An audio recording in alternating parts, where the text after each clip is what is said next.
Alrighty guys, welcome back to another stream. It feels kind of weird being back. I took a 1 week break, and I feel like I've just lost it completely. I don't even know how to start the stream anymore. That's it guys, I'm retiring from YouTube. No more YouTube for me. We'll just have cat's ass instead. Ooh yeah, yeah. Ooh la la! Hey, where are you going? But, alrighty guys, we're gonna play some NES games tonight. I actually don't really know how to start this. Whew! Alright, from the top.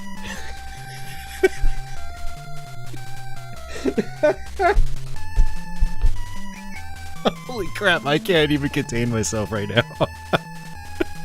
Society says happy retirement.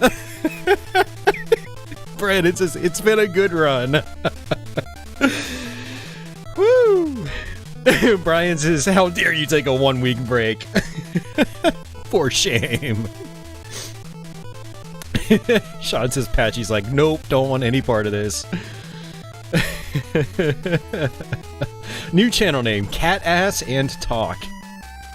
Hey Julie, what you doing? Yeah, so we're gonna actually be playing some NES games tonight, with a twist. There's gonna be a lot of familiar stuff here. I picked out a bunch of games I wanted to try out tonight. Yeah, we're gonna be playing from my actual NES tonight. Normally when I stream, I do it from the RetroUSB AVS. Nice and crisp video quality, pretty much no input lag. It's really fantastic. But a lot of times I also use flashcards in combination with that, so I just have a list of games I can scroll through and load up. But tonight we're actually using original cartridges.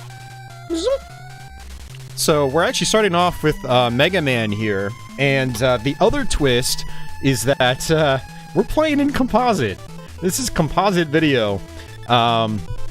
Granted, it looks a little bit better than it probably should because it's running through my Framemeister upscaler, but I'm getting super lazy with it tonight. I decided if I'm going to do real hardware, I'm just going to go all out. So it's NES with actual cartridges with S-Video. Not S-Video, composite video. I'm so used to using S-Video with some of my consoles like 3DO and CDI and whatnot. But yeah, NES and composite. We do a lot of NES streams here, so this is a way of mixing things up. But hey, Flynn, thank you very much for that. Oh, you did it again. Thank you very much, Flynn. Much appreciated. But yeah, we're gonna start off with Mega Man here, and yeah, we're just gonna play some NES games. I've got about, I don't know, a little over 10 titles here. Some I'm very familiar with. Others I am still familiar with, but I'm just not that great at because I haven't beaten them in quite some time. Like Kid Icarus, for instance. Oh, let me get my my alert sound up. Sorry about that. But wow, triple dose from Flynn. Thank you very much, Flynn. Davey says, "Hey, looks okay," and Zotmeister says, "Hey, brings me back." What's going on, Zotmeister? Hope you're doing well, man. I see 8-Bit SNK Boy, welcome back, and Lawrence, New Moon Legacy, Don, Gex, Sean, John Smith, DG's Trek. Let's see if I missed anybody. Biolithic. Let's scroll back up the list. I saw Brian out there. Cafe Man said something, so yeah. Cool. I've already got 30 people watching. Thank you very much, guys, for popping in. I do appreciate it. Anybody watching on the archive, just use the time codes below to just skip ahead if you don't want to listen to me. Just be a blabbermouth. But yeah, no, you're absolutely right, Zotmeister. I think I fired it up on Twitch sometime last year, and I got to the, like, I don't even know if I made it through level 1. No, I think I made it through the first stage, got to the second vertical level, which I think you play like 2 vertical stages back to back, and at that point I was just like, yeah, I'm done. I'm gonna have to dedicate a whole stream to it. As opposed to play it in a variety stream, but we're gonna mess around with it tonight, just because I want to. But yeah, it should be a good time. This is my semi-annual Mega Man 1 run, and with that, let's go ahead and hit the reset button, and jump into the game. So good old classic Mega Man. And Colin Baldwin, thank you very much for that as well. Much appreciated, sir. You guys are spoiling me already, but thank you, thank you. Patchy has to be fed, so I do appreciate it. Hey, who do I want to start off with? I'm trying to think, do I want to challenge myself? If I really wanted to challenge myself, it would be do Elecman with no power-ups. Honestly, that's a mistake. Don't do it unless you're a masochist. Let's do Fireman. That's gonna be a weird one, but I know I can do his fight, like, with just the standard Buster, but we'll see. Oh, man. Oh, man, shaky image quality. I love it. Yeah, so what I actually do, some of you guys don't know, I actually have a CRT right behind me, and my NES is always hooked up to it. And it's in composite. And since it's kind of a more modern-ish Trinitron, the image quality is actually pretty good on it. And so, yeah. Going through the upscaler, however, it doesn't look so hot. At least not compared to the, you know, at least compared to my AVS footage or running the NES on the Mister or something like that. It doesn't look nearly as good. So, but, yeah, NES and composite. I actually was kind of debating on making it look super smeary and, like, blurred. But I decided that, like, I wanted it, you know, the presentation to look somewhat decent for you guys. I didn't want your eyes to bleed, or I didn't want you to upchuck your lunch or dinner or breakfast wherever you are in the world. So, but yeah, here we are, NES and composite. Yeah, so this is Fireman stage. It's a tricky level, honestly. The lava will kill you in one hit. These fire beams, you know, they're just constant, and you have to just kind of like wait and move when they're down. But the timing is a little strict, otherwise you'll take damage. Mega Man 1, I'd say, is one of the more challenging Mega Man games. Not that it's like, I don't think it's like a super difficult game, but like right here, if you don't have any upgrades, I don't think it's possible to get through that without taking damage. So, at least I've never done it. So, you know, this is definitely a level I think you should probably come to later on in the playthrough if you want to try to do it without taking damage. Also, some of these enemies, like these ground pods, they actually, you know, you can't destroy them with your standard Buster shot either. So, you know, if you come here first, you're pretty much gonna take damage just all over the place, and it's just gonna feel kind of unfair. But, for myself, I kind of like it as a little bit of a challenge. And I think I do this whenever I play this on YouTube here, but let's see if we can actually get our health back. That is one of the beautiful things about Mega Man, is you can actually grind out for enemies. You don't have a timer. And so what we can do is try to shoot enemies, see if they actually drop some health. Unfortunately, the drops seem to be kind of random, and in Mega Man 1, it actually has a scoring system. Ooh, I'll take that, though. And so, you know, yeah, you've got these little point icons that they basically tally up at the end of a stage. And so they kind of mix into the item drop rate. So it feels like you're less likely to get health drops in this compared to later Mega Man games. Because in later Mega Man games, there was no scoring system. So no scoring drops to get in the way of, you know, potential life upgrades or weapon replenishments. There we go, there's a health pickup. And I'm trying to make sure both these groups spawn, otherwise, you know, they're gonna just not appear.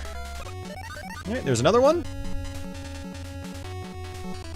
Yeah, this is a great tip for any of you guys that are new to the Mega Man series, which I'm going to guess is not many of you. A lot of you guys that follow me like NES, and you follow me because of NES. But for those of you guys that have not played these, or if you're thinking about playing them, yeah, that's kind of the deal with Mega Man. Again, it's one of the great things about this series, and it was very unique for gaming at the time. You know, when these came out, it was like, whoa, you can actually, you're not actually forced along. You know, you're not, you're you're not on a timer or anything, and enemies can respawn, and they can actually drop health and stuff, and so you can actually grind out for health, and you know, you can take your time. You're not, it's not like Ghosts and Goblins where you're rushed through, and if you just sit there, you die because time runs out. All right, there we go. Now, granted, the grind is a little time-consuming, but you know, beats having to be forced through and fight Fireman with pretty much no health. Now, one reason it's good to do that is that, you know, when you get a game over in this game, you do actually go back to the beginning of the stage, and so, if you're limited on lives, it can be good to grind out. That'll save you a lot of time from having to replay the whole stage again. Now, he basically just shoots fire across the screen, and I try to jump over some, but you kind of want to move a little bit too, because you'll notice that fire will actually appear on the floor, and a lot of times it'll appear like right wherever you are, and so you don't want to, you know, get hit by that. But I have no idea how to get through that fight without taking damage or anything like that. But you'll notice that when I hit him, I was doing multiple hits of damage, multiple blocks of damage, so it's actually not that bad going through the fight, Buster only. Hey, Internet Junkie, welcome back. Hey, Zanktum, welcome back. Let's see. Let's check out the chat here. Sean says, when Mega Man had points for high score. Davey says, NES got him back into gaming. He got disillusioned with the 8-bit micros, tape loading, and all that stuff. Nearly gave up on it all. Got an NES after playing on a PlayChoice cabinet in the pub he worked in. Nice, Davey. Hell yeah. John Smith says, I can't imagine a world without NES. My childhood would have been dramatically different. Yeah, mine too. I'm right there with you, John Smith. I mean, the NES was such a huge part of my life growing up. And it's remained a huge part of my life for a lot of my adulthood, too. So.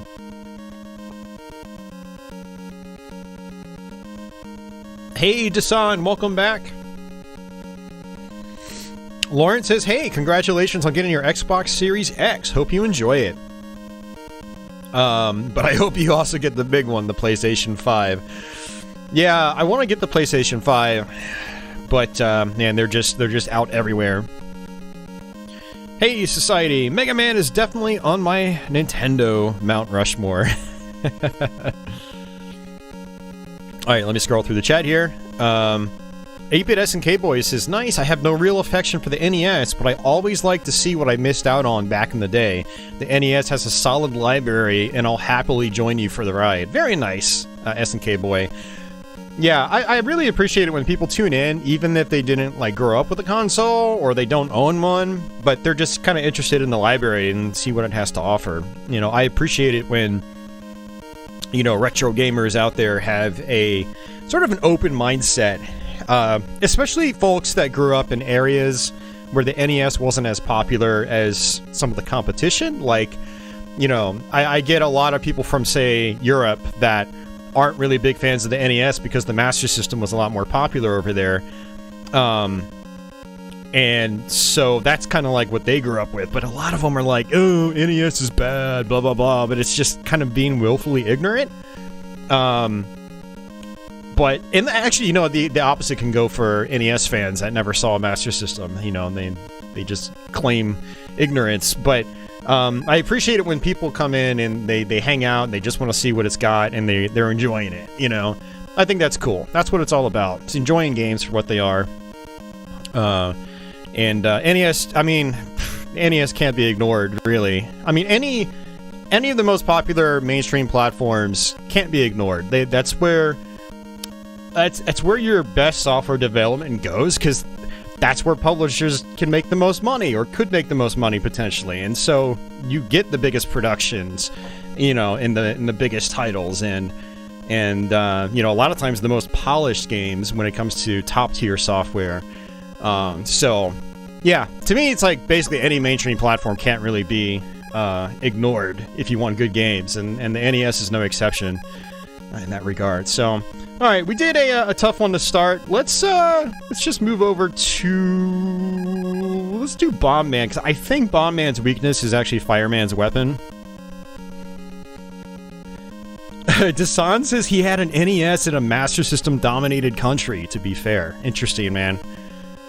Colin says he never had an NES, but he loves watching the NES streams. The NES chiptunes are just awesome. Hey, Pure Logarithm, welcome back.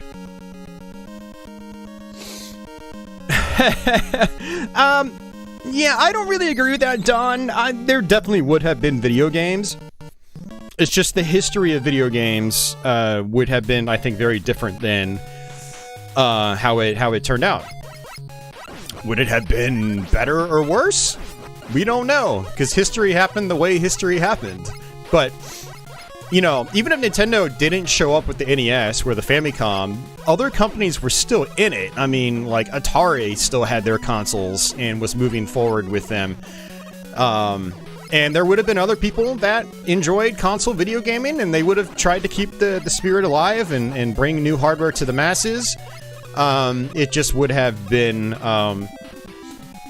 it just would have been done differently. And people do have to remember that in...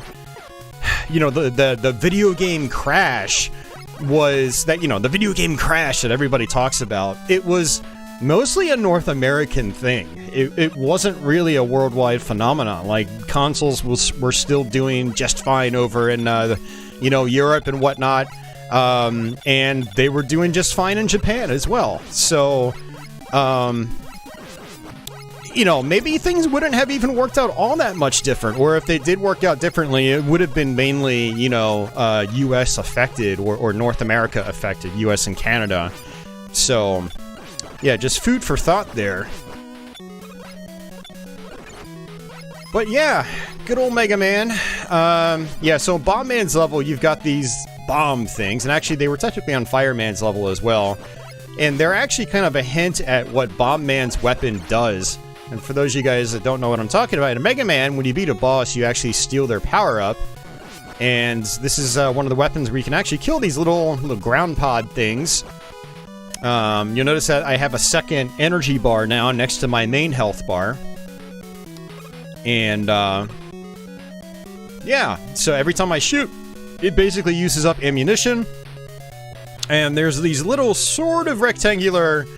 items you get that will actually help, you know, replenish your ammunition. Now, Mega Man is actually kind of interesting. It's a lot like what would come later, the first Sonic the Hedgehog, where if you get hit and you land on spikes, even though you have invincibility frames normally, you don't have iframes on the big spikes. So you touch the big spikes at any time, whether you're invulnerable or not. You die instantly, so you've got to be careful about that.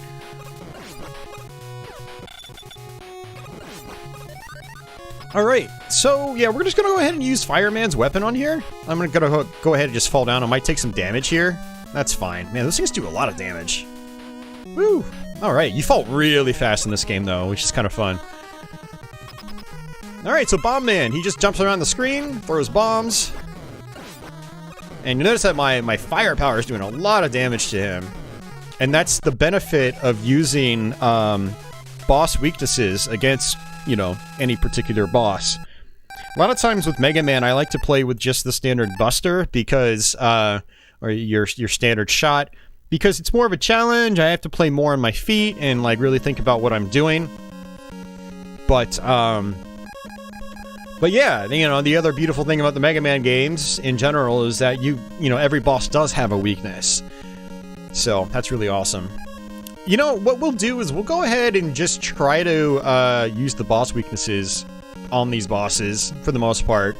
I think Elect Man actually works on Cut Man... I don't remember. These are, like, Cut Man's a fight I never use a boss weapon on. Unless it's Guts Man, I might actually try to use Guts Man's weapon. And Iceman works on Fireman, and as you know, we've already beaten Fireman. Yeah, Electman actually works on Iceman. Durr. That's right. But Cutman works on Electman. We're gonna do Electman last. I'm not trying him with just the Buster Shot, because he'll kill you in like 3 hits. It's really dumb. Some of the bosses and enemies in this are overpowered, and they're not really all that well balanced. That was probably the intent, is to have a fight that's, like, noticeably more difficult than the other fights, but... yeah.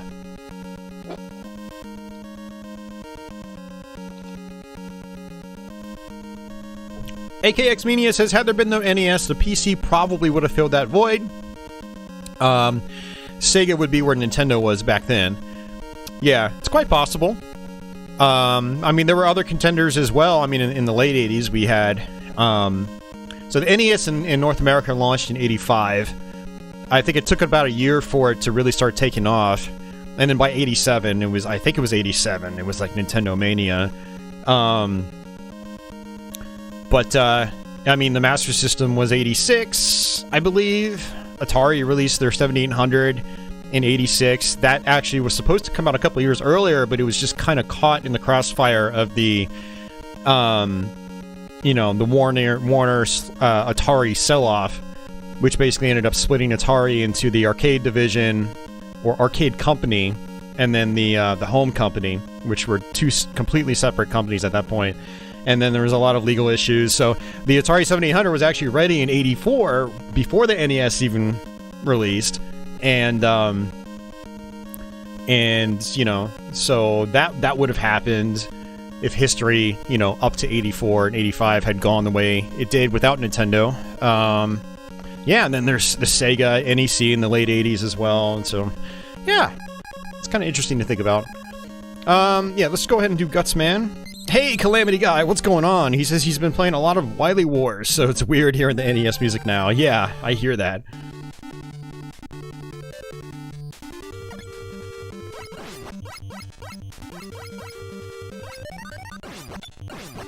Oh, is that my sir? You know, it's funny. I didn't know that. I didn't realize Nintendo still did playing cards. I had no idea.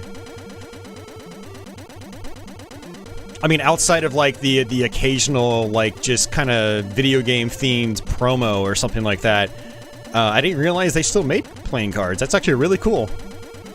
I love it when companies don't, like, give up their history, and they don't, like, get out of businesses that kind of made them what they are, or got them into a position of where they are currently. It's nice having sort of, like, a heritage that you still adhere to. Oh, wow, another extra life. I'll take that.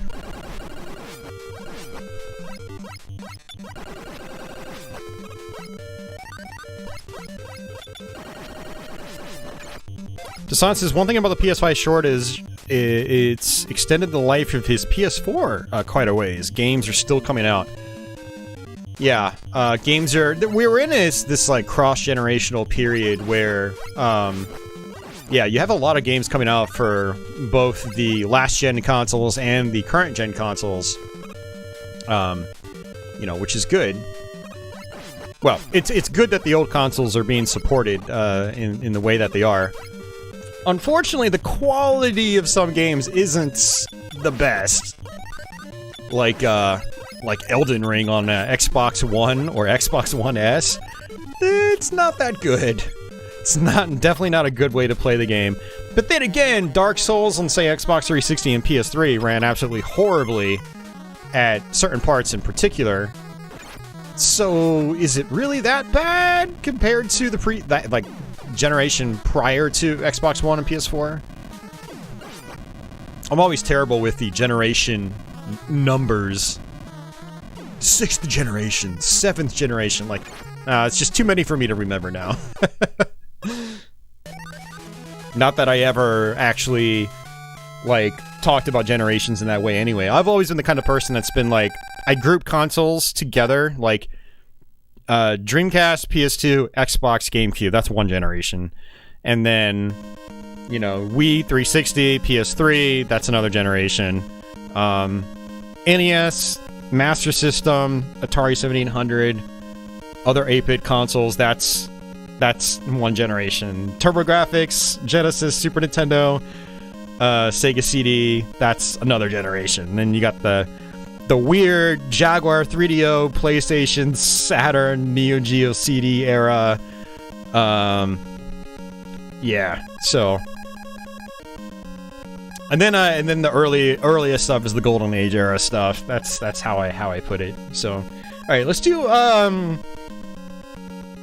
let's go ahead and do Iceman. I don't have the the beam that'll let me, like, make air platforms, so the last part of this level is going to be a little more challenging, but that's kind of the point. I kind of want a little bit more of a challenge. Some of these games I'm going to suck at tonight, but others like Mega Man, you guys already know I can go through this game without much trouble, so, you know, it's fun, like, you know, imposing, like, restrictions to make the game a little more interesting. Might even be more interesting to watch.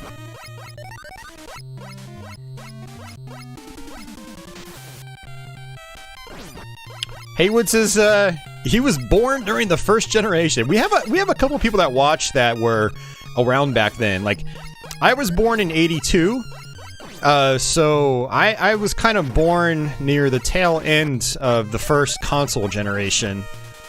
And that wasn't even, I mean, are Pong clones consoles? I don't think so. I think consoles are basically something where they're expandable, like, you know, like a cartridge ROM or something. You know, you can buy different games for that console, whereas a Pong system, you were kind of just stuck with what came with it. So I would guess Generation 1 is stuff like, you know, Atari 2600, well, I guess technically you could count the original Odyssey. You know, Intellivision, 5200. Well, I guess 5200 and ColecoVision, those were kind of considered second generation, I think. Because they were definitely significantly, you know, beefier than something like a 2600. Oh, I don't know. I'm gonna need a Wikipedia article in front of me. I'm just gonna stop talking now.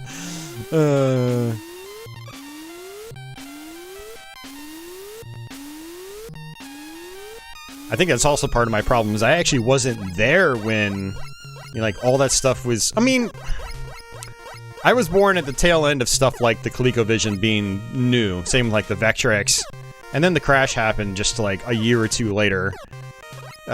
So... But I did experience the 2600 at the very least. That was the start of my video gaming, since my parents had a Atari 2600. But yeah, this is the part right here where it's really tough without the Magna Beam. It's basically this beam you shoot out and it makes platforms appear. It makes life a hell of a lot easier. Later on in the playthrough, it's actually mandatory. Oh, I had a feeling that was going to happen. But yeah, Davy's one of those that's been around. I was gonna actually mention you, Davy, and then I went on a tangent. or I derailed my own conversation.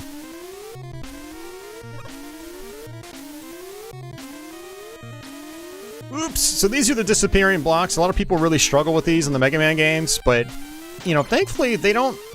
Let me actually switch here. Use fire, just get rid of this guy. Their patterns don't change, so all you have to do is just kind of sit here and just look at where they appear, and just kind of memorize that. And just prepare your jumps for, you know, where the next block's going to appear. I'm just going to come on over here. There we go. And we just jump like this, and then jump like this. Oh, I messed it up. Ooh, I got lucky. Nice. Alright, switch back over to my Buster Shot. Newmean says, is there a pattern to these flying platforms? I don't think so, actually. They seem to be a little bit random as to whether they actually go up or down. Like, there's another sort of, section like this on the final castle you go to, and it's got spikes at the very top of the screen, and so if they go up too high, you can actually get pinned by the spikes, and then that's it, you die instantly. But whether they go up that high just seems to be completely random. So this is one of those sections where if you're not using the Magna Beam, you have to be insanely patient. Otherwise, you end up just falling into the gap, or the pit. Yeah, nice, we got it that time. So was that our first death? I think it was. So, I mean, not a bad start, honestly.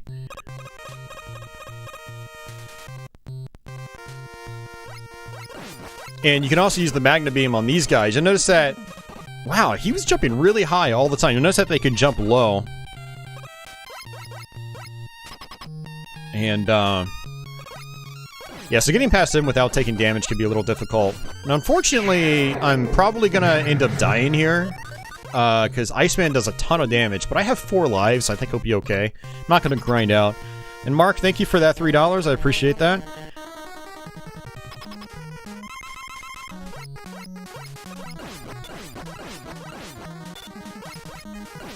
Ooh.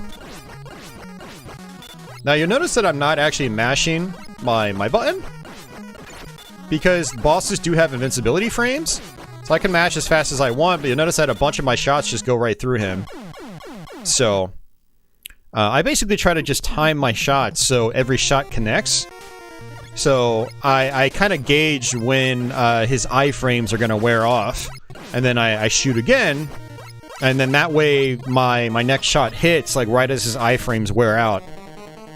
And that's just satisfying to me. It's not a necessary way of playing. Some people like to just, like, you know, just spray and pray, kind of like this. And that's perfectly fine, if that's your style. But I prefer timing my shots, because I'm also not, like, wearing my thumb out as much.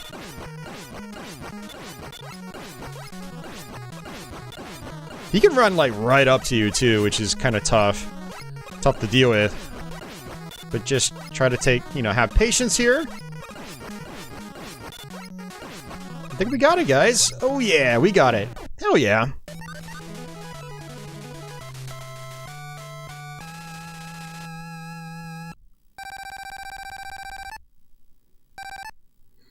Colin says, I grew up with the Atari 2600. I know there was a lot of garbage for the system, but some of the library is timeless. I adored Enduro, but the 16-bit generation holds the fondest memories for me.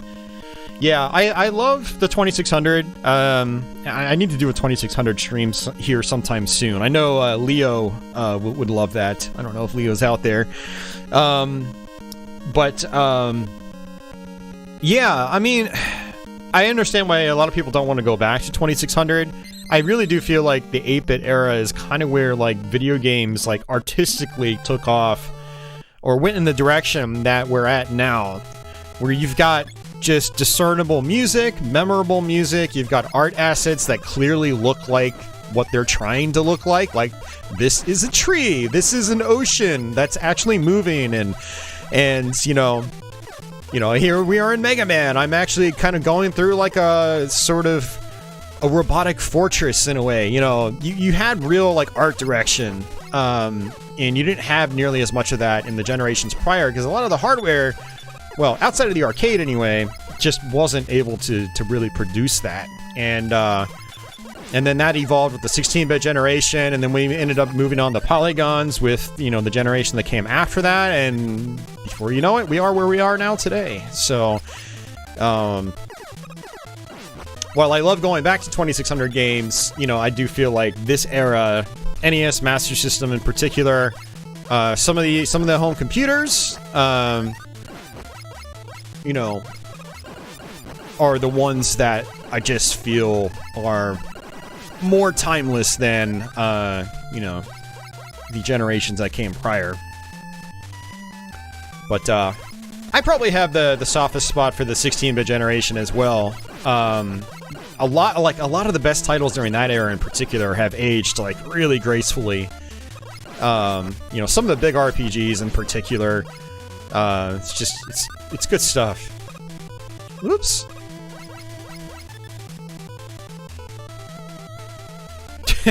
Pure Logarithm says, the box art from Mega Man still gets a reaction out of me today. Yeah, Mega Man 1 is notorious for its poor box art. So, yeah. Hey, Andy, welcome back. And Master Cheese, welcome back. Let's go ahead and just skip this guy. Whoops.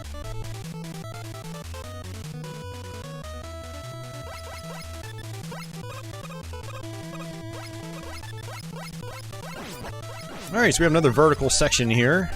I'm gonna go ahead and just kind of fall down here. Don't fall down to the right afterwards. You will not have good results. Trust me. Yeah, see, spikes. Spikes bad. Ooh, that was a good jump. Very good jump. Oh, he gave me a high jump. Now, I'm pretty sure those guys are completely random, whether they go low or high, so it's really hard to get past them without taking damage. Blitz Knight says, box art is so bad, it's good. Alright, I'm gonna try something here. I'm gonna actually switch over to Gutsman. which is probably going to make this fight harder than it needs to be, but it depends on how much damage I do. But with Gutsman, you can actually grab onto these big-ass blocks. Whew, that does a lot of damage. Boom! Forgot how much damage it did, but that's... I was expecting like a quarter health, not half health, so that's pretty nice, actually.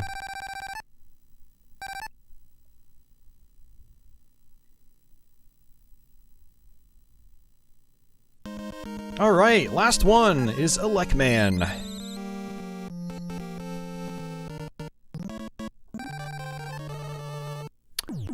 Yeah, you know, Davey, I can see people having a greater affection for the actual, you know, the arcade games from that time period.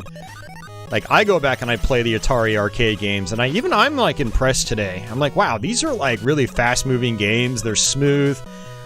The sound is really good. Obviously, the dedicated cabinets are awesome, which is a part of the experience. So...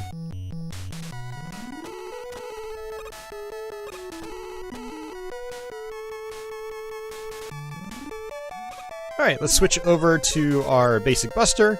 Now, interesting little detail, mechanic-wise, is that if you're on a ladder, and this actually carried over into future Mega Man games as well. Like, I know Mega Man's 2 and 3 do it. I think 3 does it, yeah. Yeah, you switch to a different weapon, and it's not even switching to a different weapon. It's literally just if you're on a ladder, you just fall when you get out of your pause menu. So... And actually, that's not entirely true, because Mega Man 1 actually has an actual pause button. It's the select key. Oh, it still does it on... Okay, interesting. I thought it wasn't going to do it when I just pause it and unpause it. It actually does it when you pause and unpause, too. Wow. Over 30 years later, and I just learned something about Mega Man. Alright, we're going to take the right route. The left route would give you some weapon upgrades, but it's not really all that necessary. Oops. Getting a little sloppy. A little too early to be getting sloppy on these games. I have to reserve that for, like, the 6-hour mark. Which I hope the stream will be at least 6 hours. You know, maybe... I feel like that's probably a good amount of time. 6 hours. We'll kind of see what happens from there.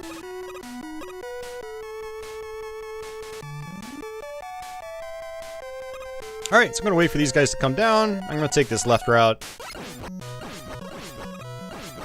There's one kind of cool thing about some of Mega Man's levels is some of them have a couple different ways you can go through them. Like this one, you can take the left route or right route. Now there is a portion partway through where you can use Gutsman to switch sides. And actually, one of them is right here. You'll notice that this block is... It's kind of hard to tell with this composite footage, but one block is like more discolored than the others. So you can actually pick that up and switch sides if you want. And you notice that these blocks are discolored as well. Well, man, it's really hard to tell. I think that's just the upscale and how my colors are set. It's a lot easier to tell on a TV. But there we go, that's the magnet beam. So basically what this does is it makes platforms appear. Insanely useful. Alright, let's go ahead and use Fireman.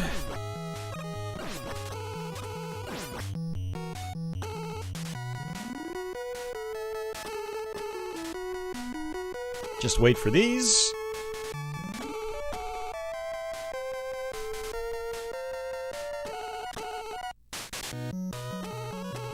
Ow. Yeah, I should have actually stayed a little bit lower in the screen. But yeah, it's fine. Whatever.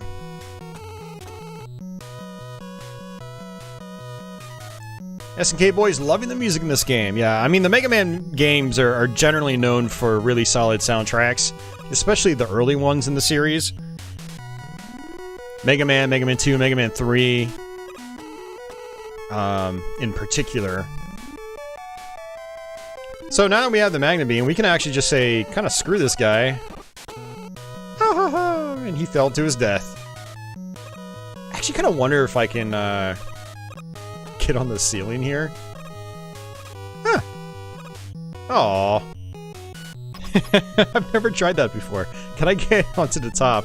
So, you know, so in some games, like, there's no invisible barrier at the top, and so you can actually get on top of platforms and your character will just remain off screen. I always have a good time, like, exploring video game environments like that.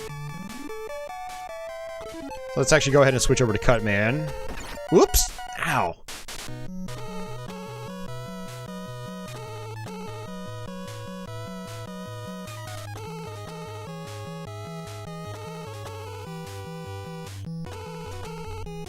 Some of this Mega Man 1 level design can be a little tedious compared to later entries. Like, you don't have a lot of things like that where you've got beams you gotta wait for in later games.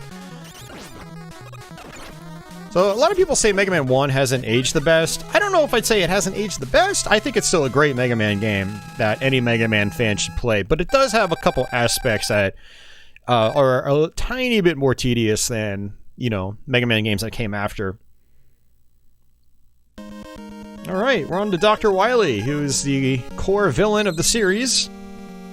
The reoccurring villain.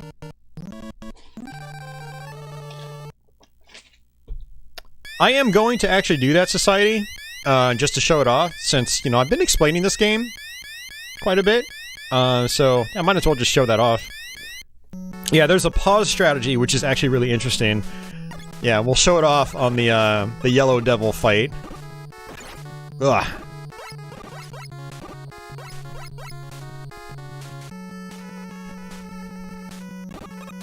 Nope. High, nope, low, ow. See, I didn't want to use my Magna Beam because I need it for, you know, oh, jeez. I need it for later on in this level. Now, what I actually should be doing is switching over to Iceman's weapon, which I haven't even used yet, because I didn't need it as a weakness. What we can do is freeze enemies in place, and that's the general strategy for this first part. There's also more fire, and you can actually use the Ice Beam to freeze the fire. Pretty cool mechanics. You know, one of the great things about Mega Man 1 is some of the upgrades are really useful. Oh, you gotta be kidding me, dude. Ugh. And he's gotta reappear. I had a feeling. Okay, there we go. And I think that's it. Yep, switch over to Gutsman.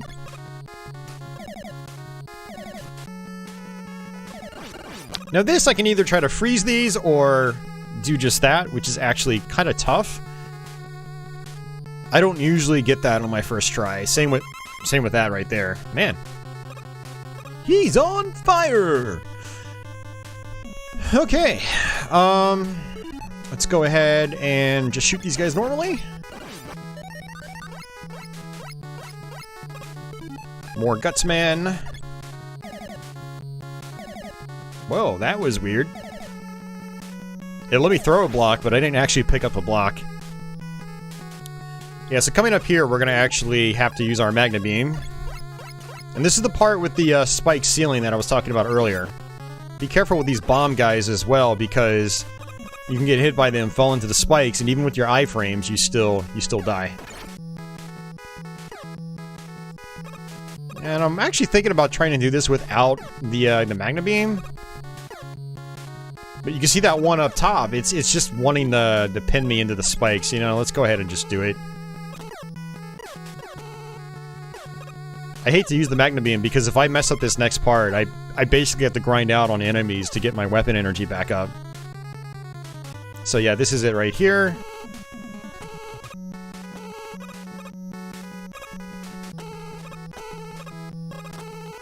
Probably didn't need to do that. I actually could have just grabbed a ladder from that last one. But yeah, we're good. So as long as I got that, we're fine. Let's go ahead and switch over to Electman, because this is our boss. And we're going to go ahead and use the pause trick here. So it's very interesting. When you pause and unpause, your weapon will redo whatever damage it did.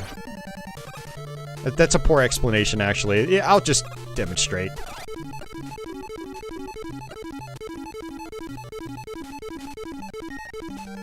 You can kind of see what's happening.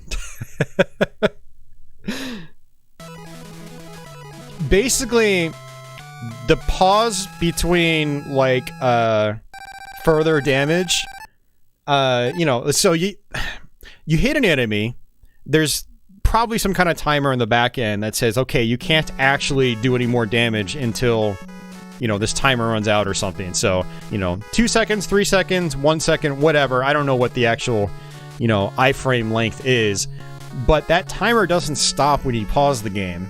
And then so, since you've paused the game with the projectile on top of the enemy, and when the timer runs out and you unpause it, it'll immediately do damage again. And then you pause it, wait, unpause it, it'll do damage again. And then before you know it, the boss is dead. So, it's a fun glitch. Or bug, I should say. You know, it's actually a good crutch for newer players. I recommend learning the game normally before you start doing that. But it is fun. I can't imagine Mega Man without it, honestly.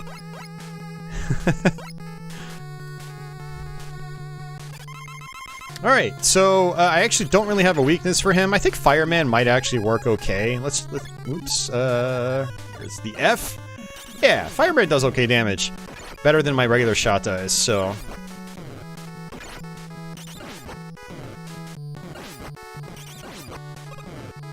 Now, at the end of this level, we have to fight a doppelganger. And if anybody knows what the weakness is on him, let me know. I'm pretty sure there is, like, a weakness. But I never use the weakness, whatever it is, because I always just play with my regular shot.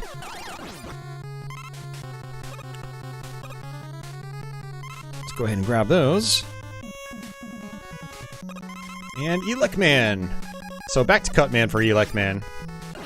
I love that, like, 2-for-1 deal you can get on him. You get really close to him and use Cut Man. A lot of times you'll get a second hit as the cut shot comes back around. I'm gonna just skip that. I should have actually moved farther over to the right. Nope, I can't actually do that. I still take a hit. Oops. Dasan says, I used to love NES Gradius, but now that the arcade version is easy to play, it's kind of spoiled me for playing the NES one. Yeah, I'm actually kind of the same way. I still like the NES game, but I've got access to the arcade version now on so many different platforms that, like, I have no reason to play the NES unless I'm just in one of those weird moods, which I get into sometimes, where I just want to play different ports of different games. That's pretty much the only reason I go back to NES Gradius now, is because I get into those moods sometimes. Or sometimes I'm on stream here, and, yeah, I just want to show it off. Unfortunately, I've only got half health here, and I can't really grind out on these guys, because you notice that the ladders, there's no way to get back up.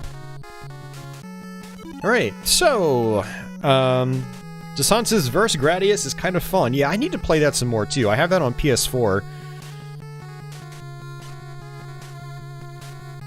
Andy says that if you use the unpause trick on Dr. Wily, you can cause the game to glitch and hard lock on you. Yeah, I've never had that happen before. You can pause trick, Thunder Beam, the Doppelganger Mega Man. Oh, good point. Alright, I'll do that. I wasn't even gonna do it. I just did it on Yellow Devil. But wasn't intending on doing it on other bosses, but, you know, screw it.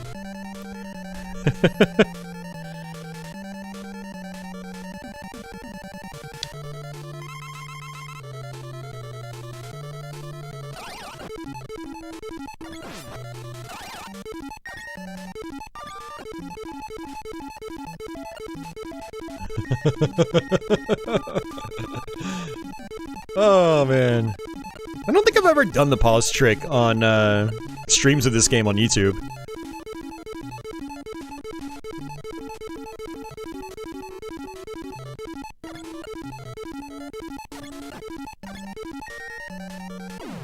Nice.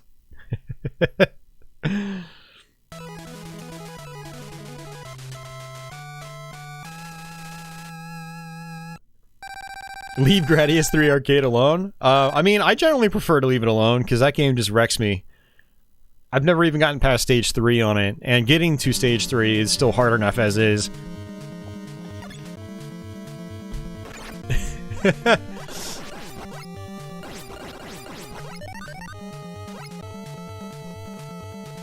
Yeah, this is one of those things where I've got so many Mega Man 1 playthroughs on this channel, and I've done it pretty much every way you can do it, so I don't think I've ever pause tricked the game in these playthroughs here. So it's fun showing you guys, like, different things you can do with these games.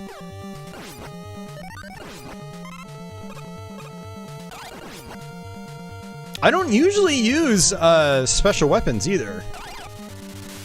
You know, I'll typically just kind of go through the game. I mean, especially on boss fights, I'll go through the game with just using my main buster shot. With the exceptions being like the Yellow Devil, because you do absolutely... Does your buster even do damage to the Yellow Devil? You might be required to use the Elect Man on him. If you don't want the fight to take forever anyway. But yeah, outside situations like that, I typically would just use my main buster shot. Alright, so a little trick I like to do here is... This is another one of those fights, I'll just use my main shot. My primary shot. I'll kill the first few of these with just my main shot. Whoops. And my button mashing skills are really off tonight. I blame Elden Ring. I hit the 100-hour mark on Elden Ring last night. It's basically consumed my gaming life for the last month. Primarily because I want to just get it over with. I want to finish the game and just never play it again. Or not play it again anytime soon. We're going to switch over to Gutsman now. You'll kill these things in one hit with it. Alright, there we go. Yeah, I'm there with you, Colin. I prefer Gradius 3 Super Nintendo. It's, it can get hard. Like, you can crank it up to hard or arcade mode if you really want a good challenge. But the arcade version is just hard, no matter what. And it's just, it's insanely difficult. I know a couple of people that can 1TC it, but I go through these phases where I try to put practice in and I try to make progress, but man, that's one of those games I'll probably never beat. Especially legit if I'm just like playing the arcade version using 1 credit and that's it. Alright. Some versions like the PlayStation 2 Gradius 3 and 4 collection give you a stage select. So you can actually go back and practice stages without having to play through them again. So yeah, this is actually our final level. I'm not really too worried about using special weapon energy here because there's going to be Yasichi, the old classic Capcom, you know, icon. Does various things in various different games by Capcom. But in Mega Man, it'll give you all of your weapon energy back. So we're going to go ahead and use that over here. Ooh, that was kind of close. I'm going to try to drop onto this moving platform. I'm not going to worry about that one up just yet. I'm going to worry about this first. The dropping physics in this are really weird too. So I almost got myself killed because Mega Man drops off a platform so fast. Alright, so Bomb Man, let's go ahead and use Fireman's weapon. Woo! It's kind of a sexy hit, man. He just went right over top of me, and I ended up hitting him with my little shield. Now, unfortunately, this boss rush here, there's no health in between fights. That is something that they did in later Mega Man games.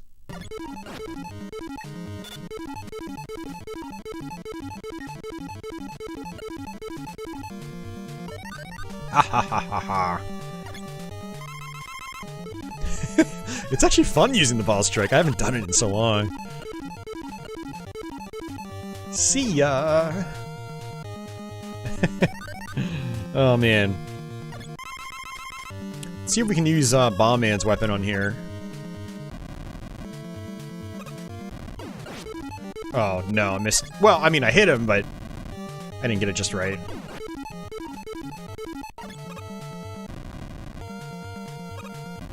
Alright, that's fine. Don GEX can't get past stage 5 on Gradius 3 Arcade. It's wow.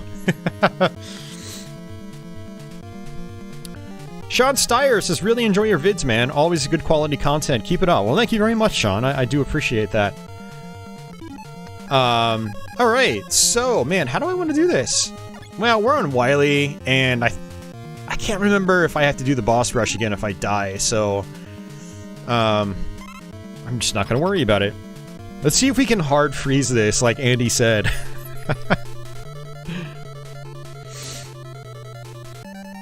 Dasan, I haven't once you see the original Gradius arcade game either.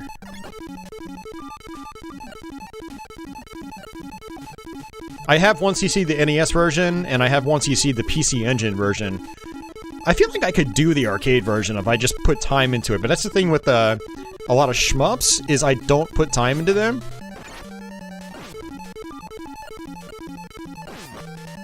I was just thinking his projectile was right on top of me. That could have backfired really quickly. I wonder if I would start taking damage.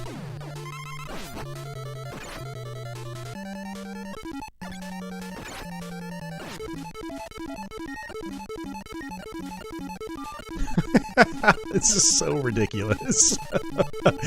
I never do this. His second form could be really tricky, actually, because, I really love that like, he has less iframes, too, than your typical boss does. That rotating projectile can be really tough to deal with. Oh, no hard lock. I'm sad. That would have been funny to have happen.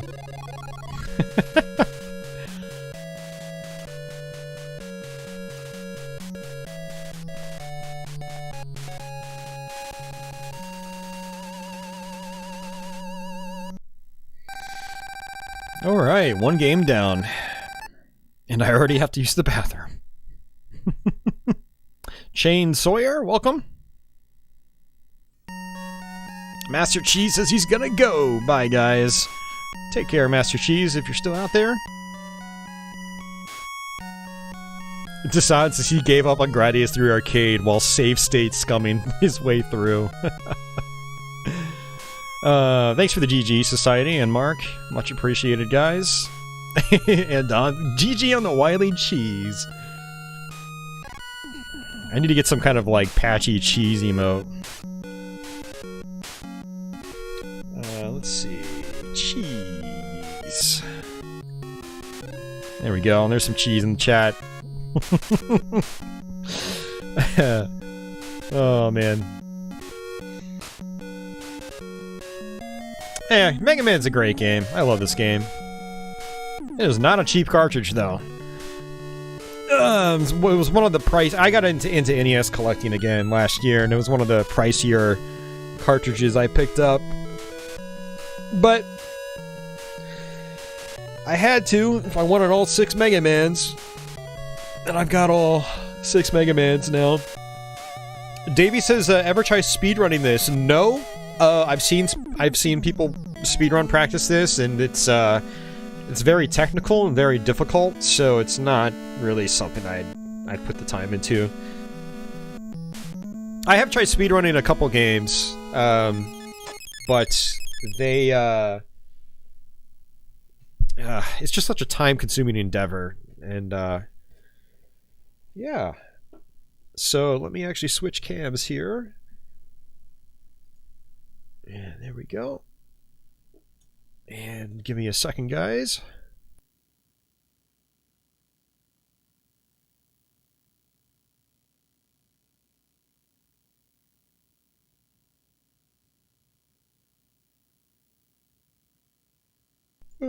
Oh, Jason, yeah, I think it's like 80 to 90. I think it's still in that range just for a cartridge only. If you want, you know, the manual with it, obviously the price goes up, and then if you want the box with it, it's like it's like don't even bother.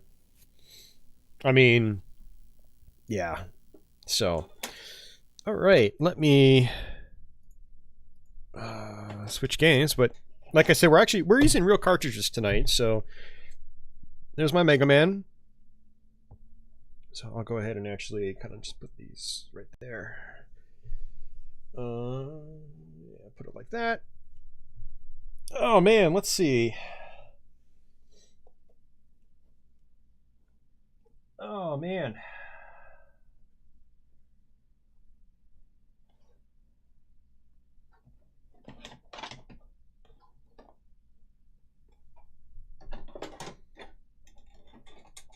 Got so many good games to try tonight.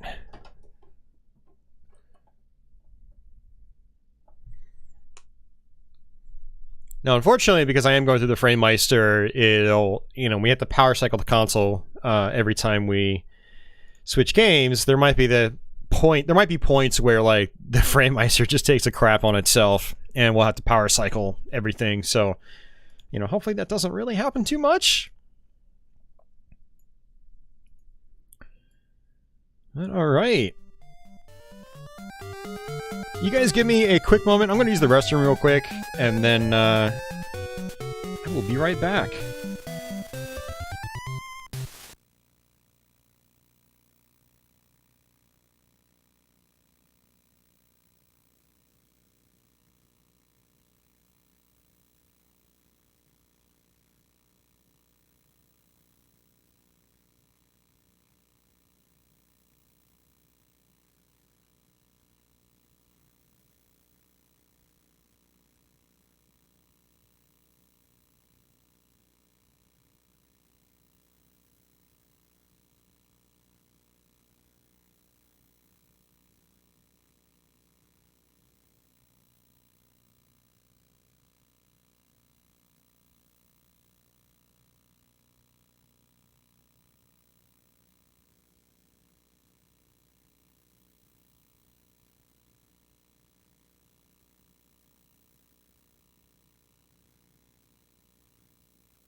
So Dasan said, yeah, price of Mega Man 1 is about the same as an EverDrive to play the whole library. That's the way to go for most. Yeah, for people that just want to play on real hardware, I don't recommend going out and buying cartridges. Collecting cartridges, I feel like, is almost a separate hobby. If you want to just play, spend the money on a flash cart. Playing games like Mega Man or Mega Man 5 in particular, which is like over $100 cart only. You know, the flash cart will pay for itself pretty much instantly. So, why are you licking your ass, Patchouli? She's an ass licker. But I've had NES collections multiple times over the years, and so it's one of those things that like I just kind of wanted to do again. But I kind of keep it separate from playing. Well, not entirely true. Like I said, I have my NES hooked up to my Trinitron at all times, and so I actually will just whip out the occasional cartridge, pop it in, and play. So, instead of having to scroll through a menu on my flash cart and stuff like that, and wait for the game to load, blah, blah, blah. I have an older flash cart that actually has to take time to load the games. So. Alright. So I was just refilling my drink there with some more caffeine. Let's go ahead and switch over. Yeah, this is Mike Tyson's Punch-Out. There were two versions of Punch-Out on NES. One was licensed. It had the Mike Tyson's license. When that license expired, Nintendo chose not to renew it for one reason or another. But seemed like the game was still selling, and so they re-released it as just Punch-Out. And they changed out Mike Tyson for, I believe, Mr. Dream. So, yeah, it's kind of an interesting little bit of history. Also, the Punch-Out re-release, I believe the ring color is different. So in this one, it's blue. In the other one, I want to say it's like green or something like that. Yeah, so some interesting differences to differentiate the two. It's pretty cool. So.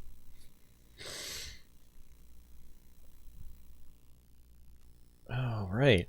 I think the audio should probably be fine, but let me know if it starts glitching out. We had that problem on a few streams recently, actually. So I try to you know, reset my capture card every time I fire up a new game just to mitigate it, but sometimes I forget, so...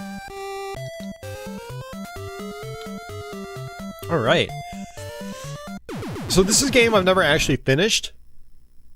I got to Mike Tyson a long time ago, but never actually beat him.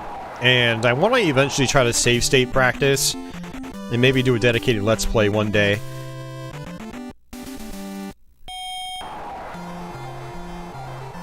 And these first few fighters, you can actually just sort of, kind of like, just flail your way to victory. So if you press A or B, you'll punch left or punch right. And if you press up at A or B, you'll do this jumping lunge punch. And if your opponents block your attacks, boom, pop. If your opponents block your attacks, your heart meter will actually deplete, and once it hits 0, you'll actually go weak. And so you kind of don't want that to happen, but in these early fights, I don't really care that much. And if you hit your opponent at just the right time, you'll get a star, and then you can press start to use a power punch, or whatever they call it. We'll just call it a special. And if it connects, you'll do a lot of damage. See, now I'm weak.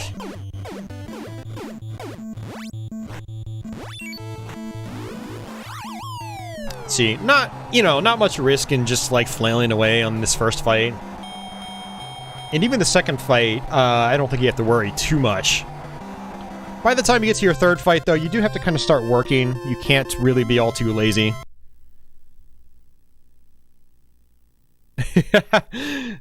Well, you probably had a password, Zopmeister, because I'm pretty sure there is a password to Tyson, right? Like, where you just go straight to Tyson with a certain password. It would have been tedious learning it that way, but I know that's how we would practice later parts of the games. But I was never fast enough as a kid to learn his patterns. Oh, the Zopmeister says the re-release fixes a soft lock bug in the Super Macho Man fight. I didn't know there was a soft lock. Interesting. Yeah, good information. I'm pretty sure I can, like, get a star from him. I don't really know. If anybody knows, let me know. There's a star. Boom. Ooh, messed that up. That's okay. Wait. 1, 2, 3. Boom. Just like that. Davey beat the game, but it was Powell. Ooh, that's a good question. I wonder if Nintendo speed adjusted a lot of their games over in the PAL region. PAL regions.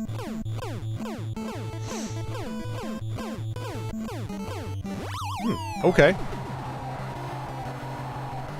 You know, the cool thing about like games developed by Nintendo from this time period is they were super detailed.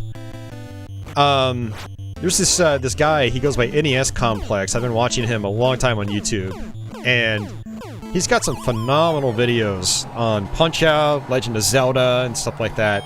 He goes into all the little details. Like, there are cameras in the audience that'll flash, like, indicating when, like, your opponent's gonna do a specific attack or something like that. It's really interesting stuff. Hey, Justin, welcome back.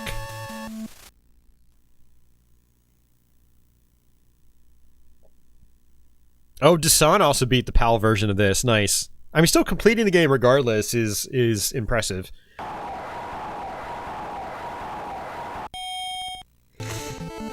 Andy says Mr. Dream fights the same way as Tyson. It's basically just a sprite change. Okay. Alright, so Piston Honda. He's got some pretty nasty attacks. So this is where I'm going to just kind of start playing sort of normally. I'm going to watch his attacks. One of the reasons I wanted to play this tonight is we actually tried out Super Punch-Out! 2 weeks ago when we did our Super Nintendo stream. So this is kind of appropriate, you know? Now you can instant knock him out too.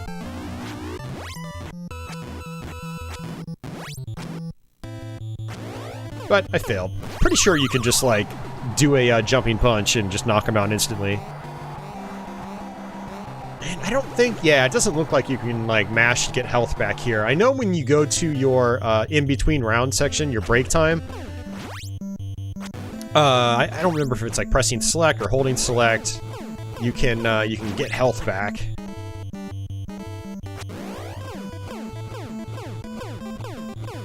So you have 3 minutes of in-game time. If you knock out your opponent 3 times within that 3 minutes, they basically get knocked, or you win instantly. It's a total knockout, TKO.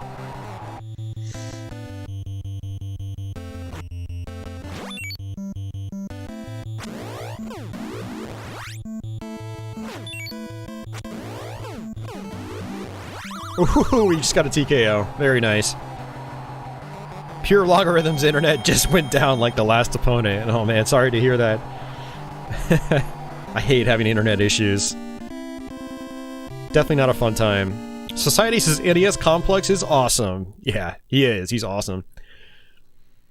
Davey K says, the Wii version of this is a fun game. Yeah, totally agree. I really like the Wii version. Highly, highly recommend it for anybody that likes Punch-Out in general. Oh, Zotmeister says it's called Technical Knockout. Okay. We always called it Total Knockouts as kids, and I just have always called it that. That's good to know. Davey says tapping select gives you some health back. Okay.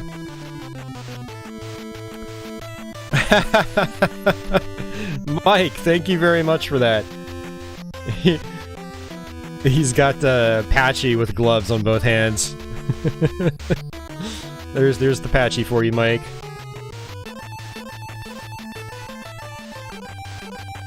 Oh man. Yeah, thank you, sir. Much appreciated. Hope you're doing well tonight. Alright.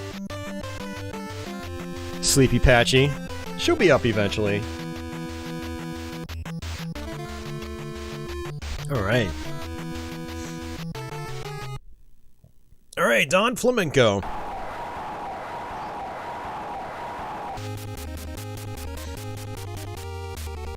Oh, interesting. This boxing ring is green as well. I wonder if, like, it cycles colors. So I thought, like, the beginning of the re-release Punch-Out, like, the color was different when you start.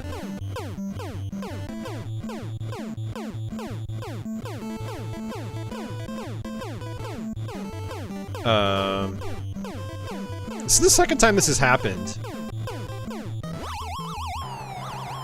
Is that supposed to happen? Does anybody know if that's supposed to happen? This is a real cartridge. This isn't like a repro or, you know, ROM hack or anything. Like, I don't know why it let me just take away all of his health. Zotmeister says it is supposed to happen. Okay. Secret vulnerability. Okay. That's insane. Yeah, Davey, but it also happened with, one of the instances with Piston Honda. It just let me wail on him. Normally, it'll let you do anywhere from 2 to, like, 6 hits. Depending on, you know, when you actually hit them. Brandon, welcome to the stream, and Pierre Logarithm says, I've seen it too. And Saboteur, I don't think I said hello, but welcome, man. So this is King Hippo. He's got, more of a gimmick. That's right, I want to actually hit him in the stomach.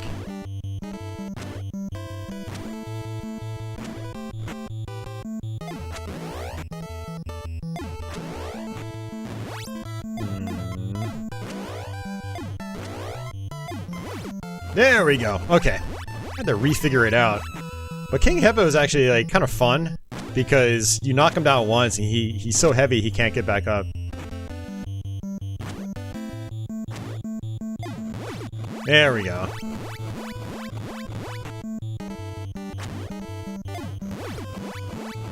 Can we do it before 3 minutes? Come on. Alright, we got him. Awesome.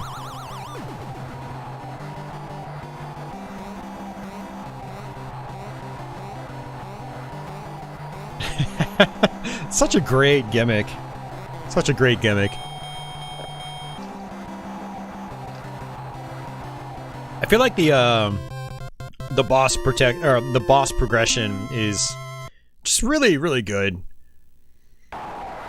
It's not like the same kind of dude, you know, 3 times in a row.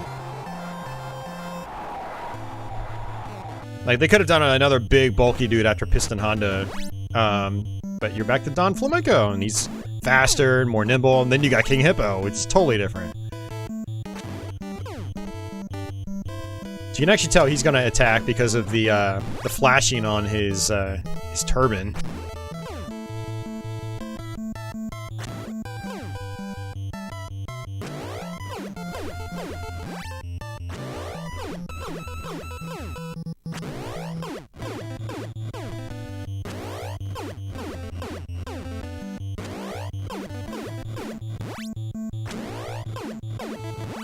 Now his big thing later on is he's got this teleport move, which is kind of interesting.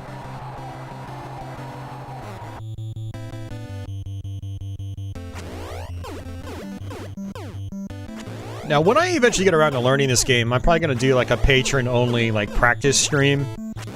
That's something I want to start doing sometime very soon. So if anyone that's like a channel member or a Patreon backer, or even if you're like a Twitch subscriber and you're in my Discord. See, that was a mistake. I'm going to basically be doing streams where I practice for Let's Play sessions, and one of them will probably eventually be Punch-Out. And I'll have like a walkthrough up, and you know, I'm going to save state on the different bosses and try to learn the different patterns, figure out how to get the stars and things like that. That way, whenever I get around to doing an LP of the game, or even a future live stream, I can at least explain like how you can get that stuff. Alright, let's go ahead and press select, just get some health back.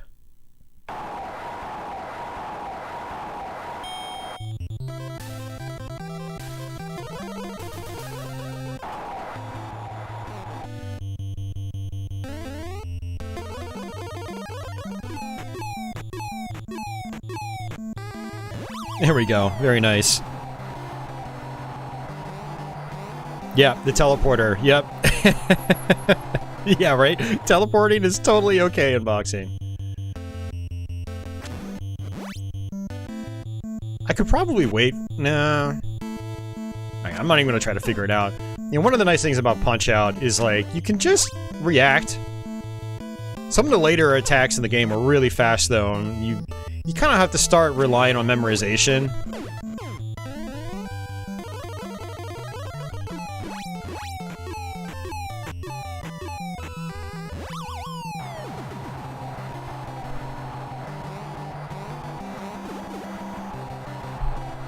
Alright, let's see.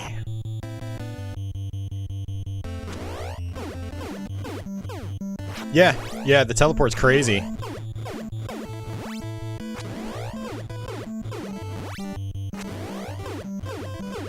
Get another knockout. Oh, no, probably not. It's gonna end. 1, 2, 3, 4. That might be it. Yes. Technical knockout.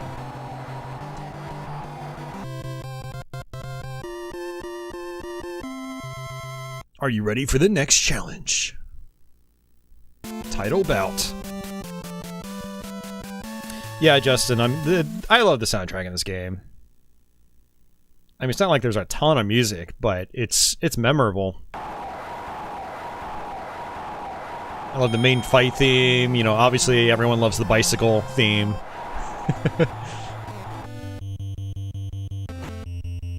Alright, Bald Bull is huge.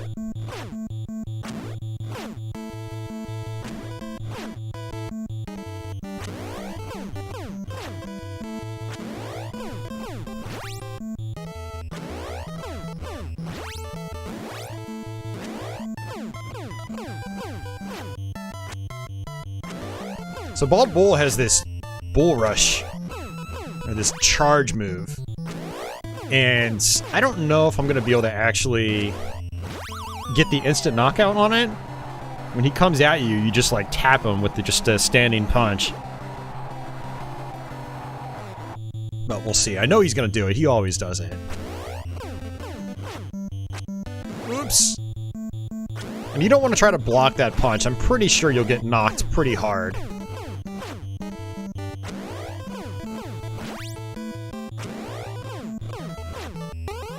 Here it is. Oh, I messed it up. That's rough.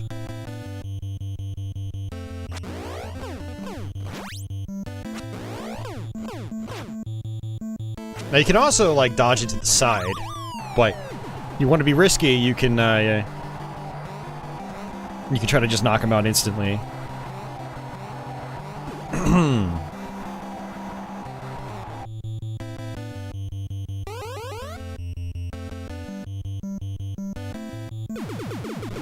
Oh, I still messed it up.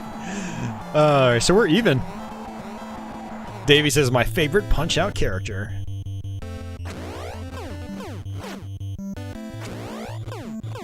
Definitely gonna need to get my health back.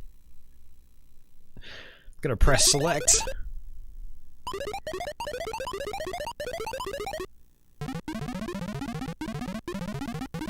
Society says Soda Popinski was always his favorite fighter in this. Yeah, there's some funny characters in this game. In a good way.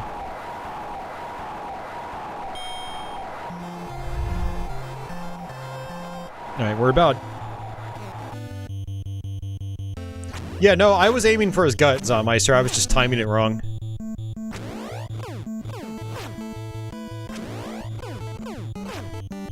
See, that's the thing, is like, I haven't done this in so long, I don't remember what the timing is, so it's kind of... I'm just experimenting right now. Ooh, that was close.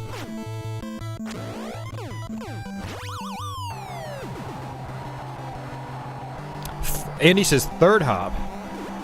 Okay, third hop.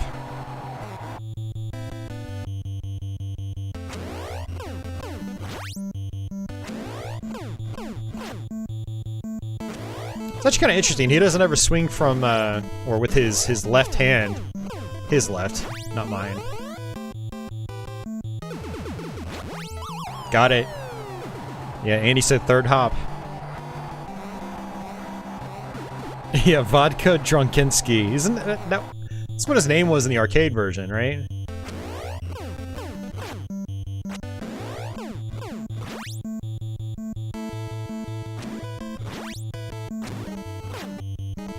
Okay, so he does actually punch with his left. He just doesn't do that, like, hook shot.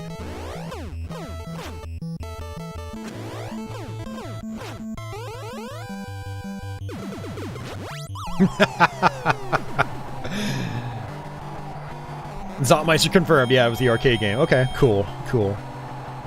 Hey, in Eclipse, I don't think I saw you out there. But thanks for popping in. I do appreciate it. Have a good night. I'm gonna try to do some Doom soon. Fluttershy actually reminded me that of an original Xbox Doom stream. I keep forgetting about it, so I'm gonna try to do that soon. Thanks for the reminder. Ed Eclipse is a big Doom guy. He loves watching that stuff, so I need to get that in for him.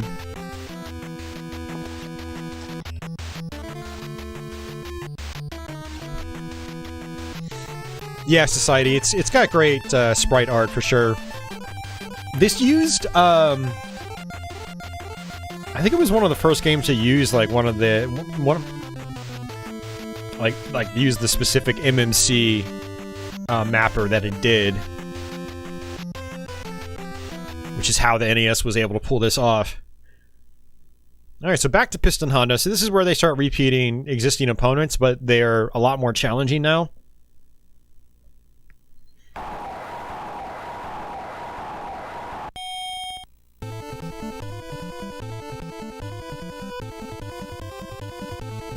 Real men wear pink. Little Mac. Alright, we're just gonna wing it here. So... Okay, so he does 3. Oops.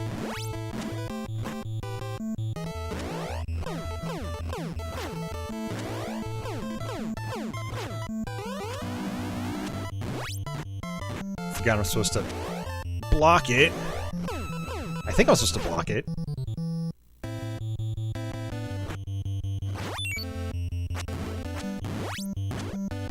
Now what sucks is when you take a hit, you lose a star. So, even though I gained a star, I totally just lost it. That's okay. Trust me, especially at this point on, I wasn't expecting to do all that well. There we go.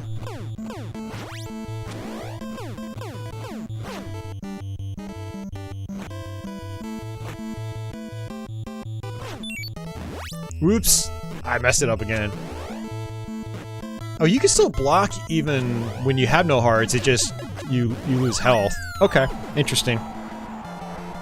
See ya, Dasan. Take care, man.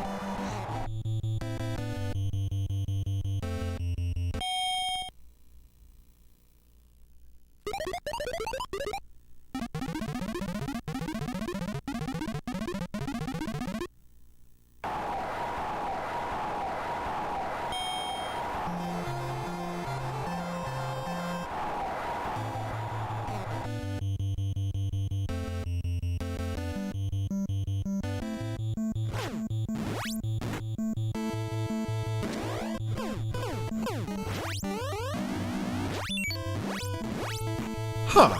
Okay, interesting, so I can get a star. Alright, good to know. We're learning.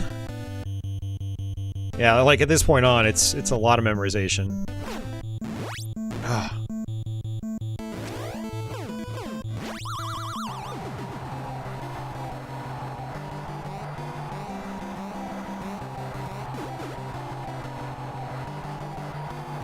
Probably gonna end up getting a game over on this one. That's fine. One. Ooh. Oh! I deserved that. That's probably it. Yeah, I can't get back up. Nope. Can't get it. Can't do it. We'll get to my pecs. Actually, those aren't pecs. What am I talking about? There's another opponent that actually, like, twitches their pecs, I think. That might be Soda Popinski.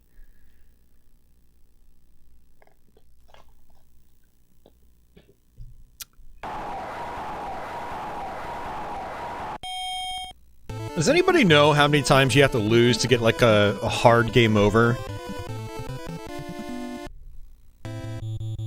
Yeah, it is a great game, Davey. I've always loved this game. I've just never finished it.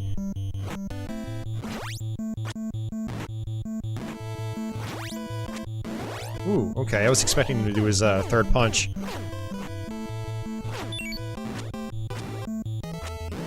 Oh, see, I messed that up. Nope, that's not gonna work. I'm experimenting, by the way. See, that's how you learn. That's how you get better at these games. So you try different things, and then you figure out what works and what doesn't. You try not to do what doesn't work, and you do what you know does work. See, like, I kind of messed up there, getting discombobulated in my head.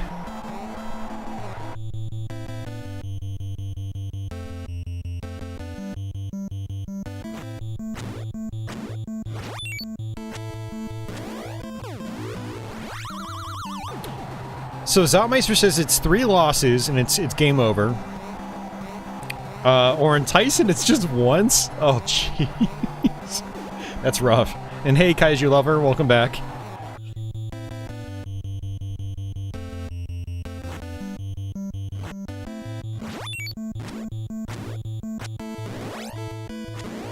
Oh, you know what I just realized is if I interrupt his first punch, he only throws 2 punches instead of 3.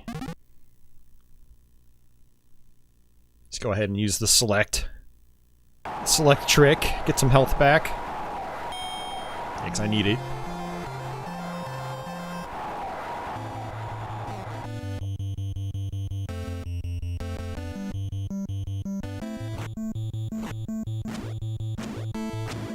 Yeah, Davey, you can get a hard game over in this. Basically, there's like a red screen, and it's like, yeah, you've lost. That's what the password system's for. Well, partially that's what it's for.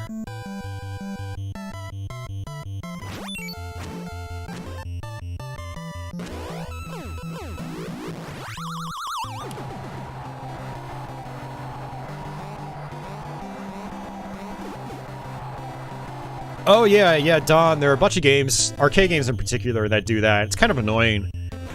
Just to keep people from, like, credit feeding their way through the game.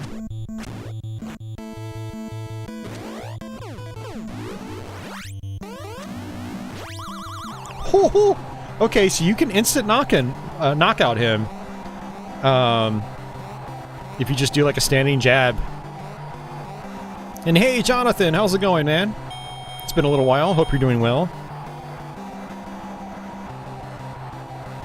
Yeah, it's, you know, it's funny you mentioned that, Don, because yeah, there are games where, I think there's some Gradius games actually, where you get to the final level and you die and there's no continue option, when there was a continue option leading up to that point.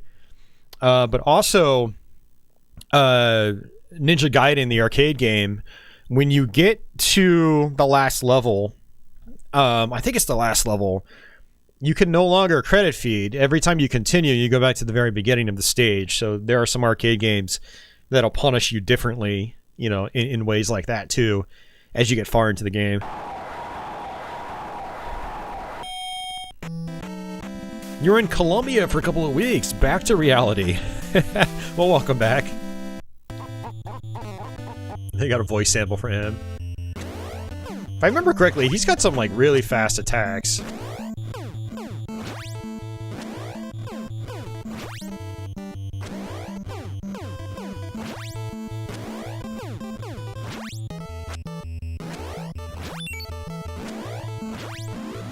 Oops. Wow, I'm lucky I got that. Ooh.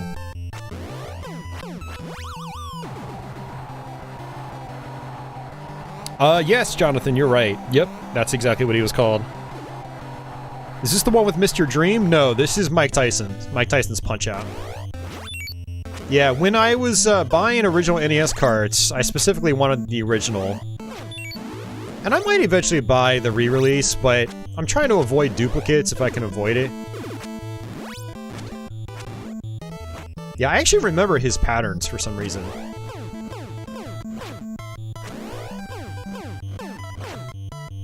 I think it's because a lot of his patterns are a little more basic. He doesn't seem to have as much, like, variety in his attack patterns as something like, you know, the last Piston Honda we just fought. The same voice as Game Over, Return of Ganon, yeah.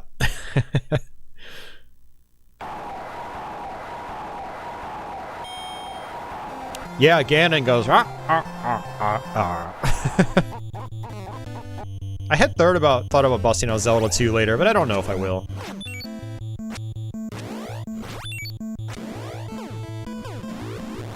Ooh, sneaky, sneaky Soda Popitsky. 1, 2, 3.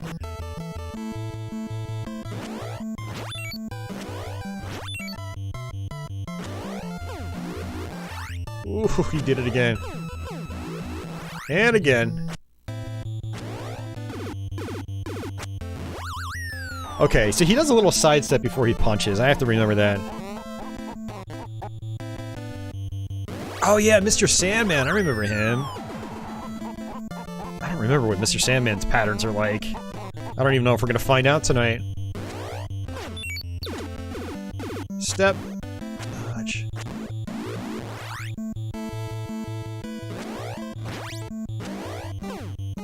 Oops. I love how he flies back.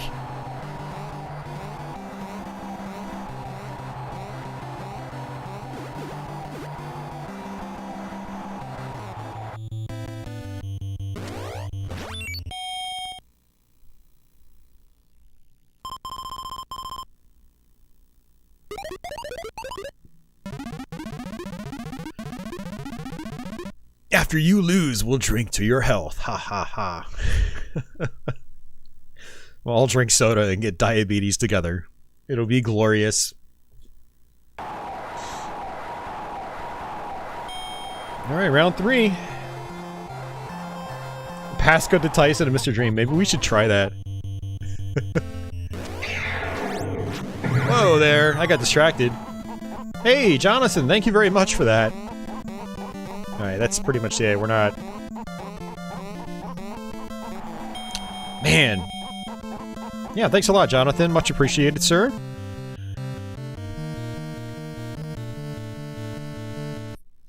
So that's 2 losses, unfortunately.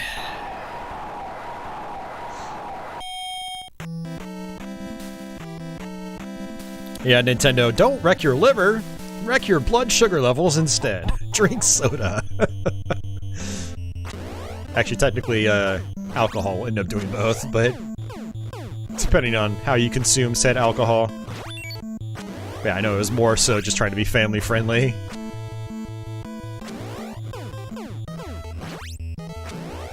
A lot of people like to give Nintendo crap for thinking about that stuff, but it's like, you know, it is what it is. It never bothered me. For me, it was like, are the games good?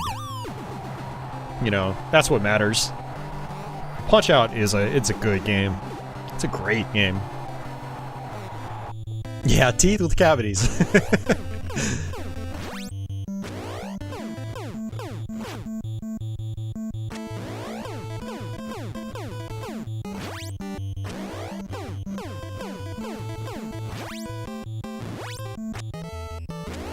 Yeah, that just one punch that comes out is kind of hard to deal with.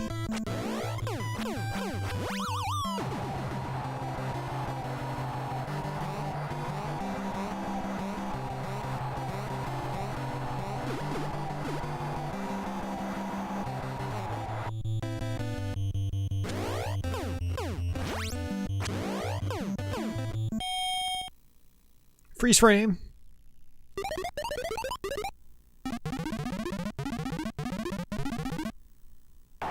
I can't drive, so I'm gonna walk all over you. Huh, I wonder if that was a quote in the arcade version when he was actually an alcoholic. Don't drink and drive, kids. Well, I mean, kids don't drink, period. But adults don't drink and drive. Okay, so looks like he always dodges that when I try it.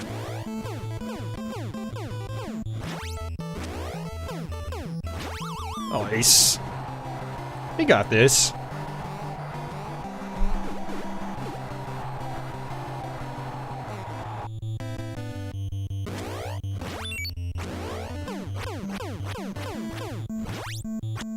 Ooh, that was close. He's gonna dodge again, yep.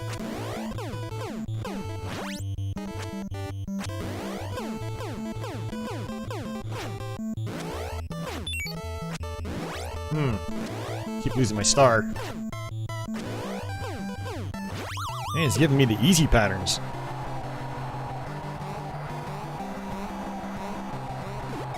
Am I gonna try games like Shadowgate? No, I don't have Shadowgate on my list tonight.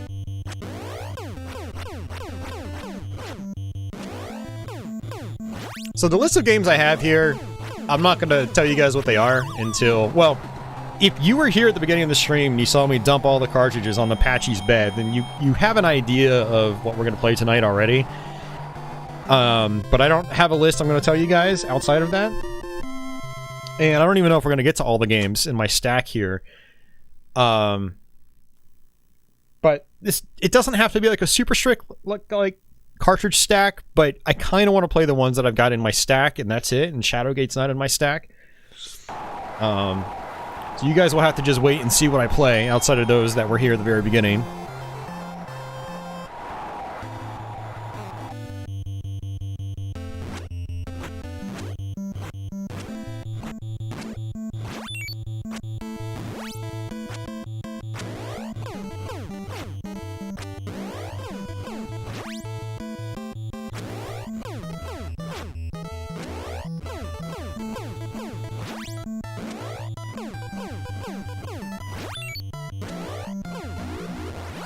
Nice.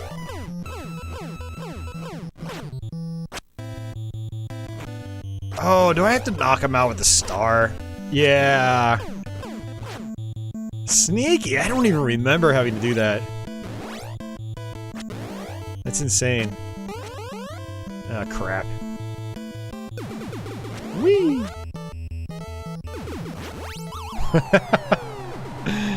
Man, I totally forgot about that. I wish I had saved my star. Alright guys, stop guessing games. I'm not gonna answer you. We have to do this like every variety stream I do. People start guessing games. I'm just like, no! I probably should have saved that star.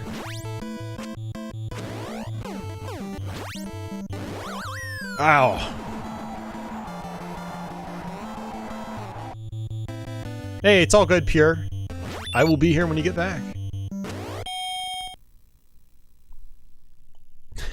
What did I just say, Jonathan? Stop guessing! No guessing.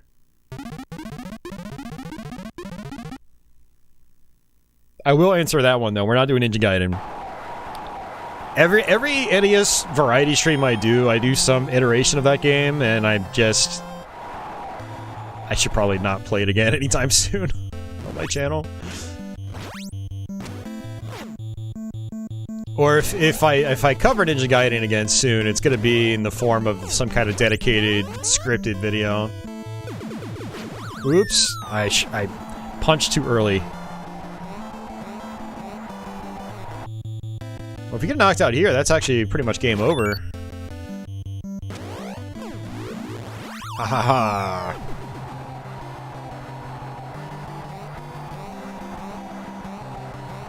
He's gonna get back up. He's faking it. Oh, that would've been funny if he just flopped back down. Ow. Ow! That was my fault. I reacted way too late.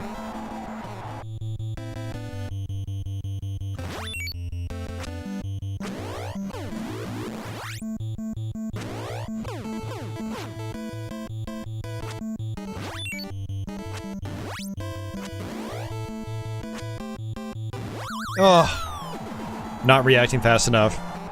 Their attacks are a little bit faster now, so it's... Alright, Bald Bull, you're a weirdo. You're creepy.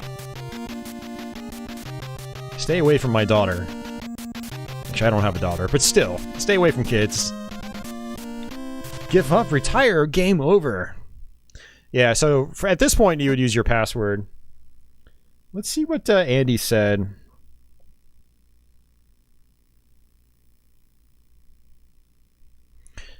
So oops.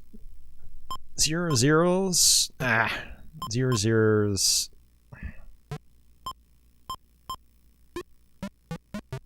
Oh, okay. 0 0. I keep pressing down. 0 0. There we go. 7 3 7 3.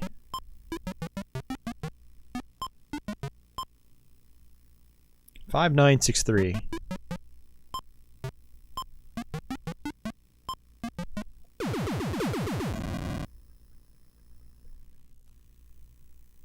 All right, Mike Tyson, Kid Dynamite.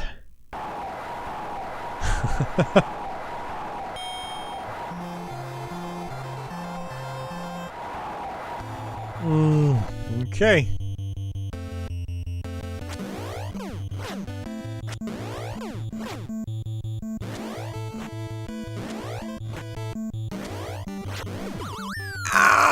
Instant knockout!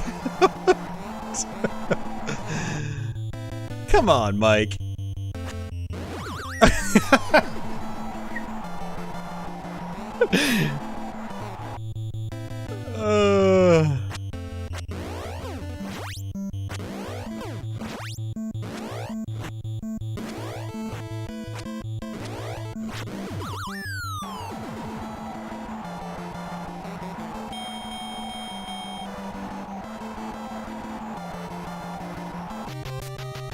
Oh really, Zotmeister? If you put in the code for Nintendo technical support, you're greeted with a busy signal. That's insane.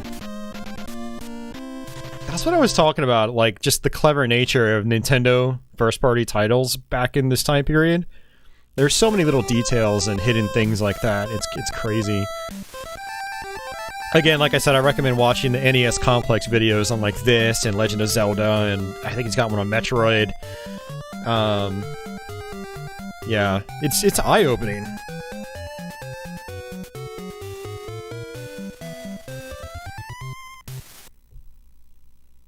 If you get a hit in the first minute and a half, it's an instant knockout. So you basically don't want to even hit him for the first 90 seconds. That's kind of crazy.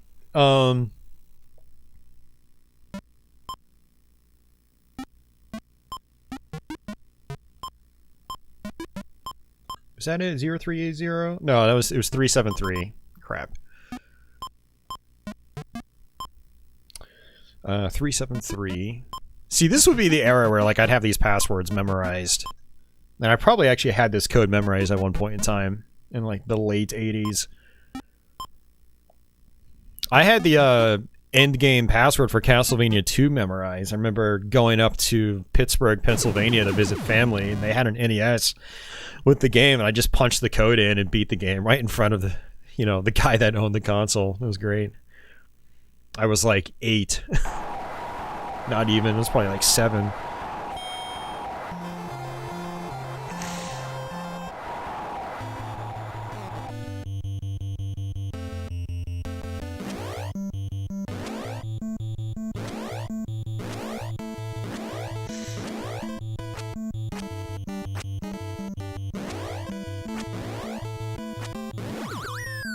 Wow, still instant knockout. Okay. Oh, if Tyson hits me in the first minute and a half, it's instant knockout. Okay, I thought you were saying if I hit Tyson, when he hits me, it'll be instant KO. So I basically thought you were saying, like, it's not even worth attacking him.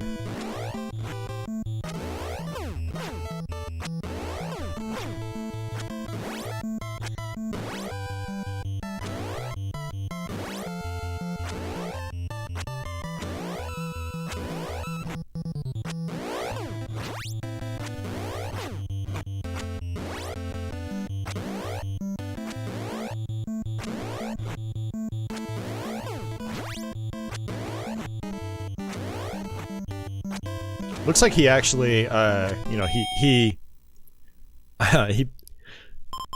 basically like winks at you with one eye. I have, Davey. Yeah, it's really interesting watching blindfolded runs of this.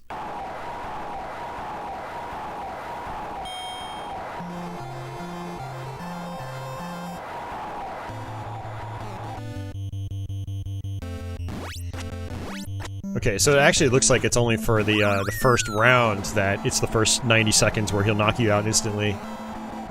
Okay, good to know.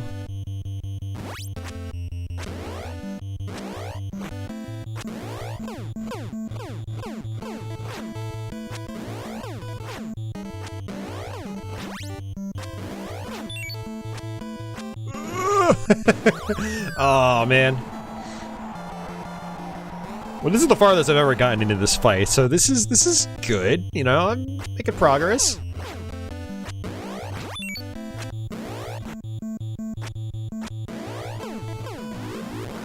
Oh, I didn't think that was gonna work. Wonder when I can use the star. I'm gonna have to watch some videos, and that's it. Look into my biceps. Alright, well... that is that. I think we're gonna go ahead and switch games.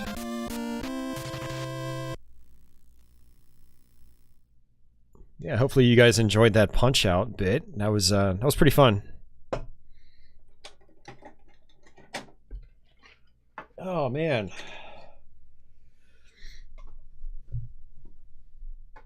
Oh.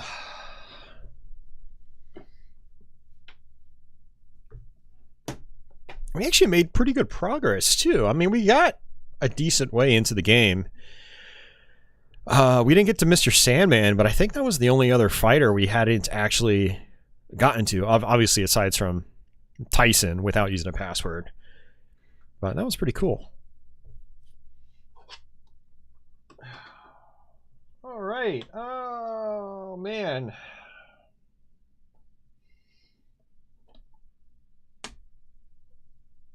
I am going to try to play.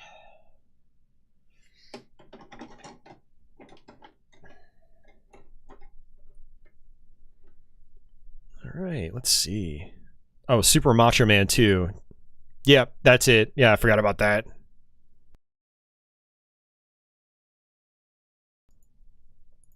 Alright.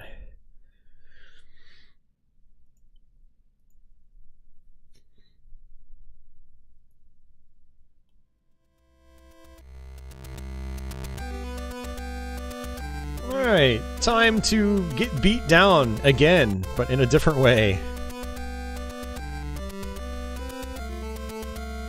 Oh yeah, no, I know all that, Andy. Yeah, we were making some pretty good progress, though. Man, this is Kid Icarus. This is an interesting one. It's like it's an action game, but then you got some puzzle aspects to it, you've got shop elements. There's some stages where it's literally just like shooting.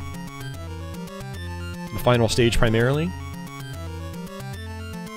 Yeah, don't expect me to get very far in this one. But we'll go ahead and try. Whee! So you can actually duck while you're in the air, and you can also slide on the ground. But yeah, this is Kid Icarus. This is Pit. That's my main character. And as you shoot enemies, they'll drop hearts. Hearts is a form of currency in this game. It's a couple different currencies. You've got hearts, you've got these cups. I don't know what you call them exactly. I'm sure somebody out there will know. And we'll actually have a chance to get some of those, I think, later on in this level. But you can actually grind out for hearts if you want, which is actually not a bad idea. But preferably with enemies that will actually give you more hearts. Like these half hearts. That little red block on the top left is my health bar. That does extend, but man, you start at a major disadvantage in this game. Major, major disadvantage. You can shoot up, just hold up and press attack. Waiting for these guys to come down. Come on down, let's have a party. No, not like that. I can't get hearts if you do that. Ugh. Alright. Now, one thing that's really important to know... Oh, crap. Well, I can't show it off now. If you press down on these, more dithered-looking platforms that you can go through, you'll actually fall. You'll fall through. Just like that. So you have to make sure you don't duck on these parts. And this harp right here actually makes the, Oh no, it's hammers! I thought it was cups. I'm confusing the cup for the thing that gives you, I think gives you health back. Never mind. Don't listen to me. I haven't played this in a long time. But, yeah, it is good to grind out on enemies. It's a perfectly viable strategy. There we go. And we got these Grim Reapers. Probably have one coming up here soon. They're a little irritating to deal with. They're a common foe. But they do drop, I think they drop big hearts. There's sort of like a more cheese strategy for them too. I'll see if I can try. But it's time consuming. And it is, you can kind of like, oops.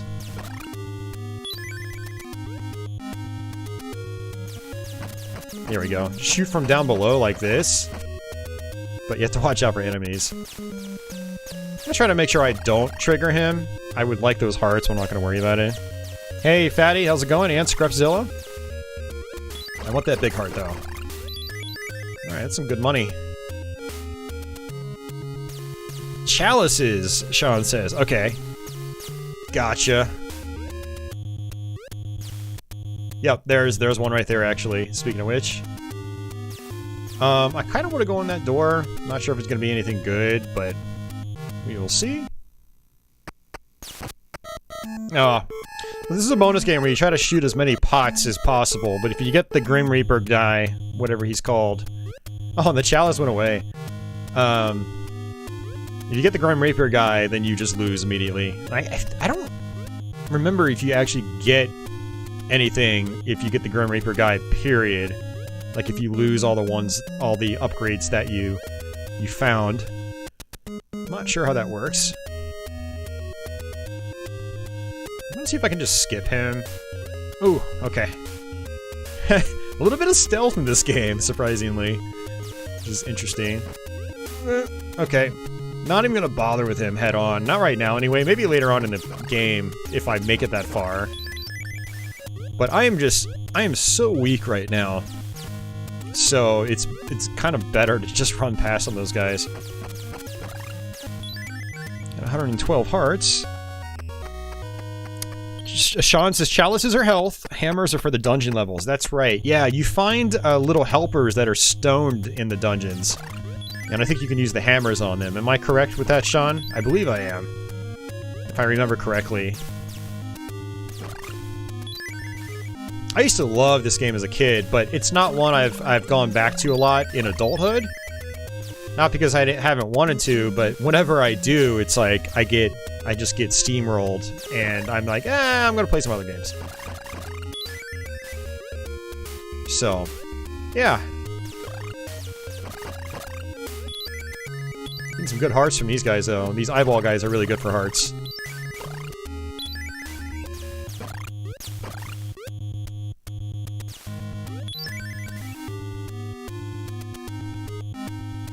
Come on down. Let's have some fun. Or not. You just have to be patient. They'll eventually come down. Hey, VGA, welcome back. Okay, these areas are pretty dangerous too, but you can get a pretty big payoff of hearts.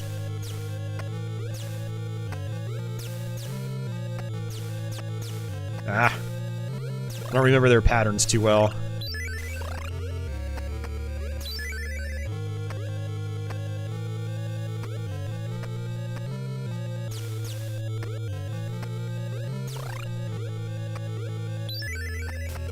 There we go. Up to 260.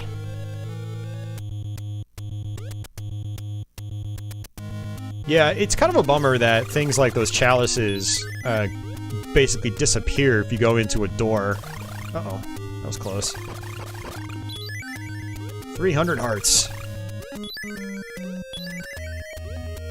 Now this is one of those games, kind of like Contra, where if you push the lowest platform off the screen and you fall to where that platform was, you die. Wow, I don't have enough money for any of these. So yeah, it's a tough game for different reasons than you would expect it to be. Also, the screen actually loops around just like that, which is nice. What I'm going to do is try to come onto this side of the screen and duck, just like this. I'm going to try to jump for the chalice if I can. Well, you know what? Let's go ahead and just kill this guy. Because he doesn't shoot or anything, he just makes, like, his little helpers come down.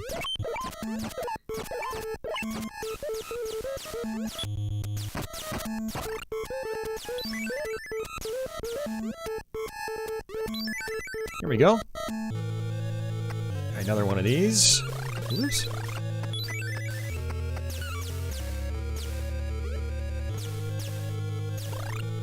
Oh, and you know what? I have to be really careful, because I think it might be instant game over when you die. So that makes this insanely risky, now that I think about it.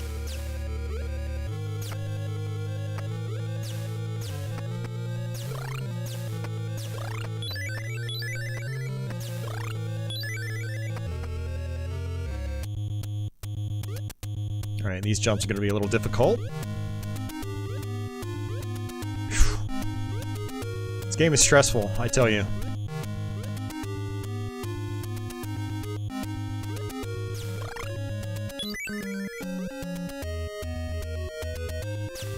So we'll do the same strategy as before.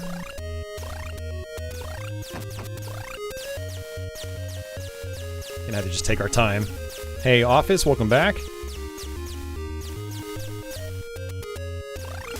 VGA confirms it is an instant game over.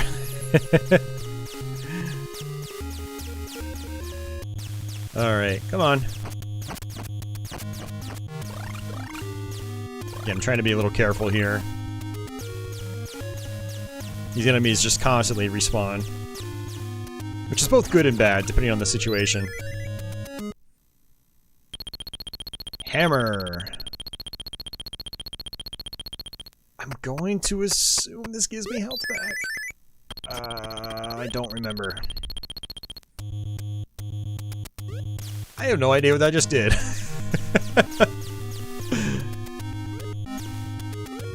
Oh no, okay. Whew. Yeah, this has some weird momentum too, where like if you jump off ice, you'll keep moving in the same direction that you were facing when you were, or that you were moving in when you jumped.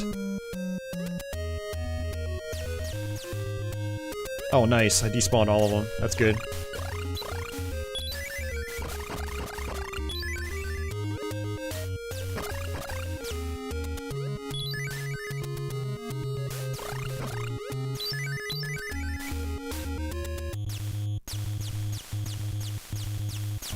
Don, there is a password system for this game, yes.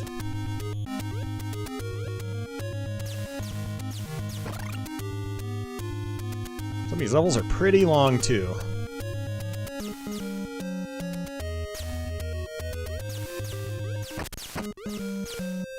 Gonna have to just be a little cheesy here.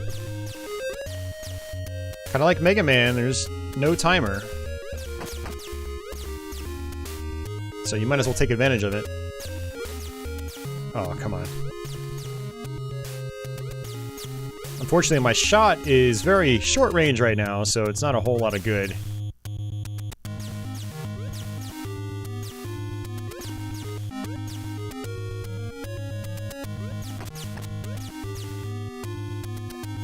Did anybody ever play the Game Boy Kid Icarus?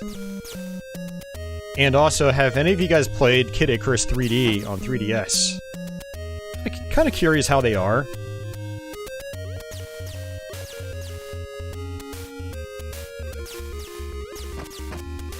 He's gotta be almost dead. Hey, Crestline? You know what I just realized?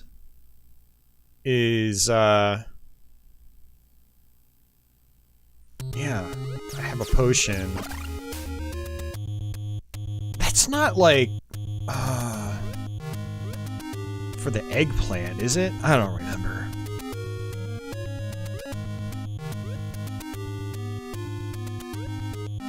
Zalmeister has both, but has barely touched them. Gotcha. I'm just gonna jump straight up here. Once you start, like, going forward, things become awkward real fast.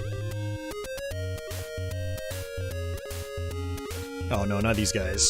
Uh-oh. Glad you came, Pit. Here, take this. Alright, that should be a power upgrade. Yeah, strength is 2 now. That's good. Oh. Come on, that was just cheap.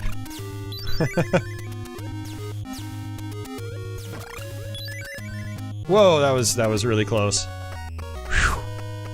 At the skin of our teeth. Zalmeister says what he did play of the 3DS one impressed him, though. Office says Kid Icarus on 3DS was awesome. Okay. Interesting. I know Office has good taste in games. So that's good to hear.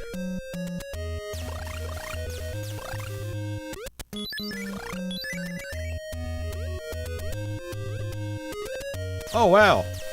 I'm wondering if I should just kill myself. I mean, in this game, not real life.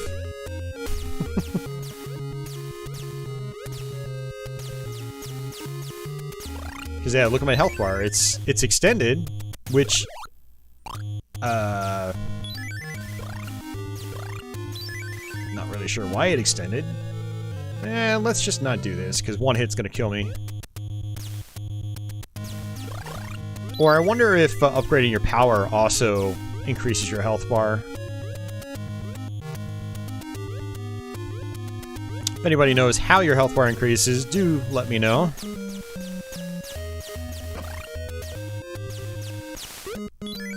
Hey, Video Game Obsession.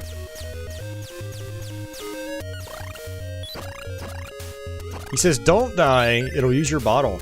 Okay, and it just used the bottle. Okay. Not sure if that bottle was worth the...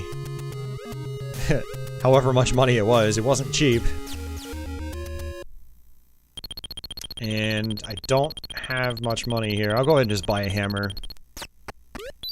I haven't gotten any others yet. Zombmeister says he doesn't remember, but he thinks the health increases might be score-based. Okay. Interesting.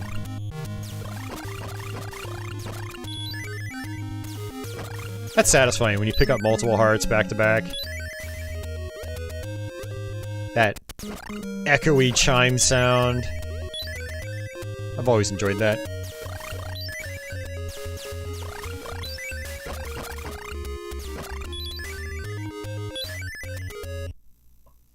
Another pot puzzle? I'll go ahead and just take it. VGA confirms that too. It is score-based. Interesting. I did not know that. So you could theoretically grind out a lot on like level 1, boost your score quite a bit, and then get an upgrade like immediately. That would be pretty handy, actually. Ow.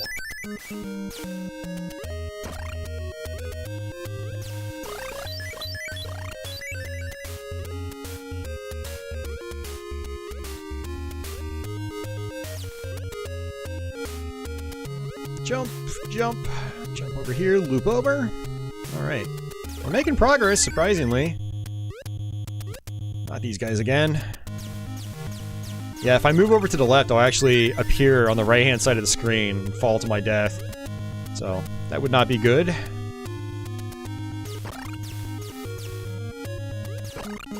Whoa there, that was close.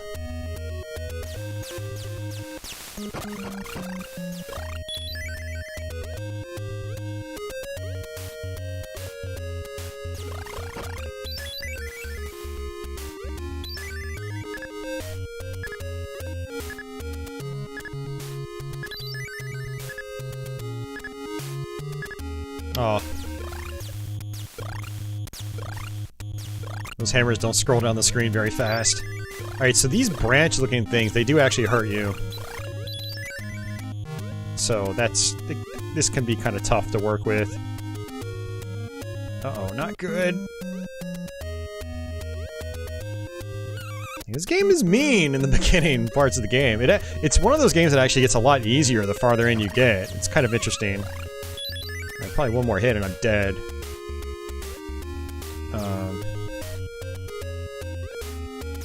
Jeez, man. This is putting me on edge. I don't have enough money for anything. These things are so expensive.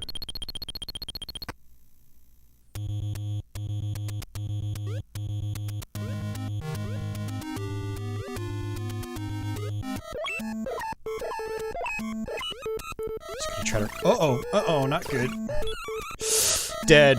Damn, man. That sucks. Alright, see you, Davey. Have a good night.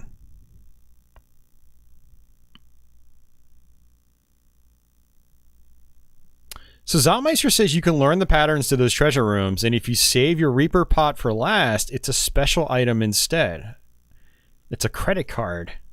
What? Okay, I need to figure that out eventually. That's actually amazing information. So, I'm all the way back here at the bottom. It looks like I actually kept some of my hearts. I don't know if that was the amount of hearts I had when I got here, or if it just like chopped them in half.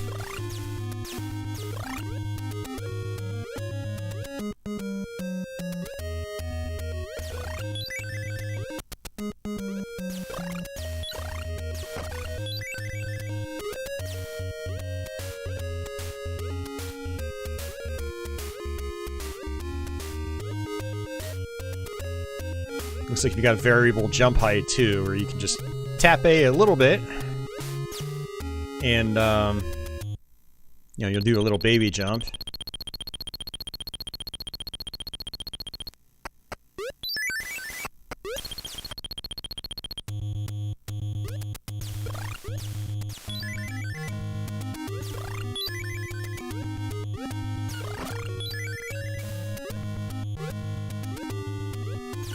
Oh, sloppy.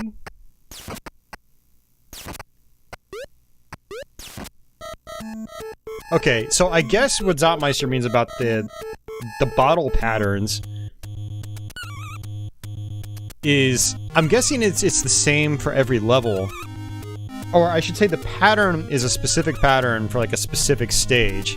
So in this stage, I know the Reaper is on the right pot, so I'm going to try that again, actually. I want to test that out. Oh, unless I'm supposed to do it in a specific order. Oh, maybe that's it. Huh. I'm confused. God of poverty, right? Yeah.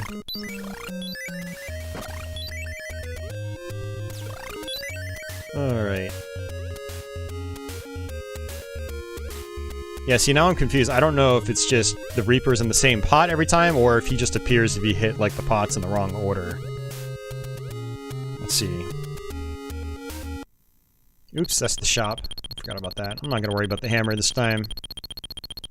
No, actually, I'll get it. Why not?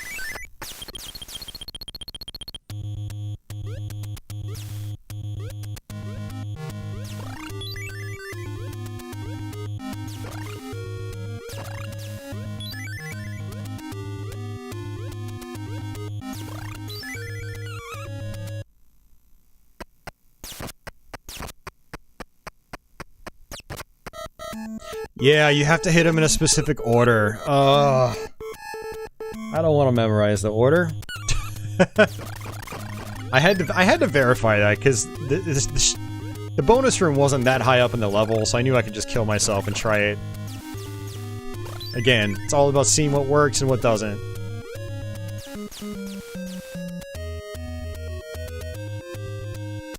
Yeah, no, Zopmeister, I am interested. If you want to tell me the order on this specific one, let me know. I'll try it again. I'll give you a couple minutes to type it out.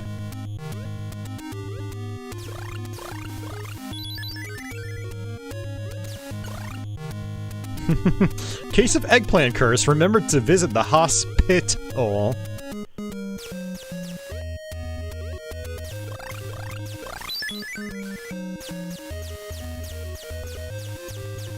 Order doesn't matter. It's random when you enter, but there are only so many overall patterns. Oh, okay. Yeah, I was thinking it was like the same every time for whatever level you're in. Okay, so apparently it's random.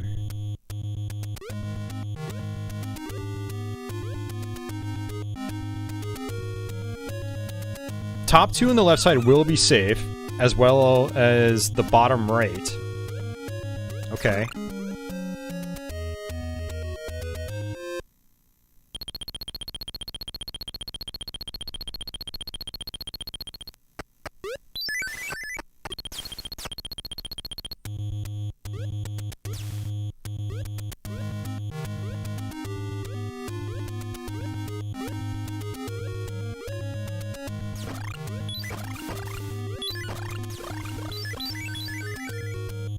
So, top two on the left, and then the bottom right. Okay. Oh, can you tell by the reward? Is that what it is? Because I know I've gotten a heart in the bottom right before. Oh no, it's all good, Brian. Zopmeister's going to explain it. I think we'll be good with that. I do appreciate it.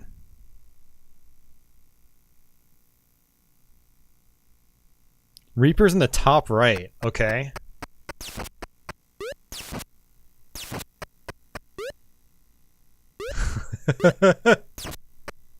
Oh man. So I got a bottle for that. Man, that's huge. That is huge, huge, huge for this game.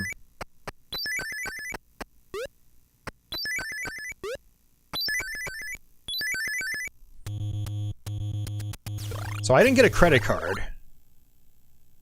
But I did get a bottle, which is good. Oh man, my score is kind of low. Although I wonder if it's just the total score that matters for... It's probably the... I don't know. I would think it's the total score is what determines your level up. Hopefully.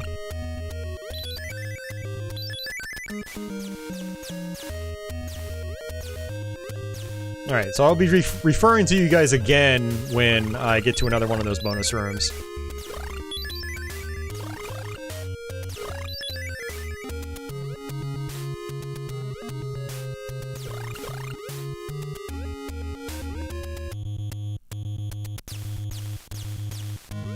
Brian says it is based on total score. Okay, cool. So it seems like getting a game over, your main punishment is losing hearts, and then, basically getting kicked back. You just lose progress. You have to redo, whatever level you're on. That's actually not too bad. Oops. That's not good. 'Cause at least you don't, lose your score.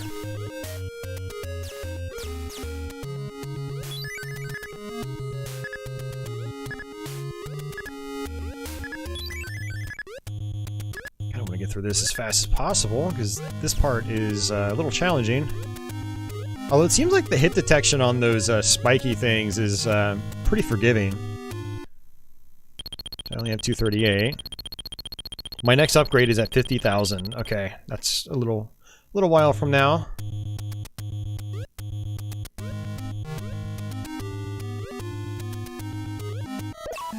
Whoa there. Yeah, I'm not really playing seriously now, so that's actually really good information to know for the future, is to try to play well, build your score, grind out for enemies, know when that you level up. Like, I'm at 27,000 and a half, and Brian says I need 50k for the next one. So if I wanted to, I could just grind out.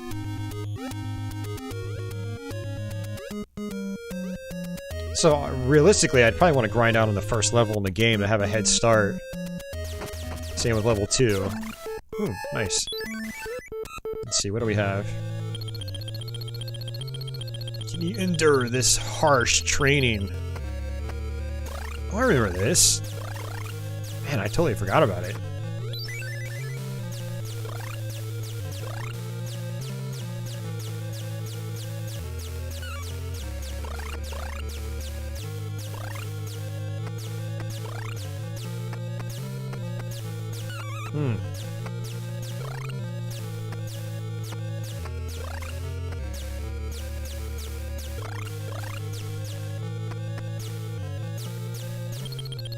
Well done. I wonder if there's a safe spot. Take your pick. Ooh.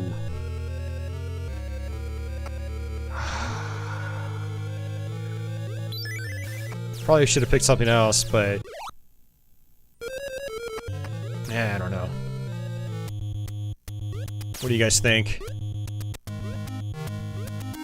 We have some Kid Icarus experts in the chat, so might as well refer to them. Ow. I got some health back from that, too.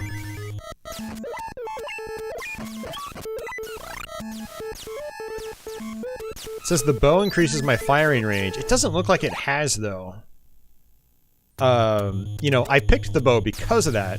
Unless it doesn't go into effect until I beat the level.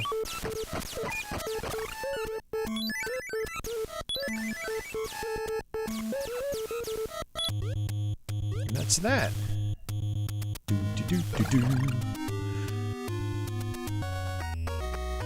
Video Game Obsession says, man, I haven't beaten this game in nearly 35 years. It was fun, but also pretty frustrating to beat as a kid. Yeah, it's one of those games where it's really hard at first, but when you go back and you try to play it again, it's a lot easier, because you know what you're doing. So these levels are like mazes, and there's a boss at the end, and then you go to the next world.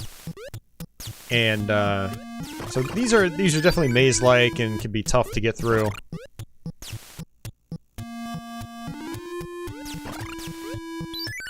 Oh, jeez. Forgot about those pots up top. We can actually use our hammers. We press select, we can free these guys.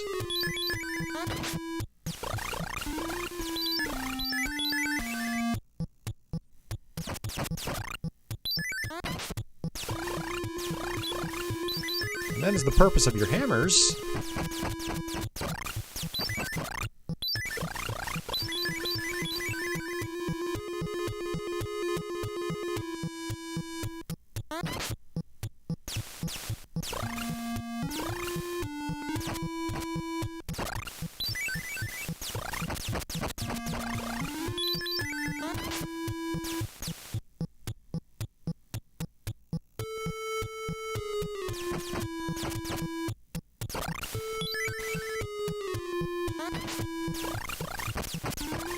How many hammers do I have left? 2. Okay.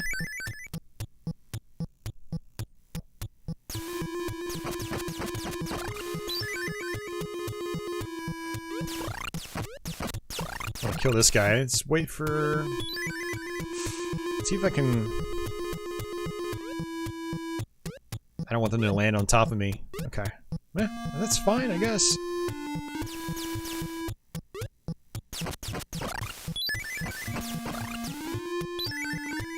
$385. May I help you? We have everything.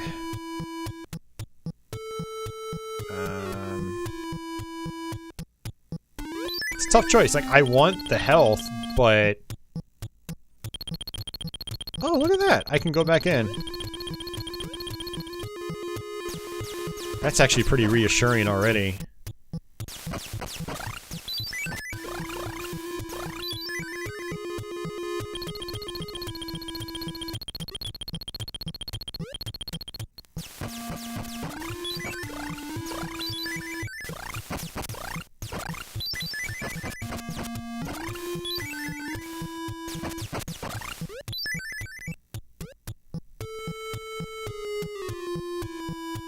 Oh, there's a health room too. Man, I totally forgot about some of these details. That's crazy.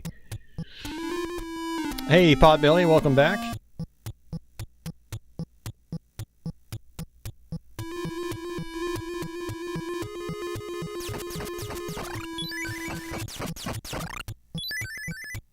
And the half hearts only give you 5 hearts, I just realized.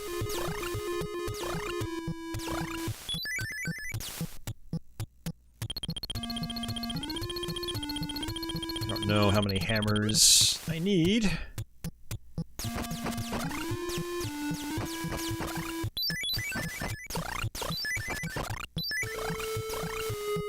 Pretty easy to grind out here, though. I mean, it's gonna be time consuming, but it is what it is.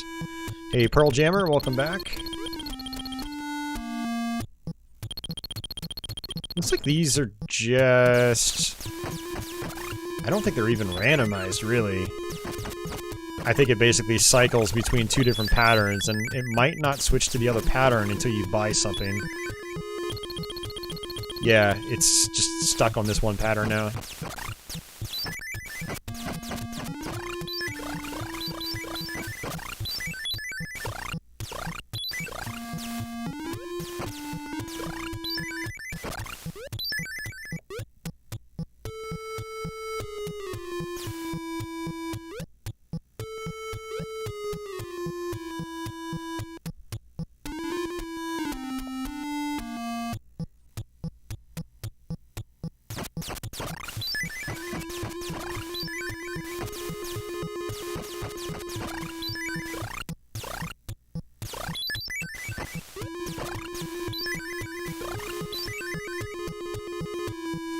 Let's see, what is this one? 120. Let's go ahead and buy it. So, let's see if that theory's correct. It's gonna be hammer? Yeah. Oh, no! Is it just completely random now? It is random. It's completely random. Every time I think I'm onto something smart, it turns out I'm not smart. I'm just way overthinking things.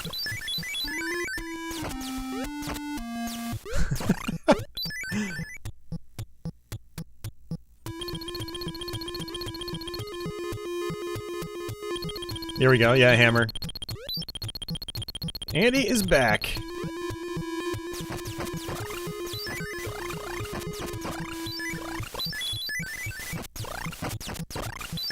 Sometimes you are smart when it comes to video games. Other times, well, you might think you're smart, but turns out you're actually just overthinking things and you got everything completely wrong. And that's okay. It is fun trying to figure out these things. I want to say I can go down here?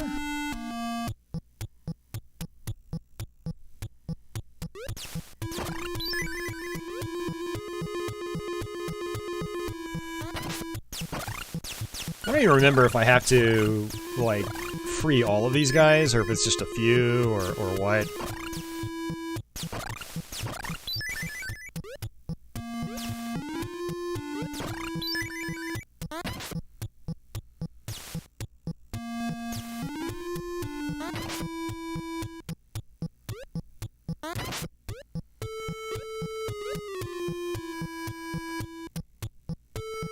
Oh yeah, the spikes. Man. Pure Logarithm says it's totally optional to free them. Okay, cool. That's good to know.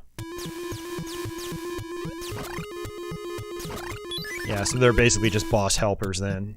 Okay. Nope, can't do that. Nope, that doesn't work. Gonna see if I can shortcut my way to the other side.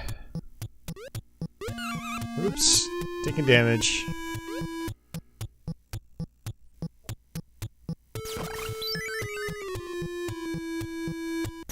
Alright, so this is the beginning.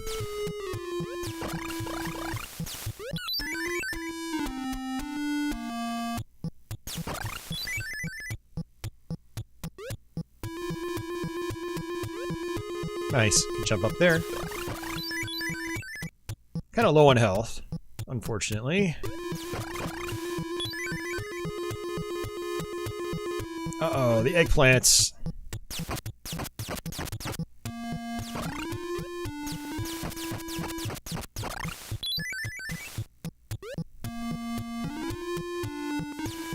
More egg. Oh no.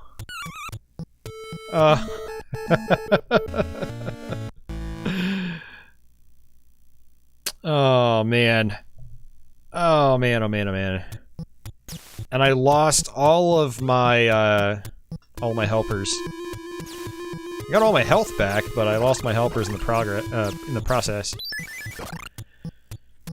That's a real bummer. No, we'll just try this direction, see where it takes us.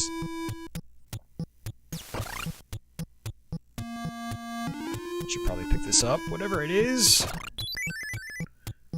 Let's see. That must be a map.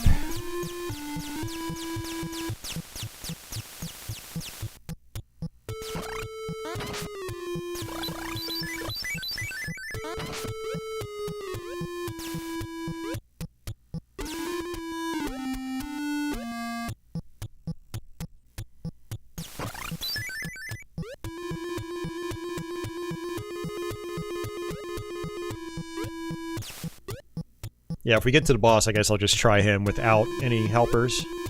Well, I don't know. I'm gonna pick up whatever helpers I see on the way. But I'm not gonna go out of my way to free them.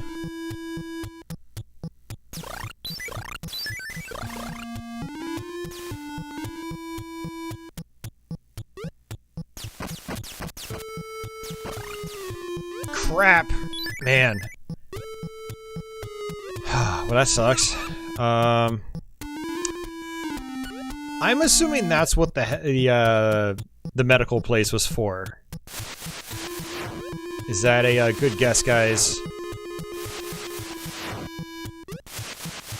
You go to the medical place to become un-egg-planted.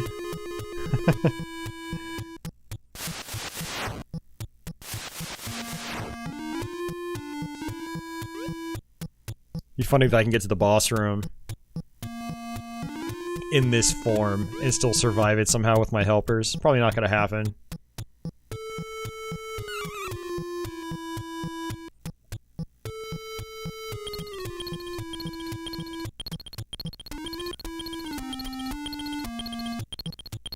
Dude, there were kids outside yelling and playing. It's almost 10 p.m. and it's like freezing outside. I don't know what the hell's wrong with people in my apartment complex.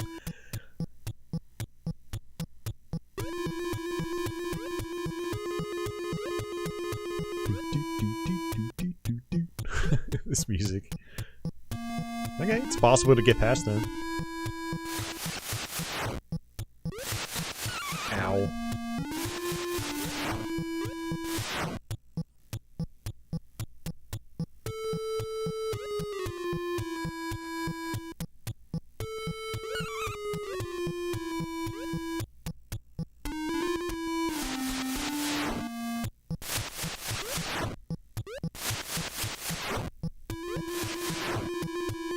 Man, these dungeons are big. Or if this is the lead up to the boss.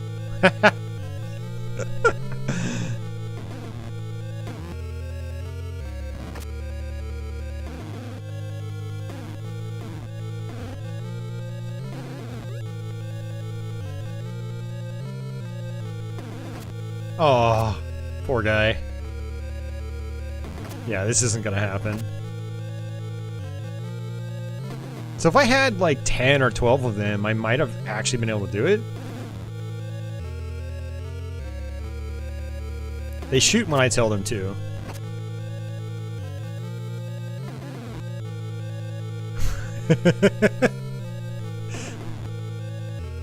Be funny if like it would hurt him if he landed on you, because that looks like a spike, but it's not.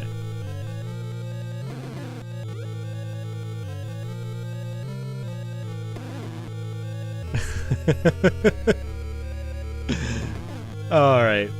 Well, that's Kid Icarus, guys. That would actually be really fun to beat bosses in eggplant form. Assuming you've saved enough of the Centaurians. That would be really cool. Oh, man. Well, I hope you guys enjoyed that. I'm not going to continue. The idea is not to beat the games I play, but just to kind of play them for a little bit. Not for like 5 minutes, but, you know, put some time into them. And this is the farthest I've been into Kid Icarus in a while, so I want to come back to it, try to learn it, learn all the details, and actually finish it again. Rusty Cog, this is Kid Icarus.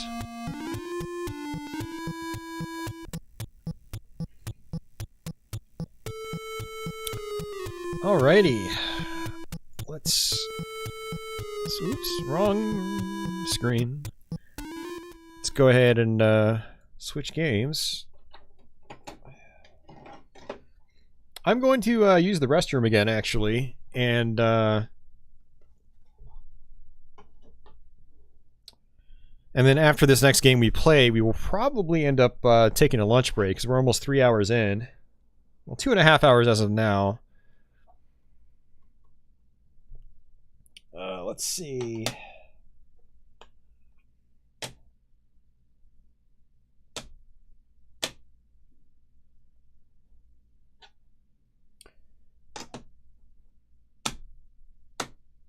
Oh, man.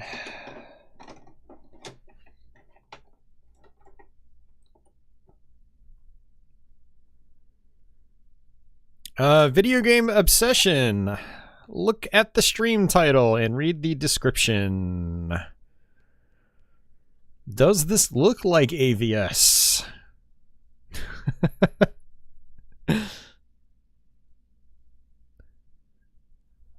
And yeah, you do see the AVS. It's over there. Right there. But no, we're playing on an actual NES with composite video with real carts.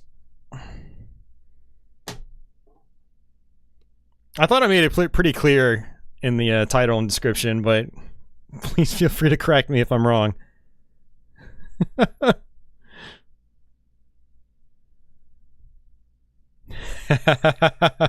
What is real?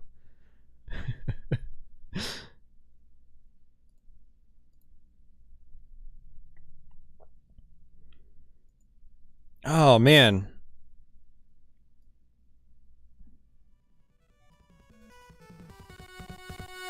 Alright, so next game up on the docket is Batman for NES.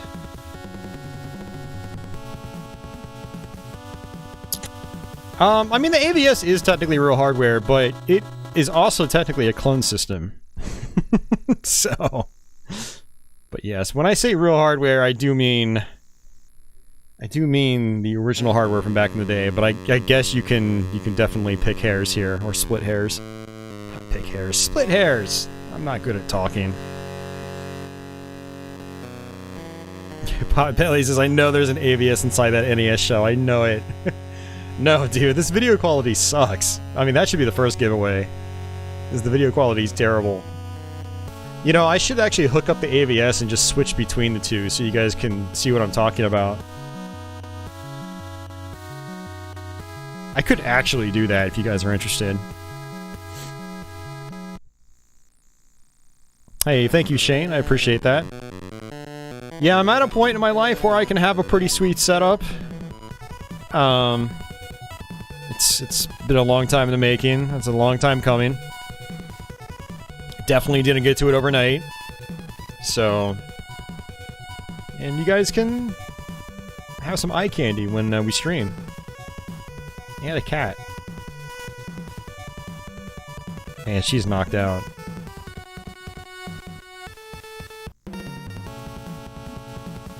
Video Game Obsession says that most people that he sees that says real hardware usually just mean it's not an emulator. Woo. Well, see, that's a really weird one, Video Game Obsession, because technically FPGA recreation is a form of emulation. So even though, like, I'd be using the AVS up there, it's still emulating the NES hardware. It's not a one-for-one recreation, like it's not using the original NES parts, you know. So it's weird, and I try not to go down that line of conversation because, like, there are some people out there that are super anal about it and will be like, FPGA is emulation, and it's just, you kind of get into like kind of a bad territory when you start, you know, going down those paths. But I know what you mean. I look at FPGA and I'm like, that's real hardware.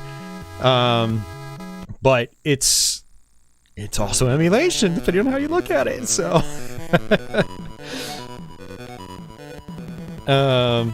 Alright, let me use the bathroom real quick so we can get back to, you know, doing what we do best here, which is playing video games. I don't do nearly as well just talking about them, because I can't talk.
She's got her head tilted sideways, and she's just like got one eyeball open looking at me. I'm like, I see you.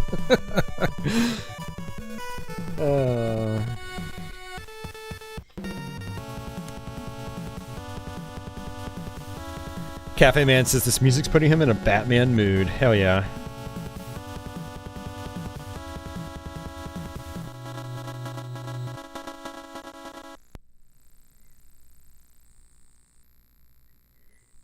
Yeah, this game is great. It's one of my favorites on NES. Unfortunately, it is one of those games that I have to practice a lot in order to actually finish. So we're probably going to get pretty far into the game, but we're not going to finish it. Like, I'll get to the last level most likely, and I'll die.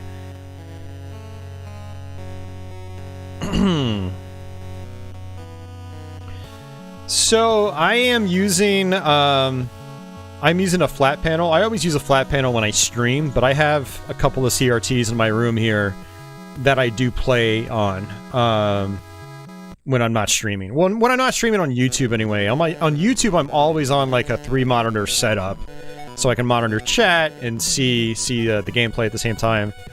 And yeah, I do use an upscaler. I'm using the XRGB Mini Framemeister, which is actually a pretty old scaler by this point, but it's treated me very well over the years. And, yeah. So we actually are upscaling at 720p. A lot of times I'll do 1080p, but I did notice that the 720p upscale doesn't introduce as much input lag, and it still looks pretty good for NES, so... Alright, let's go ahead and jump into this.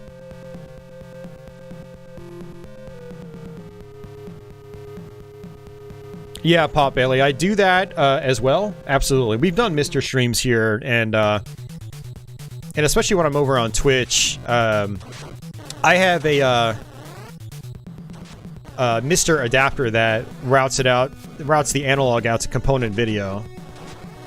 And so basically the HDMI will capture it, and then the component will go into my CRT. NES and component on a CRT looks so good. It looks so good. But yeah, so this is Batman. You hit the start button to cycle through weapons. You have 3 different types. They all use ammunition. But the best weapon in the game is honestly your fist.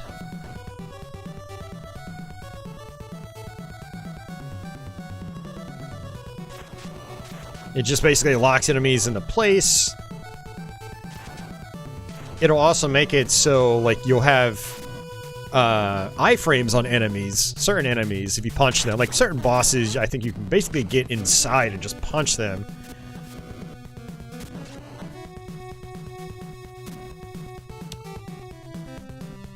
But yeah, great game. You got wall jumping, which is always fun. Adds a little bit of flexibility to how you get through some levels. Some levels, not all. But there are some very light little sequence breaks you can do with it, which is cool.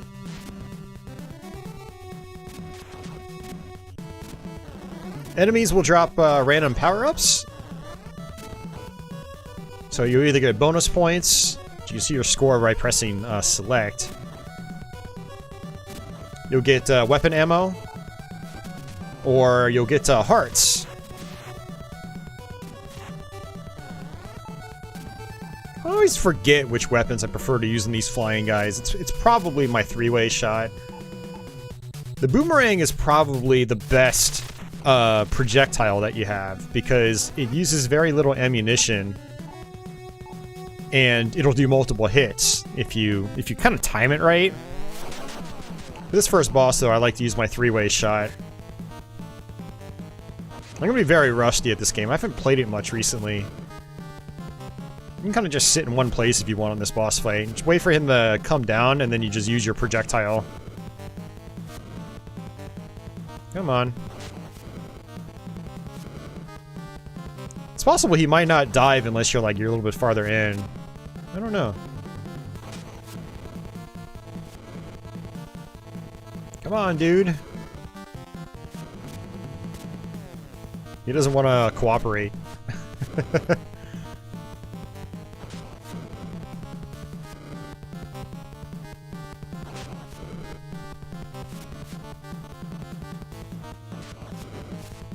I messed that up. There we go.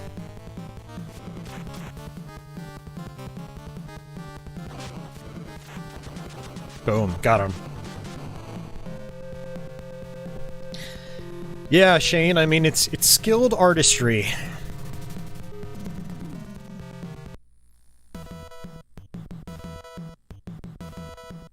Popelli wonders what's considered the best looking NES game that doesn't use any MMC or enhancement chips.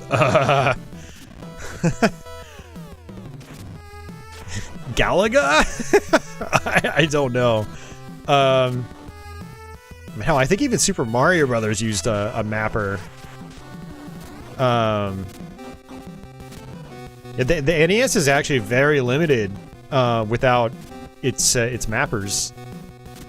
So it would probably be some like early black box game. You know, like Donkey Kong Jr. I assume those don't use mappers because those are very early titles, even for the Famicom. I mean, the NES hardware was basically like designed to be able to have fairly arcade accurate versions of those games. Because that's what was hot in the arcades at the time when the Famicom released.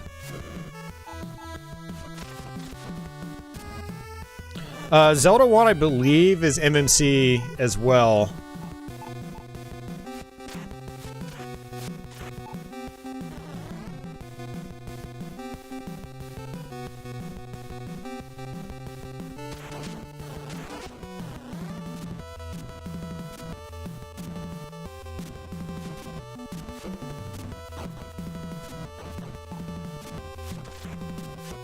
Yep, so you can see the wall jumping in action. It's pretty fun. And your boomerang, like I said, it's really good. For anybody curious, I have a full Let's Play of this game. I actually have multiples. But my last one I did years ago, it was a pretty good run, actually. So I would recommend checking that out if you guys are interested. I had figured out, like, the patterns for Joker and whatnot. There is a fairly discernible pattern when you figure it out, but it's the figuring it out part that's really hard. So, did you notice that you don't have to do a full jump every time you jump? You do have, you know, what I like to call variable jump height. So you can do little tiny jumps like that. Nice.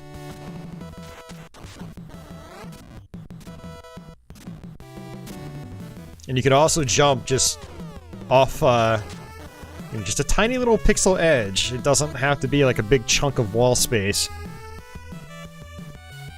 Yeah, I'm sure there's a list of NES games that use MMC mappers. And, yeah, so you can probably figure out, like, when they started using those and what games they use them on. These things you can actually grind out on. You can use it to get ammunition back, but we're at 99 already, so I'm pretty good. Pretty good on ammo.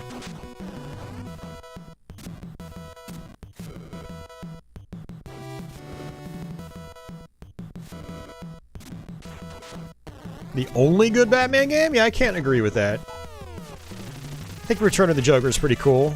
Some people like Batman Returns.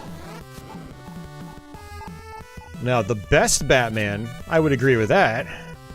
But not the only good Batman.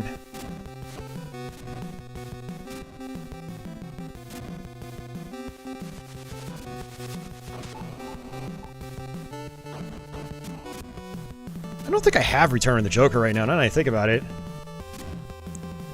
I'm wondering if I have that on cartridge. I don't think I do. I think that one's gone up in price, too.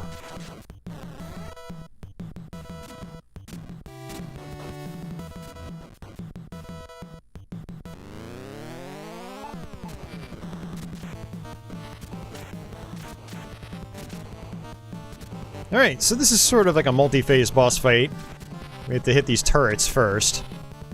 And then go hit that, that blue orb-looking thing. I like to just use my, my missile gun, whatever they call it. Whoops!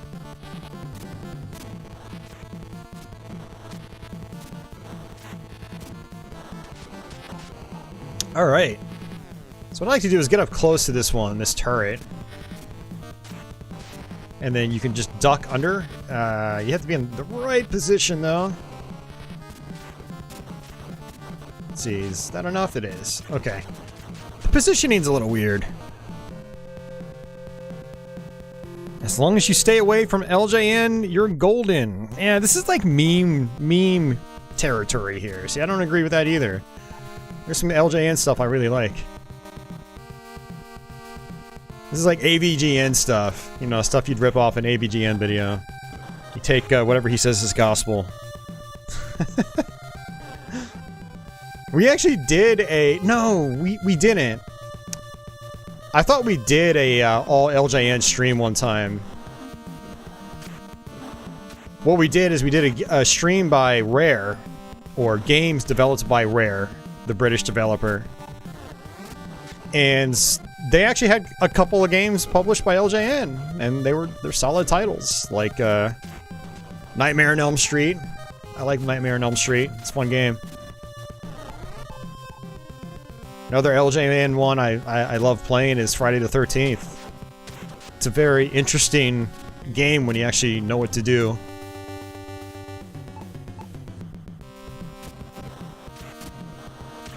Now, some of their stuff was trash and deserves, you know, the ridicule they get, but don't like using blanket statements on, you know, libraries like that. Because I know there are some games I really enjoy by them. So these guys, I like to just kind of like push the screen over just a little bit. If you push it over too far, they start jumping at you, and they're really, really hard to deal with. I'm going to switch over to my fist, and we're just going to grind out here.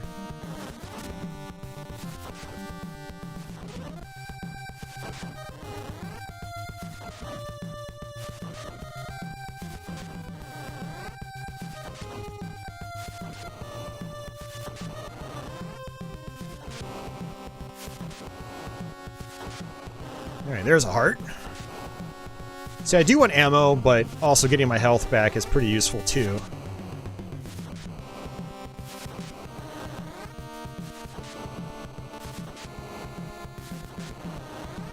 And it looks like, yeah, when you pause it doesn't actually show you your ammunition.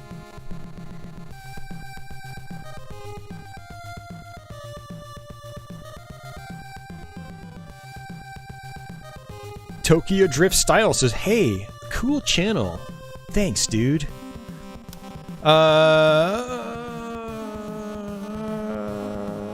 Potbelly Punch says, "Return of the Joker is one of those games where the label is always bad because it was of lower print quality. Kind of like Bartman vs. Radioactive Man." So what happens with the label, Potbelly? Is it like, does it start like, on the Atari 2600 cartridges, they call it Actiplaque. It's basically... the carts will start to look like bubbly and like stained after time because of just like poor material. Okay, that's actually really bad. I don't want to deal with that guy. I wonder if I can despawn him. Let's come back up this way.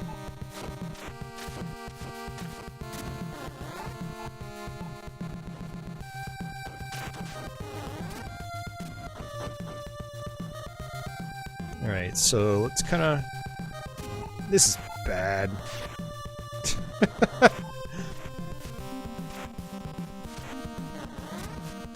Yeah, that completely screwed up my pattern, but that's fine. Okay, let's just try to inch forward. I don't remember the exact you know, level layouts now. Because it's been a while since I've gone through this. All right, I think we're good.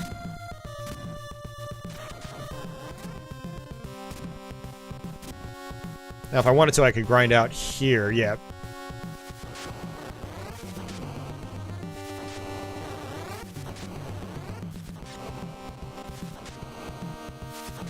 Not exactly the most entertaining thing to watch. Maybe we'll get a couple hearts and then just move on.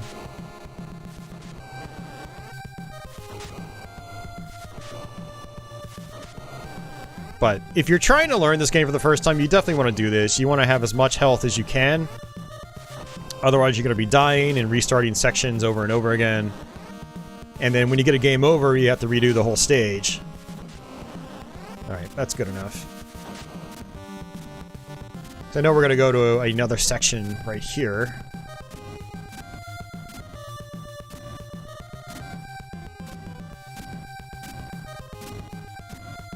There we go.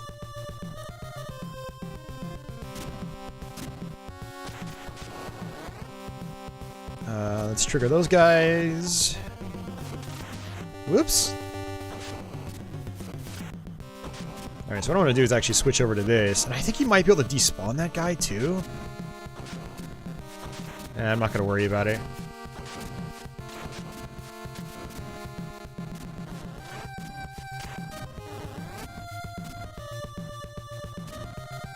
I think there's going to be another one. Cool thing about this is you can hit guys slightly below you.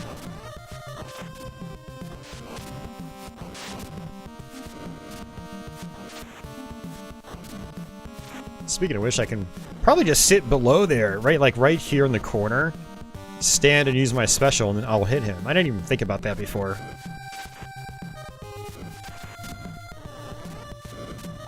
Alright, let's use our boomerang. Uses up less ammo.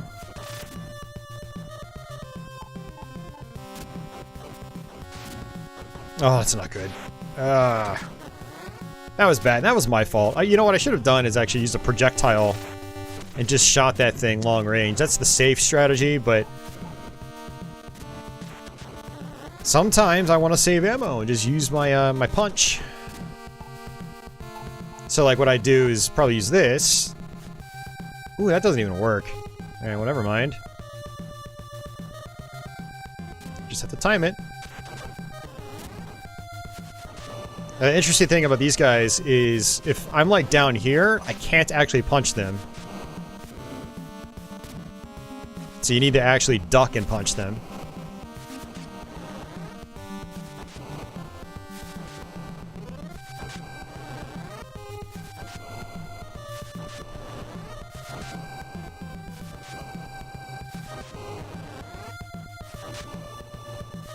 So there can be a total of 3 power-ups on screen.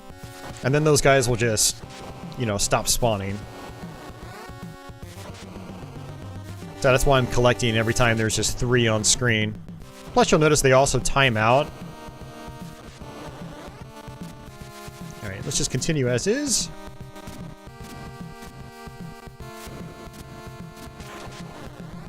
That's what I was talking about right there with the iframes when you're punching. It's very useful. It's actually kind of mandatory on certain parts. Some late game parts, I'd say.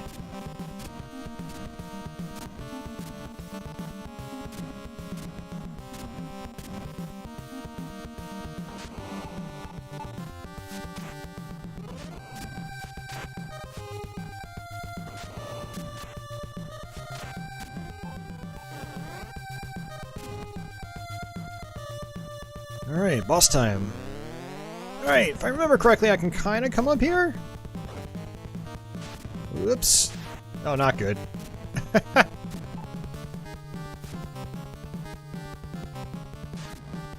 Alright, I'm messing up his pattern. What is the pattern? I'm trying to remember what it is. Okay, I think I'm supposed to be on the opposite edge. Okay. Thankfully, you kind of start at the boss, which is good. No, that's not working.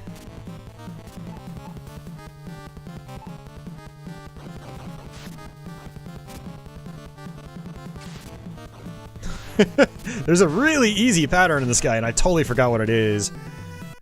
I knew that was going to happen when I get here.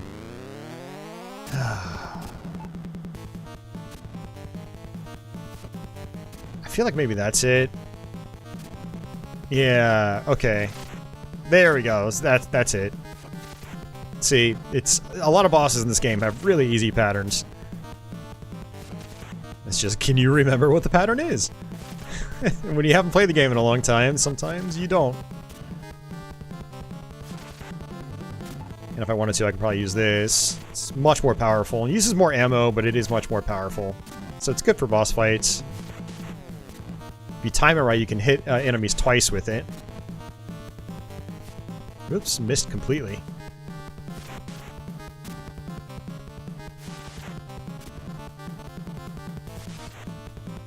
Shooting too early.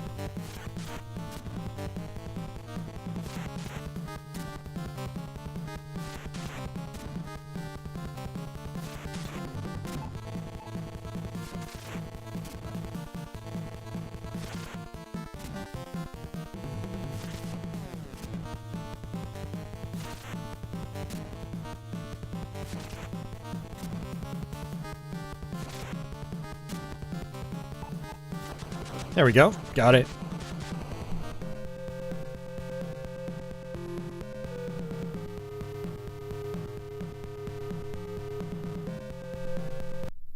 Oh, man.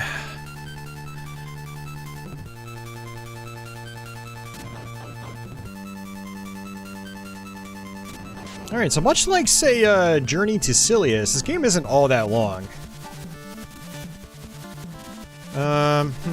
How do I want to do this?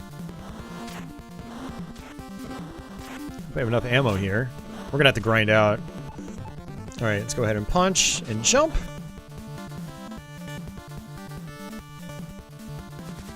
There we go.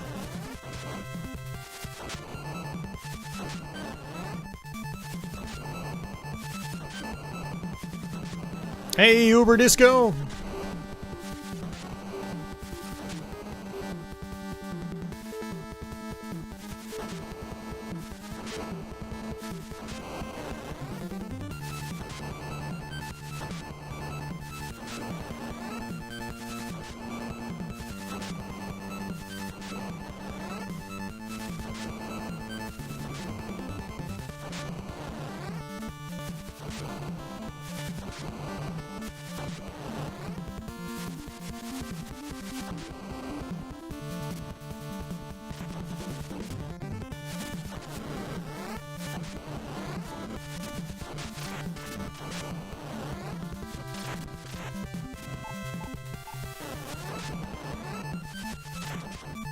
There's the Joker in the background.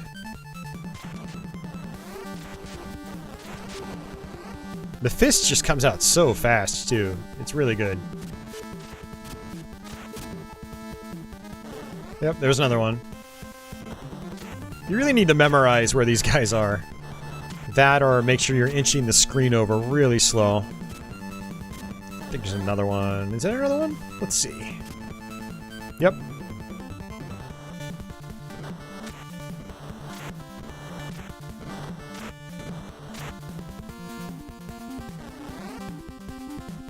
Okay, cool. Got it.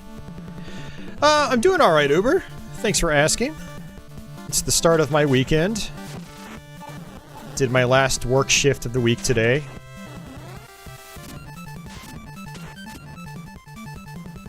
Now I'm off for the next 3 days. Alright, so I kind of want to jump in and punch. You have to watch for the fire timing. So this is one of those games where enemies are basically just on timers. It's like they shoot, wait 2 seconds, shoot, wait 2 seconds, shoot, just rinse and repeat. And some of these guys are positioned in ways where you can just use your specials.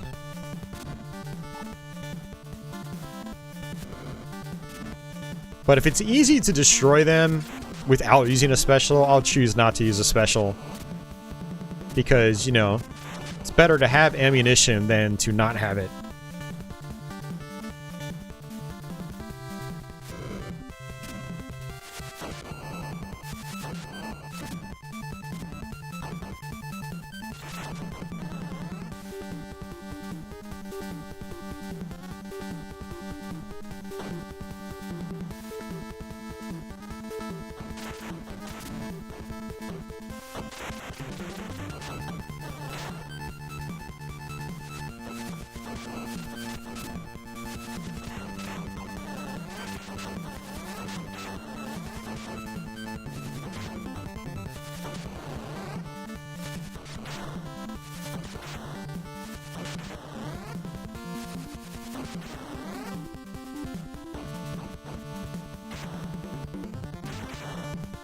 I don't know if there's any rhythm or rhyme to those things, the lasers.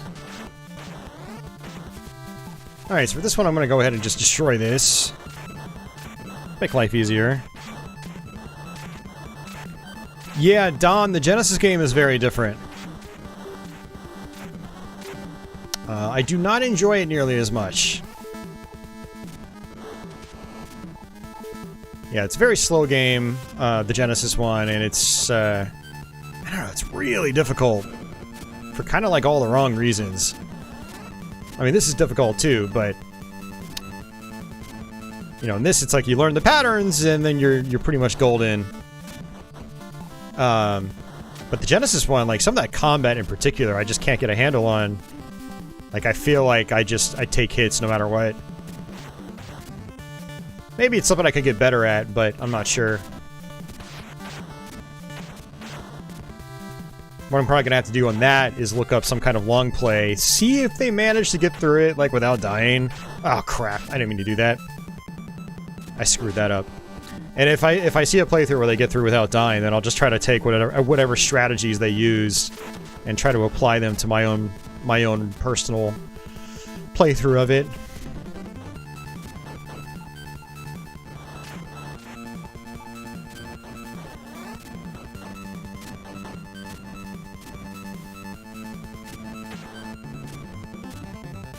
Alright, let's try this again.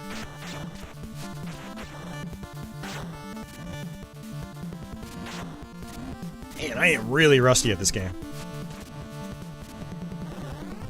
I think there was one right here. Yep. Jump. Wall jump. Another one of these guys.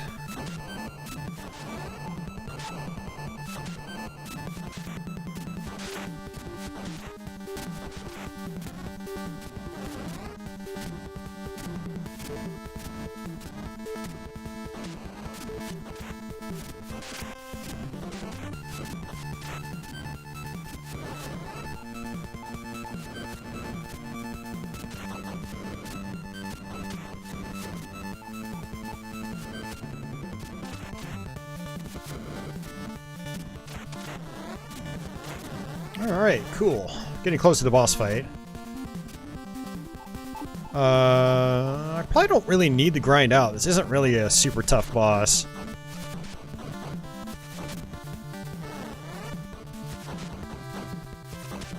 Yeah, I think I'm pretty much good on ammo.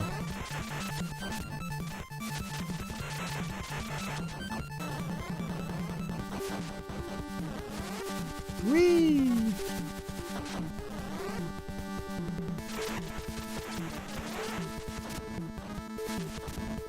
Alright, I'm gonna grind out.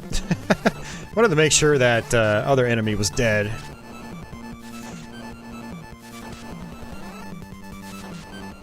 The rapid punching technique doesn't always work too well in these... I don't even know what these enemies are. What should I call them? I have no idea. Doesn't really matter. I usually just think of enemies for the most part. It's just like things to be destroyed. I don't really think of their names when I play these games.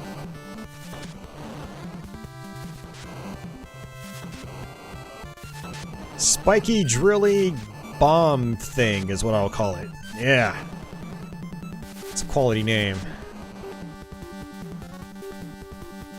Alright, so I think if I remember correctly, I use a projectile on... No, that's not what I do. Okay, I just punch. That's right. I wait for one to come around and I punch. That's it. Ah.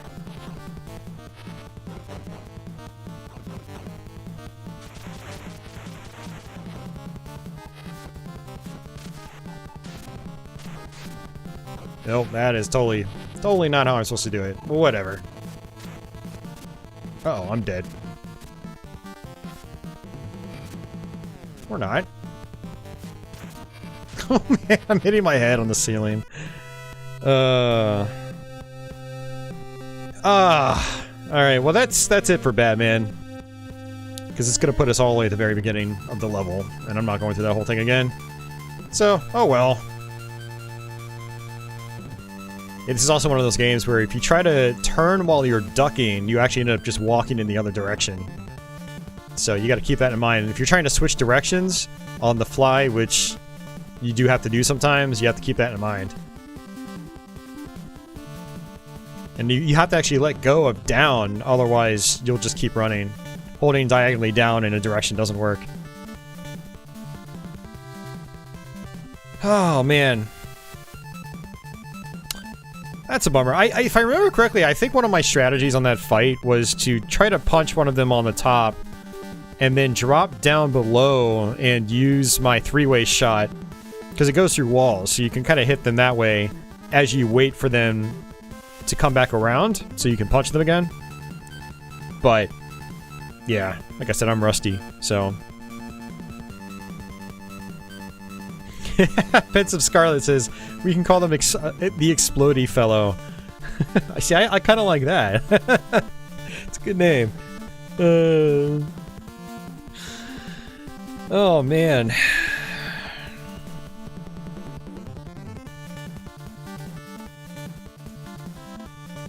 What time is it? It's, yeah, we're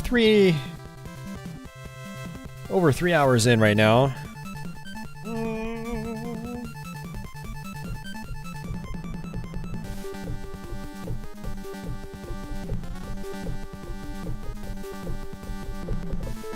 Alright, how about we do one more game, and then I'm going to take a food break.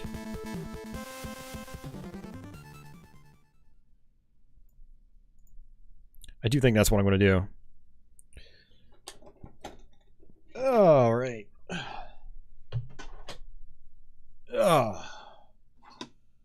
This one is pretty short. I actually kind of learned how to go through the easy mode on this last year, actually. Never did a Let's Play of it because I never learned how to complete all 3 routes. I got pretty far in the hardest route, but I wasn't able to make it happen.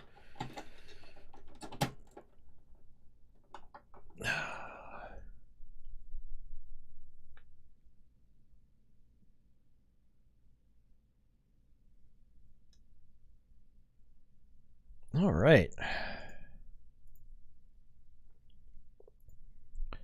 Yeah, so there's actually a couple parts later on in the game where you have to go a certain route as well. Otherwise, the level will just loop around itself, or you'll end up getting warped back a stage, which is kind of frustrating. And I don't remember the route, but we're gonna find out. Not necessarily figure it out, but we'll try it and see what happens. But yeah, this is Renegade. This was an arcade game, beat 'em up, very early brawler. Published by Taito. Did Technos make it? I don't remember. It doesn't really matter. But yeah, you have different difficulties. You press A to switch up to difficulties 1, 2, or 3. We're going to do difficulty 1. 3 is really tough. But it's a fun game when you actually kind of learn how to play it. Let's see if I can remember how to play it. So it's basically just groups of enemies and you have to defeat them within the time limit. And the jump kick is just like Double Dragon, pressing A and B together. But it's actually pretty good. Now there's also like a run function. You double tap and the punch is... the running punch is super good, if I remember correctly. Yeah. And interestingly, if I remember right, I think like Double Dragon Arcade, enemies take longer to get up the more damage you've done to them. So it forces you to adjust your timing if you're going to just abuse the running punch over and over.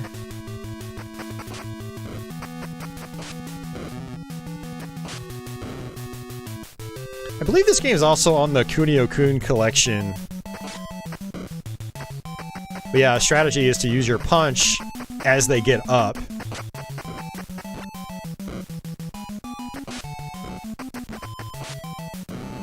You can jump kick across the screen too. I don't really use it. But yeah, one thing I'll do is do that. I totally forgot about that. You can knee them and throw them. That does a lot of damage too.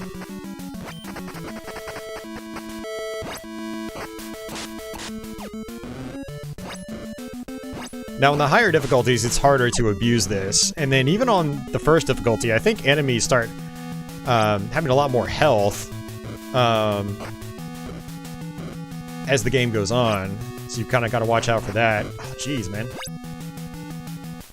You can also knock the guys off, but that's a little bit harder to do. Especially on these boss characters. Yeah, so it took him a while to get up there, because he was almost dead. Zomeister says the second Kunio game was localized as River City Ransom, so this is basically River City Ransom 0.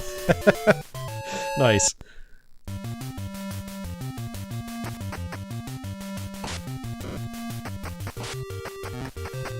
Yeah, this is a game that you don't hear a lot of people talk about.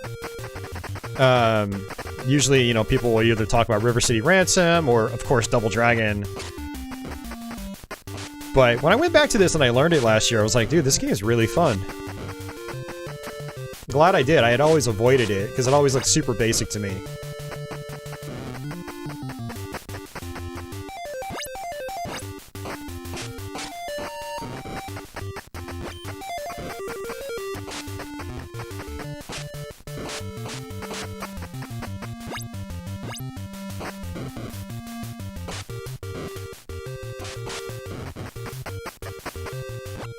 Whoops, did not want to do that.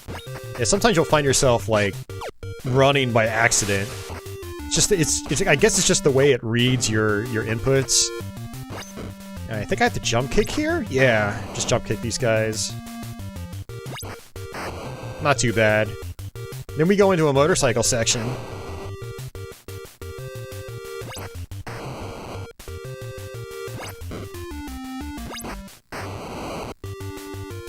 Yep, here we go. Yeah, and you can actually kick these guys off.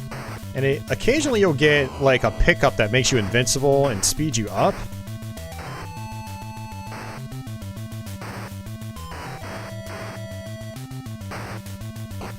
There we go.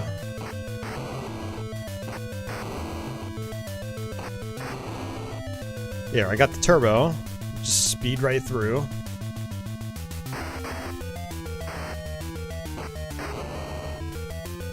Alright, that's it. I don't even think it's about killing a certain amount of guys. I think it's basically just about getting to the end.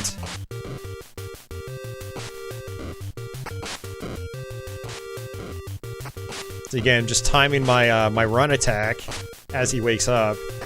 And that last one, he always it takes him longer to wake up.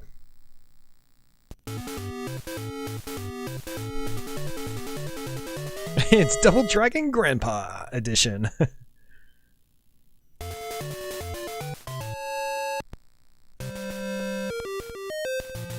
Alright, I think I can, yeah, pick them up.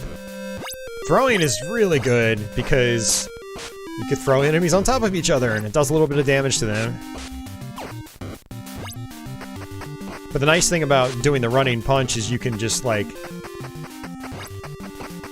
just hit enemies as they get up and just loop that over and over.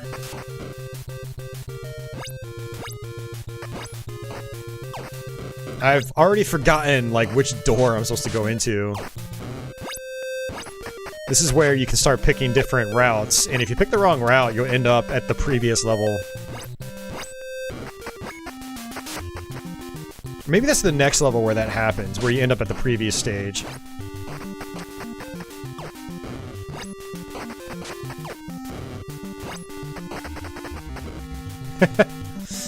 She just smacked me with her purse.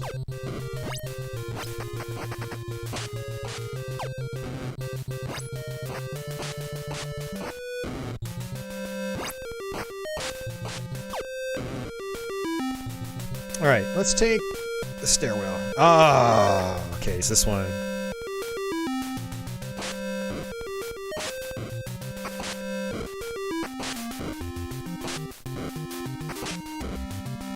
These chicks hit super hard. There's a point where you have to fight two of them at once.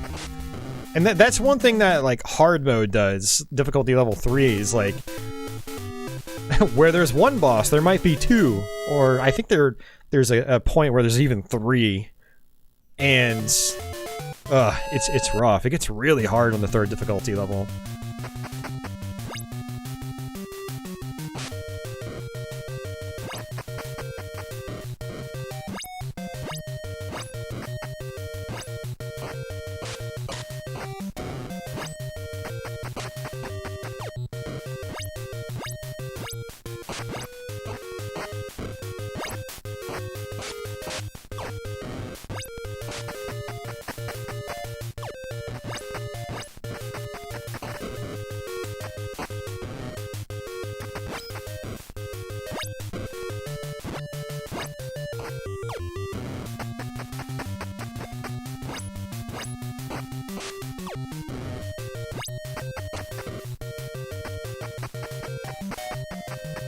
have a little over a minute left. We'll see what happens.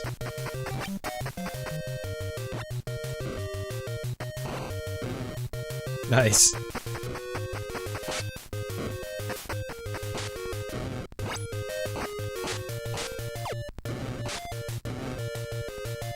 Alright, let's try the right door. Oh, I don't remember the order I'm supposed to go in.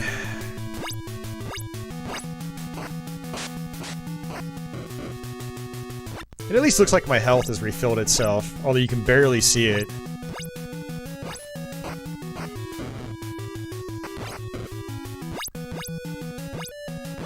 Surprised I didn't make it just the same color as the heads-up display.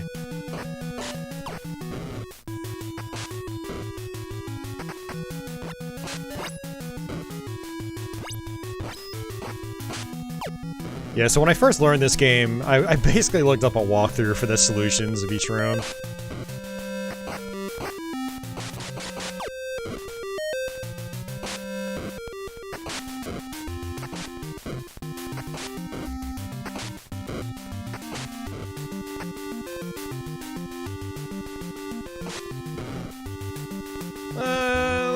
Okay, yeah, there's a second one. Great. Have to be 2 in 2 minutes. Yeah, and they do a lot of damage, too. Yeah, these huge ladies gave me real trouble when I first tried this game.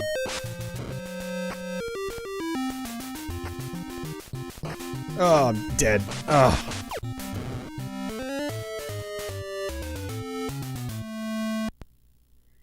Oh! Alright, Zalmeister, well tell me what the order is, unless I'm too late. I hope I'm not too far in. So from this room, which one do I go? Unless you don't know that. Maybe you only know the correct way from the beginning. Ow. Yeah, it's like a third of my health bar. So the idea is just to get them in a loop like this. And I screwed it up.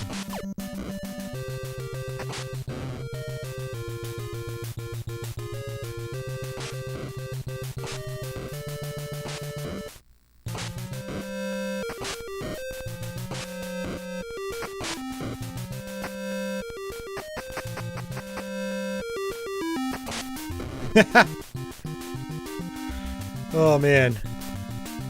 You have it all matched. You'll need a moment. Okay. Ah, look at this. I can pause it.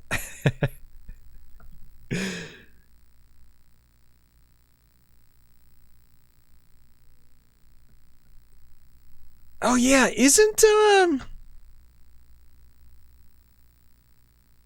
Kim in like the versus mode in Double Dragon? Or maybe I'm thinking of something else. Someone else that looks like this character. Left door from here, right leads to the same room. Are you serious? Okay. And where from here is Zalmeister?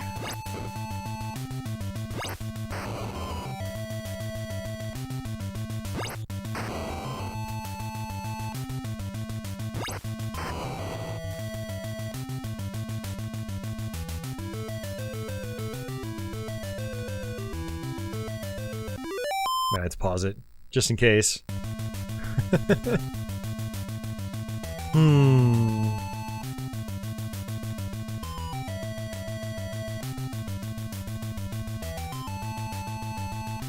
Oh, Scarlet, maybe that's what I'm thinking of. Maybe I'm just thinking of Linda in the versus mode of Double Dragon. Third door. Oh, the yellow one. Okay.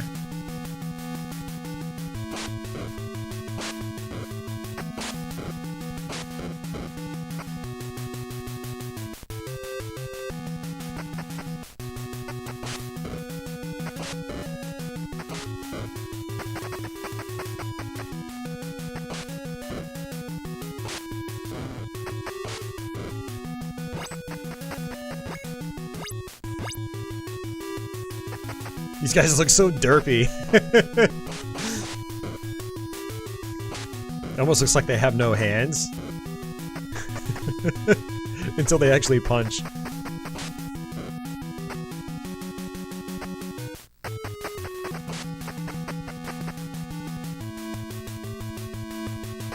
Alright, come on. Oh, that's not good. That's not good.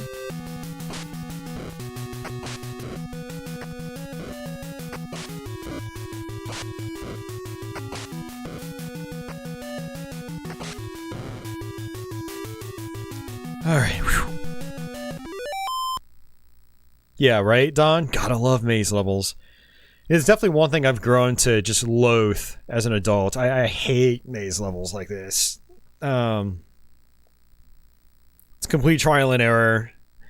So a lot of times when I'm learning a game like this, I'll just revert to a walkthrough if one's available.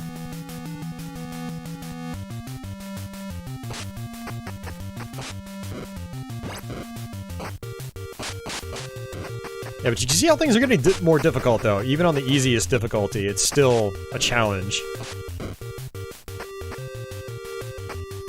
Remember one of these I really had to rush at. I don't remember which one it is.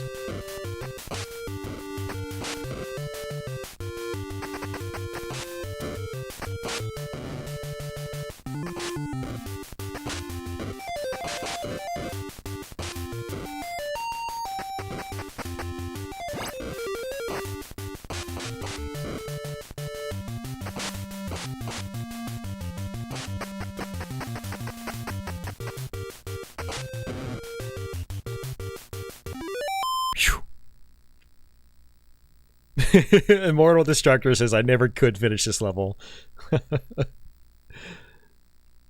Hey, Darren. You say so bad? I don't think it's a bad game.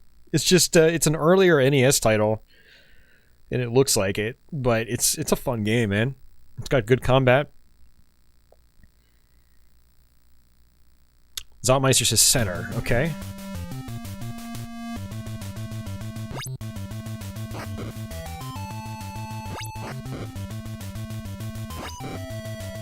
I mean, yeah, the game's not gonna, like, you know, knock your socks off, but it's a fun game. Plays fine. There's rhythm and rhyme to it, which I never realized. I always looked at it and was like, yeah, that game looks dumb. And then I learned it, and I was like, man, this game's awesome. I mean, for what it is. Oh yeah, no, I hear that, Darren. Yeah, I don't like learning the maze level, but when I know the solution, which I mapped out the solution through a walkthrough when I first learned it, and I was just like, yeah, it's fine. You know, focusing on the combat. Right, final boss time! Oh, I completely forgot how to... Pretty sure this guy has a gun that can kill you instantly.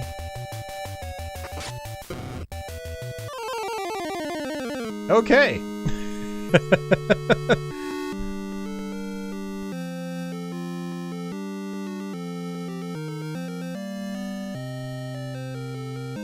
It is punishing, yeah. Learning it is punishing, but it is a short game, so it's not like it takes you forever to get back here.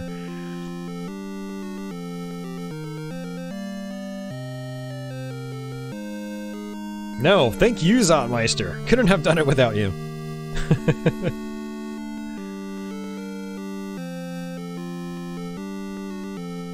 That's just the first difficulty. So you need to beat difficulties 2 and 3 as well. And trust me, it gets a lot harder. Hey, Red Glass, he gives the Renegade thumbs up. Hell yeah. Alright, it doesn't look like I can skip, so let me reset. Alright, so let's go to difficulty level 2.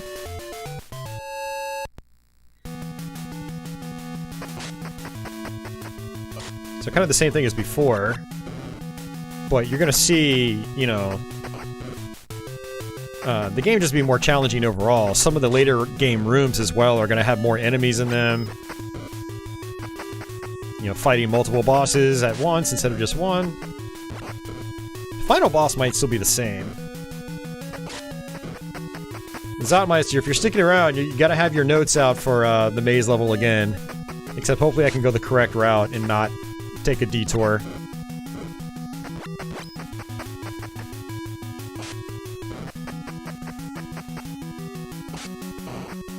Did not mean to do that. That kind of happens automatically, it looks like. You know, I should probably be jump kicking these guys, so I can do that.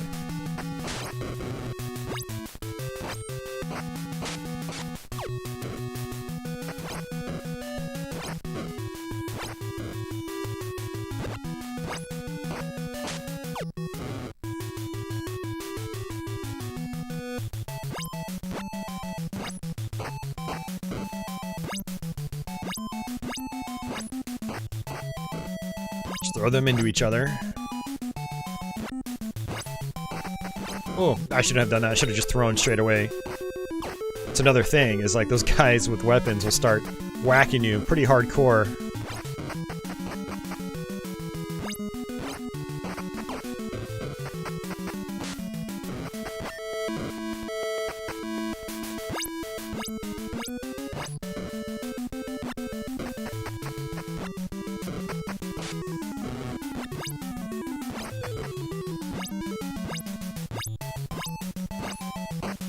There we go.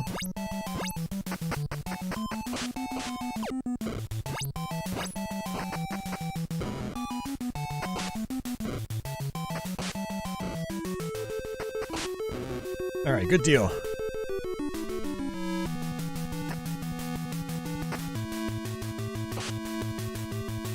I don't think I can actually throw these guys. Yeah, he just pushes me off.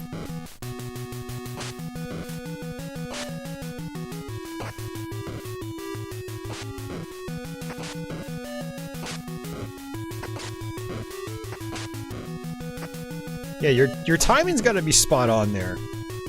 Whoa! No health and you came back, okay. Zanktum says the only version of this game he finished is the Commodore 64 one.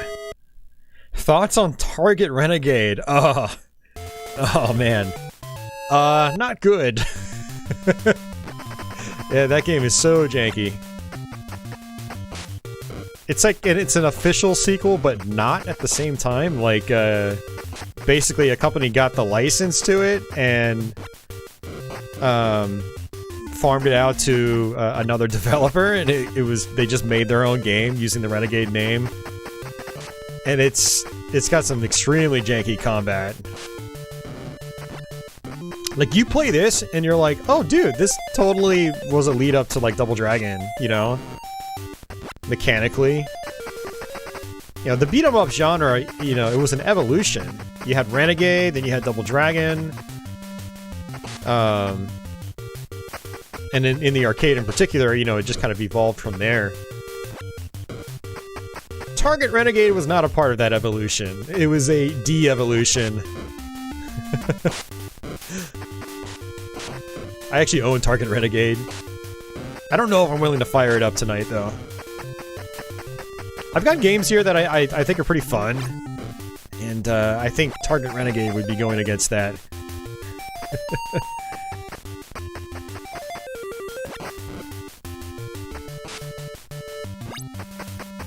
Man, okay, running a little low in time.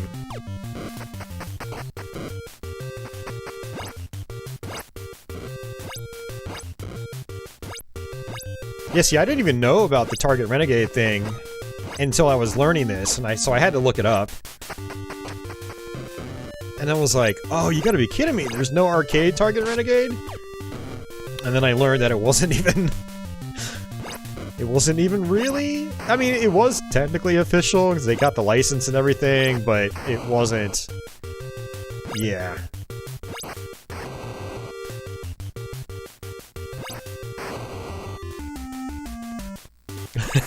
Sean goes, we only play quality games here. Now that is not always true. I do like me some bad games. Like, I legitimately enjoy some bad games. But also I like showing off some bad games too, because some people, even when I don't enjoy them, some others want to see what they're like, or whatever. But tonight's not one of those nights. I basically picked out, like, you know, a dozen or so titles that I just wanted to mess around with and play.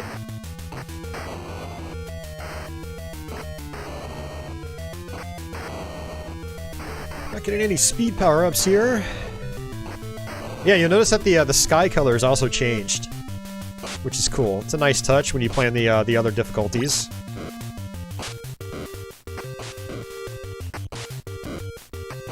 You know, difficulty 3, it'll be another color. I think it'll be like full-on nighttime. It's pretty cool.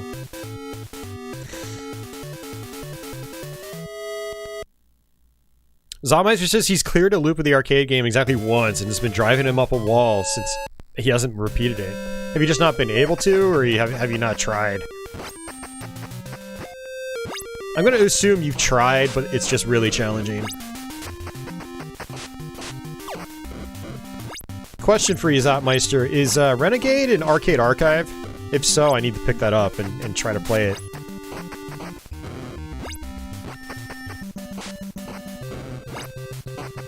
You've tried lots, okay, so that means it's hard.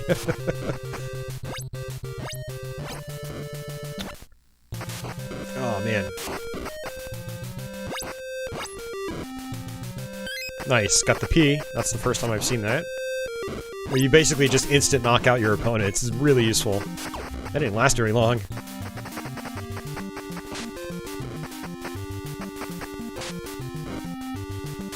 I think that you can actually control when that icon appears, like you walk into a certain position or something like that. I vaguely recall making it appear pretty consistently on the subway train. Ooh, nice. That's a good pattern to get into.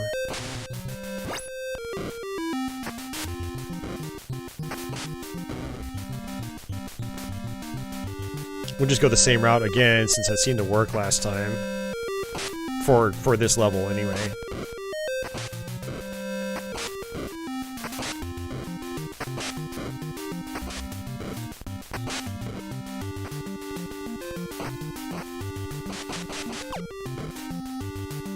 Bitch slapped.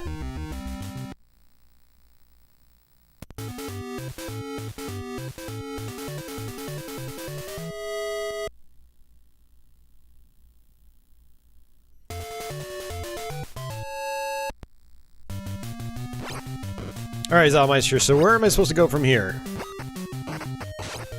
Made the same mistake. I tried punching or kneeing him, kicking him, instead of throwing immediately. If you got enemies on the opposite side, you don't want to try to, you know, kick them in the groin, because then you'll get smacked from behind.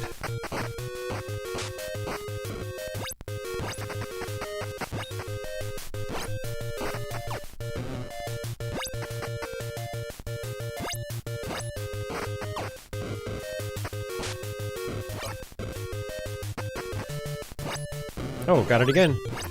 Nice.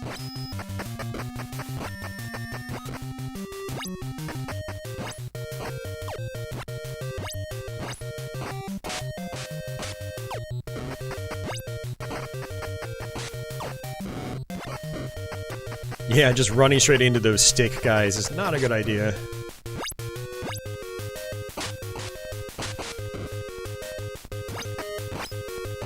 Jump kicking them, on the other hand, is fine.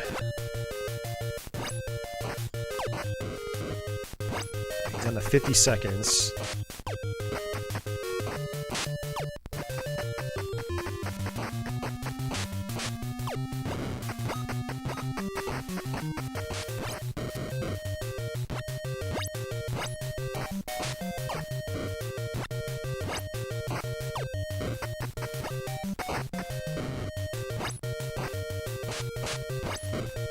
Ooh, there we go. Nice.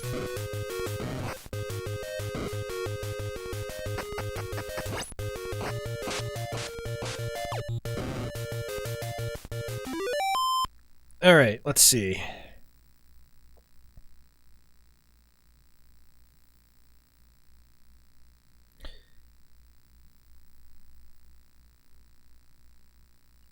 So you have good cognizance, and then on level 2, the right door order from here is 3 rights, 2 lefts, and a right. Okay, we'll try it. Oops, did not want to do that.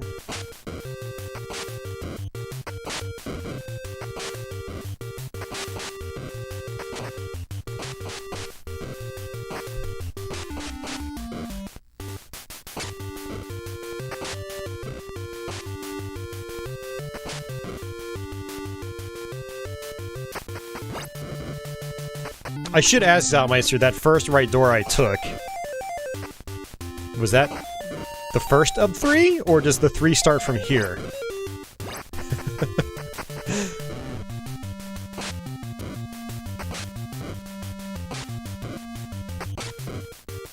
Yeah, for those of you guys that don't know, the order changes on the higher difficulties.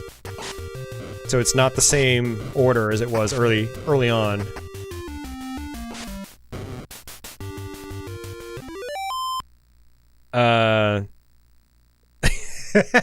Just yes. I technically asked 2 questions, so I'm not sure which one is the correct one. You're going right from here, that's the second. Oh, so this is the second door. Okay. Okay, cool.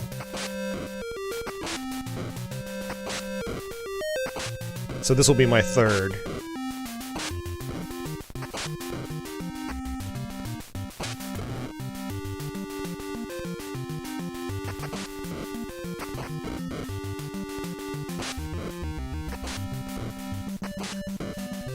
Yeah, your running fist has so much priority.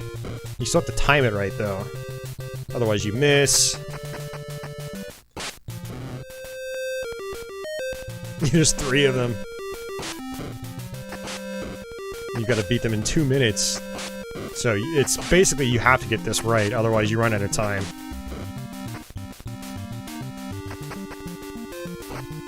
Ow. Rightmost door here as well. Okay.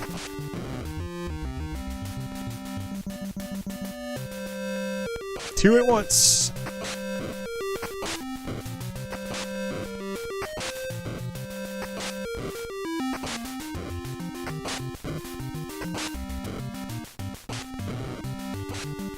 Man, lucky.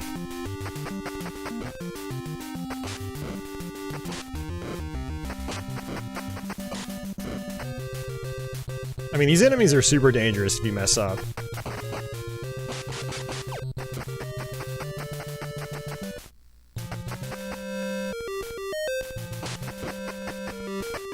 Man.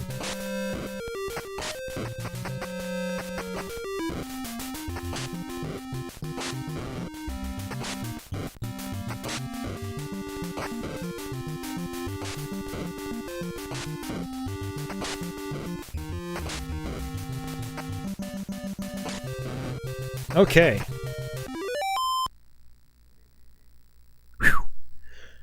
Alright, which door from here?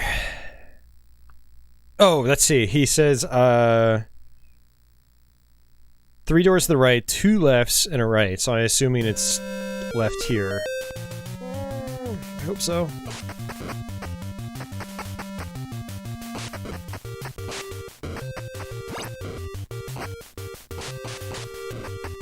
So another left from here as well. He said, I think 2 lefts. If I can do it. This is not a good start.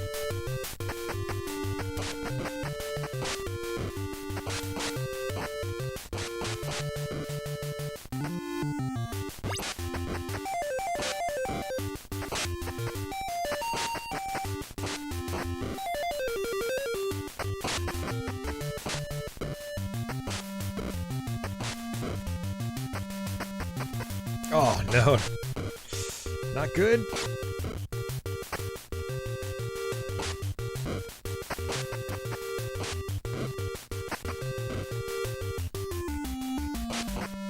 Crap, I'm dead. Have to do it over. Joel. Such a generic name. Joel.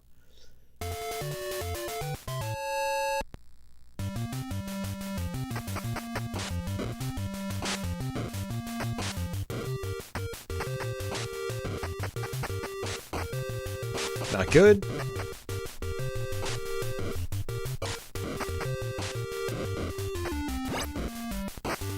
Surprised I missed that. He interrupted me.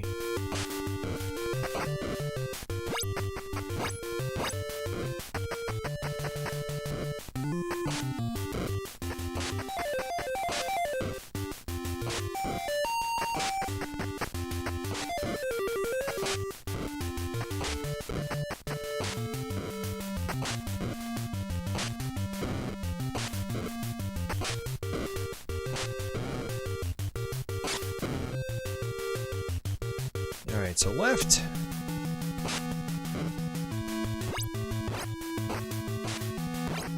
Whoa! He actually got out of my hold.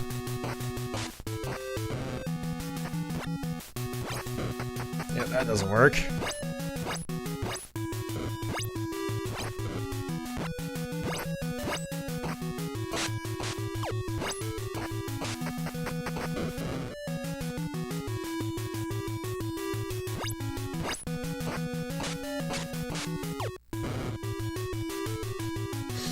Oh, 2 lefts and a right. Okay. Oh, okay.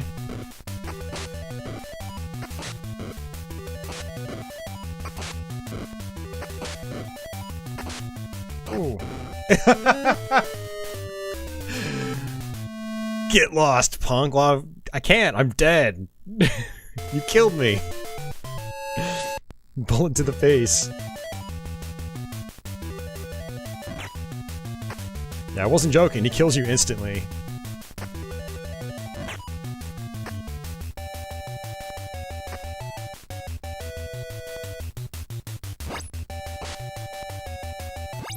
Oh!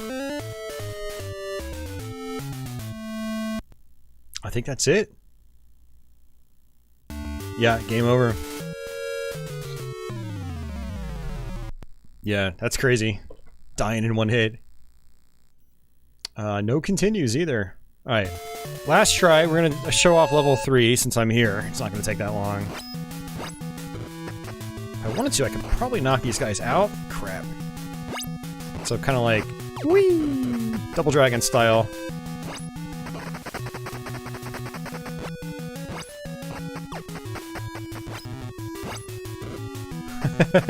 Just like Double Dragon.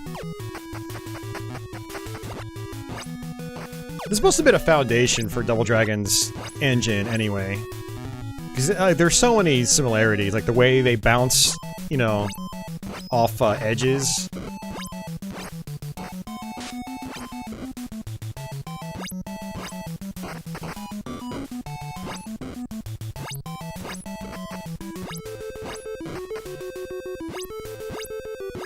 Man, come on.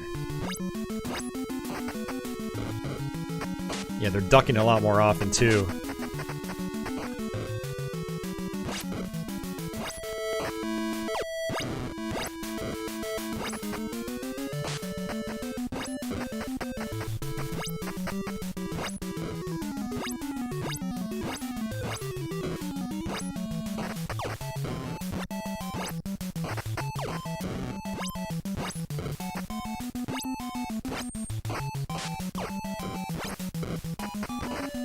Yeah, they're distancing themselves more often, too. Some of these guys have sticks. I can't do my running attack because they'll just hit me as I run into them.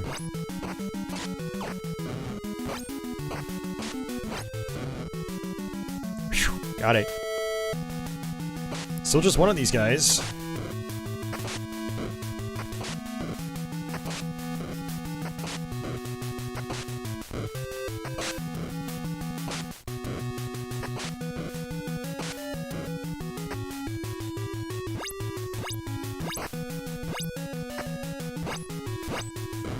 Nice.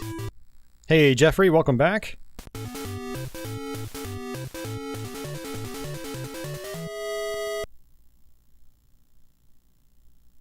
There are codes to continue. Different codes for each stage. No, no one mentioned it. Yeah, you can see it's nighttime now. It's pretty cool.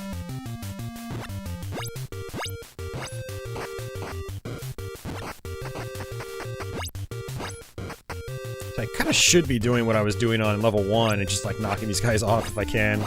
Boom, just like that. Of course, I can get knocked off too. Man. Their punch is overriding my jump kick. Let go of me! Holy crap, he took away a ton of health.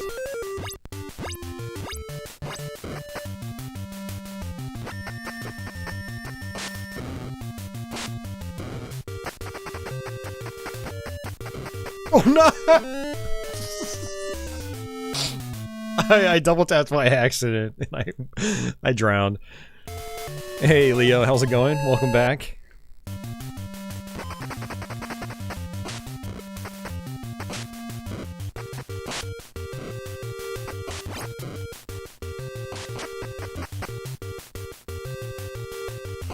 That was funny, just running to my doom.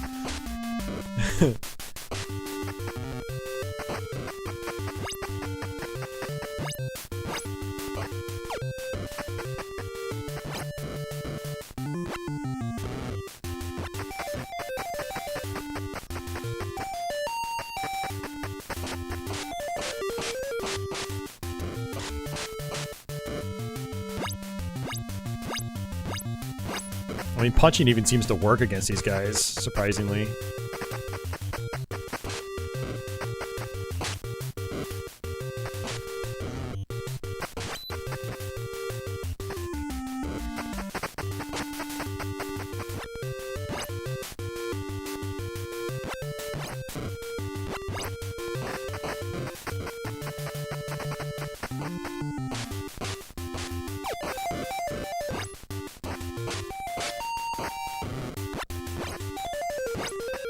Yeah, jumping is better for these stick guys.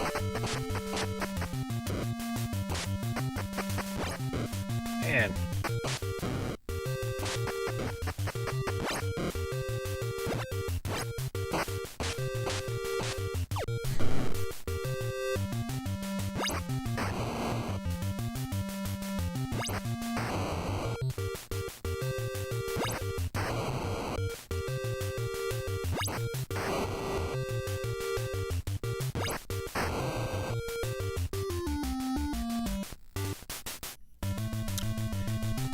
Yeah, Leo, I did adjust some of the Framemeister settings to hopefully fix the jail bars a little bit. They're still noticeable, but yeah, they're not as bad.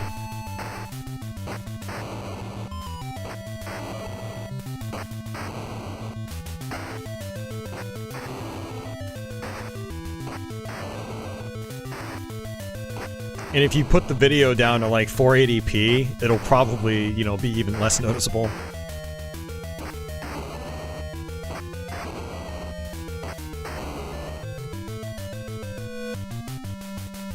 Yeah, it's completely nighttime now. It's pretty cool. It's a nice touch how they change, you know, the time of day on the different difficulty levels. It's pretty cool. Nice little touch.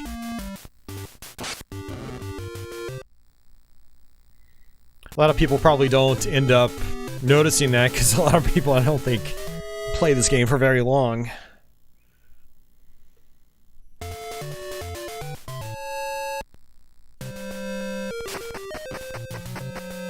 Oops.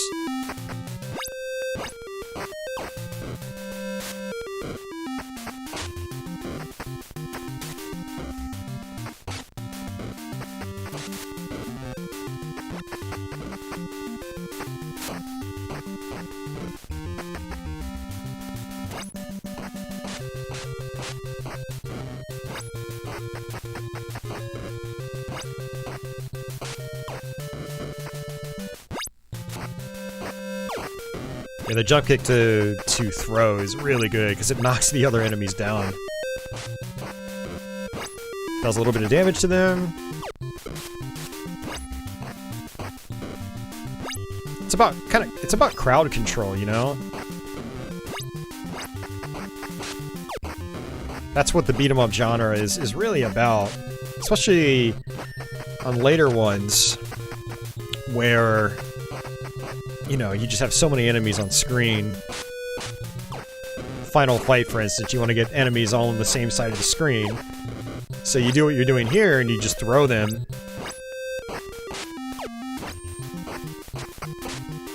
But it's cool to see that it was a staple even from like the very beginning of the genre.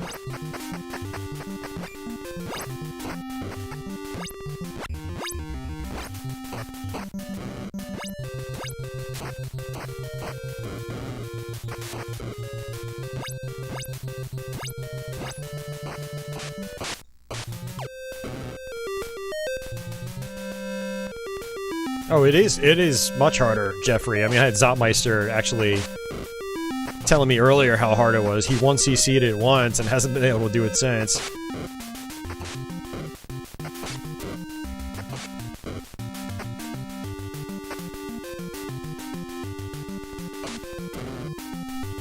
Now, there are different routes I can take on this level, but I'm taking this rightmost route just because I know where it leads me. Yeah, exactly, Zotmeister. You know you're playing a good game when you're hurting other enemies with bad guys. I totally agree.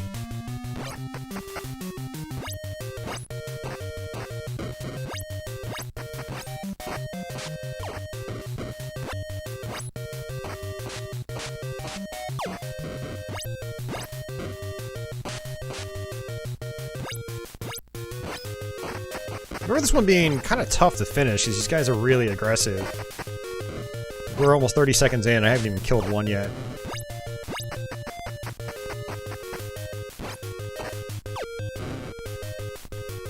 Man, they hold me forever on this difficulty.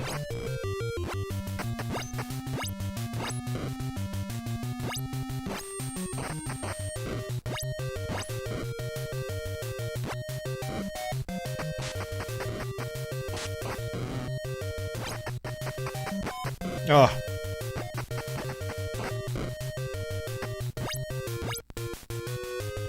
I don't think I'm gonna get this.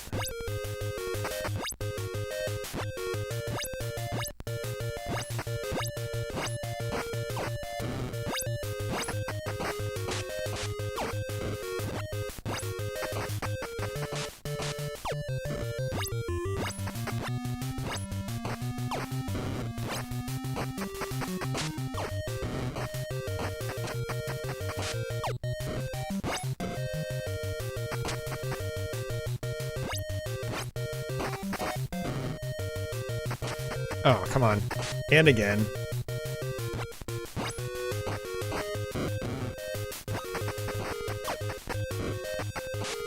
Yeah, definitely not gonna get it. I don't have enough time. I think I have to get them in running punch loops. Hey, John Evan, welcome back.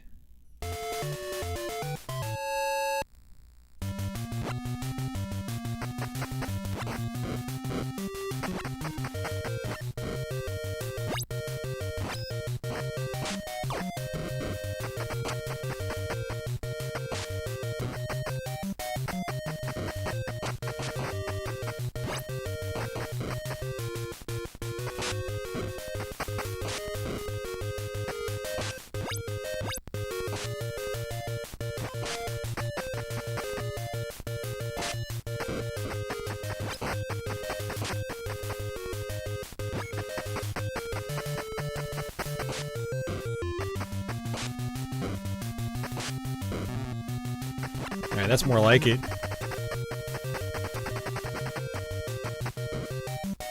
Just slam right into the wall.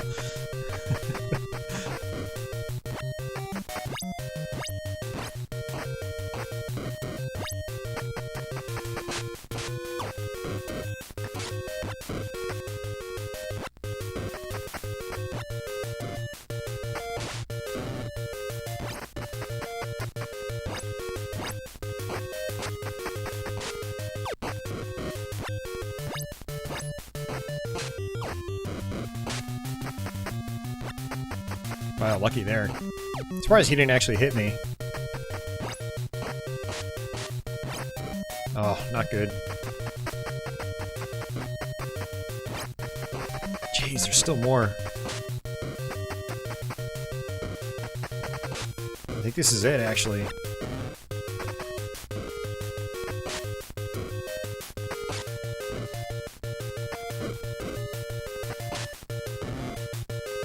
Alright, which door do I go through? Roboy, this is the third difficulty. We just played difficulties 1 and 2, now we're trying difficulty 3. It's a tough game. Even on difficulty 2, there's some challenging parts.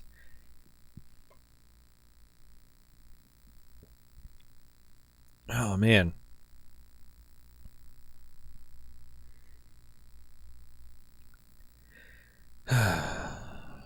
Zotmeister says start right. Okay. Will do.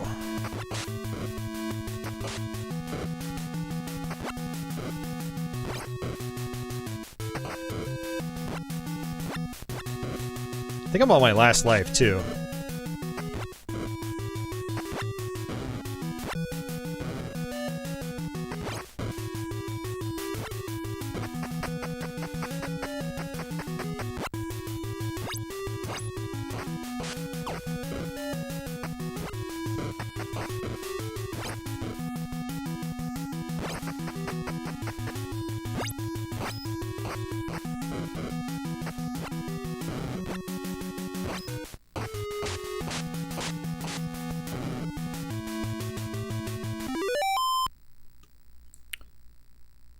All right. Gonna wait for Zotmeister. He's been my guide. Yeah, so for anybody just joining us, like Roboy, this is a maze level, so you have to go the correct way. Otherwise, you end up either going to a different room than you need to, or in some cases, you go back a level. It's crazy. All right, so left door. All right. All right, 2 of these again. Oh, not good. No, Leo, I haven't, actually. I've been trying to finish Elden Ring first. I got all my games loaded up onto it. Gonna try out Flight Simulator, though, when I get a chance.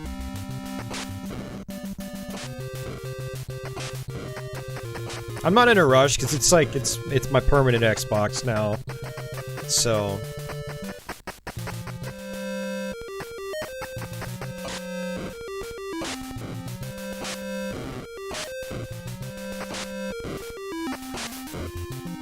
Can't wait to see how fast those arcade archives load. No, but seriously, I'm gonna try stuff like Flight Sim. I downloaded Doom Eternal. I'll probably check out Control sometime. See what they all look like in 4K.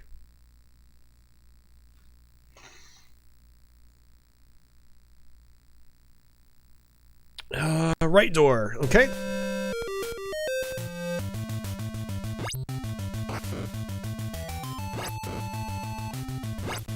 Alright, come on. This isn't that hard. There we go. Whew.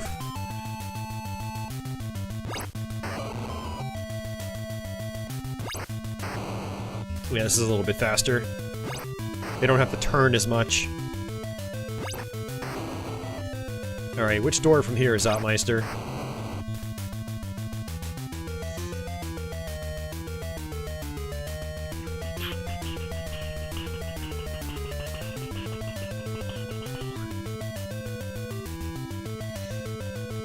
So Lawrence, unfortunately, there are no non-Neo Geo arcade archives on Xbox.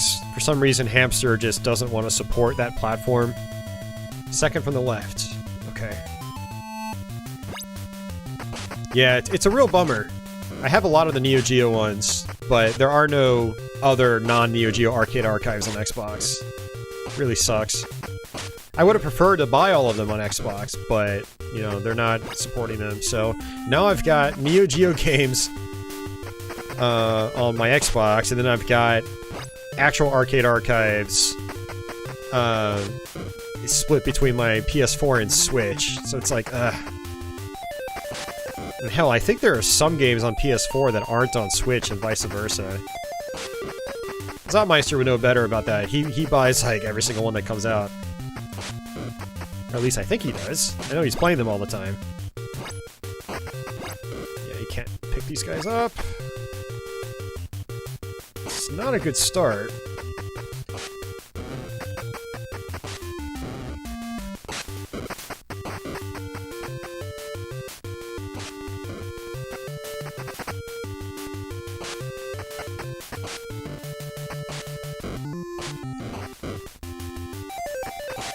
Oh, not good.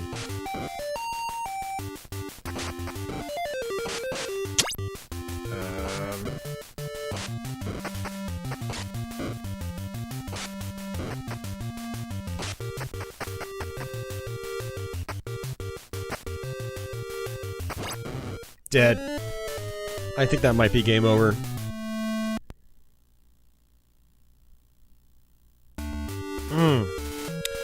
Anybody know what the continue code is? I don't know if I can do it from the title screen or if it has to be here.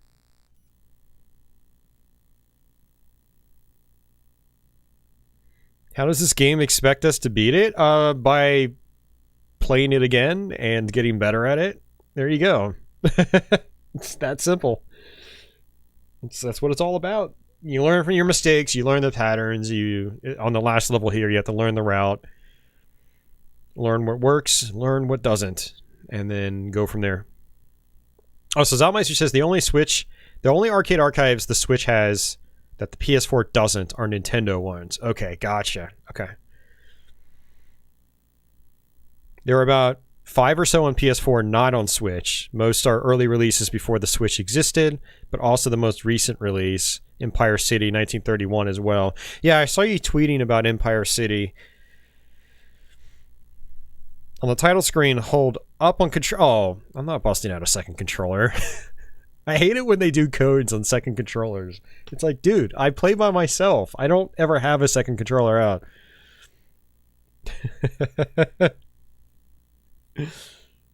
Oh, man. Yeah, exactly what Andy says. Get good. Oh, man. All right, guys, I need to take a lunch break. We are officially 4 hours in. It's been over 5 hours since I last ate, and all I ate was a salad, so I'm pretty hungry. So I'm gonna go make some dinner, some late night dinner, and I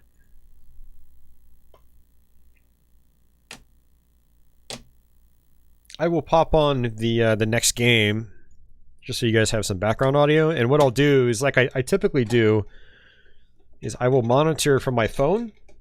So if you guys want to still chat, I will still be reading the chat. But that was fun. I'm glad I got to play that again and show it off. I have a couple of other beat 'em ups, but I'm going to kind of save it for a little bit. Oh, man.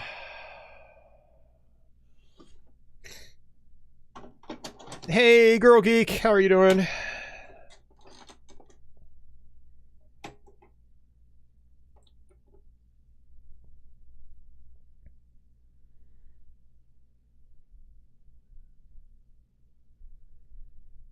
Patchy is the coolest cat on YouTube.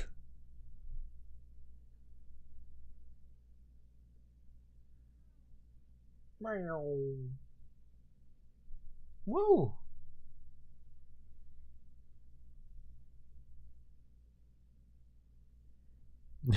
she looked over and went, wow. Back from a work convention, so you feel dead. How about me? I'm doing all right. This was my last day of the work week, so I'm kind of tired too. Saturday's my 12-hour shift, and here I am streaming.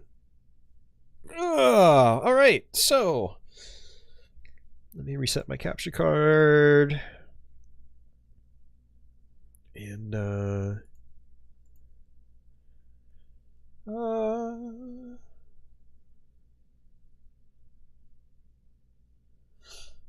actually, you know what? Well, man, I'm trying to debate which one. All right, we're fine. We'll go ahead and. I kind of want some constant music in the background. I think I'm going to actually change games.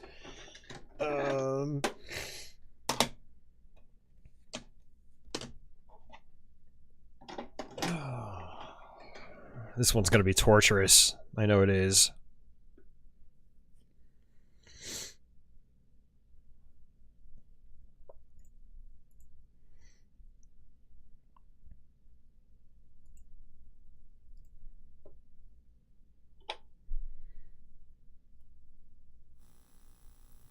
Alright guys, enjoy the music. I'm going to grab a sandwich. I'm hungry. Give me like 5 or 10 minutes. Like I said, I'll monitor from my phone and spam you with patch emotes. But she'll probably stay here the whole time. But I will be right back. Don't go anywhere.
Alright guys, thanks for your patience. I do appreciate it. And hey, I see skins out there. And Cigarette Juice Man, welcome back. And Chris Talbot, welcome guys. I like turtles.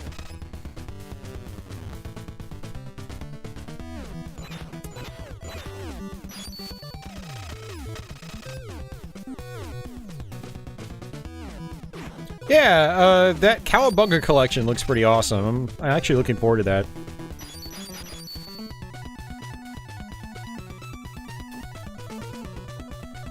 So, I have a relatively infamous Let's Play on this game, where I raged pretty hard at the end. We're not gonna get to the end, because I haven't really messed around with this game much in a long time.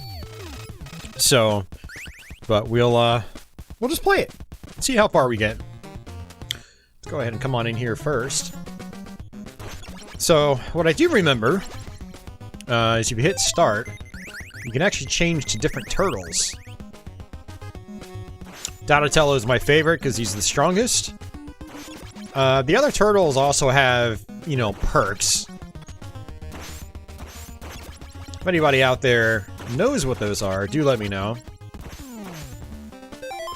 Switch over to Don. This is just a mini boss. Squish!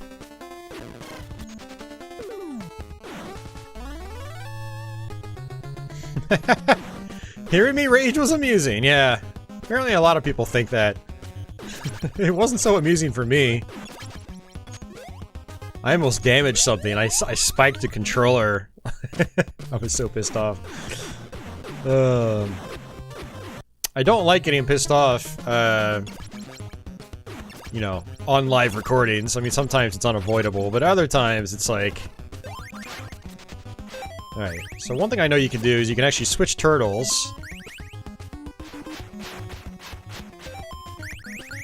And spread the happy ammunition around.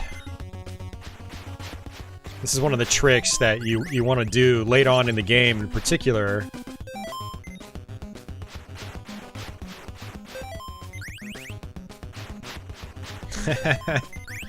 Let's spread the love a little bit.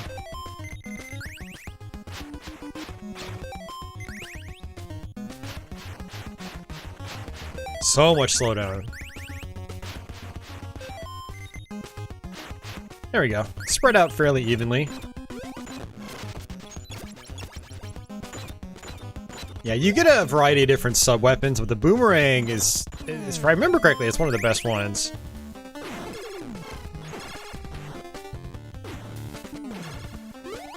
It's one of those games I do legitimately want to learn how to beat, but I know it's gonna be really tough. So I keep putting it off and putting it off and putting it off.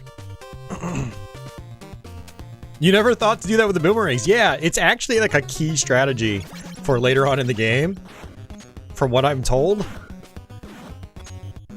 Especially if like one of your turtles dies. Like if your turtle... If you only have one turtle with boomerangs, and that turtle dies, then you lose all your boomerangs. So... Yeah, there are ways like that to make this game easier.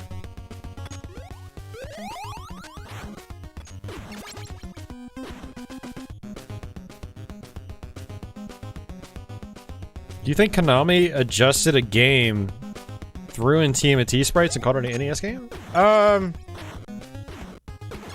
I have no idea. Does it really matter? I think it's a cool game as is. I like it. It's just, it gets really, really challenging later on in the game. Not gonna lie, a lot of people kind of complain about this game, but there's a lot of people that really enjoy it too, and I've always enjoyed it. And I can't imagine the first Turtles game being any other way than it actually is.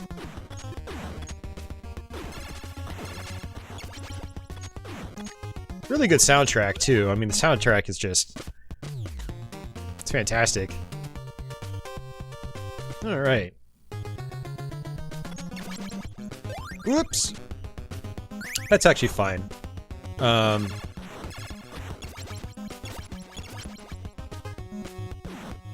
Now, one of the nice things about the pizza is, for one, it gives you health back, but when you exit these areas and you come back to them, the pizza reappears. So you can actually sort of grind out on pizza. I'm not sure. Oh, that's a special. I remember that. Okay. For some reason, I thought that was going to bring a turtle back, but I was like, I don't have any turtles lost. Weird.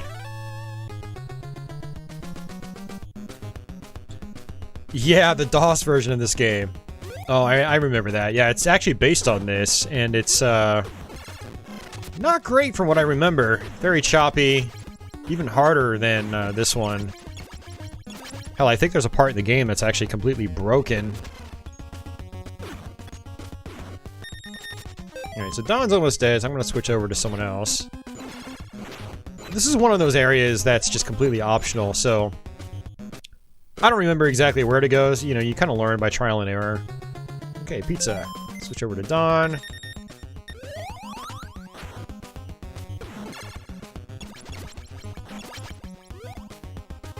So we'll just do this over and over until I get my health back. You notice that the enemy layout's also changed too. It's something I always forget about when I, you know, when I'm away for this game for a period of time.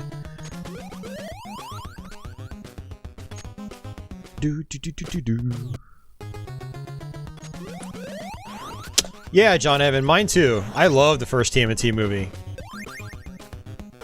I really do.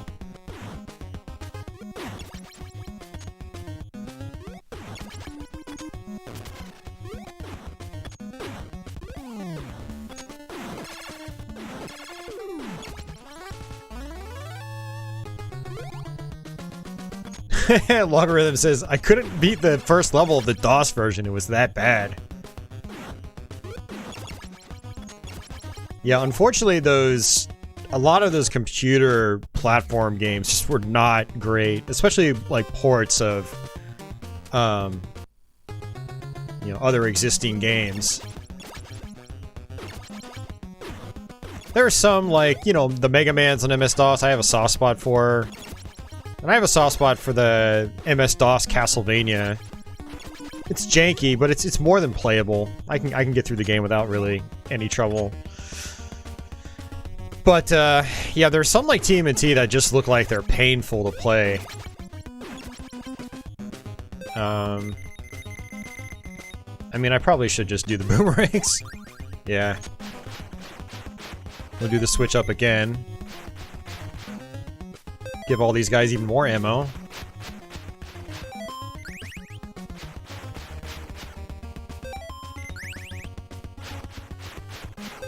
Yeah, it's a really good tactic.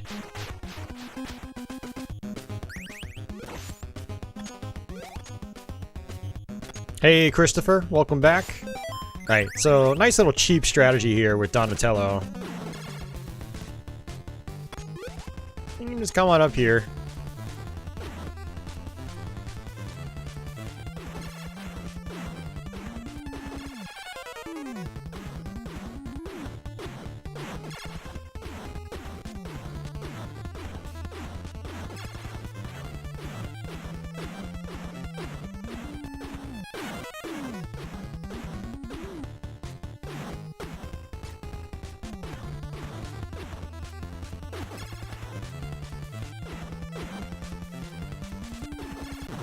Nice.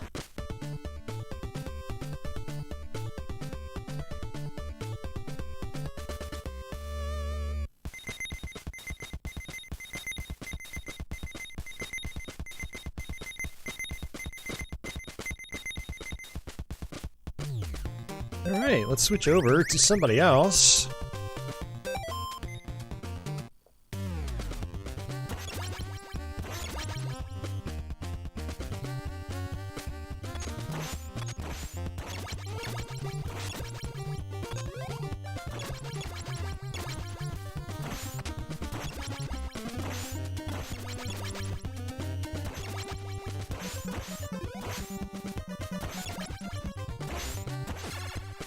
Yeah, now that I think about it, one thing I do enjoy about this game is the more serious look. You know, while I have a lot of nostalgia for the cartoons, I actually prefer this like, you know, visual style. little more edgy. Alright, so I'm going to switch back over to Don.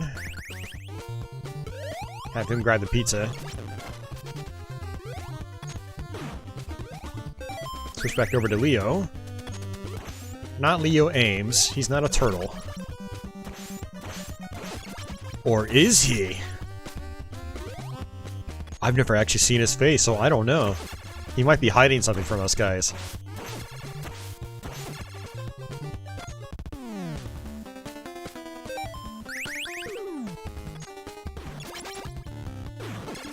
It's Pie Man! That's what I'm gonna call him.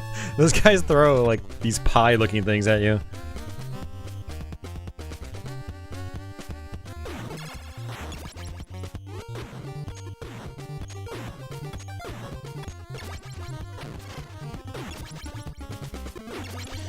Alright, I feel like there's a way to actually get up here, and I always forget if you can actually do it.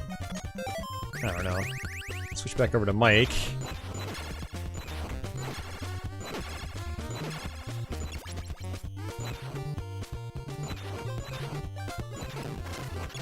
I like his overhead attack. It's pretty cool.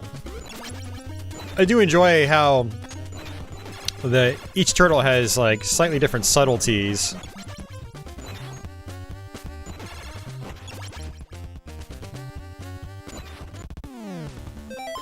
Alright, let's try to kill this guy, whoever it is.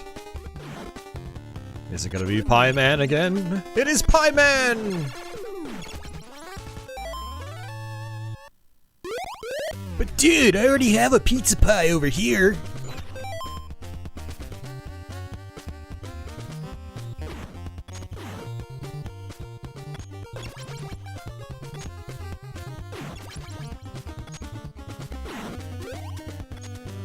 Okay. And I screwed it up. Wow, I didn't actually get hit by him.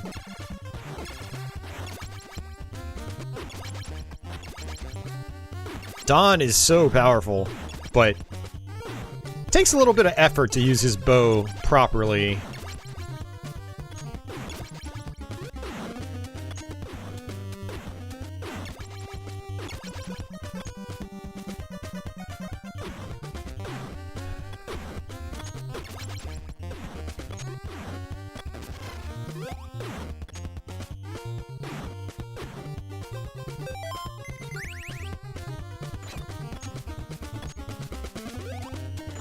Man, come on.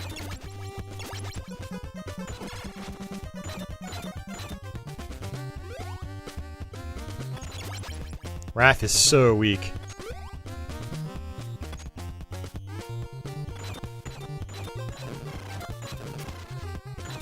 I'm getting lazy because this jump sucks.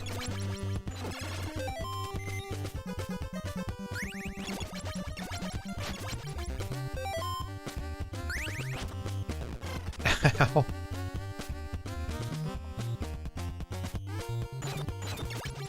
I should probably just go down the other ladder and redo this whole screen because I'm pretty sure that full pizza will reappear.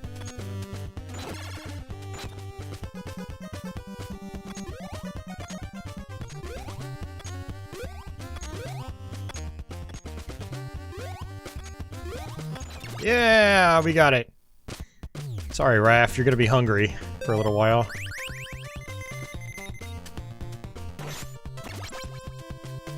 Yeah, you'll see that there are enemies topside, but they don't really give you anything. Alright, this is the level that everybody complains about. You have to, disarm all these mines. Could be a little tough.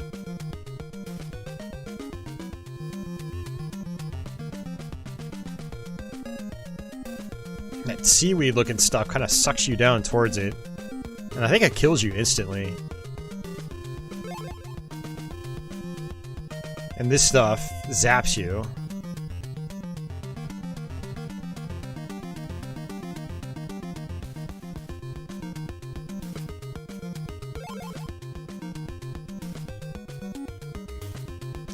Let's see. I think I have to come down here.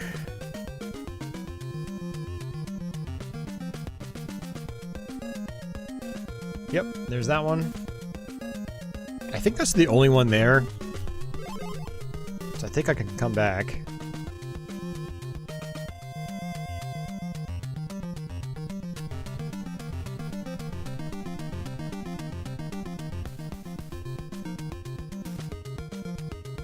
I was gonna say, I'm just gonna take some damage, but that's fine.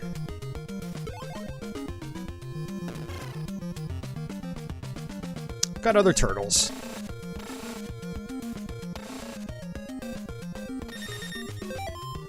Alright, switch over to Mike.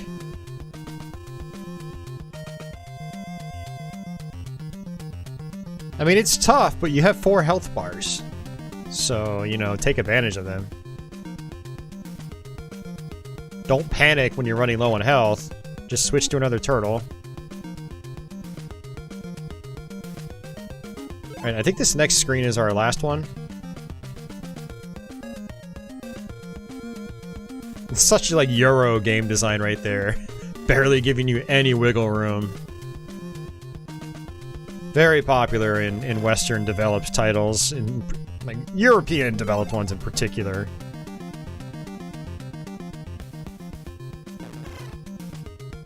Only 30 seconds. This is our last one. Should be our last one. Ow.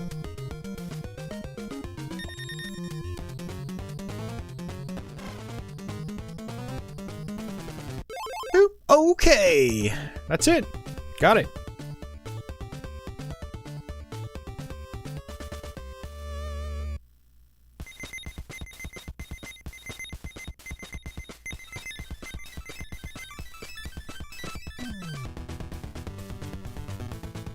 Yeah, I forgot the game had cutscenes too. It's pretty cool.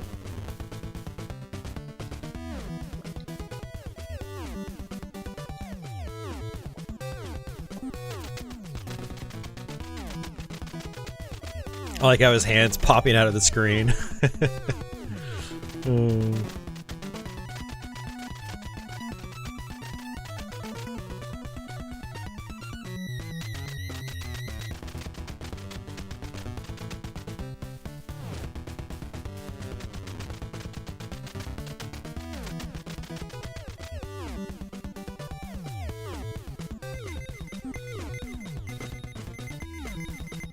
Alright, this is a big level. We'll kind of see how we do here. We do get the turtle van, which is nice. Unfortunately, these guys don't really have a whole lot of health. Our goal is to get some missiles, and then I think this might be the level where...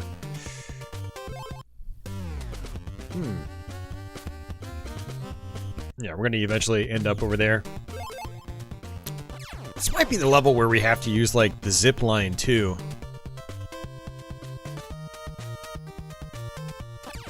But if you get missiles, you do not want to use them until you need to. Squish!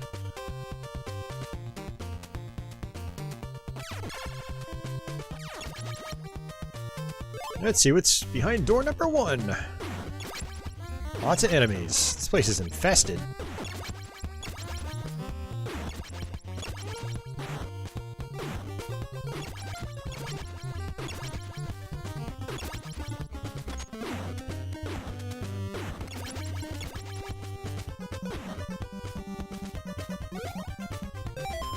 Alright, switch over to one of these other guys.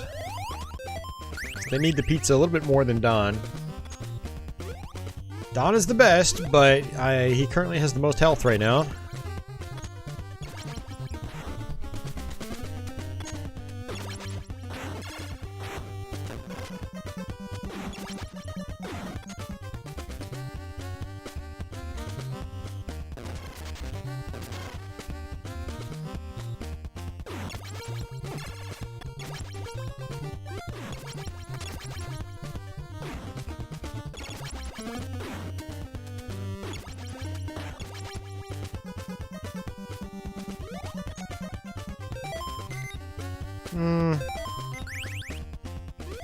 Give it to Mike.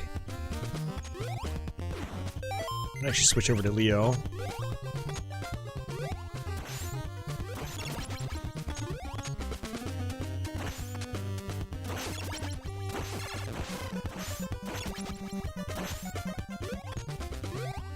Oh, you gotta be kidding me.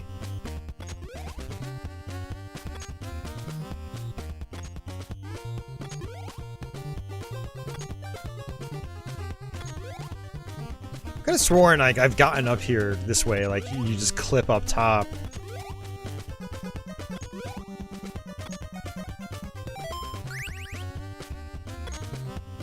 No cheesing it like that.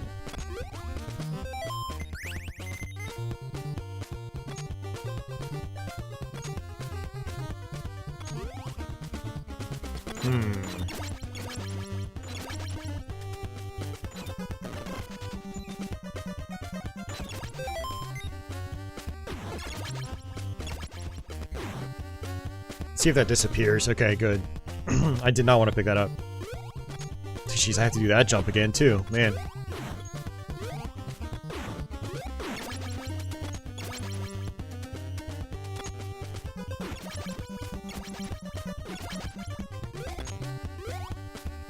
Dude, come on. Zanctum says I just walk over it. Alright, we'll try that.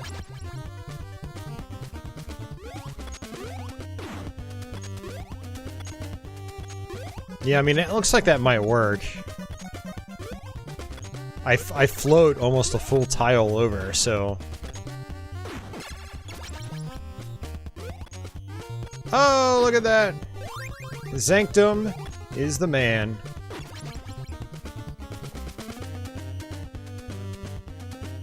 I don't know if this pizza's gonna reappear. I don't think it's going to. We're gonna try.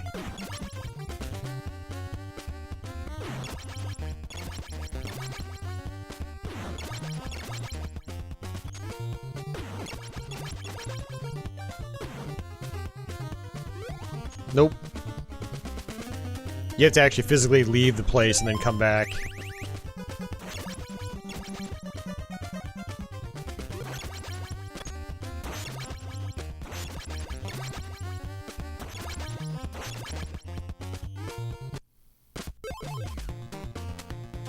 All right.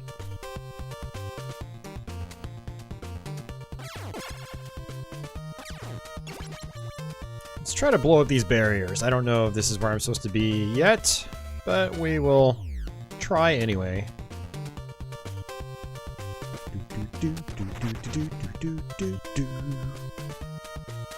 Yeah, you can just squish these guys. It's nice. There's a little bridge right there. You have to be in turtle form.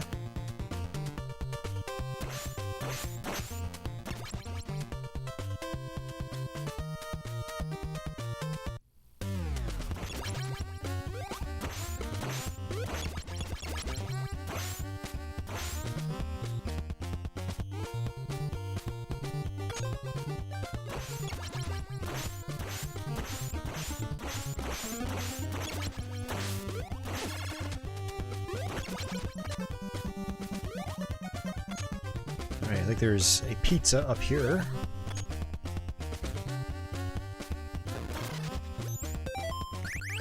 Let's switch over to Don. And back to Mike.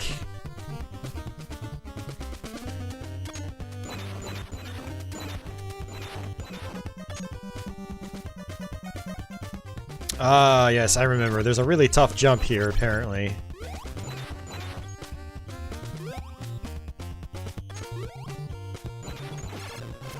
And if you get knocked into the water, I think your turtle dies automatically.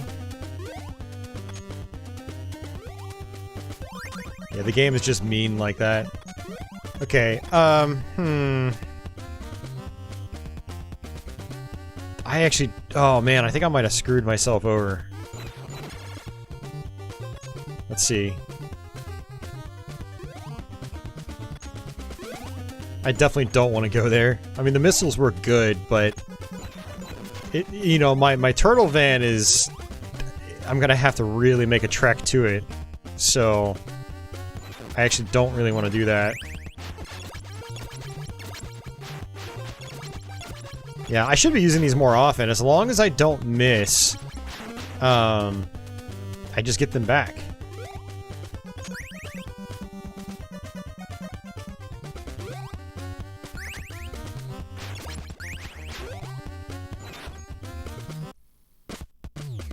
I mean, honestly, if I really wanted to, I could just make this quick little trek. Get my health back for pretty much all the turtles.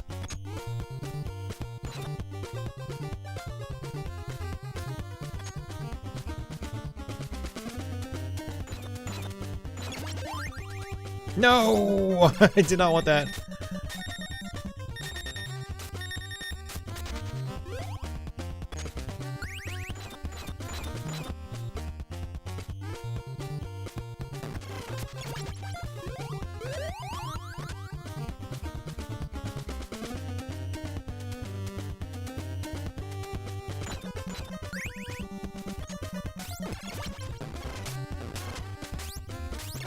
Man, so much health lost.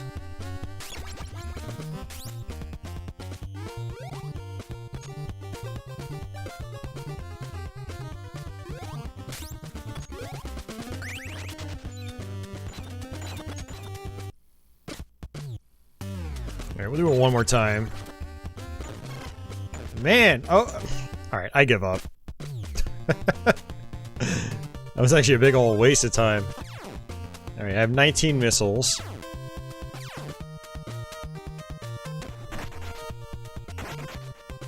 That was weird, it took 2.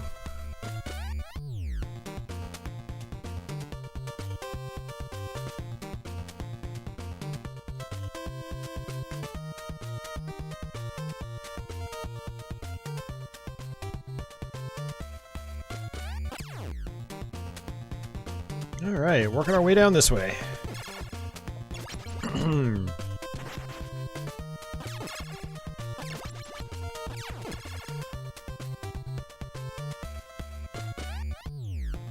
Blow this one up.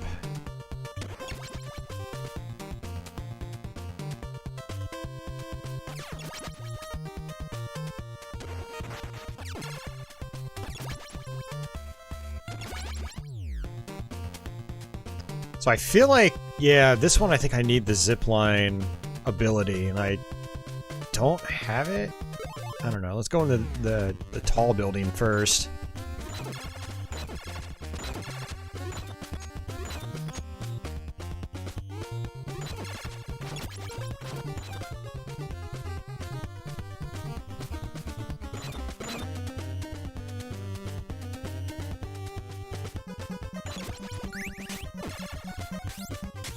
Whoa there.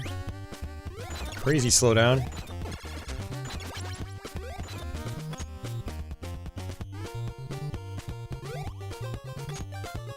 I think that might... Yeah, that's it. I need that.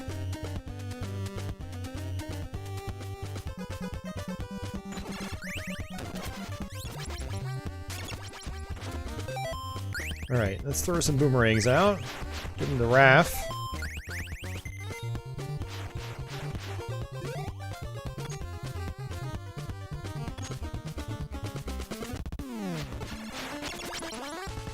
No, I don't want that.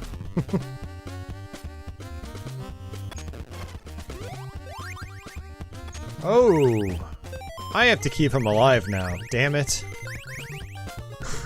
That sucks.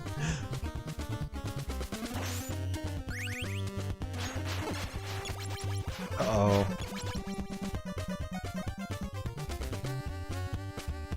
Oh, no, this is it. Right, I have to keep him alive now. Then what the hell is... Oh! That's something else that I think might also be required. Jeez.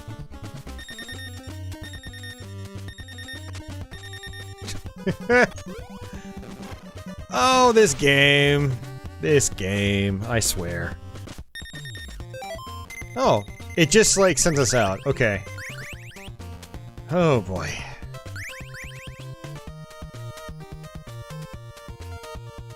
Yeah, we're gonna try that again.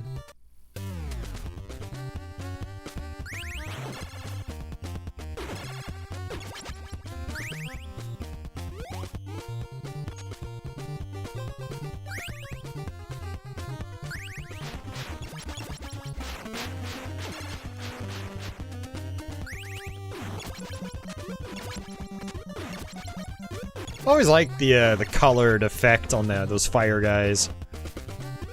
Still looks pretty cool. Yeah, turtles can swim in this until they can't.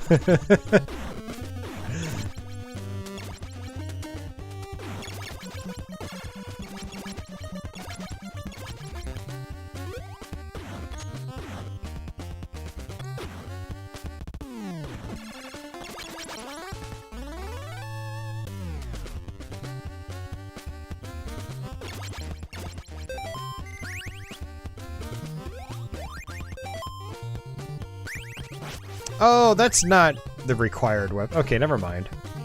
I thought this was something completely different. Okay. It's a good weapon. If, you know, if we're talking like one-time use items, it's definitely good.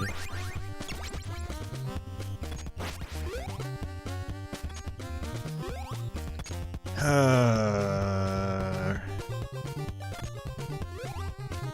was gonna say that pizza's trying to troll me. It was worth it.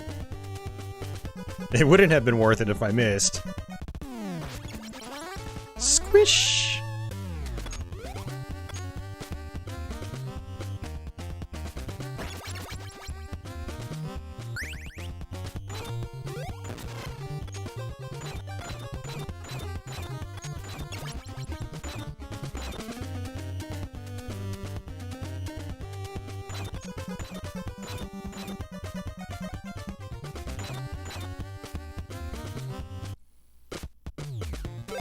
Okay, so I should be able to go to another building.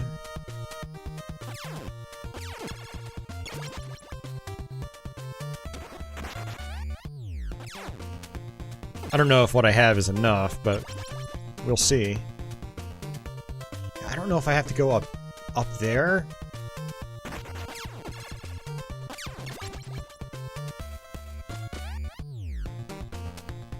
I might not have to.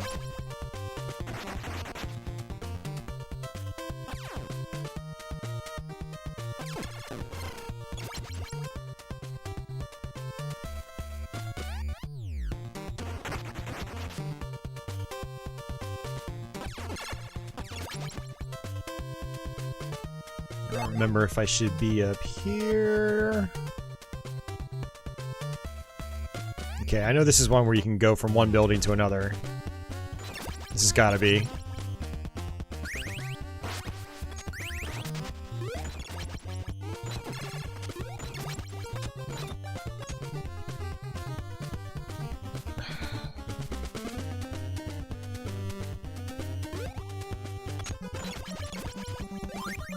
A cigarette! This game's fine as is. Quit your bitching. Please. I would not have wanted this to be Castlevania 4, because the Castlevania 4 we got is perfect. Stop it. No getting on my nerves tonight, please.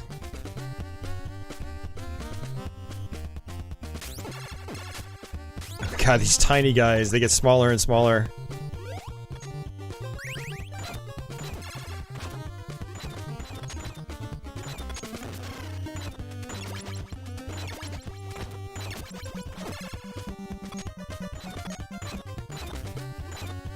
Alright, pizza, that's good.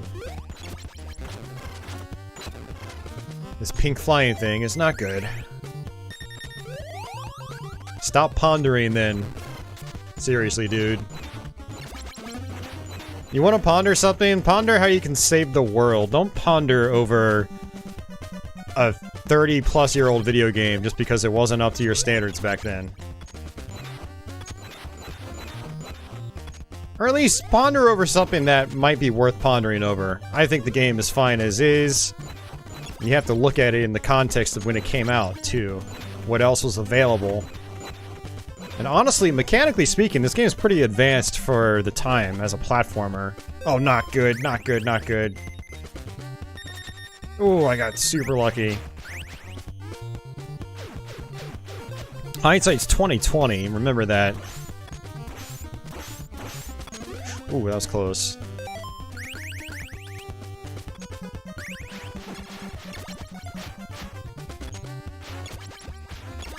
Let me put it another way, cigarette. Your pondering is making my head hurt. So maybe ponder in your head. Maybe that'll be better. By the way, how's everybody else doing?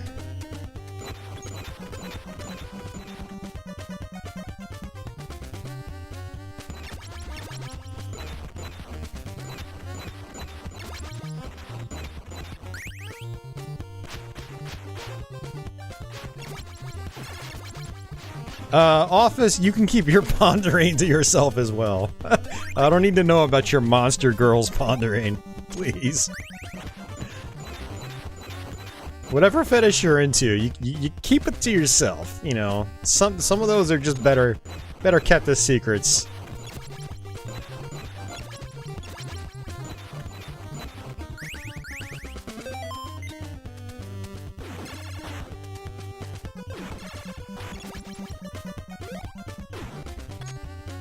Pearl Jammer's doing great. Mario's doing okay. That's good.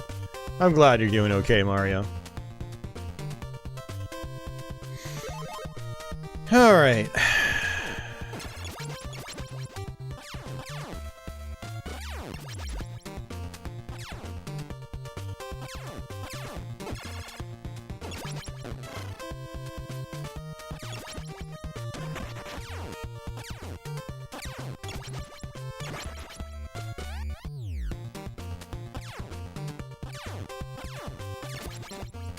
Also, FYI, this could not have been a Castlevania 4 because it came out before Castlevania 3. FYI, yeah, in case you guys forgot. Man. I need to play a different game so people can stop pondering, so my head doesn't explode from all this ponderingness.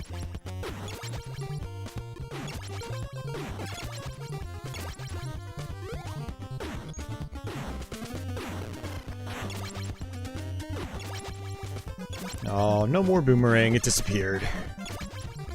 But I am enjoying myself with the game, I'm making decent progress, but this first half of the game isn't that bad. I mean, I'd say this is where the game starts showing some teeth with some of its kind of nasty platforming. Lucky. But for the most part, I'm doing okay.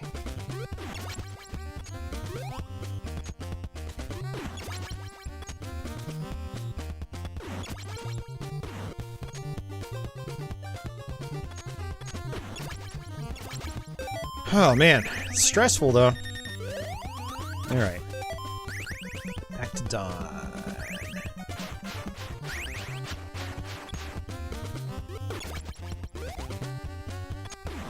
Intentionally pushing the screen over a little bit to try to trigger some enemies. Like that. Haha, see ya.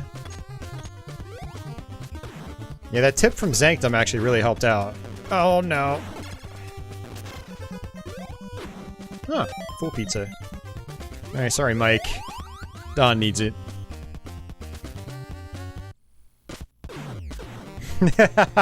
Girl Geek says, I'm just pondering what game you'll play next.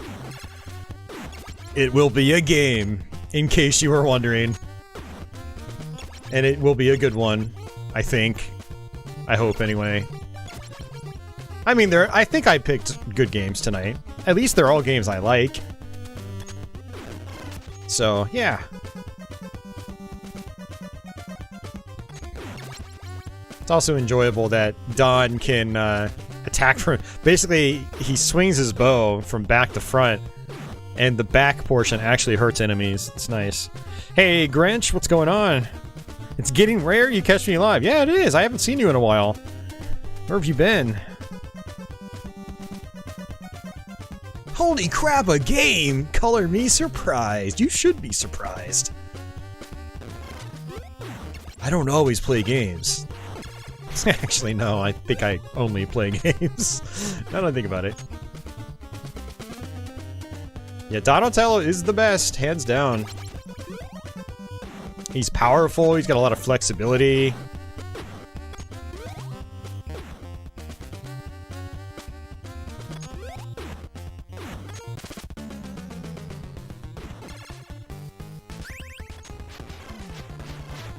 Woo! You're doing some damage.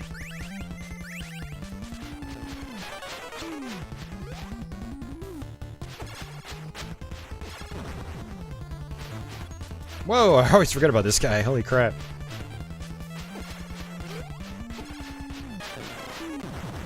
Alright, we got it.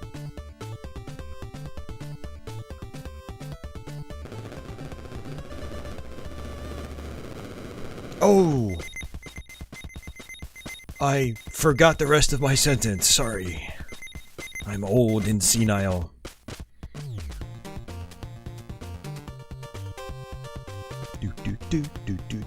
Oh no, is this the level I'm thinking it is? Actually, I don't think it is. Oh, this is pretty handy. I can just go get that pizza over and over again. Which I will do.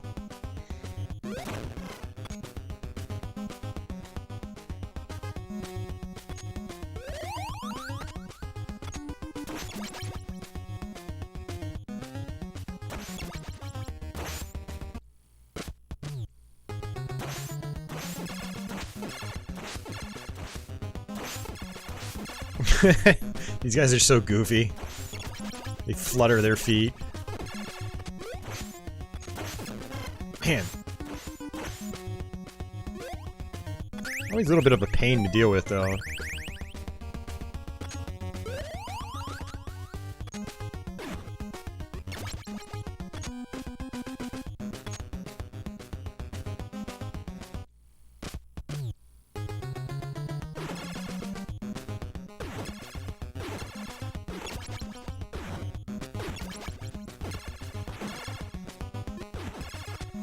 It takes so many hits, even with the best turtle. Alright, jump straight up. Oh, come on. Really? Alright, thank you. See ya.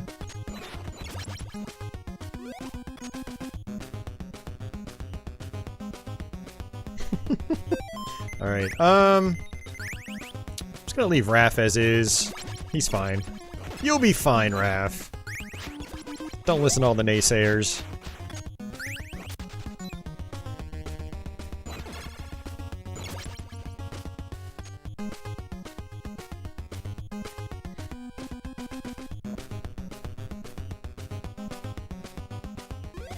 Alright, so I'm thinking I probably should go get that. Ow. I barely have any iframes here.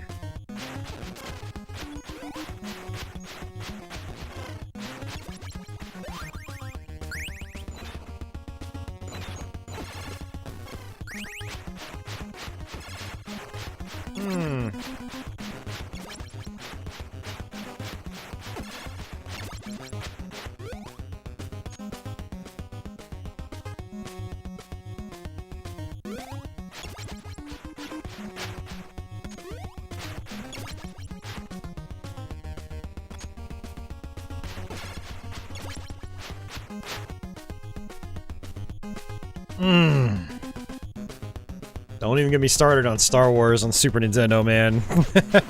At least the first one. I think I complained about it on last week's stream. I don't want to complain about it again 2 weeks in a row.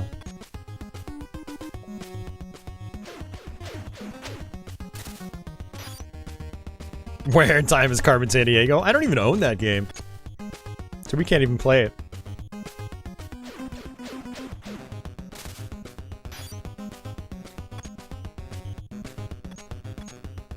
I don't know if I ever will own that one, now that I think about it. Because it's not a game that I would actually really want to play. I'm not going for like a complete NES cartridge set, that would just be ridiculous.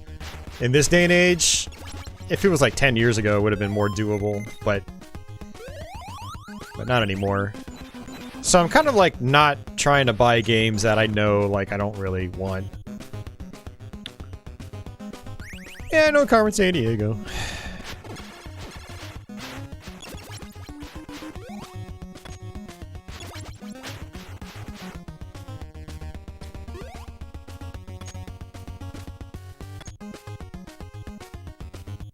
Sean says, we have the next best thing, Mario's Time Machine! Yeah, Mario's Time Machine might actually be more fun to play. Maybe? I don't know. Or not. Probably not, now that I think about it.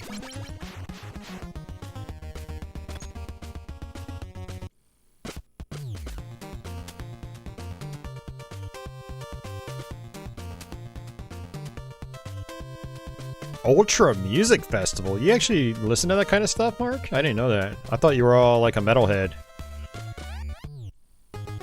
Or did they have metal at the Ultra Music Festival now? I used to follow that stuff. It was always like one of the premier electronic music festivals.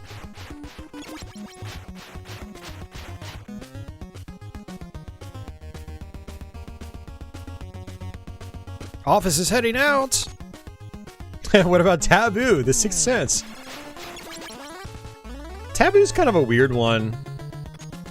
I'd probably buy it. Just because it is by Rare. And I think it's one of those games where it's like, it's impossible to actually lose at it. There's no, like, game over state. Or I should say, there's no, like, you failed state. It even got coverage in Nintendo Power.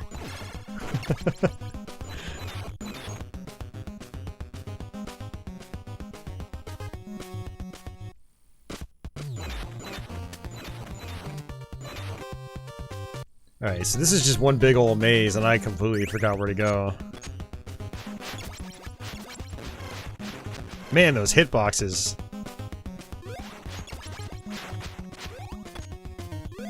I mean, it's like it is an NES game. What do I expect, right? But still.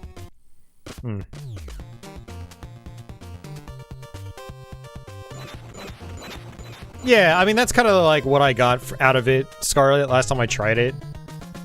Is graphically and musically, it seems fine. So, yeah.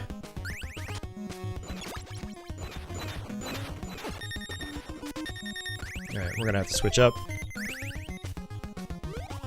I'm gonna have to give Raph some boomerangs. He doesn't really have much, though.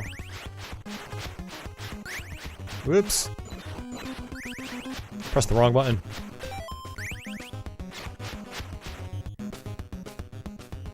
It's a digital tarot card reading game. Yeah, tarot reading game. Hey, wait a second. What the hell? Mike lost his boomerangs? Okay, that's stupid.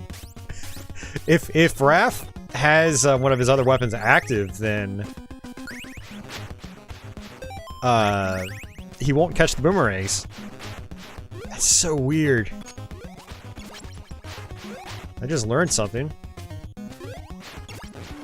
Uh-oh, not good.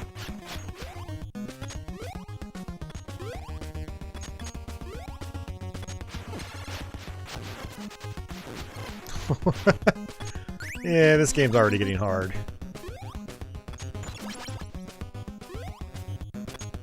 Looks like you can just use the black edges of the tiles to gauge your platforms. That's cool. Ow.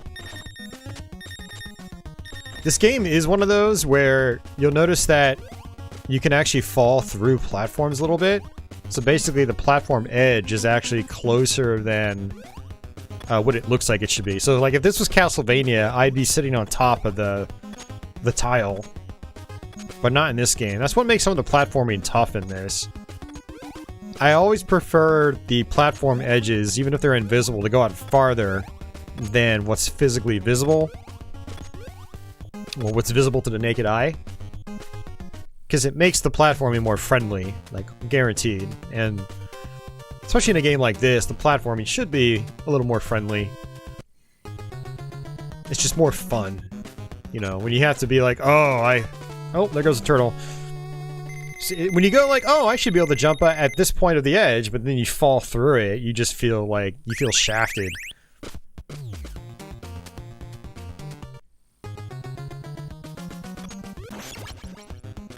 You feel gypped. Blah blah blah blah blah blah blah blah blah blah. I'm already lost.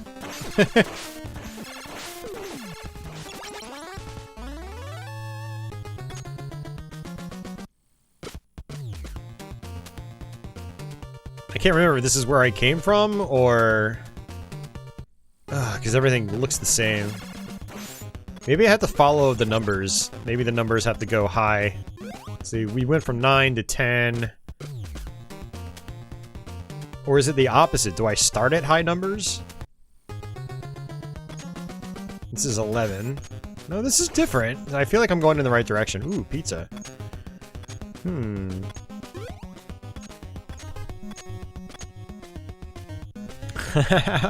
Unfortunately, I actually don't own Vice Project Doom. We're only playing... I don't want that. We're only playing games I actually physically own.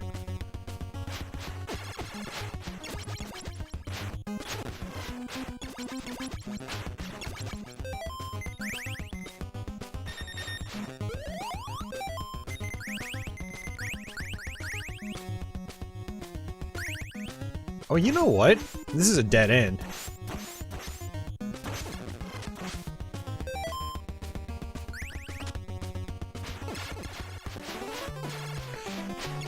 Ah, poor Leo.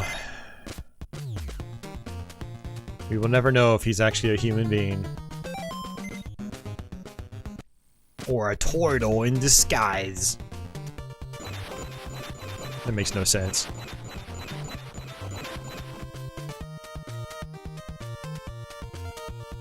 No, Grinch, I don't own every game under the sun, dude. I use flashcards for most of my stuff. I mean, I've owned Vice Project Doom before, but I don't own it now. I just have it on my flashcard. I only have, well, I would say only, but I have about 200 NES cartridges right now. Out of close to 700, so I'm missing quite a few.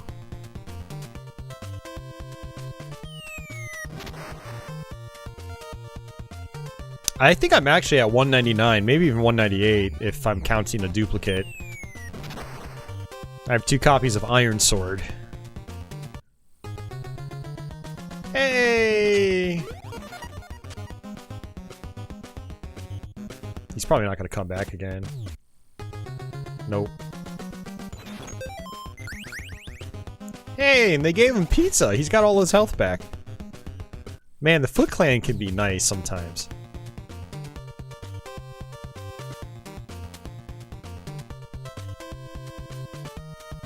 Cafe Man says, yeah, 1700 Donkey Kong Jr. is very unforgiving with edges of platforms visually versus programmed fault area.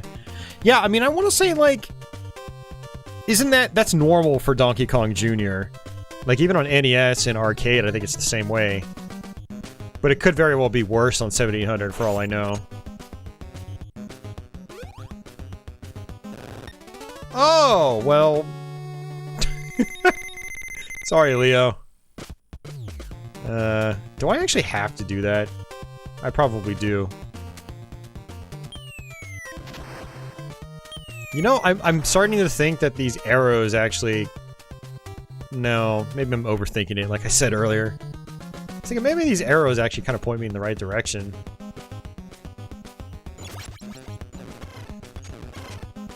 Alright, you know, I don't like you guys, the enemies.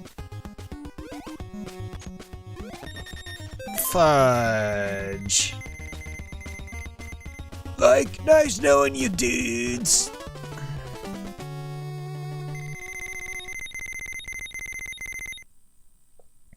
Yeah, actually I do want to buy Shatterhand probably sometime in like July when I'm gonna have some extra money on hand. It's been at one of my local game stores for a while, but it's still like a $70 game.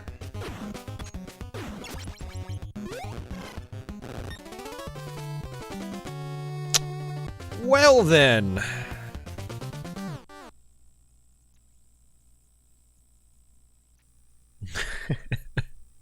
That's a bummer.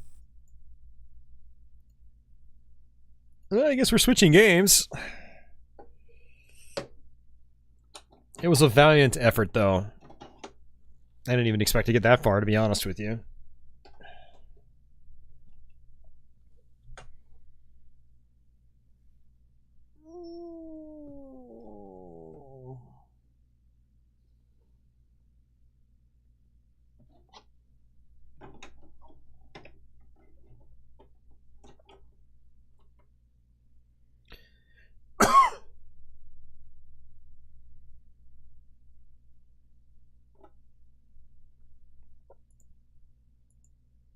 She is still passed out.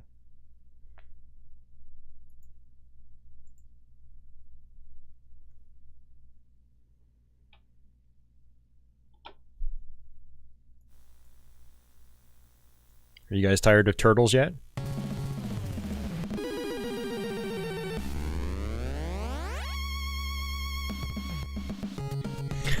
2 copies of Fabio!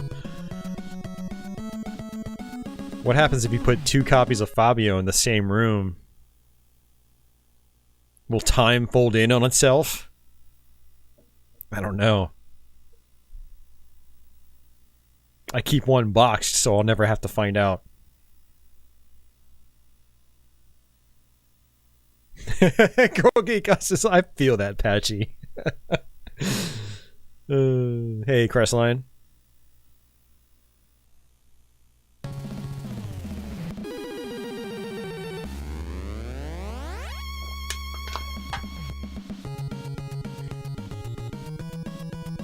Alright, so this is another one I'm actually pretty terrible at. I put off doing a Let's Play on this for so long because I'm just not good at it. I don't know if there's really a big difference between the turtles outside of their one special move. So we'll go Don again.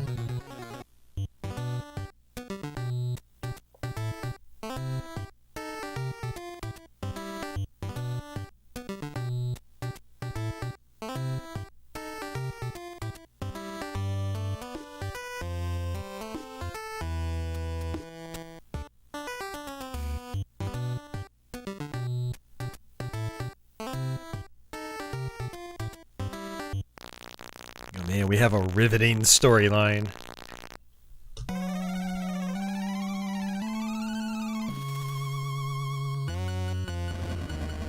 Dude, Shredder looks like he's lost some weight.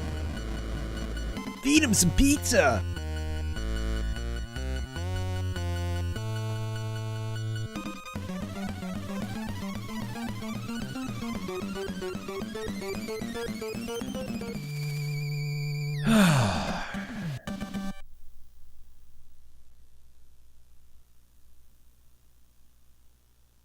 It's interesting that the text kind of fades in.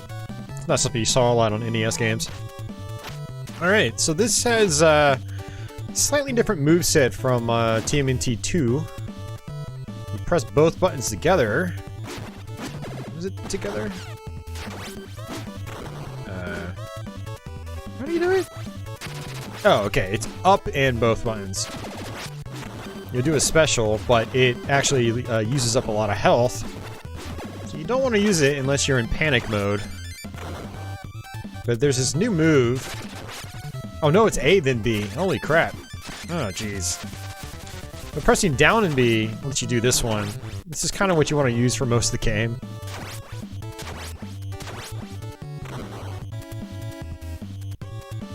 It's actually less satisfying than the A-B attack in Turtles 2 because it takes a whole lot less skill. It's just literally down and B. No timing required or anything like that.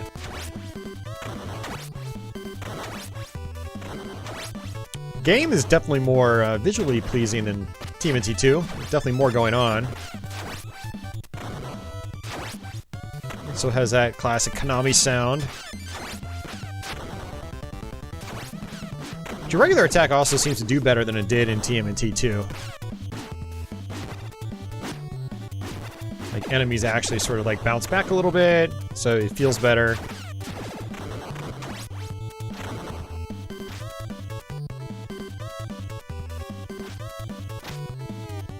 It'd be nice if the jump kick actually pushed the screen forward.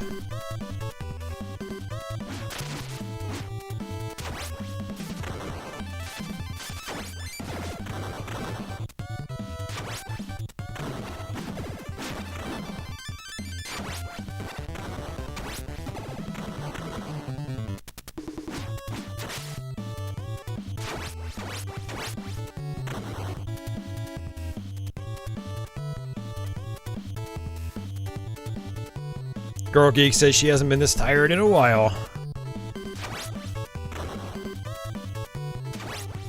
Was the work stuff like on in a different time zone or something?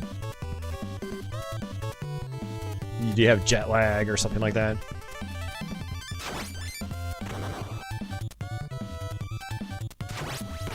If you're tired, you should probably get some sleep.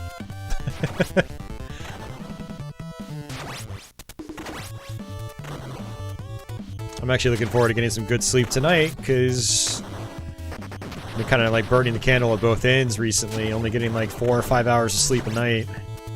Which is not good. You were in Las Vegas for a week. Okay. Oh, not for a week, but you were just out west. Yeah, a time zone or two over. I don't mess with you.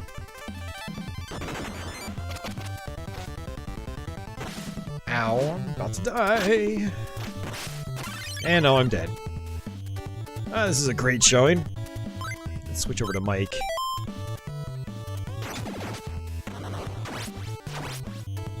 Yeah, like I said, I'm not very good at this game. Not like Turtles 2, where we just kind of like ripped right through it. I played this game a lot as a kid, but I never really got back into it as an adult. And every time I try to stream it on Twitch or something, I just lose interest real quick. I mean, it is a good game, but I don't know, I struggle with it, and then I don't feel like getting better at it.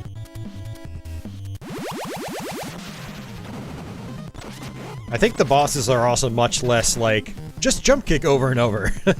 Like, you have to actually kind of learn the fights.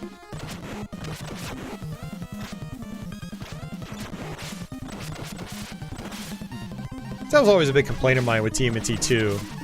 It's like, you basically just wanted to jump kick almost the entire game. Well, let me rephrase that. You want to do your A-B attack against regular enemies, and then you want to just jump kick bosses. So very, very simple, but this seems like there's a little more to it. Basically, this isn't as easy.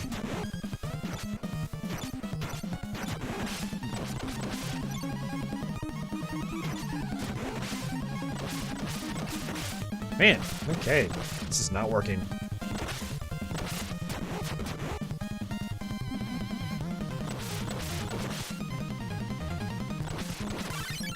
I'm starting to wonder if he's got a discernible pattern, like maybe he always shoots up. Is that what he does? Now is he gonna shoot forward? Nope, he's gonna dash. Oh, I can actually hit him! Okay.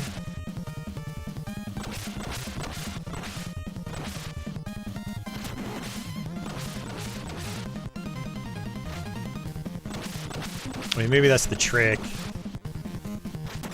Nope. I mean, it could be. I just have to time it right. Nope. There. Oh, you can. Okay.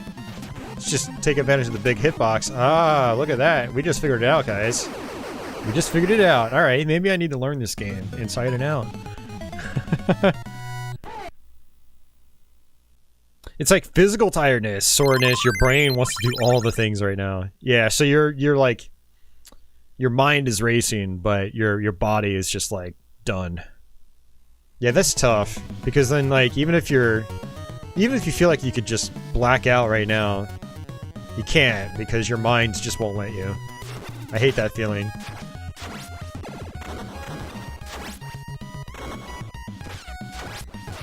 Now maybe some more of my boring stream will help you get to sleep.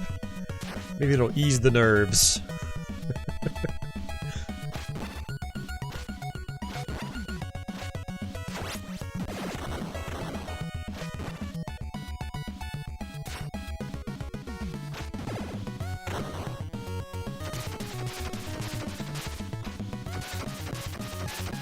Cigarette juice man, I said keep your pondering to yourself.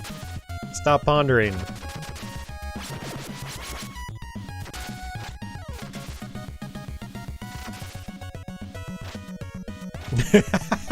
Darren says it works for him.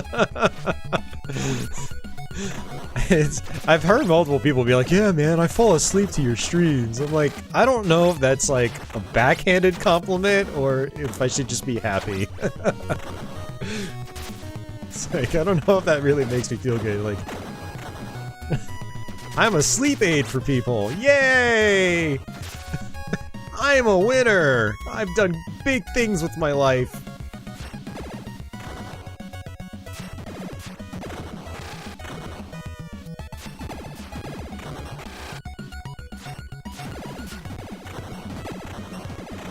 I'm not anti-free speech, I'm anti-dumb speech. Seriously, asking if turtles can make babies? Like, dude, this isn't that kind of stream. It's just dumb, man. That's all I'm saying. Want me to stop complaining, to stop saying dumb things. That's how things work around here. You guys know that.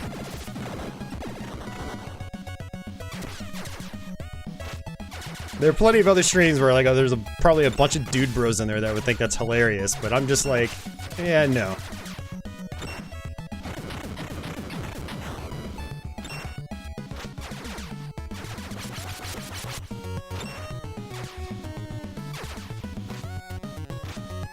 my freeze peach. Oh, man. Your face is dumb.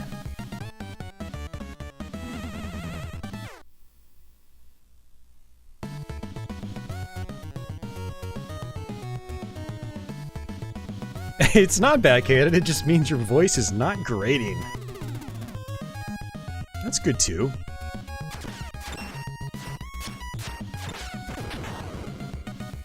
I think it's grating, but you know, everyone is their own worst critic.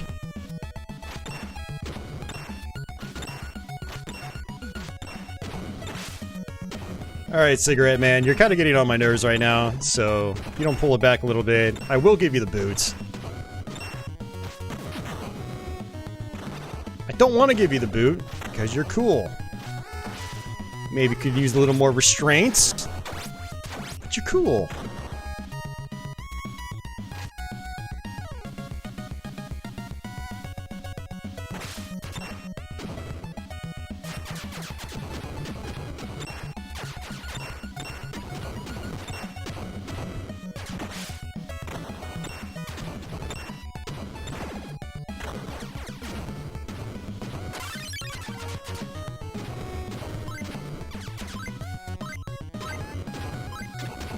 Alright, we haven't played Raph yet. What's his special? There we go.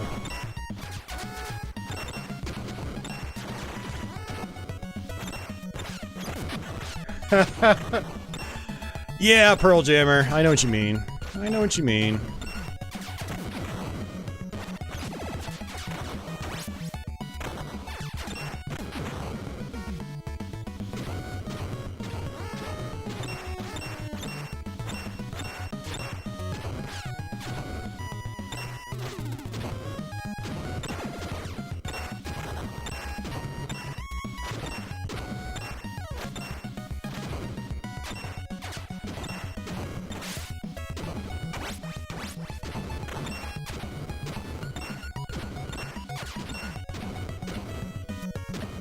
Just 1, 2, 3. I should probably just watch their pattern. Get in, attack a few times, move back. Look at that. It's not rocket science. Would it be more fun if it was rocket science? Ah, stop pondering, Austin. Stop pondering. Stop referring to yourself in third person. Hey, Hoops Gaming? Yeah, no, I totally agree. I was actually just talking about that right at the start of this game, and that's one of the reasons why I don't go back to it as much, is just because I'm not that good at it, and I don't feel like putting the time in. But, oh, that's actually nice. You can actually hang on the ledge so you don't die immediately.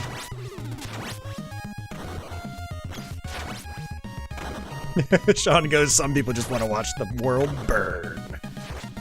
Unfortunately, this is true.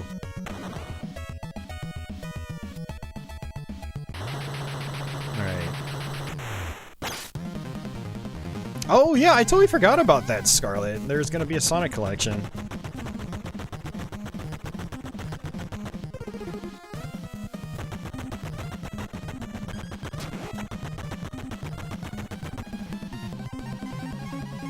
wonder if he actually punches. Ow.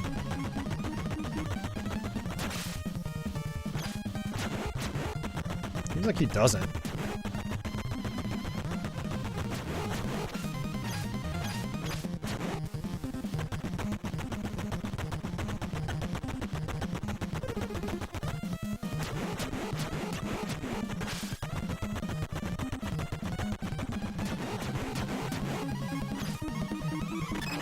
Oh, now he's going to attack.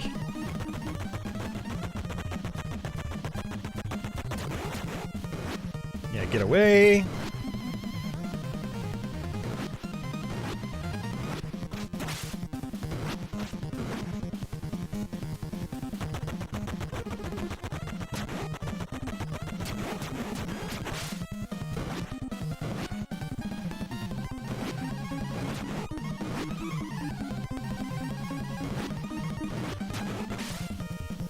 I mean, I do like that there seems to be discernible patterns on these bosses now.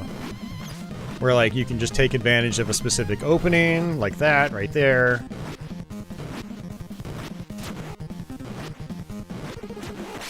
Ow. Ow. That was my fault. I jumped right into him. I didn't want to do that. Whoops.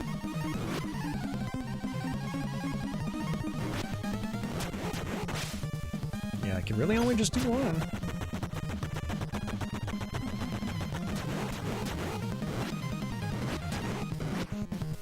Yes, you know, it's actually kind of cool revisiting this because now it's like I realize I can maybe actually figure this game out and get better at it.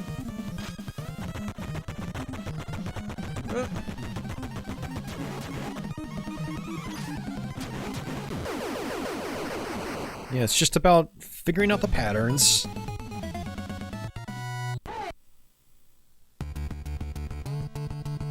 Yeah, basically that's how they do it in Turtles too. Like, you get in, you attack them, they just, like, immediately punch you, and you fly across the screen. And so, just about every boss in Turtles 2 requires you to just jump kick. And you kind of, like... Some bosses you'll jump kick more towards their feet. Other bosses you'll kind of, like, graze the top of their head.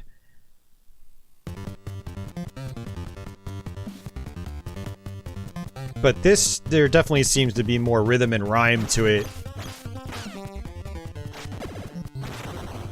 No, I should be doing this more often. I mentioned it in the beginning.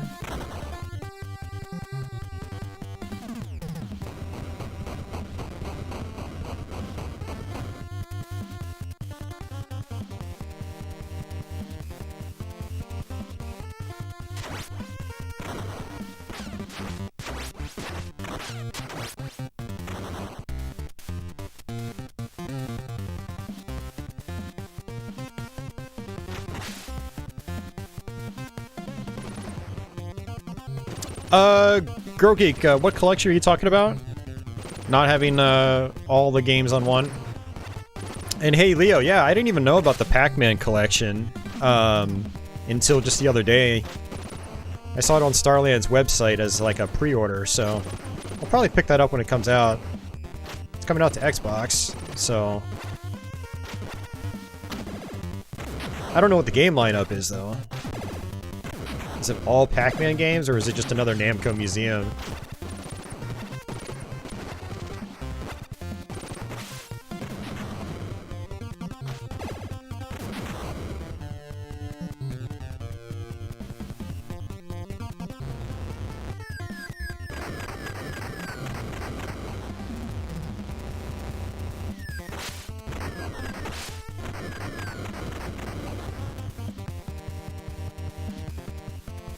Yeah, when we actually played through Turtles 2, probably, I don't know, 3 to 4 weeks ago?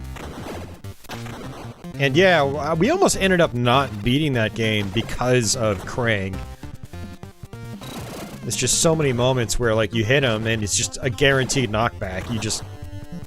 You get whacked, like, no matter what. It's kind of cheap.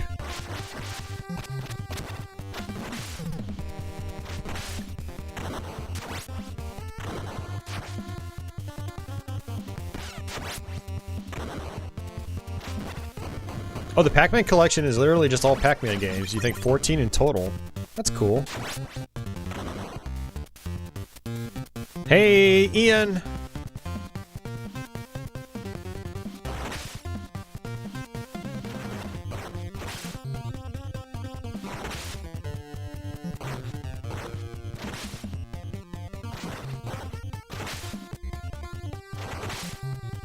This is not working. Oh, I've got really good reach, actually. Yeah, I still haven't played River City Girls. One of my buddies is like, he raves about that game.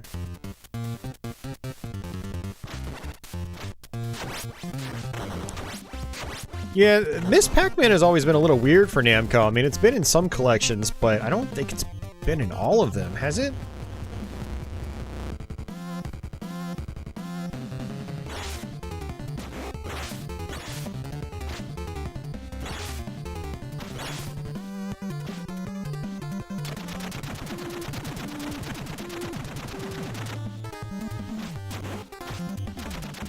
Yeah, because just for those of you guys that don't know, I mean, Miss Pac-Man wasn't actually created by Namco. There's a whole story behind that, and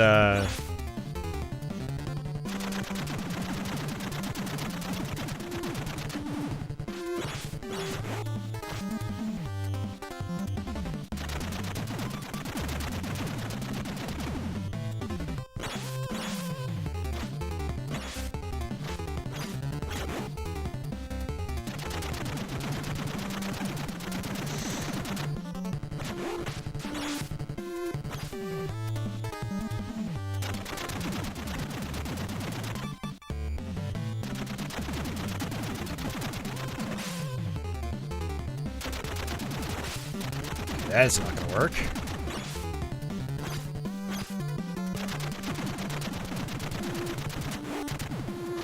Huh, that's where it does work.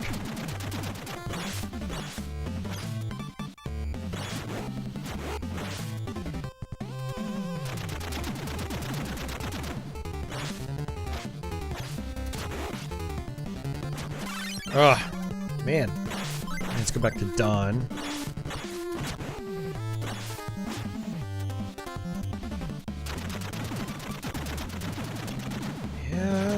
Working. I mean, maybe I have to use this. I don't want to, as I just have a habit of using that attack because I'm constantly moving down and having to attack at the same time. Yeah. Maybe I just need to wait for him to jump kick and that's it. Not jump kick, but just jump. See, like that. He doesn't seem to attack in the air. That's not gonna work.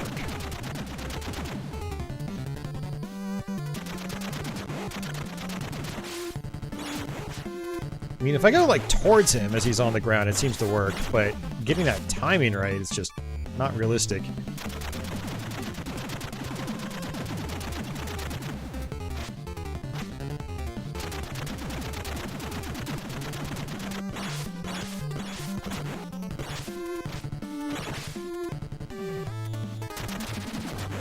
Not what I want to do. I don't like using my special because it uses up health.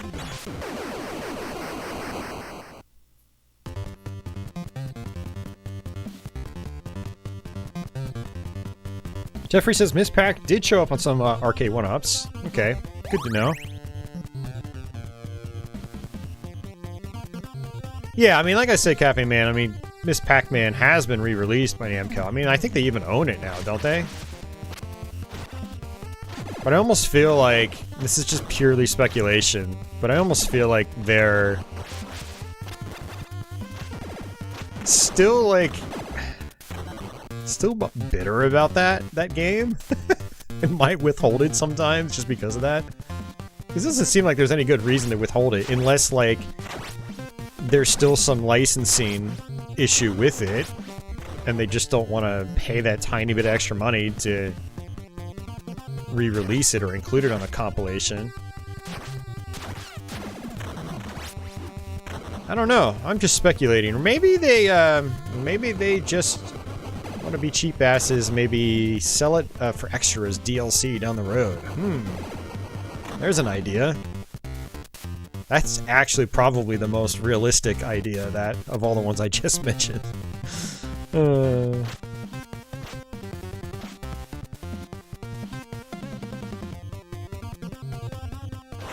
It is shared by both. Okay.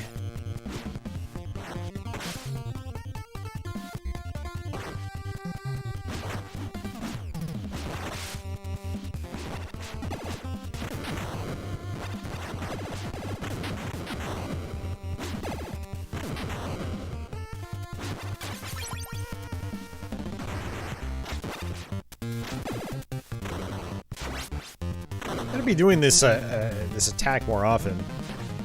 Uh-oh. Really? You have a swinging ball in your head. Alright. I'm guessing I can probably jump kick when he does that.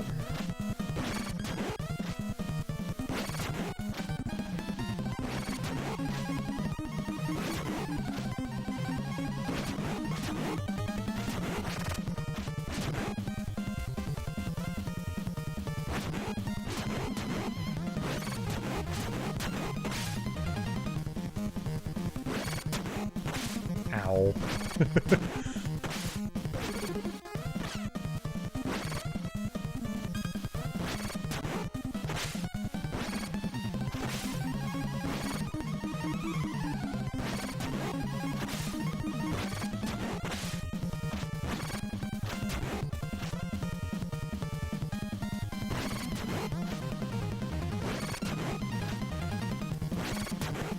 Seems like a better strategy. At the very least, it's safer.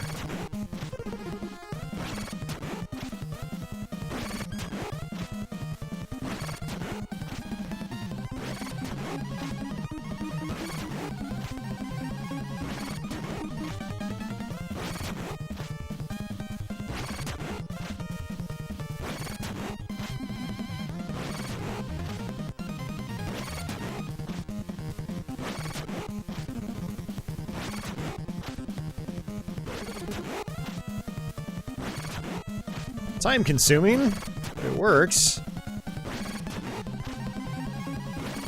Man, very time consuming.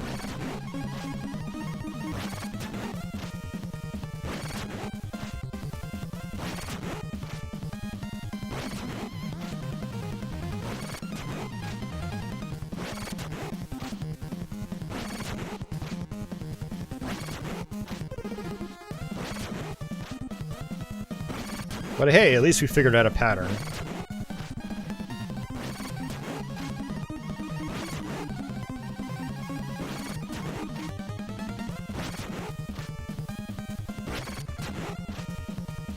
Go out.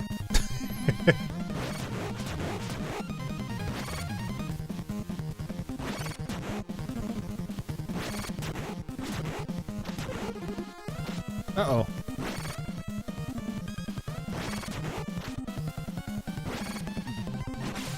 Oh, I'm an idiot. I got greedy. That was taking so long. That was taking way too long. Alright, well that's TMNT 3. We'll switch games. It's pretty late. We're actually almost getting to the 6-hour mark. And earlier I was like, oh, the 6-hour mark is a great mark. But I want to keep going.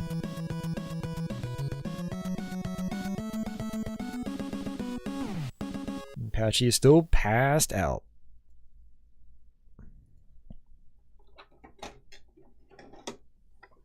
Oh, man.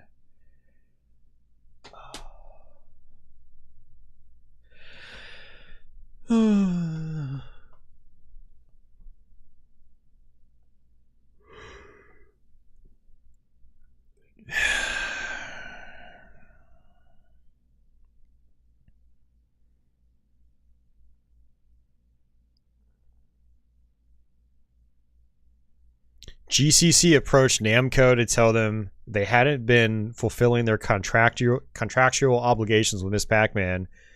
This is back in the late 2000s. That's when Ms. Pac-Man started to only rarely appear. Ah, okay.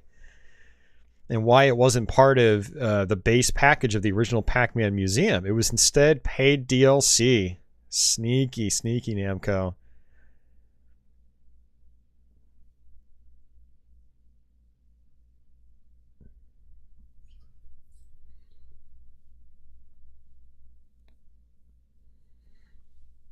Yeah, I mean that's why I had brought that up. I was like, well, maybe there's some kind of weird licensing thing going on.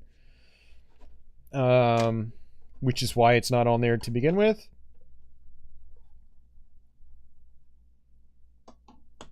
All right. Yeah, it makes sense. Hey, Patchouli. Hey, yo, what you doing? Patchouli. Yeah, I do much prefer Miss Pac-Man over Pac-Man, personally speaking. Yeah, you got all like the different maze layouts, and I feel it's smoother and looks a little bit nicer. All right.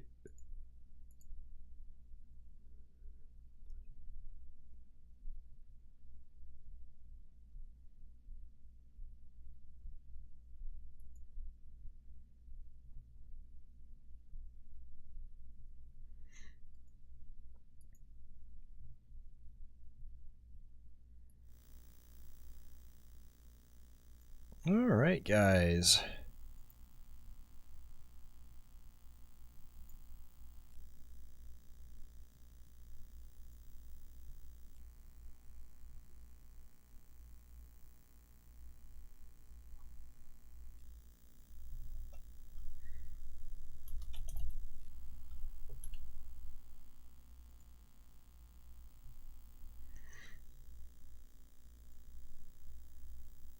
Alright, this is Wizards and Warriors. I haven't played this one in quite some time, so we're gonna get wrecked by this game. You know, a lot of these games I have played tonight, I actually have Let's Plays of. Some of these Let's Plays are getting to like 6, 7, 8 years old now, though, so like I haven't played them a lot recently. This is not Fabio. This is the first game, which actually has hand-drawn art. It's actually got a really good art package on the box and cartridge. I would play the Fabio game, but I played that on my last NES stream about a month ago, so yeah, I don't think we're doing any duplicates from that stream. And I'm trying not to play some of the games I've played 1,000 times, like Ninja Gaiden and Battletoads and stuff like that. Alright. Whew. Alright, Wizards and Warriors. This is an interesting one. You have to pick up various colored keys, which allow you to access the same colored doors. So I just got a blue key. It'll let me go into that blue door that we saw. But I also have to collect gems. And, after collecting a certain amount of gems, I can actually, get to the next section of the stage. So, let's see. Come on in here. So, there's another gem. Oops. What do we have here? Gems! That little blue thing we can't really do anything with right now. Not yet.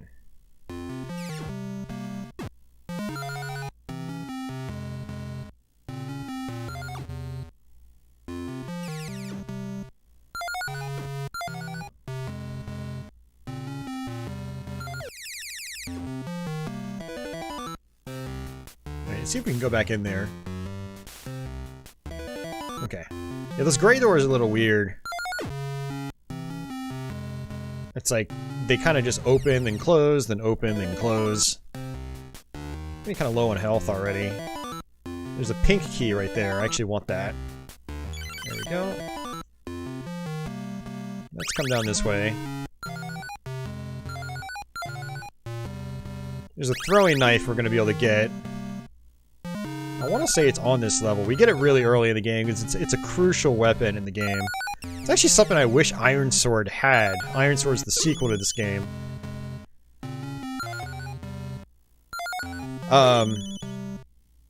Yeah, the long-range projectile in this is just, it's very...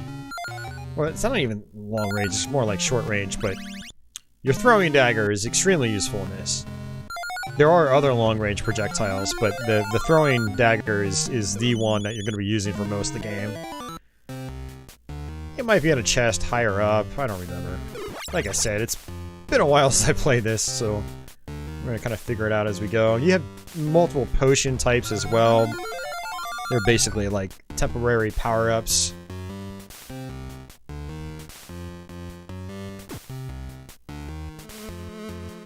More gems. If I have 100 gems, I think that might be enough to,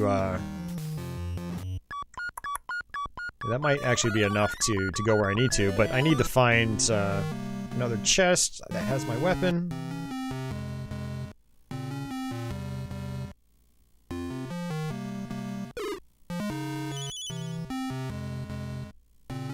Those little coins are just for points. I don't think they actually add to your gem count.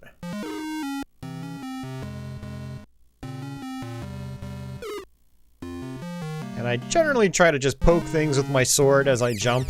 That'll actually hurt enemies. Actually, swiping doesn't even seem to work all that well. Alright, let's see. There's a chest.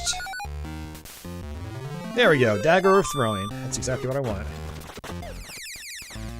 I'm getting close to dying, unfortunately. Let's come back down here, which was a bad idea.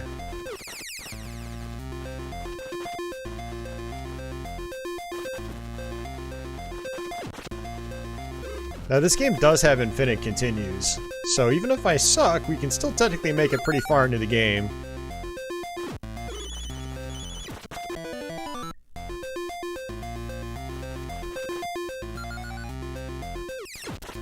Lots of constantly respawning enemies.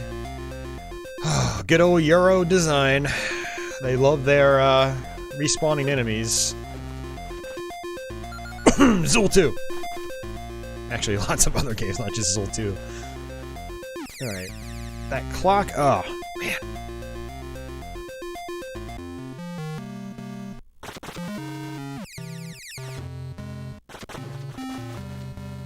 Yes, we lost a life. That sucks. I don't even know if you get extra lives in this game. Alright, come on. Thank you. Nope.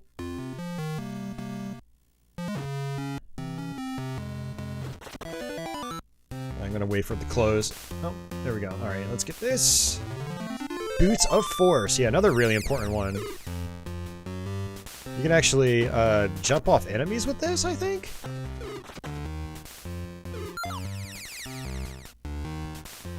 Yeah, just like that. I think you have to press the jump on as you stomp on an enemy.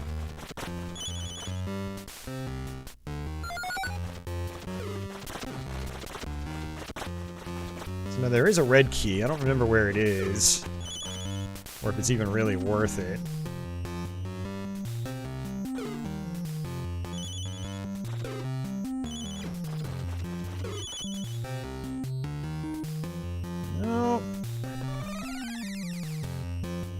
Oh, you know what? I should probably use my Boots of Force.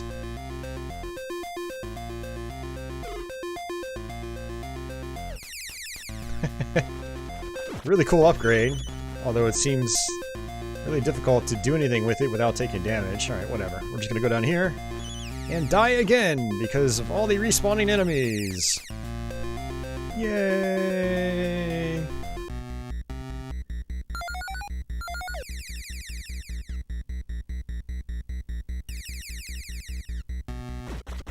I don't even think the gems really do much at this point outside of, you know, maybe they calculate as points at the end of the stage.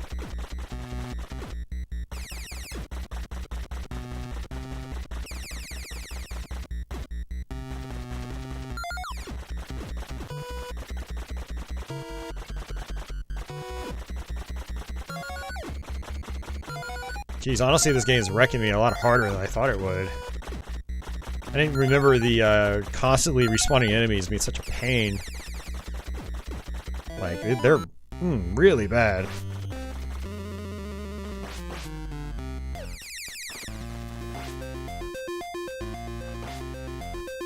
I'm starting to think, like, how the hell did I Let's Play this game? I don't think I continued during the Let's Play. Man. I mean, I did practice the game a lot, so I don't know. Alright, see ya, Jeffrey. Have a good night.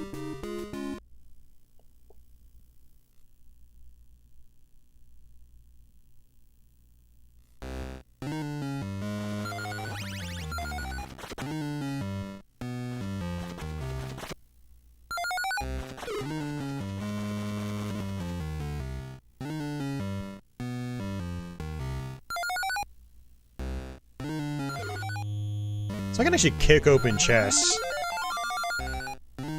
That's what the Boots of Force also do.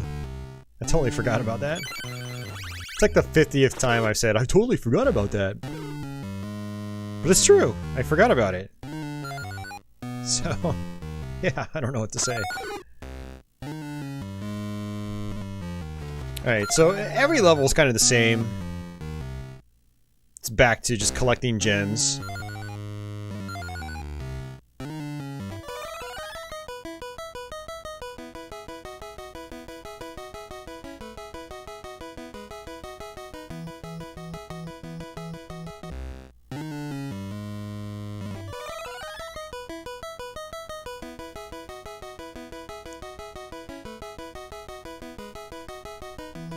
No, it's not working. Alright, let's get rid of this guy. Let's try this again. There we go. Tricky platforming. Feather of... Feather... Does that say Feather of Featherfall? Or maybe I wasn't reading it correctly. Yeah, if you fall a long distance now, you actually can slow yourself down. Oh, it's up and A. Okay, cool. Wizards and Warriors 3 Let's Play win? Probably not anytime soon. I actually fired that up, I think over the holidays season, and was trying to figure it out, and man, it is, it's an interesting game. I'll say that. It did say Feather of Featherfall? Okay, so I wasn't just tripping. Alright, cool.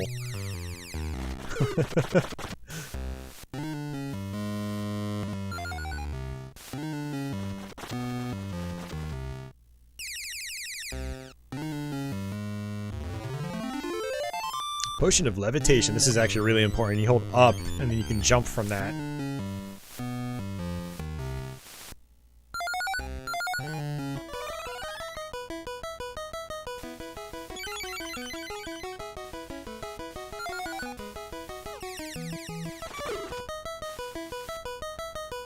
So there are, you know, you have a limited amount of items you can hold. There are certain items that I think will override one another. I think? Yeah, like my Boots of Force, I think I can actually end up getting something else, like a wand. It shoots projectiles, but I think I'd rather have the Boots of Force. Now, I don't know how many gems I need.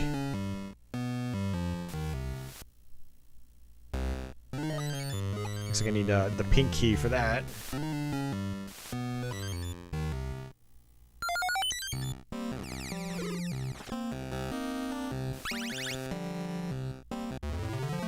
Boots of Lava Walk. Yeah, and that just got rid of my Boots of Force, unfortunately. But that's fine. You actually will need the Lava Walk shoes later.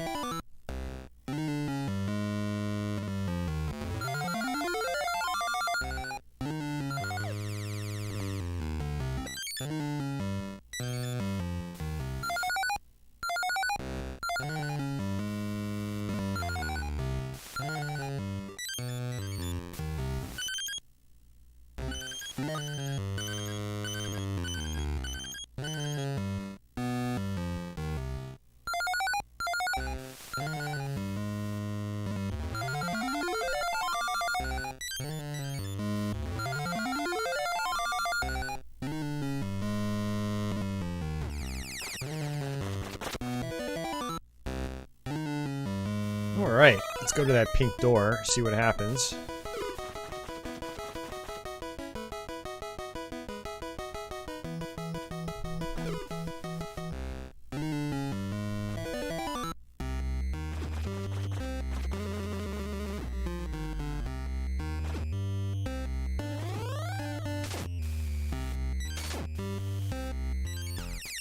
No, that's not working. Crap. It's game over.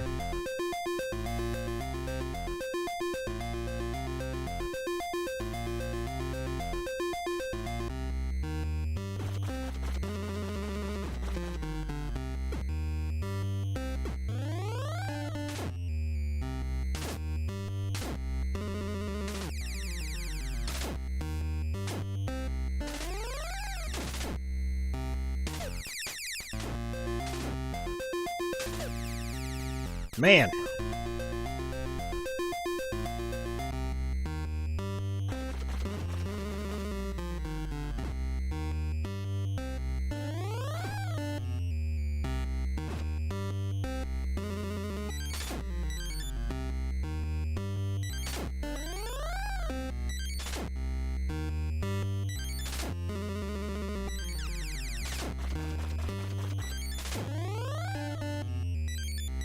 I thought there was some kind of strategy like that.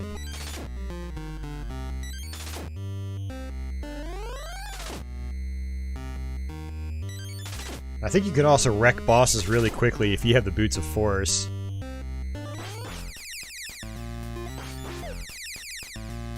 That's not gonna work. Let's do that all over again.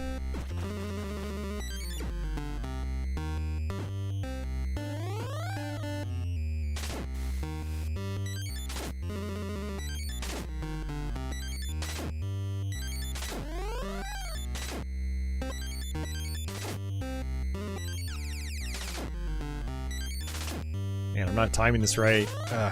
It's wrecking me. Man, they do so much damage, too. One of the things I always hated about Rare games is that, like, enemies would always do, like, unreasonable amounts of damage. Let's try this again.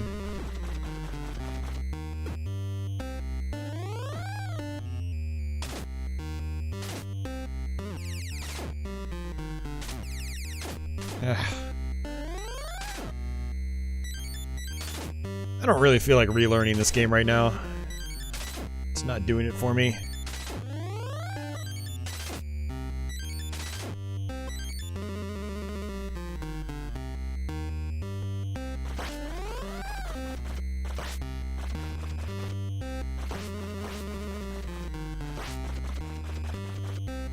And I'm pretty sure he splits off into smaller bats.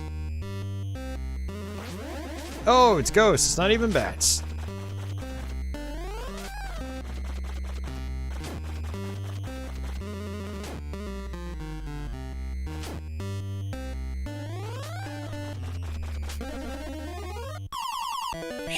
There we go.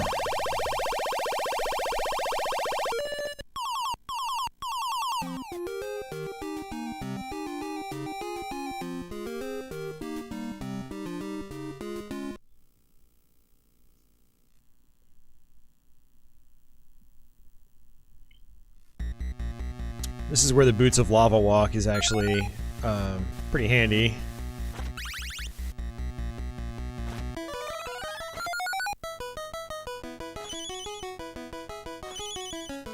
Can float up on these bubbles.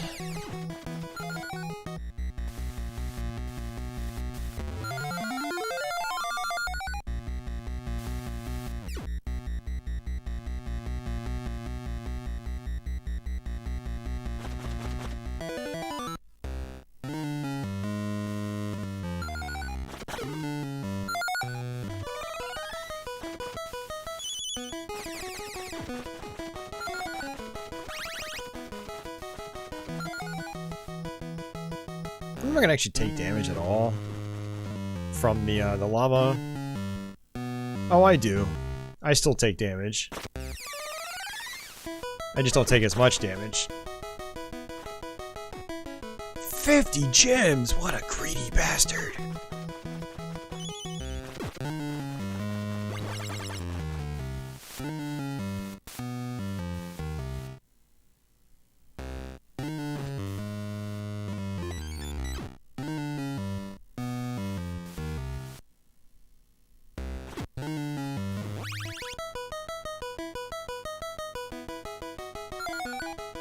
Yeah, you'll notice that this little jingle, it plays a lot.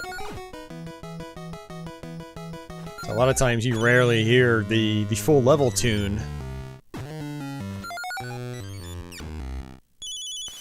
Uh-oh. I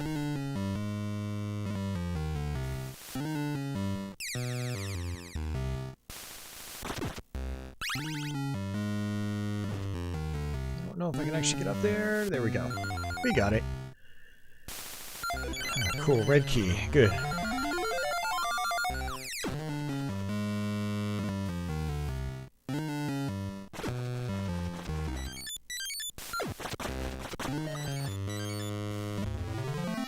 Battle Axe. It's like a longer version of the throwing dagger. Staff of Power. This is what I was talking about earlier.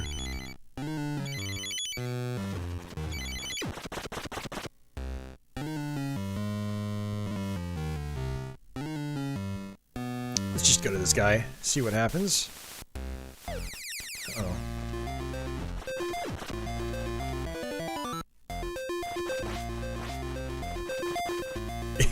Evil.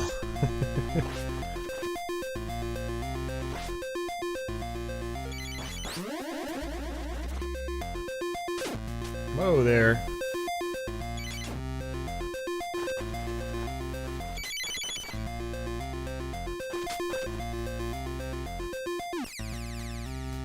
Ah. There we go. Lucky.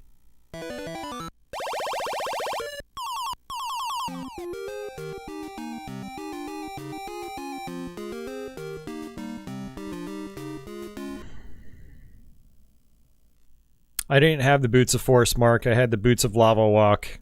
And yes, I lost them when I got the Staff of Power. I lost my Boots of Force when I got the Boots of Lava Walk on a previous level.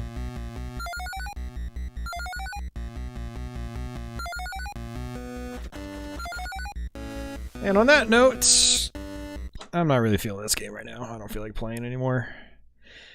Alright, let's go back to Patchy. Let me fire up another game. We'll kind of see if I want to, if I can continue the stream. I don't know, I'm getting pretty damn tired myself.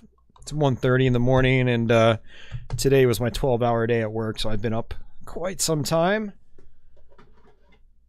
Oh, let's see.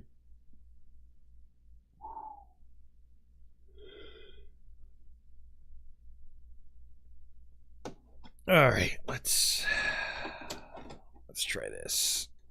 Cafe Man's heading out! No, Cafe Man! Who else will Leo talk Atari to? Don't go, Cafe Man! Don't go! You do, Pensive. You do. It definitely helps to know where the power-ups are, in what chests. Otherwise, you'll end up losing power-ups that you don't want to lose. I mean, it's not like the game's unbeatable if you, like, swap certain power-ups. You know, it's just a part of the game, and, you know, when you do repeat plays, you'll start to remember where some of the major ones are, so. You could just nod off during the stream. Give me that sweet, sweet watch time, Cafe Man. Maybe my channel will get recommended to more people, and then maybe we'll have some more cool people chatting with us on future streams.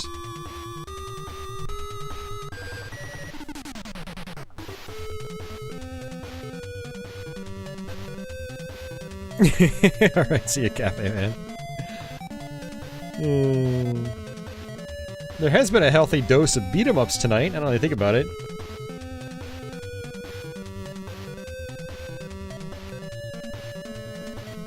Alright, I am slightly less terrible at this game, but we're probably still not gonna beat the game. It's a pretty brutal game, honestly.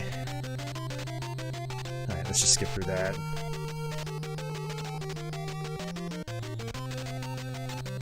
Alright, Cigarette, you're out, man. You're out, dude. You're bringing up stuff that you were doing back in January. You're gone.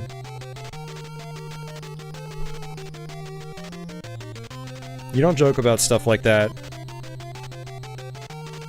Back in January, Cigarette basically threatened to, like, fight Cafe Man face to face. Like, in an actual fist fight. He was like, I'm serious, dude. I'm really sick of that stuff, man. Gone. Alright, guys. Let's punch up digital enemies.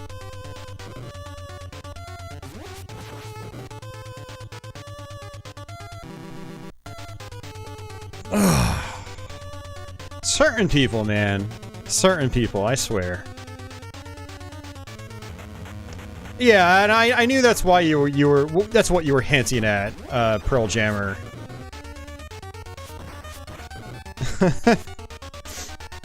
For anyone that wants an entertaining time, go watch my Super Nintendo New Year's stream. It was literally New Year's Eve and the New Year's Day.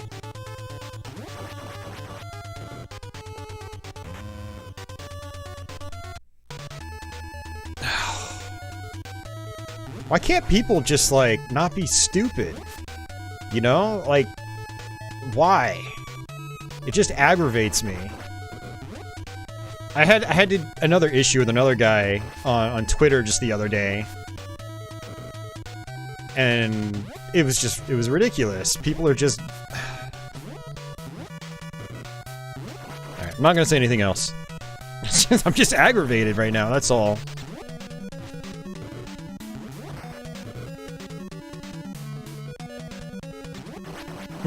Hey Eric, it's all good. Welcome to the stream.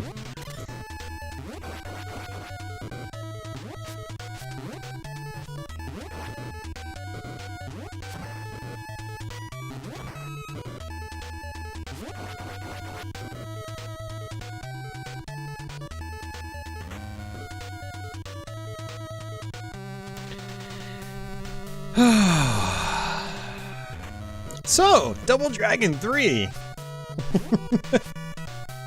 It is a game. It is a game. You guys like games? I like games. I like games a lot.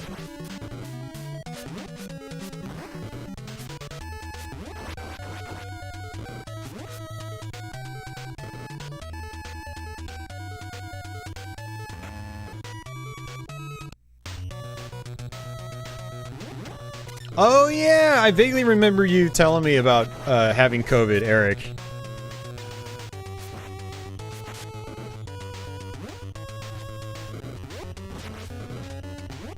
Alright, so... Double Dragon 3 is kind of interesting, actually. They brought back the run mechanic from Renegade. And, pretty cool. If you've ever played Double Dragon 2, you can jump and press both buttons together, and you'll do the like a hurricane or whirlwind kick or something like that. They've also added in some other moves. Every character that you play as has special weapons as well, and I always use this special on this boss here. Because after every level, your weapons recharge. And it just wrecks this guy in 5 hits. Yeah, Ian. Humans get on my nerves. Yep. There's a reason you fritter away from life with sprites and polygons. Yep. Hey, Adam. Yeah, I'm still here, man. Yeah, the thing about streaming and just publishing content to the internet and having people freely comment on it is you get people that just have no filter and no sense of restraint or even respect for others. And the more and more I do this, just the more and more I get fed up with it. But it's just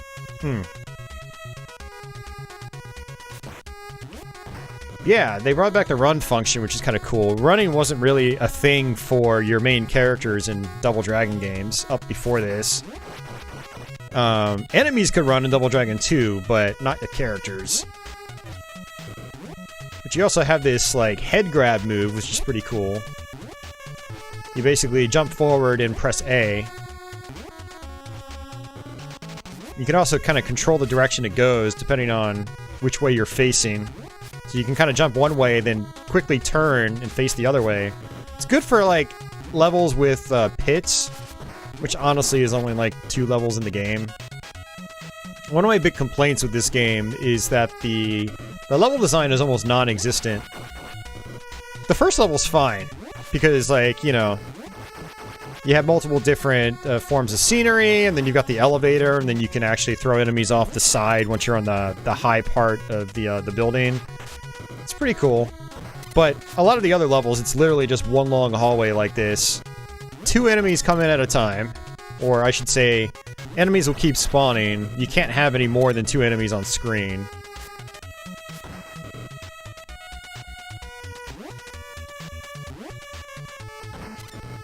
Let's see, can we do it right here? There's actually a new move you can do where you run up against the wall, jump kick, and you actually... Yeah, just like that. It's pretty cool. You can also do that in your teammate's arms. Basically, you'll jump kick into your teammate, and they'll grab you and throw you in the opposite direction as a jump kick. It's pretty cool. Honestly, the hurricane kick is just the best thing. Punching and kicking actually isn't too bad, but it is very short range. So I generally just recommend doing this. Although your hurricane kick usually won't hit, you know, 2 enemies at once. You kind of have to separate things out. It'll only hit 2 enemies at once if they're on opposite sides of you. If they're both stacked on top of each other, it will usually only hit 1.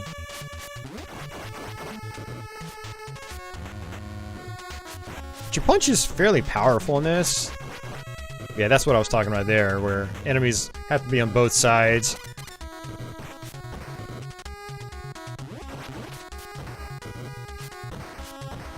Ow.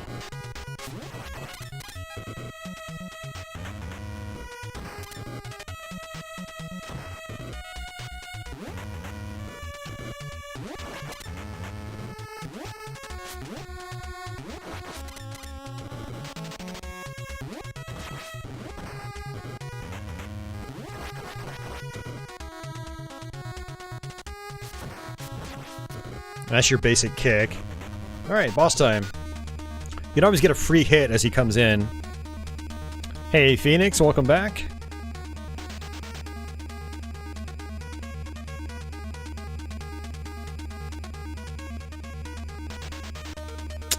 Oh man, don't tell me that, Leo.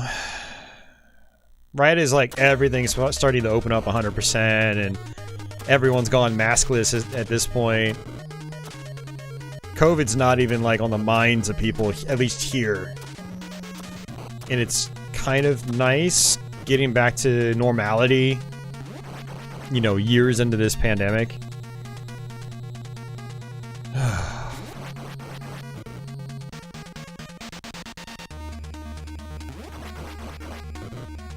Alright, good.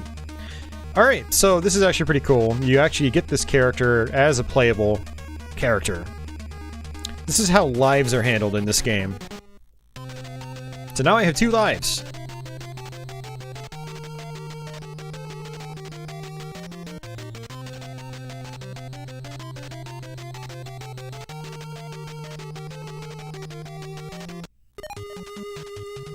Leo says, I always tell my cats that cats make the best people.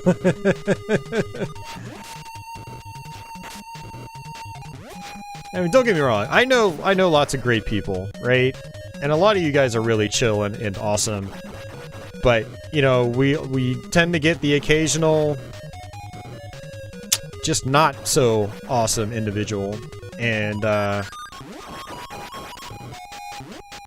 it's a shame.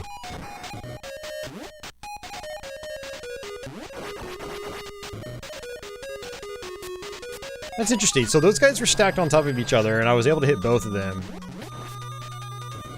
But on previous levels, maybe they have to be, like, not so staggered apart. Which I know in the previous level that was the case with one of them at the very least.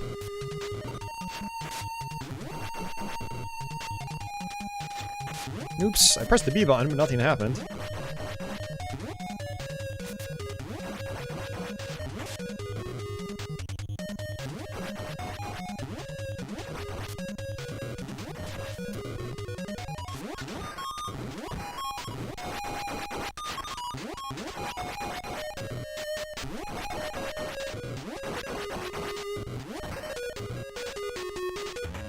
Alright.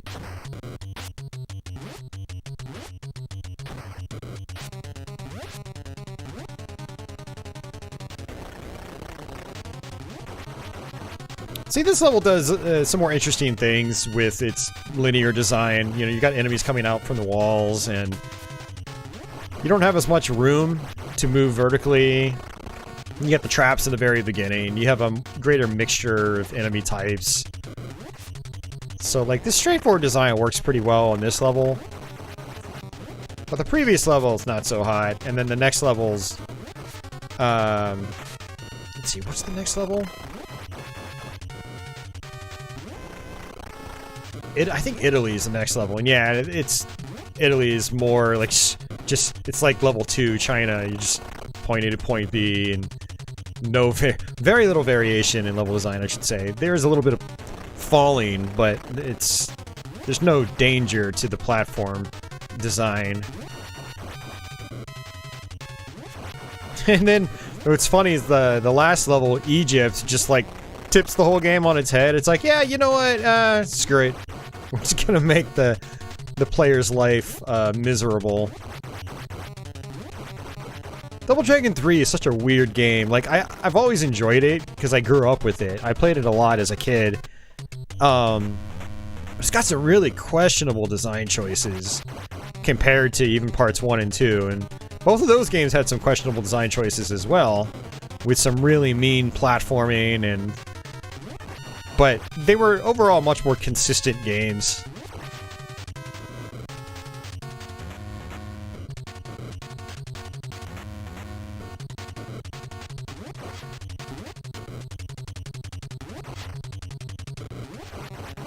And you know what? I'm starting to wonder if the game developers back then put all those cheap things in these games to make them harder to complete. Because, you know, they were short games. Double Dragon 1's like a 30-minute game.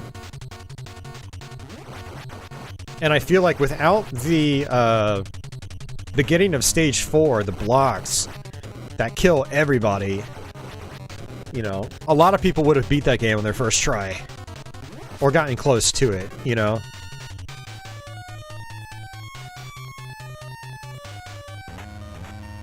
Double Dragon 2 has some parts like that too, just some really nasty platforming in particular, where you can just die instantly. So... and Double Dragon 3 just has some, awful stuff in the last level. And if it didn't, people probably would have beaten it on their first try.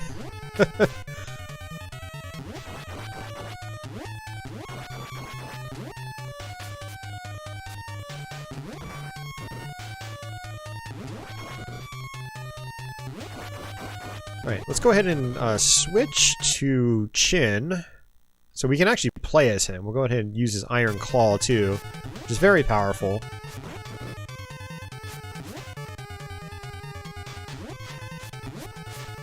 Yep, yeah, Scarlet, you know the exact blocks I'm talking about. I mean, everybody does. I mean, it's a pretty infamous part when it comes to NES game history.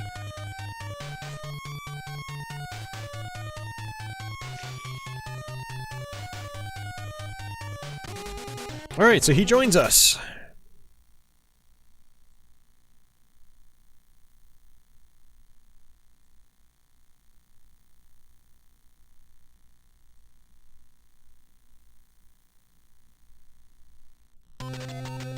Alright, off to Italy.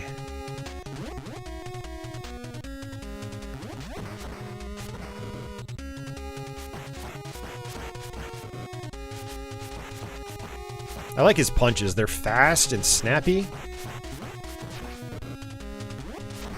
He's also got like a belly flop. It makes a swish, like a swishing sound.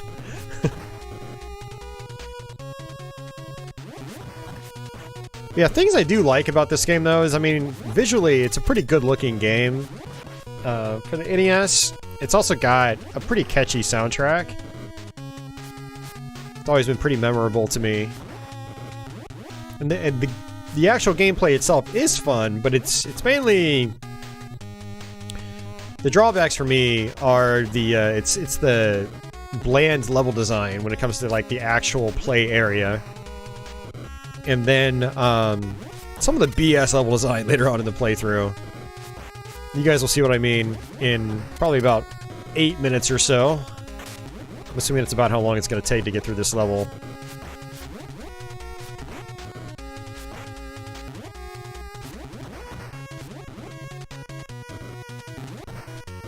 Also, when enemies run at you, it's like they always jump kick you.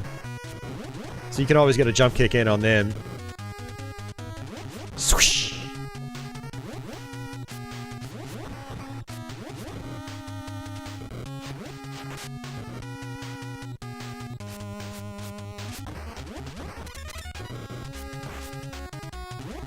Man, it's actually, it's crazy how my mood changes when I no longer have to deal with stupid. It's funny how that works.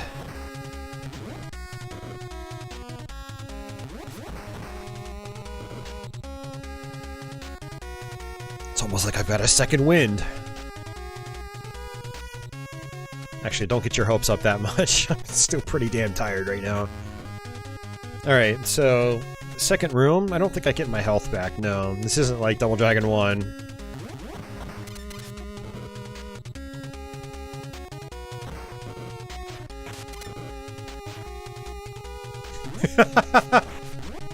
Ian says, I've seen several live sumo matches. Unfortunately, they do not make swishing sounds. Swish. I really love some of the sound effects in Double Dragon 2 in particular. It's got some really nice, like, swishing style sounds with, like, a nice, satisfying high end. Like, shoo! I can't actually replicate it. Alright, let's switch back to Billy. I actually don't like the ninja all that much. His attacks are a little weird, and he's also pretty weak. But he jumps really high, so he's actually good for the platforming stuff on the next level.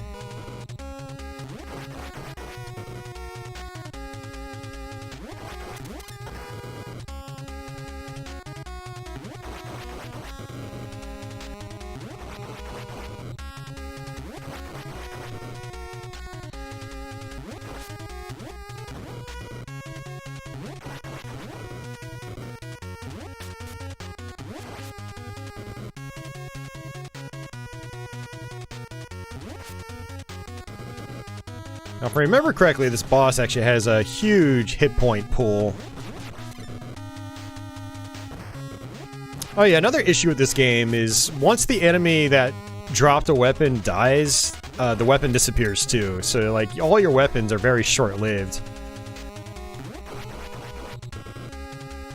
And none of them are really particularly powerful, so it's like, why even bother with them? It adds a little bit of variety, but it's nothing special, unfortunately.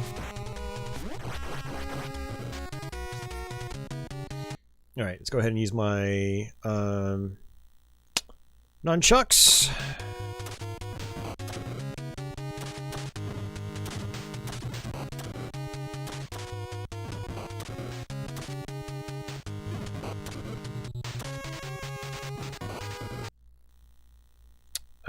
Let's go ahead and use the shurikens. Whoops.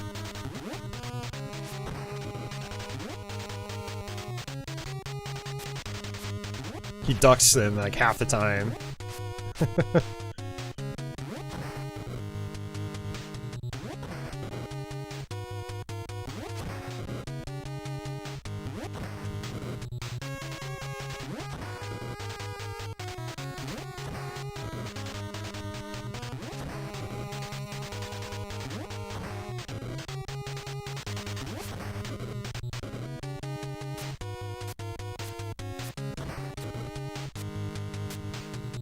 Oh, is he in the arcade original?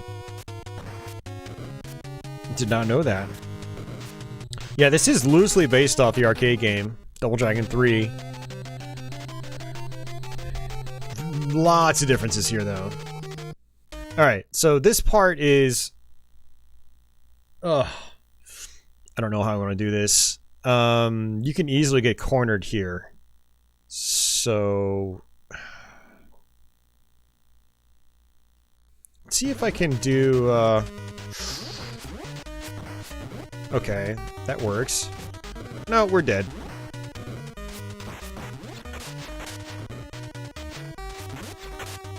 Ooh, okay. That actually worked really well. Whew. So now we have platforming. And yes, you die instantly if you fail.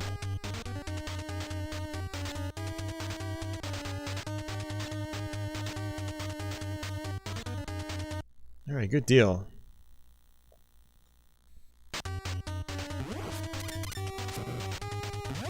Yeah, it's actually really good to know that I can actually just use my sword on that part.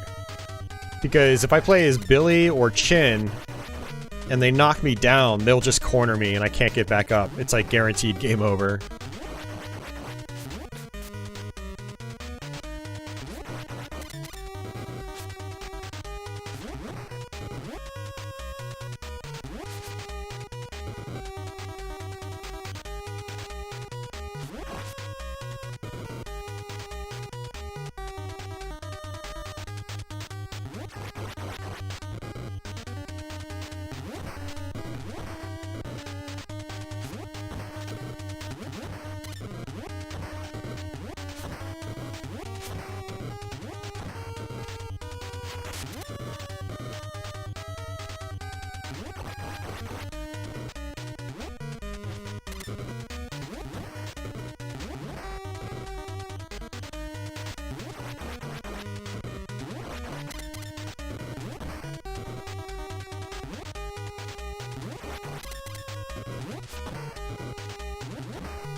Alright, so now we go inside the pyramid after we kill this last guy.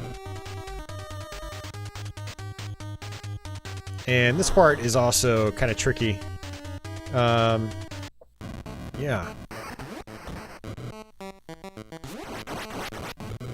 Not too bad.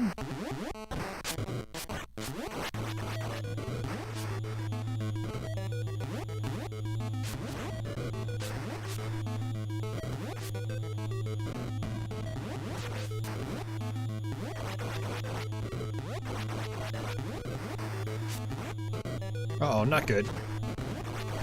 They can knock you into the spikes and then you die instantly. Okay, good. Alright, I'm thinking I should switch over to the ninja. 'Cause he's got a better jump.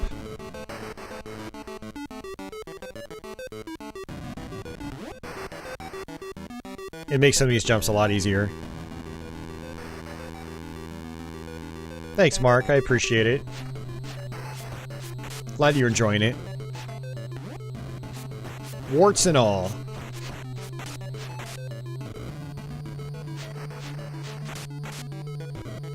It does seem like the sword has pretty good priority, at least. Okay, there we go. Alright, back to Billy.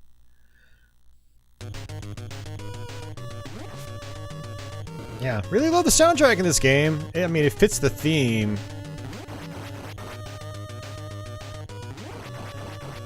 It's that droning bass line and long chords, and fits kind of like the sinister theme.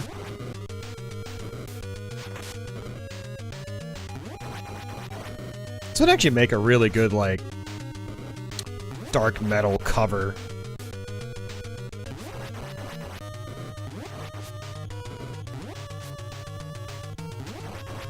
I'd loop it over and over again.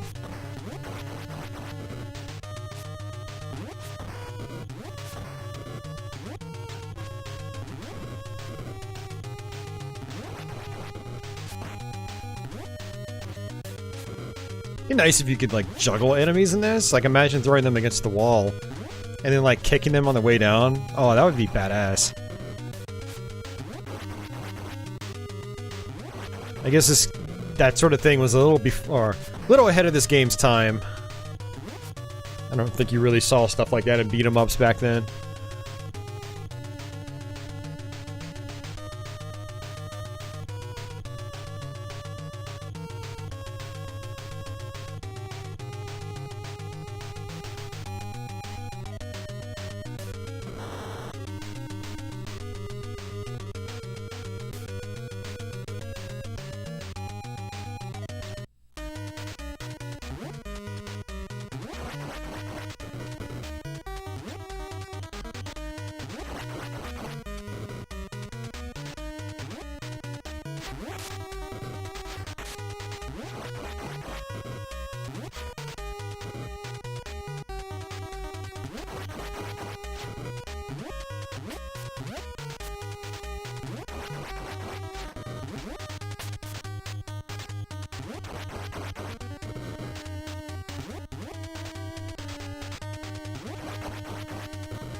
Oh, I got lucky there.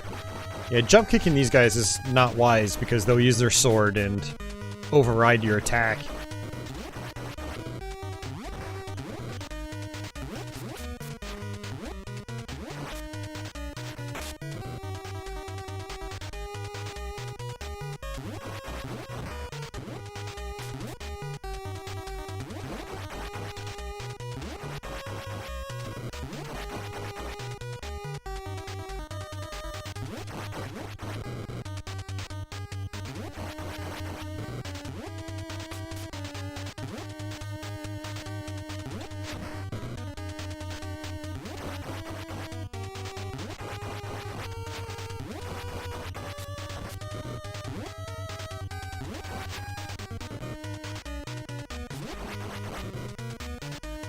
Alright. Now the next room is actually the final boss. And pretty sure we're not gonna beat the game. I usually get here and I just get annihilated. And honestly, if you get here, you really need to use all your health. Or, not use, but you need all of your... you need all your health. Which I don't have. I've lost a lot of it.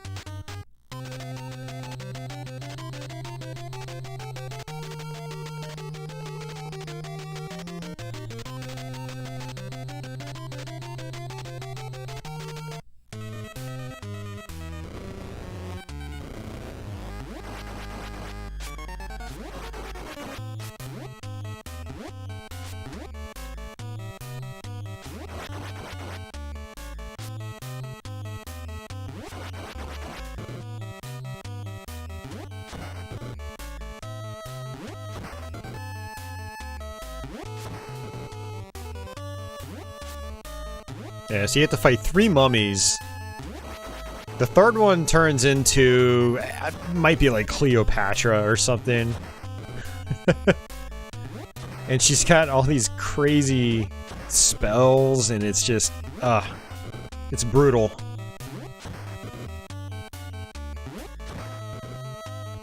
And even saving all your weapons for her, it just doesn't really make a big difference.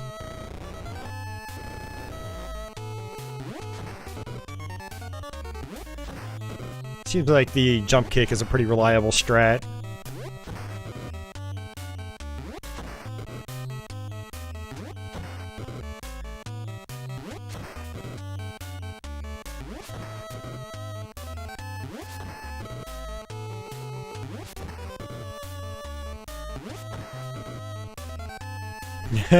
Pinball Chad. Hey Doc, thank you. Thank you, man. Much appreciated. I'm glad the streams help you. It's honestly, it's very heartwarming hearing stuff like that. I don't hear it a lot, so, you know, knowing that my streams helps you out, just, it makes me feel good, so. Thank you.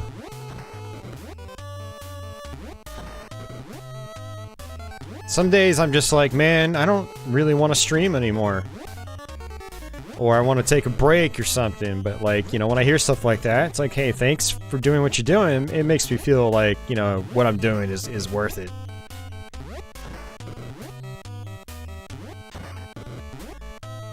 I'm just gonna stick with this strat until the actual boss.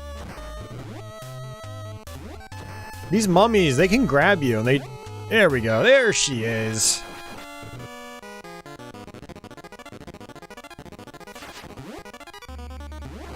I hate her so much.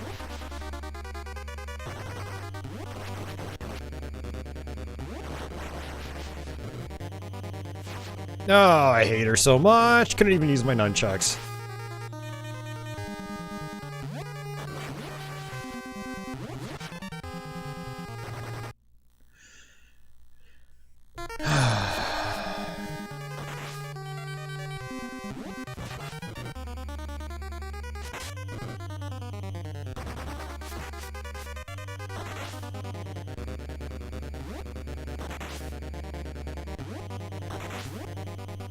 Yeah, and so she's got this attack that just throws you across the room, and you just can't really do anything about it if you're on the wrong side of her.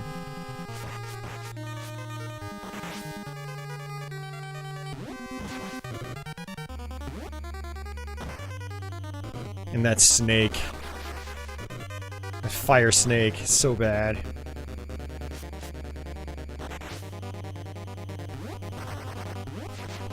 Yep. You just can't do anything about that.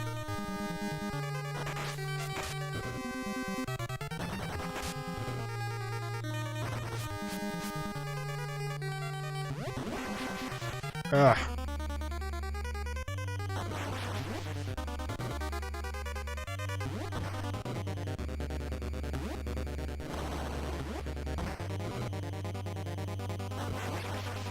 Tried jumping too late.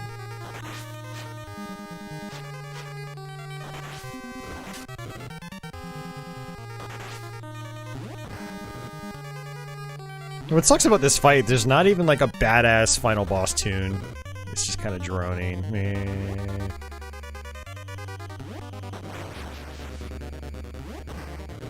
Maybe that's what I need to do, is when she does that, switch over to the ninja. Maybe that's one thing I'm missing, is perhaps this fight really requires you to switch, and I've never really thought about doing that.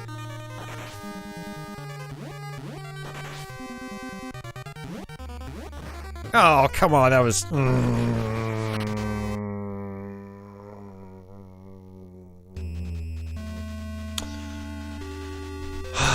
If I continue, it's probably gonna put me at the very beginning. Yep. That was actually a good timed hurricane kick. Oh, this is bad.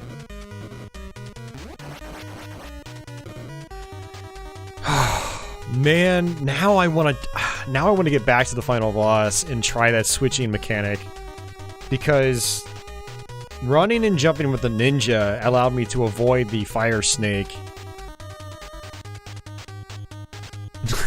Darren says, this fight requires you to switch games.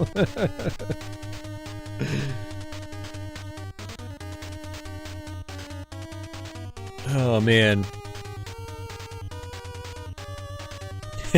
Ian says, you're definitely appreciated. Who else am I gonna secretly watch on my phone with Bluetooth earbuds during meetings?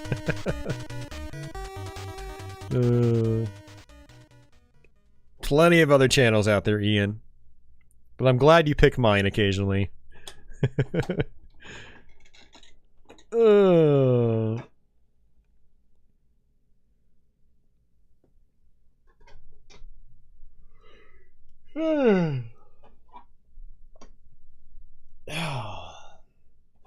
Oh, that's awesome, Saboteur. Yeah, I didn't have many of those moments growing up. But, I remember that's how I got Super R-Type. We were at Toys R Us, and I was like, Mom, I want it. At that point, it was pretty cheap, but still, you know, she didn't usually just, like, buy me games on the fly like that. But she got me that. Must have been in a good mood that day.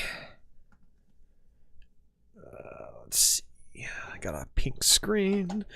How does my cat sleep through all those games without the audio waking it up? She doesn't hear the audio because I'm using headphones. And it usually wouldn't wake her up anyway. She is. She's a good girl.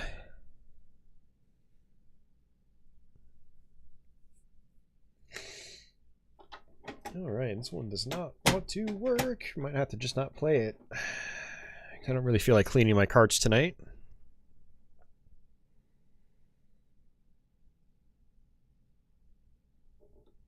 Alright, I'll give it one more go.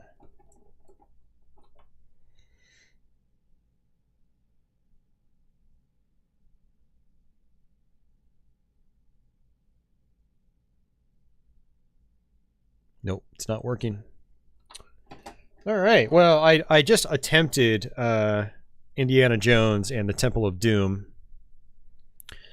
which is actually a port of the Atari Games arcade game. It's actually a pretty cool game if you treat it like an arcade game, because that's what it is.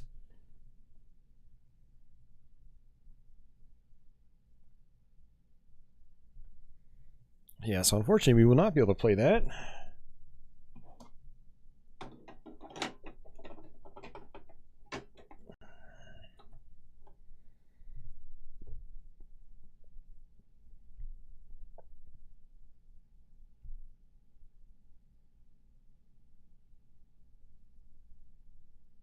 Uh-oh.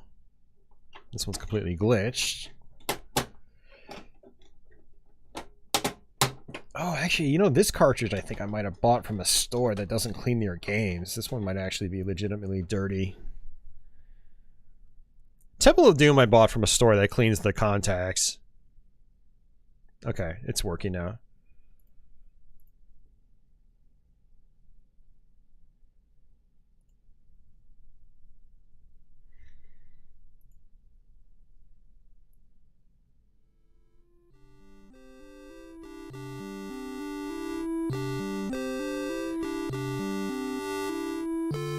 Alright.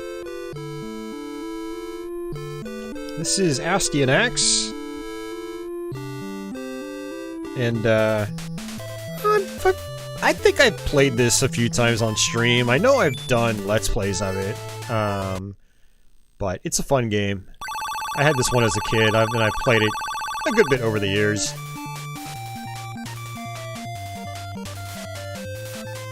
I think it was, one of the main developers was actually one of the guys that worked on the legendary Axe games, or the first legendary Axe. Or maybe that's just the arcade Astyanax. I don't know if they had anything to do with the console Astyanax. Arcade Astyanax is very, I mean, similar attack structure and whatnot, but totally different, you know, level layouts and stuff like that. Yeah, pretty big sprites. And so, you basically just press B to attack, A to jump. You can duck. You have a health meter, which is the hearts. You have a magic meter, which is the not hearts. And if you let your power meter charge up, your attacks do more damage.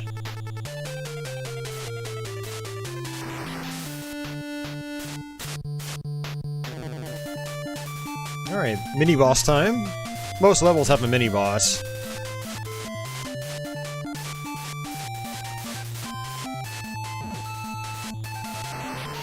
Nice.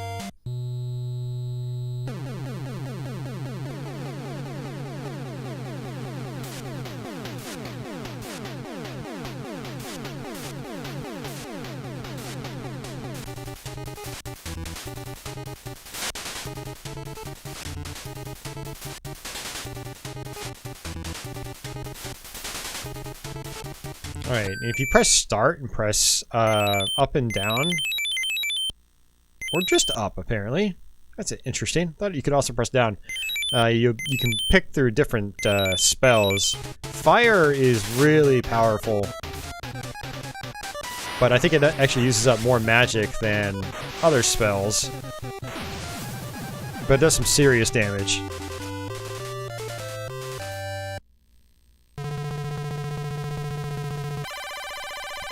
Cool. It's good to see that some of you guys really enjoy this one. Astyanax is one of those games that, like, often gets kind of crapped on, and it's a pretty common cheap game. But the people that like it really like it, you know?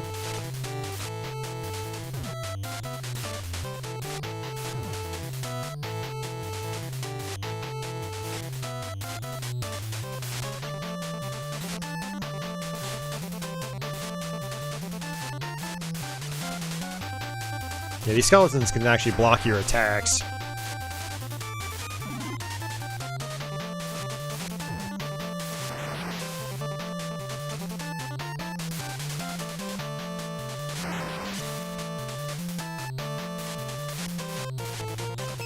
Alright, sword is the best melee weapon in the game. That's actually kind of interesting. Your first level axe is actually, I think, better than the second weapon you get. It feels like it anyway, but the sword's better than either of those two. I'm gonna go ahead and... okay, it's not the part I was thinking of.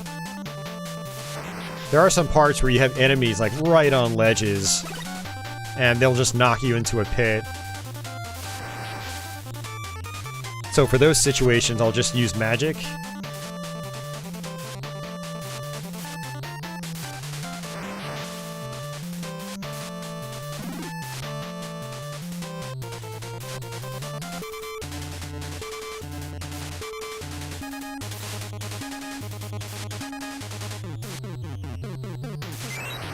Nice. Scarlet says, yeah, it's a classic to them. Very nice.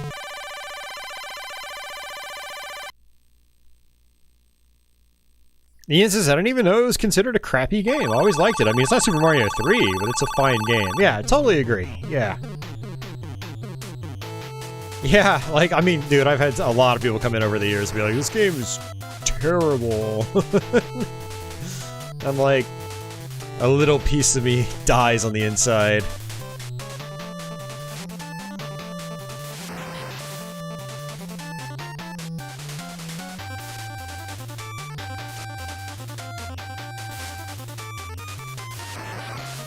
For one, this is definitely one of those games where it really helps to know what you're doing. Not just button mashing. I mean, when I was a kid, I just button mashed. I didn't even bother with the power meter when I was a kid. I would just swing like this all the time, and it was still fun. But yeah, kind of knowing that, like, actually charging up is really good.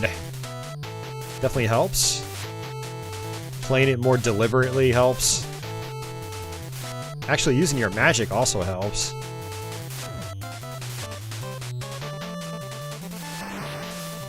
Alright, there we go.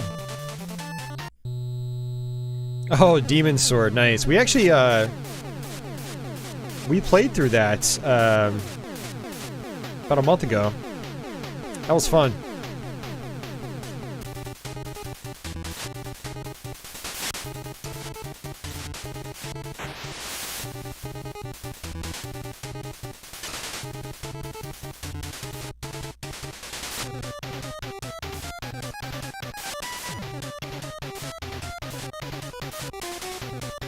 Yeah, this is one of those games where you can actually turn around while ducking.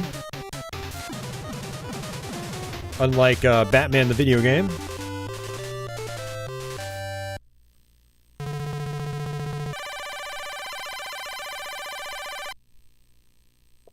Yeah, I actually still love Iron Sword. We also played that, you know, a few weeks back. Yeah, that's the one, Scarlet. I think you might have even been here when I played through it a few weeks back.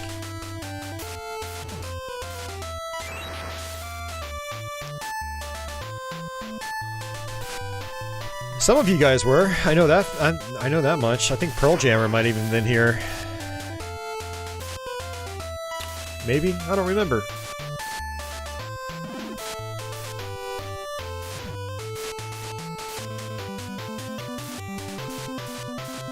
Yeah, with these skeletons, it's actually good to just rapidly attack as opposed to charge up. But if you can charge up, you can end up killing a lot of these enemies in one hit.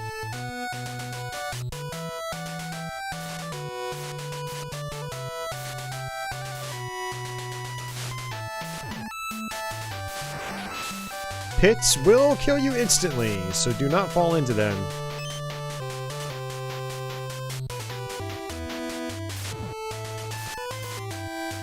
Yeah, it's one of those parts where it might have been handy to actually just use some magic. I'm gonna go ahead and do it. Just wipe out all those enemies. Yeah, like right there. Maybe I could use magic, but thankfully my sword does have some pretty good reach.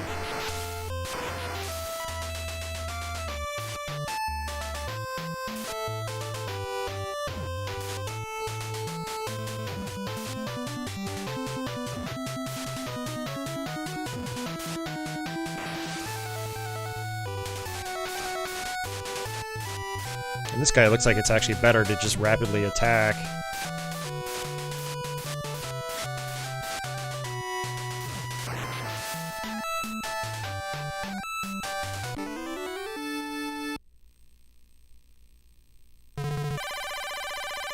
Yeah, I mean, Iron Sword is... it's got an amazing soundtrack, you know, by NES standards. It's booming, it's like beefy. It's got catchy tunes.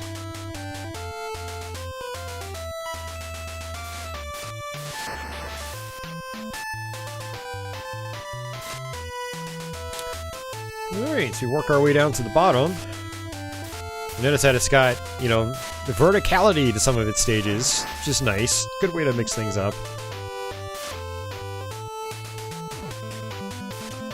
Can I go through here? Nope.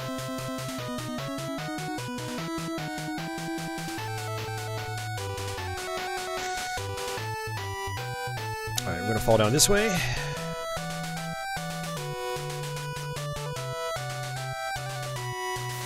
Whoops.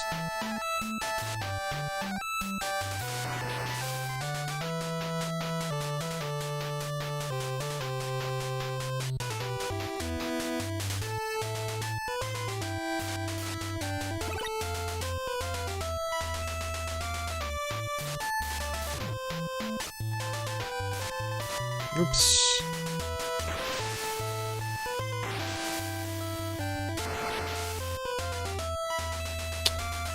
Haywood? No. I played Low G-Man on my NES stream a few weeks back, and 8 Eyes, I don't feel like playing. I really don't. Yeah, I'm not even sure how much longer I'm gonna go. I've got one more game here, and whether I play anything past that, it's just gonna really depend on how I feel after it. You know, we've been going for almost 8 hours now.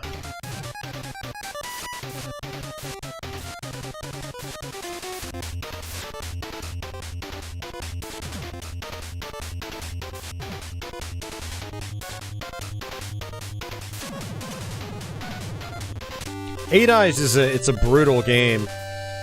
There's some levels that are just complete mazes, and I always get lost in them. And yeah, we actually played 8 Eyes on a variety stream, I think sometime last year, and that's exactly what happened. We got a couple levels in, and then one of the mansions I went to, I just looped around in circles forever, and I was like, yeah, I'm done. This level right here is where you see, like, I think the first major difficulty spike. You really want to charge up for these guys because they always like pop their spears out at you, and they can potentially knock you in the pits.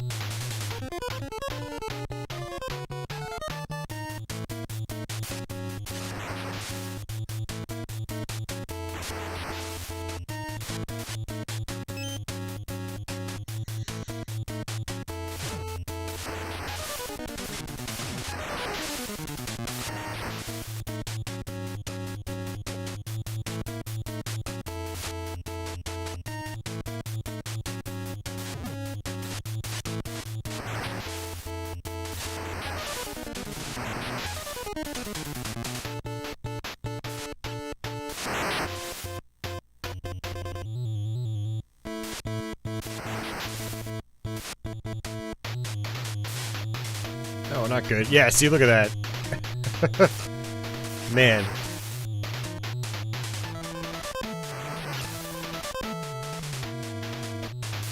And they're putting enemies on the edges of platforms. Ooh, nice. Cutie! Change bash or spell up. We will do, up for spell. Spell power up. So now I think, either she replenished my spell power, or my spells do more damage now. I think they do more damage, because now I'm using more magic. That sucked. Shane, this is Astyanax. I think, some of the same people that worked on Legendary Axe had also worked on this. And that's why they're similar. Yeah, unfortunately, my weapon got downgraded, so I'm at a major disadvantage now.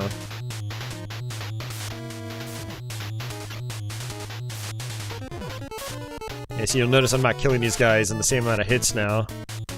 Even when my power meter is fully maxed out. Well, maxed out as high as it can currently go. You can actually fill the whole screen to the right. So it's not actually capped out yet.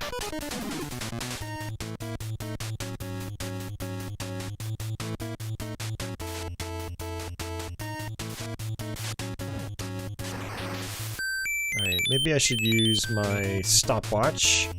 Actually, not a stopwatch.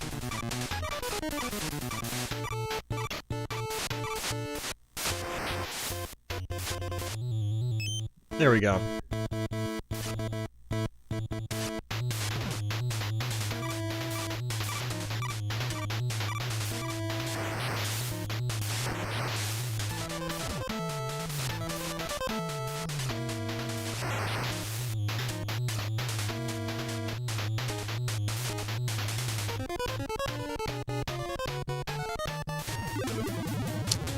Yeah, like I said, this is kind of the first major difficulty spike. If you die here, it's hard to recover.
It's actually interesting, I'm not killing those eyeball things in one hit. Just despawn them. Push them off the screen.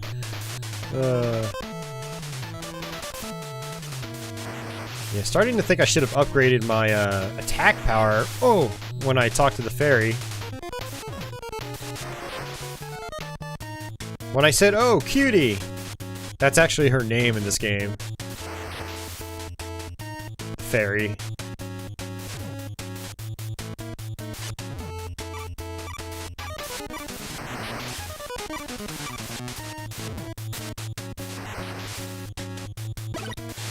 Okay, nice. Got my health back.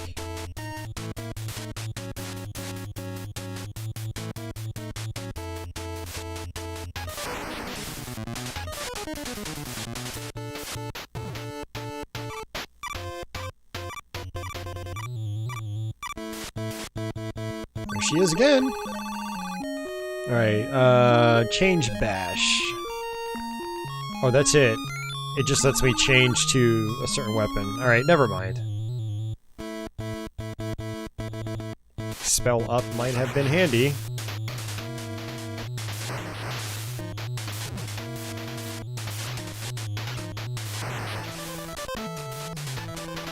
You know what? I actually... There might have been a detail I was missing with the second weapon. It might actually increase your magic power. I don't know, I'm just speculating.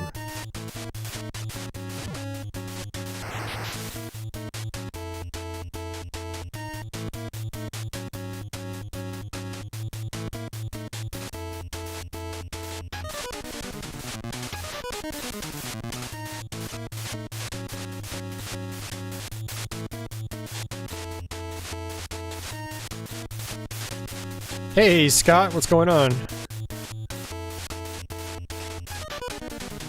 Got some night owls tonight.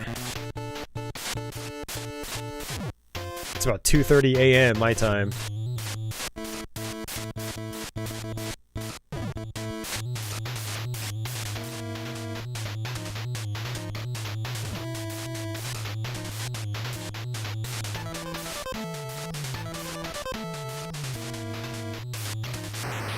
Okay, there we go.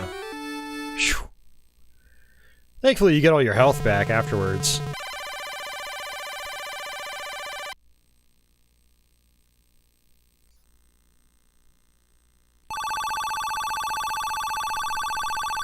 Alright, so this isn't nearly as tough as that previous stage.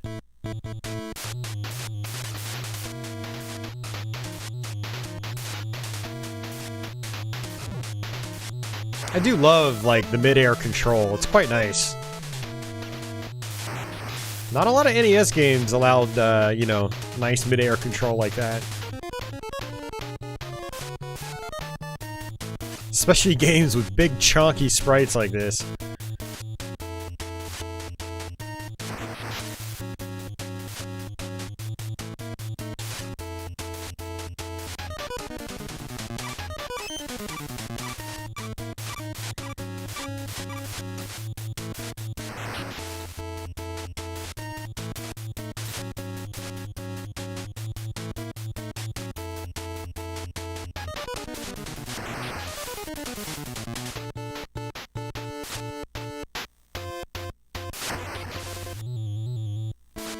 I also like the sound effects when you destroy a slightly larger enemy in one hit.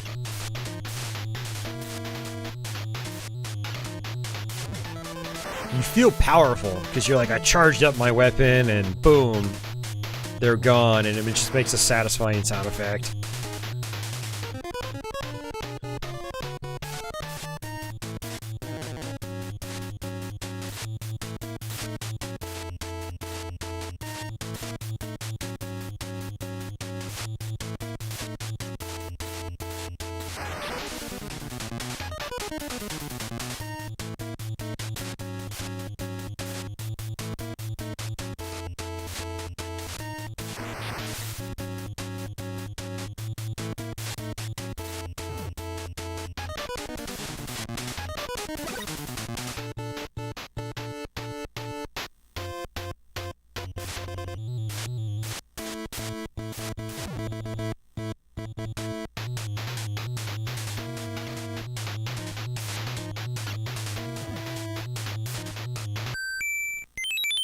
Switch back over to fire.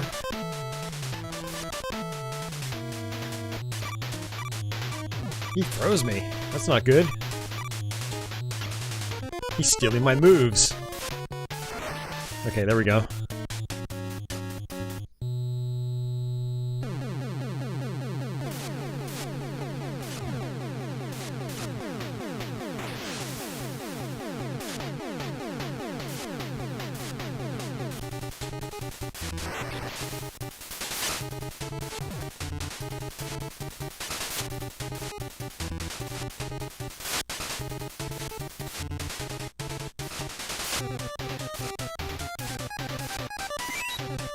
Sweet.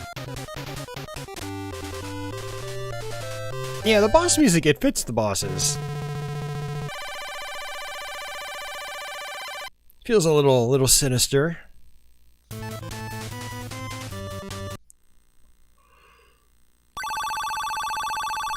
All right, making progress.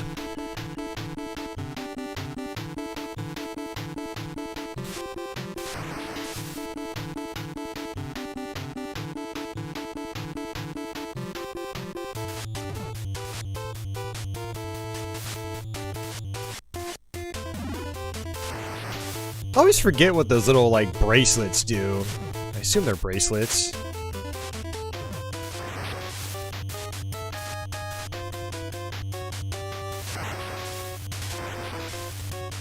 Oh, no! Forward knockback. That's just mean. It hit the back part of my head and bounced me forward.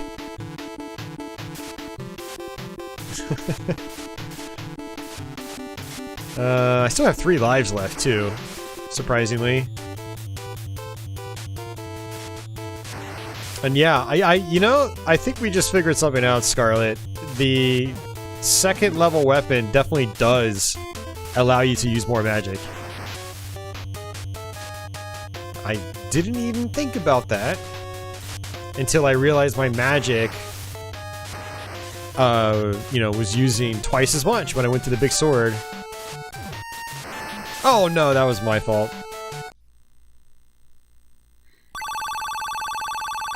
Yeah, I thought it extended the power bar too, but my power bar is not going all the way... now it's going all the way to the right. What the hell? Does the axe allow you to charge up your power meter farther? I think that's what's going on. Holy crap! What the hell?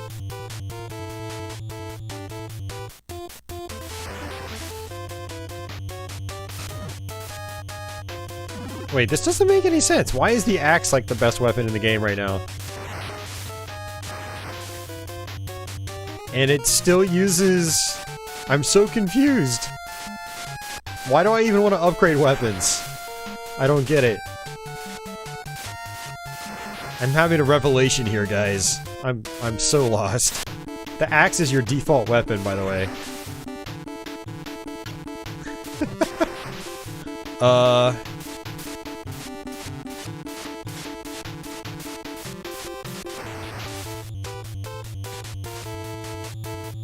Nope.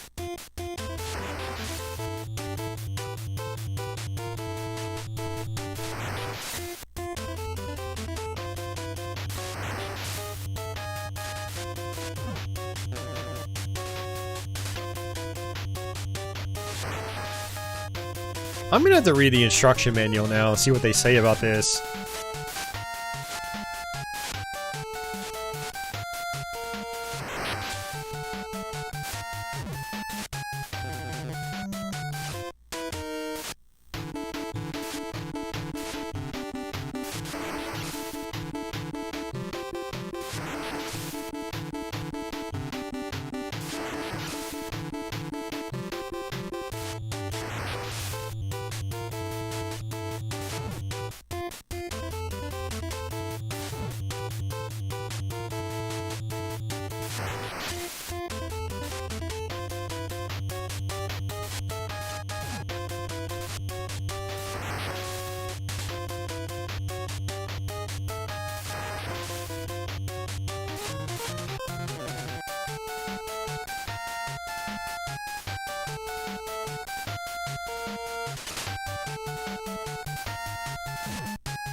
Maybe the sword actually increases the effect and cost of magic.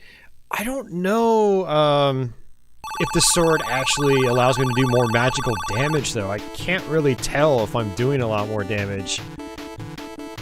But it's interesting, my axe's power meter can charge up farther, and so I'm killing enemies in one hit. I was not killing in one hit with the sword.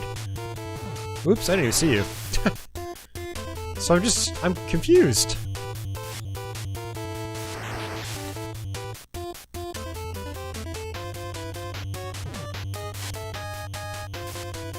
I mean, maybe the sword does more damage at like a lower power level. Maybe that's what it is, because I'm noticing that these guys are taking a while to kill when I'm not fully charging up. Maybe that's the big difference. Like, a fully charged axe is the most powerful thing in the game, but, well, powerful melee weapon in the game. But at lower power levels, it's weak. Maybe that's the thing? I don't know.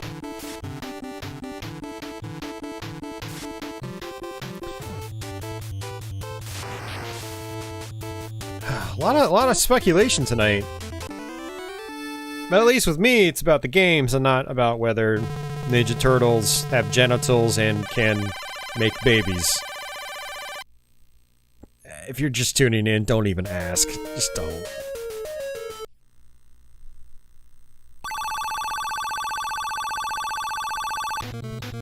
Alright, so this is one of our last levels in the game.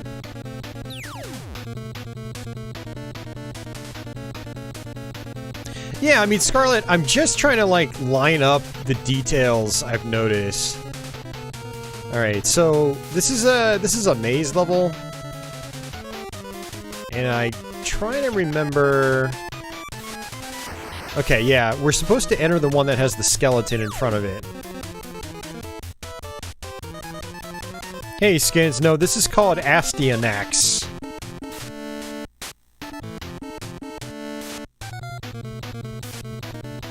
Yeah, so the correct solution is the doorway that has the skeleton. Nice, you don't even have to kill the skeleton. That's cool. That's something I actually did not know.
Alright, should be getting close.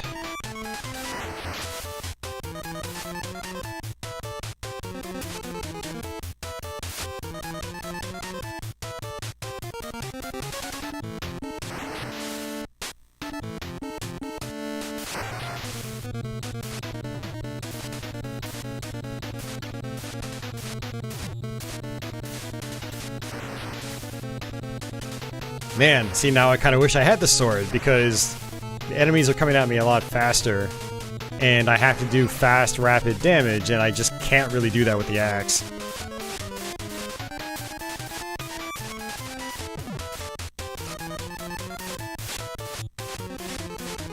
And I used up all my magic. I mean, it's fine if you're just patient. I guess it doesn't really matter. Ian just looked at the manual. Every weapon has benefits and drawbacks. They have 3 stats: damage, spell cost, and spell damage. The axe has average stats for everything. The spear has low stats for everything, but that means magic is cheaper. The sword is high in everything with expensive magic. Really? See, that doesn't add up, though. That doesn't make any sense. Unless damage calculations aren't just like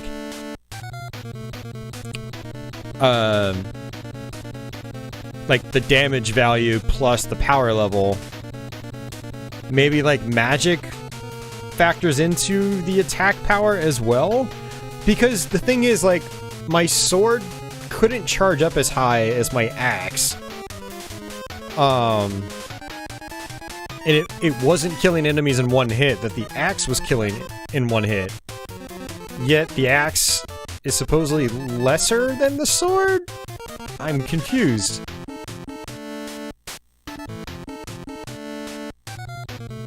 That middle weapon is a small spear? Oh, I didn't know that.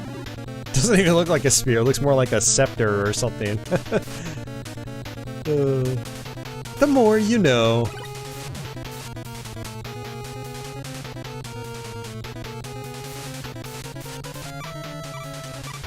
See, now that's something I'd like to see somebody, like, I'd like to see somebody dig into the code.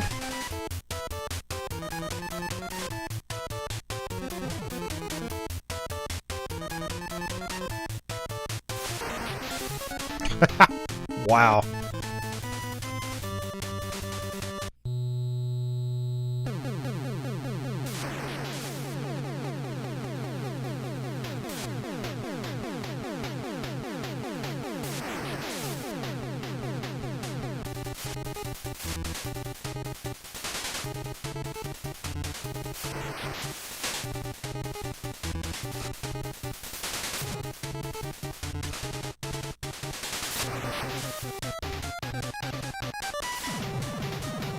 Yeah, I mean, the axe fully charged up just seems to be ridiculously powerful.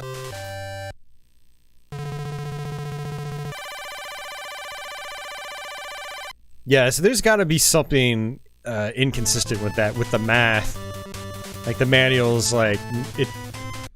Yeah, maybe on paper that's how they intended things to be. Like, the axe is just kind of middle of the road, so you want to upgrade it. But the actual math in game, I don't think lines up.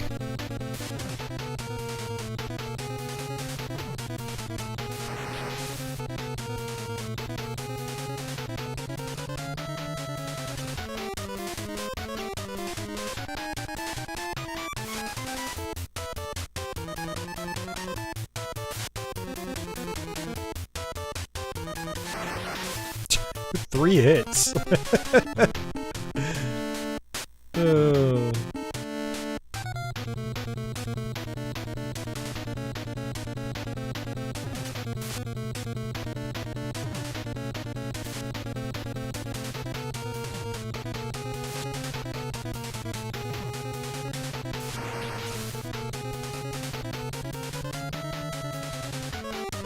I told you guys, I'm gonna get my Virtual Boy modded, hopefully, maybe July. And then we'll be able to stream some Virtual Boy. Well, I also have to buy a flash card for it.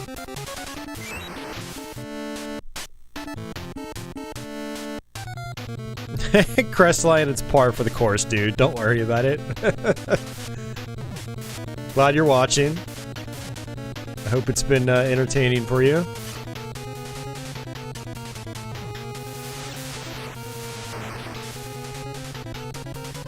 Now, unfortunately, when I get to the boss, I'm not gonna have the health I need. But maybe, I don't know if I die at a boss, if I respawn at the boss. I'm not sure. Oh, well, never mind. I just got all my life back.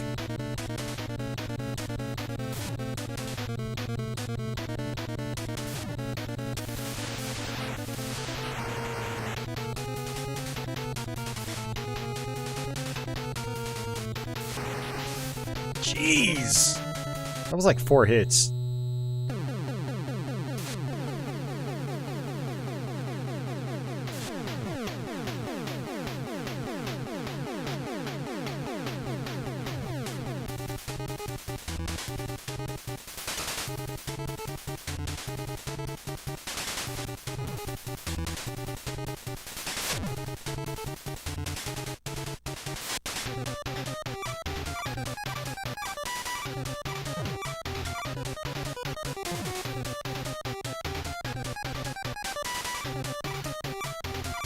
Not cool.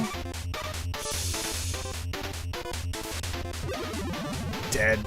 Alright, that sucks. Wait, actually, no. I mean, it's fine. I'm at, I still have the axe. Oh no, I have to do this all over again. I have to do the whole damn thing over again. Ugh. Alright, that's fine, whatever.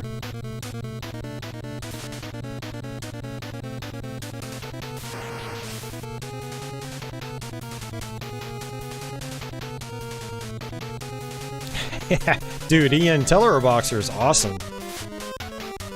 I mean, it's Punch-Out, but not Punch-Out. It's Punch-Out with robots. It's the exact same format. And the exact same type of, you know, attention to detail and polish and charm.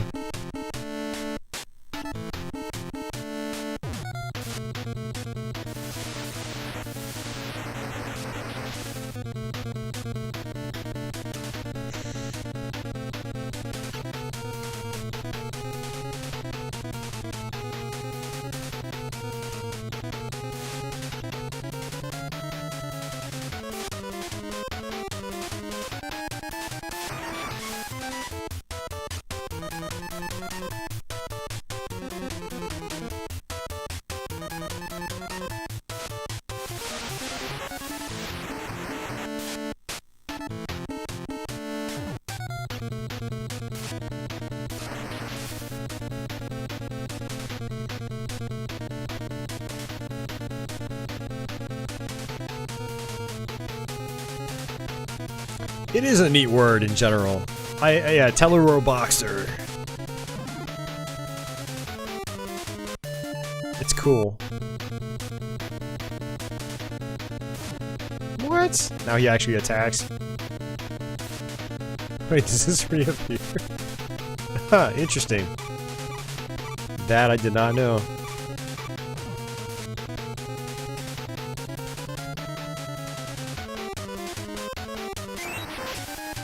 Oh, no, no, no, no, no! I had no control. It's forcing me to walk right. Now I have to do this boss with a crappy weapon.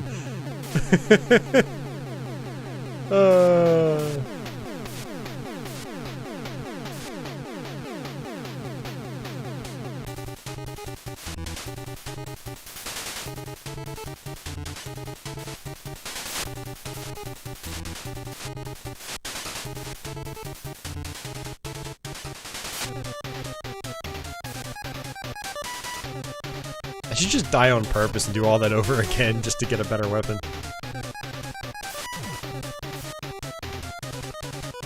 And this boss actually isn't really all that hard.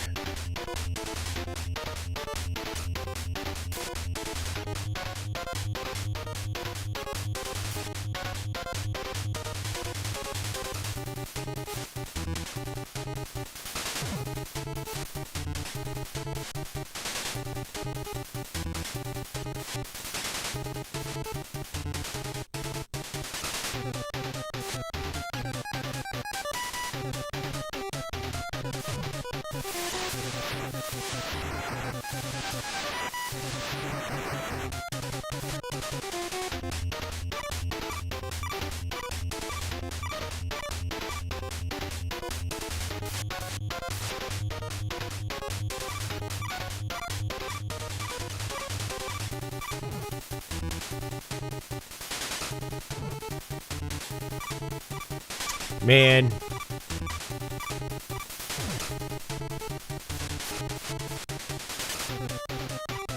Yeah, it seems like he always cycles between that and fire.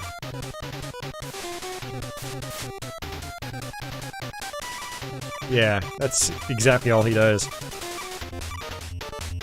Hey, Adrian, what's going on?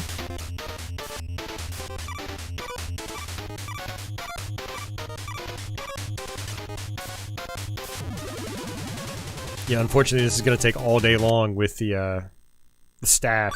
Or the spear? Scepter? I don't know, whatever it is.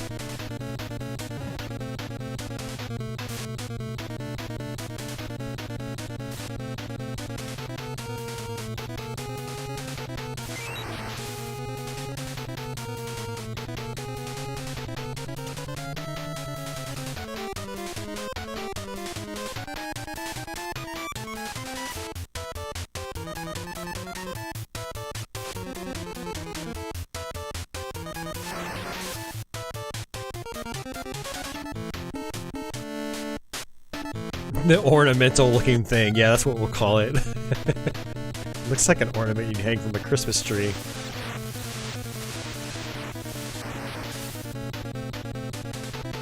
We've only been able to beat Castlevania 3 with save states? Nah. You'll get it, you just need to keep working at it.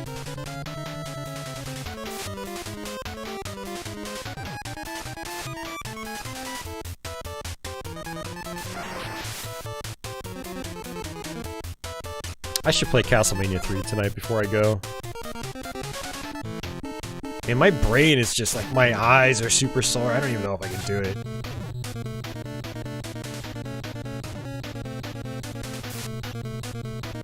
I also play Castlevania 3 way too much here on this channel.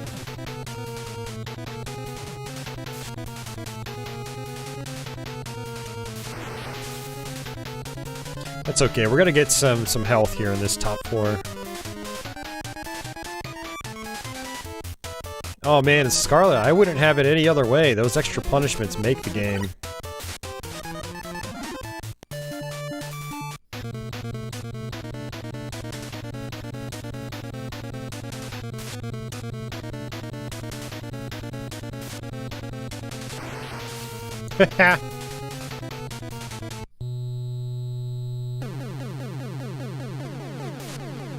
Yeah, exactly, Ian. That's kind of how I feel. It doesn't really match any definition of a spear that I know.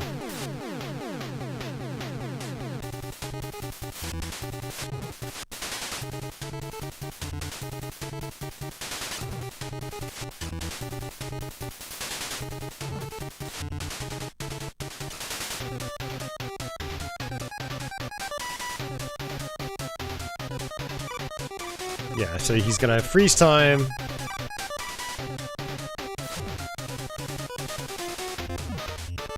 Oh, I attacked too late. It's fine.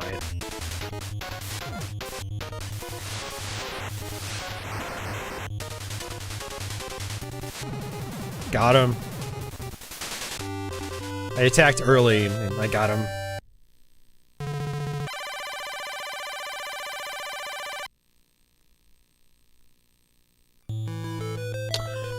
So Pearl Jammer... rentals weren't really much of a thing in Japan. Hell, I think it was actually, might have even been illegal. So in North America, you know, renting games was really popular, and, you know, there's the saying, like, oh, I rented it and beat it in a weekend, and, you know, a lot of people have theorized that our games were made more difficult to sort of combat the whole rental thing. Like, well, if they beat it in a weekend, will they buy it? Well, the idea is to sell the game, not just rent it to people. Video game companies, they're not really making money off rentals. Yeah, they... however many copies that are bought to rent for said whatever rental stores there are, you know, they'll make money off that, but they won't be selling games perpetually, which is the idea. So, yeah, companies, you know, made some of their games harder, I think, because of that. It's like they still want people going out after playing the game and buying it.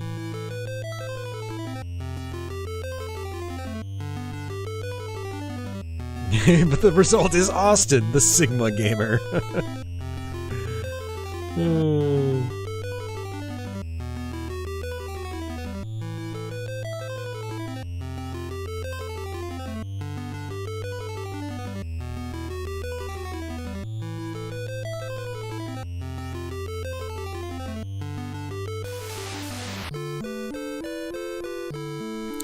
I also had another theory, and this is probably just way off base, but I want to just kind of touch on it anyway.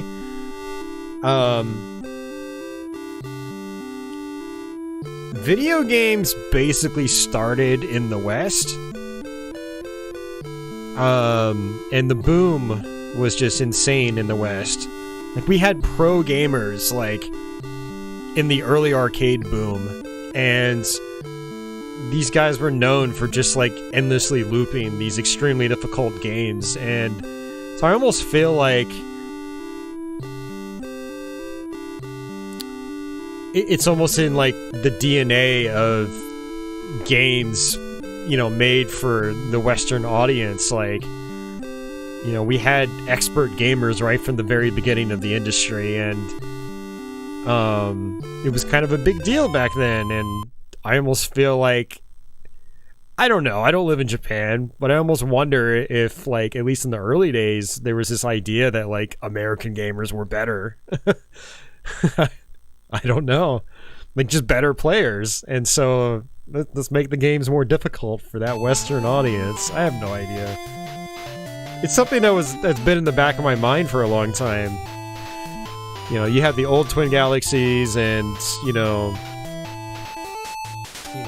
video game competitions and all that stuff. Amazing high score players.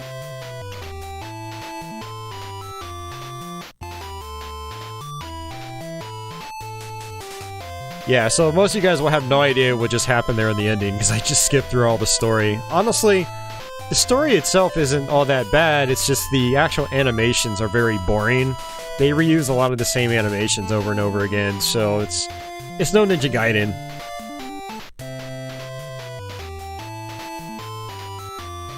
But the higher difficulties in the 8-bit era games in particular, I do think it was more to combat, like, the rental market. But I do wonder if there's some other factors involved too.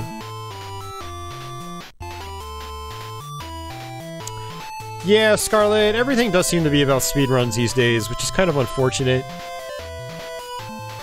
I think speedrunning is great, I think it's awesome, but there's this perception that, like, I think it's becoming more common that you're not a good gamer unless you're a speedrunner. Like, you have to be a speedrunner to be considered skillful, and that's just, I feel it's a very skewed mindset. Speedrunners, don't get me wrong, they can be amazing. But a lot of them are just amazing at, like, one or two or a couple or a handful of games.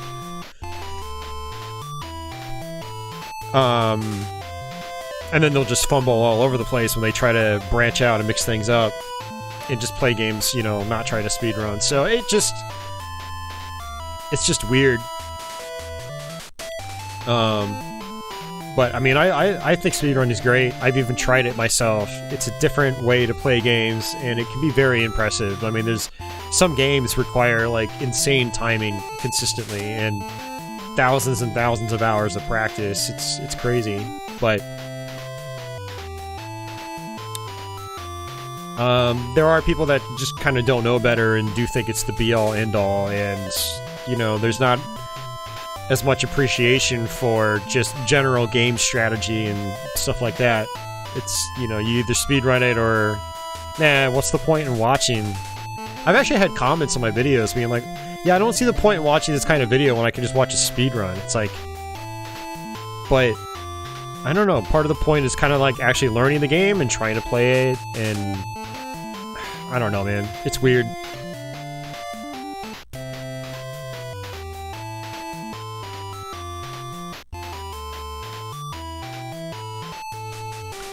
Darren, no, I totally agree with that. Can a speedrunner go back and play the game normally and enjoy it how it was meant? I learned how to speedrun Ninja Gaiden, and it's hard for me to play Ninja Gaiden without using tons of speedrun strats now. So, yeah, I understand that perspective. But not every game has to be speedrun, you know?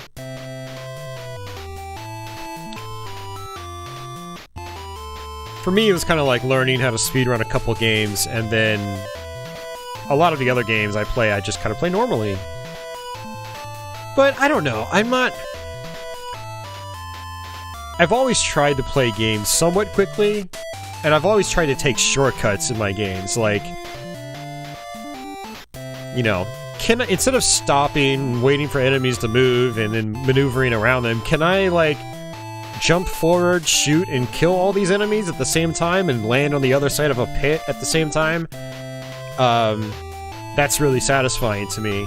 And so, when you guys watch me play, I naturally just kind of do that, because that's my play style that I've, you know, gotten pretty decent at over the years.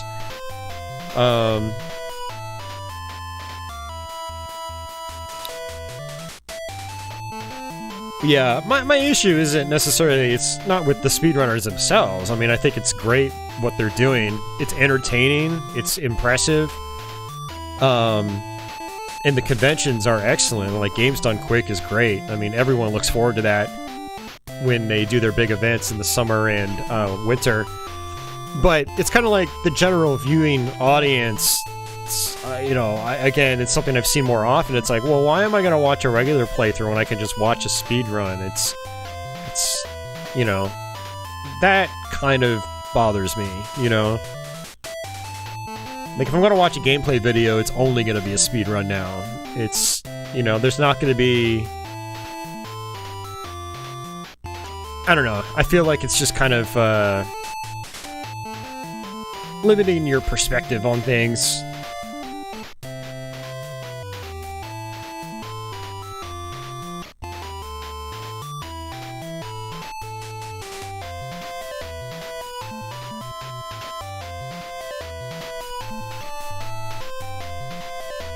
I'd like to see, I guess I'd like to see more,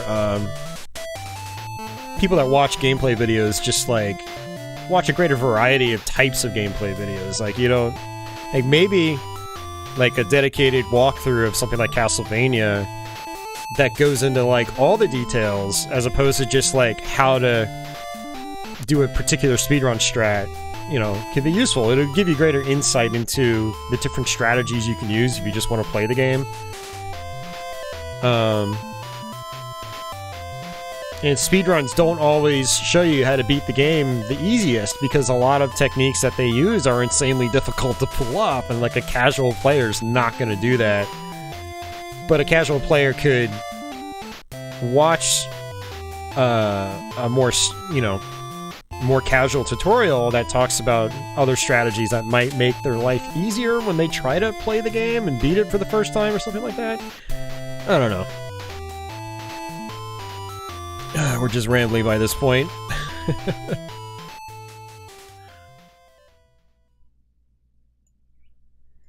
Hey, Agostino, how's it going? And Eclipse is back.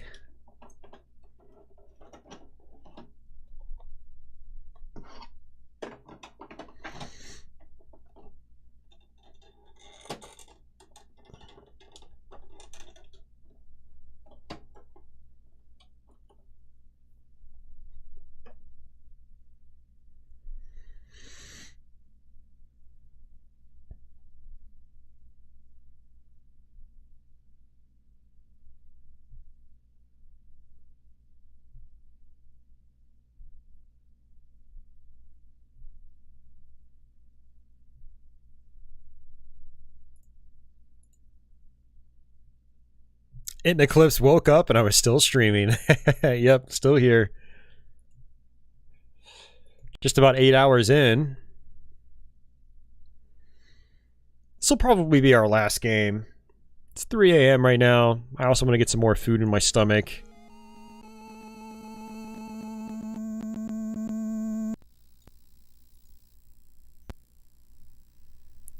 But yeah, Adrian, honestly, I think what helps with Ninja Gaiden, if you want to try to learn it, is just try to learn how to get through the game first. And learn how to play the game fast, which is a big part of it. Just like jumping and running, jumping, and slashing is a huge part of it. And that's something I picked up already as a kid. Like, I learned that as a kid, and I was able to just blitz through the game very quickly, like under 20 minutes, right? And so when I saw speedruns, I was like, you know, I saw all the damage boosts and stuff like that, and then I tried to replicate that. But a lot of that was just building on top of strategies I already knew, like get the spin slash and kill certain bosses in one hit, and use the spin slash to get through get through parts easily that would otherwise be really difficult on their own. And so, you know, you kind of build up to speedrunning a game like that in particular. I really feel like that's kind of how speedrunners tackle a lot of the games. They just try to beat the game first, and then they just refine their strategies and refine them some more, and then some more, and then some more. And they basically chip away until they have a very specific route and play style. So it is an interesting process. I wish I had more time in the day, and to continue like working on stuff like that. I would like to get better at speedrunning Ninja Gaiden and boost my speedrun.com time up. But it's just not enough time in the day, and it's... yeah, can't do it. No Castlevania 3 after all? Well, this is one I had picked out earlier already, Scarlet.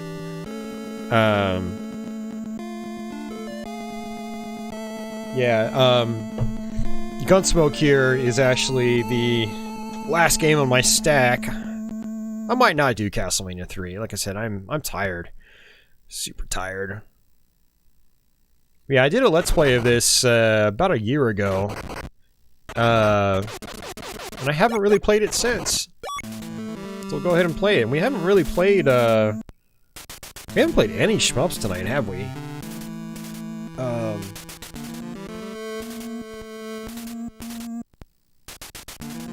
Yeah, this is my first shmup tonight. That's crazy.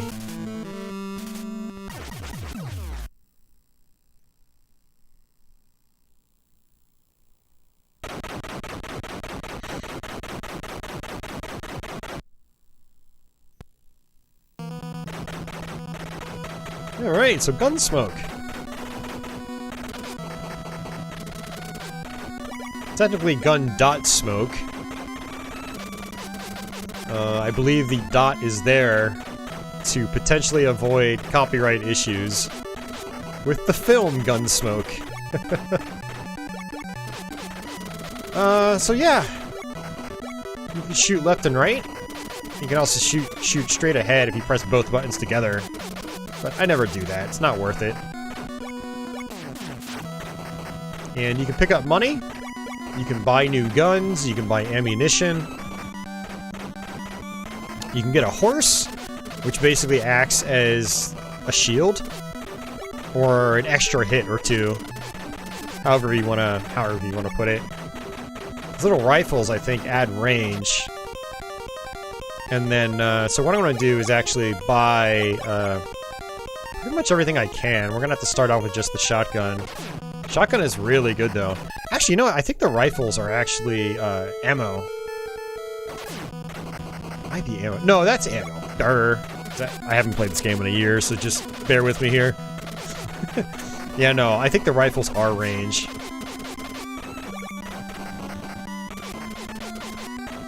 Yeah, there's the horse.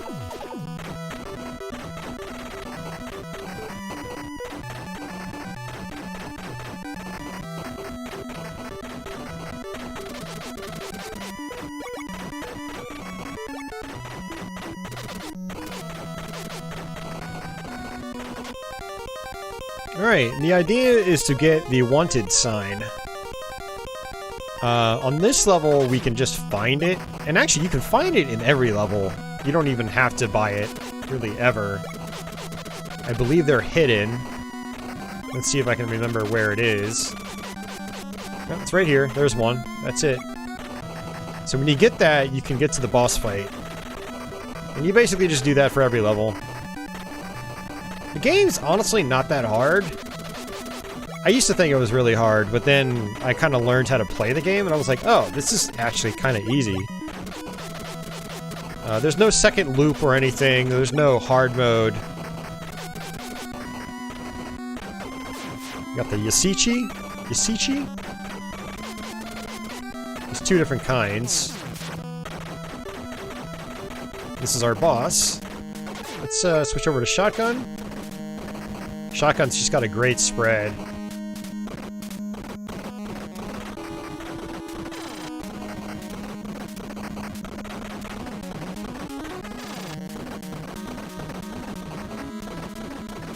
It's a little weak, but at least I don't have to, like, mash the button like crazy.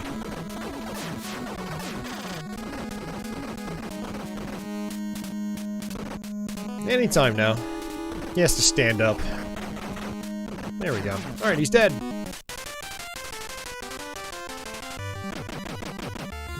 Mark asks, I wonder if Arcus is any good at this game. Yeah, speaking of a speedrunner, Arcus is probably good at a lot of NES games.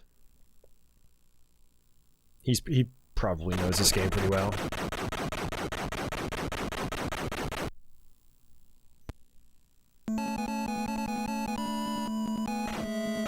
Oh, was Gun.Smoke a TV show? For some reason I thought it was a movie.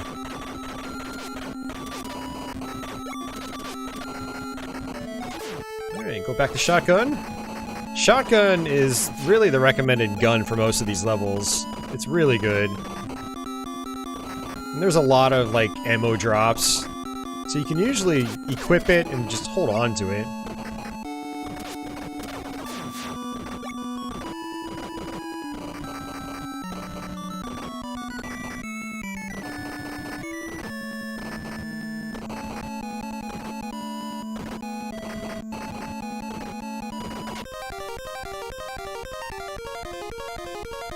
Alright, let's buy the Magnum.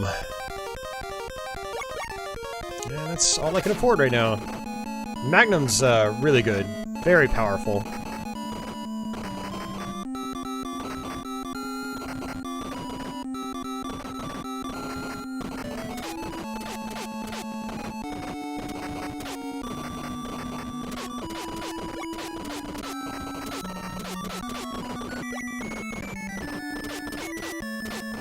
Alright, there's my wanted sign.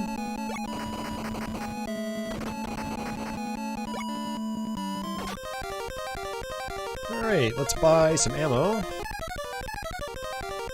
think I'm maxed out. I can use my Magnum. Wow, these projectiles look so weird on here. The last time I played this was on my AVS. Good old composite video.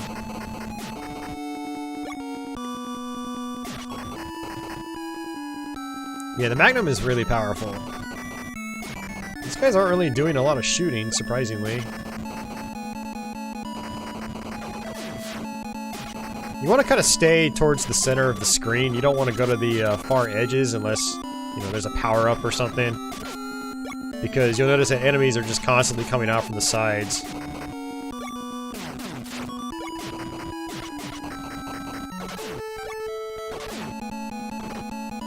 Yeah, one of the reasons you just want to use these other weapons is you don't have to mash as much, and then your hand thanks you.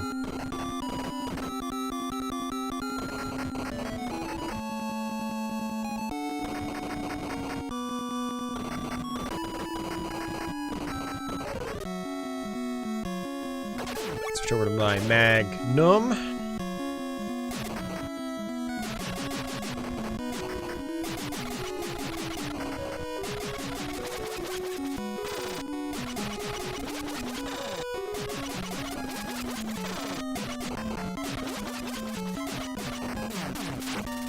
Kinda wish I had the horse, because otherwise it's one-hit kills.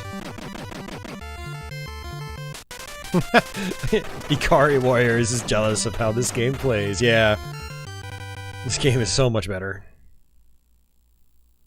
What do the little beast skulls do? They might actually deplete your money.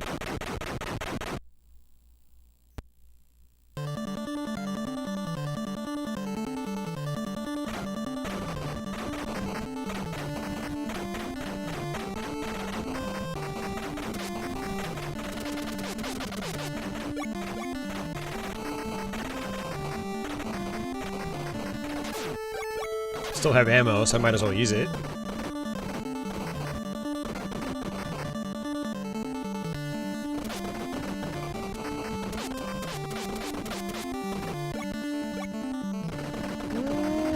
It didn't actually do anything. It might downgrade my my power-ups, now that I think about it. We'll test out that theory. Machine gun. Smart bomb.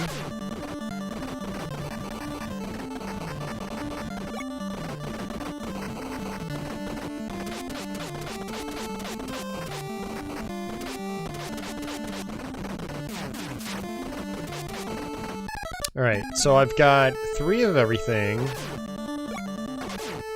Yep, it downgrades me. Okay. Ha ha ha.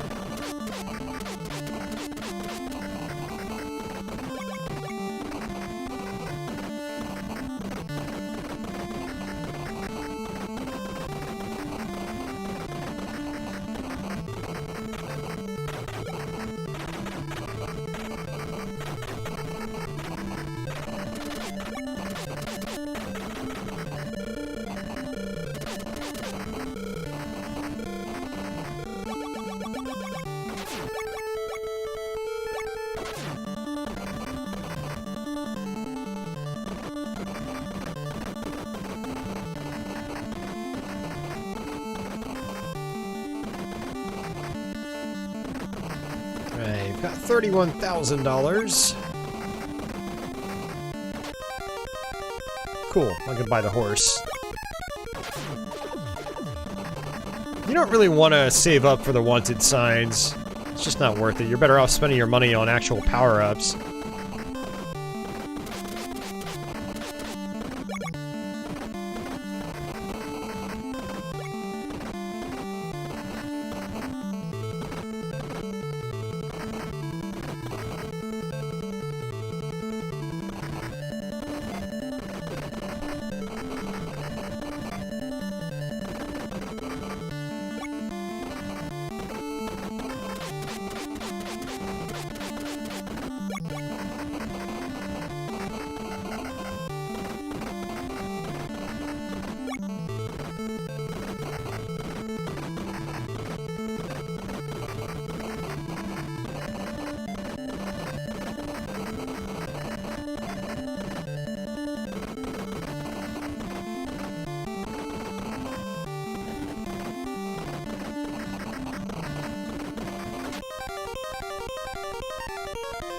You can only have 1 smart bomb? Yeah.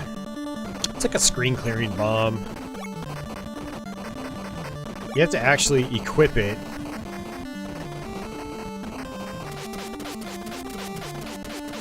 Alright, there's our wanted sign. So once we get to the right spot, it'll automatically trigger the boss fight.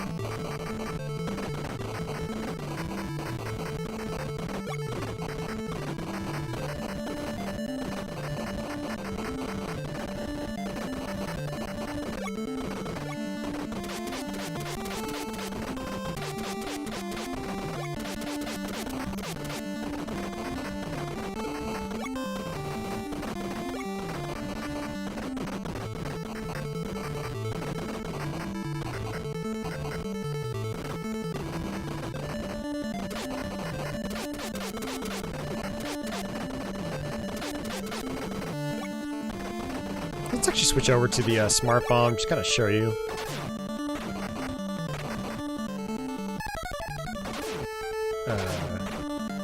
Oh, maybe it's one of those things that actually triggers when you... Yeah, you get hit and it triggers. Okay. I completely forgotten how it worked.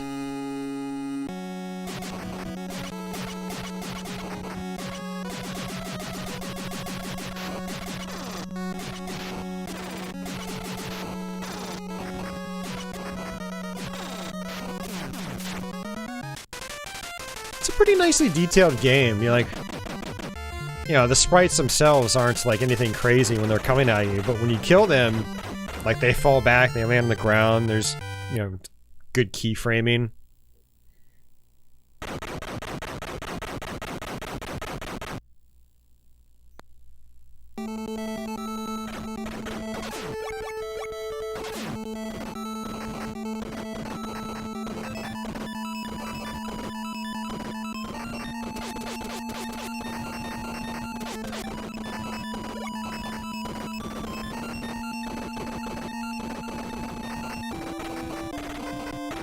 Alright, out of ammo for my shotgun.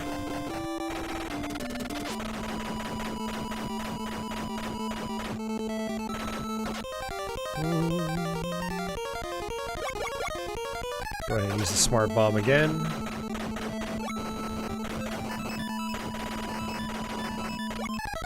Alright, back to shotgun.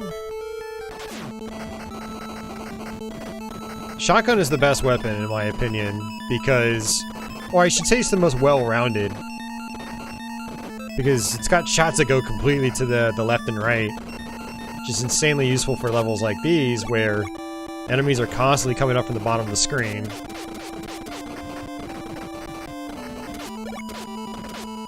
Yeah, I shouldn't have said earlier that the game's easy.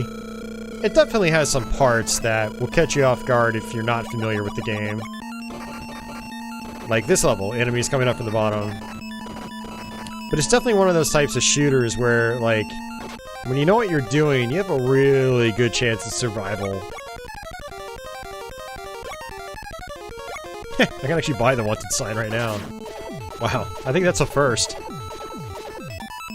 Go ahead and just knock it out early. End this level early.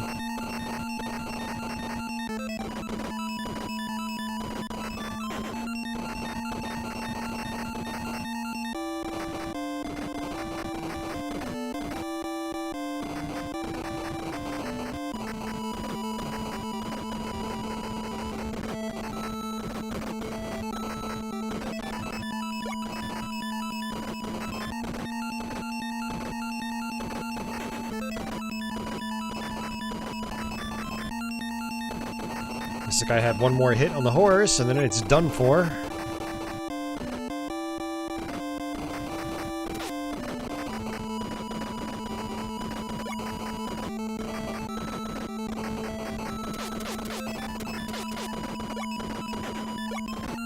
Alright, horse is done for.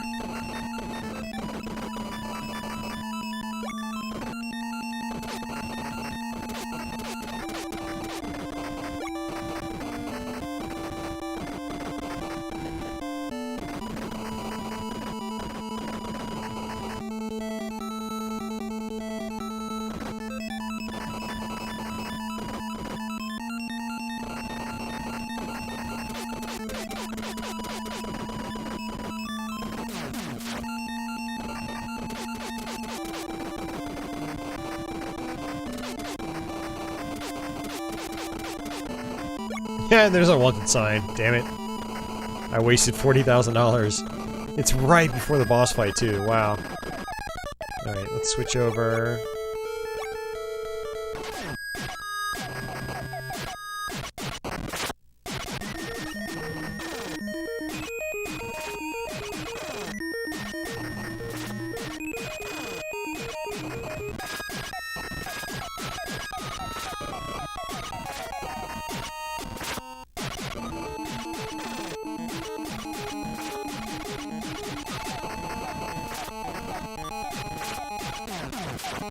Alright, there we go.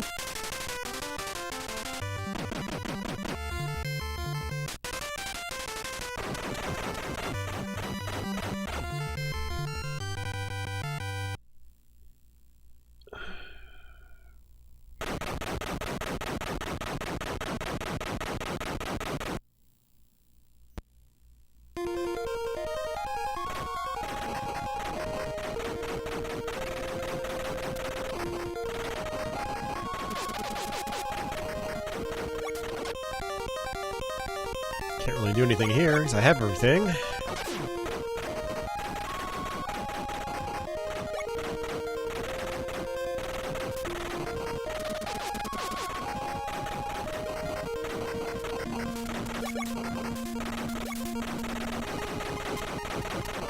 Switch back to my shotgun.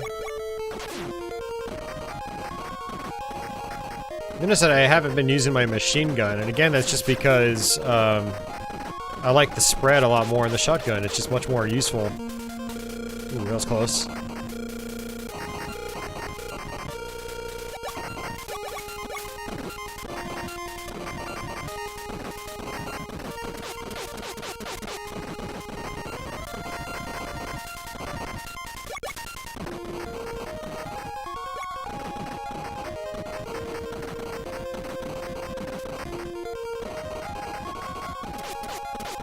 think the next level might actually be the last stage in the game.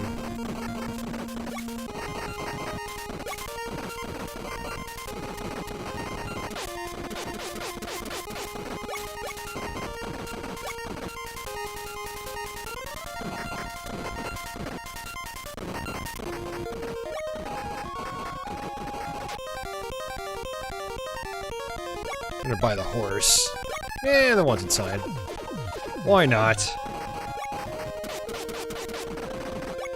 It's easy to build that money back up.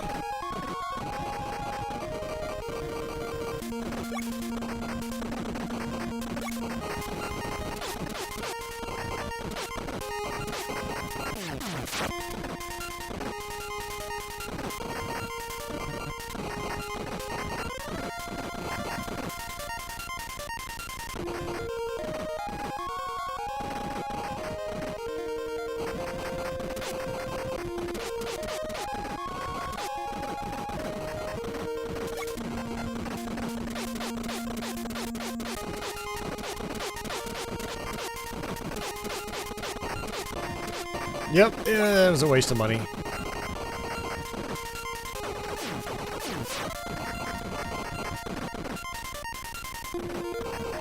Boss time. I always save the Magnum for the boss.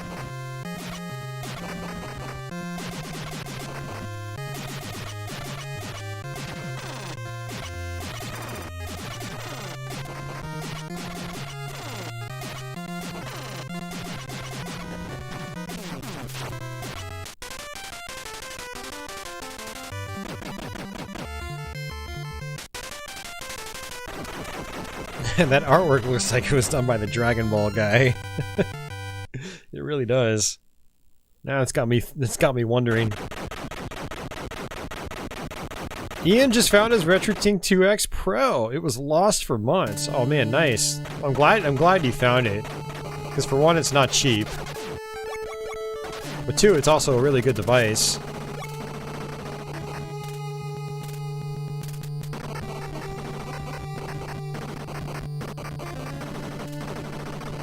Yeah, this is our last level, by the way. So we pretty much got this one in the bag.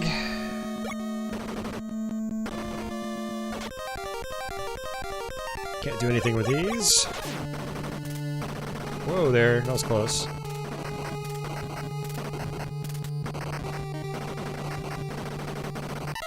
Whoa, I got stuck on... I couldn't even see it. This thing is like a... It's a grave marker. I couldn't even see it. It just blended in. Good old composite.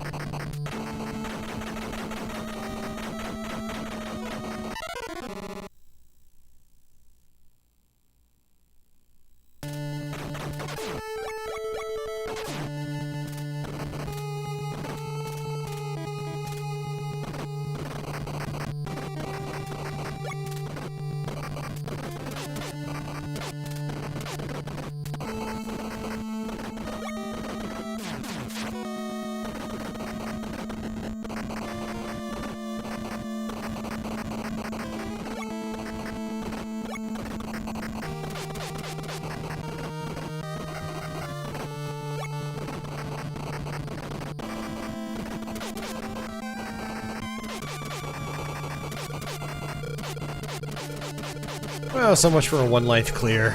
Oh well. Can't win them all.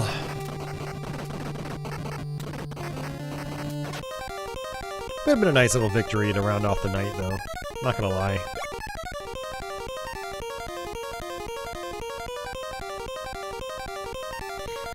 I mean, Ian, even for streaming, the 2X Pro is still good.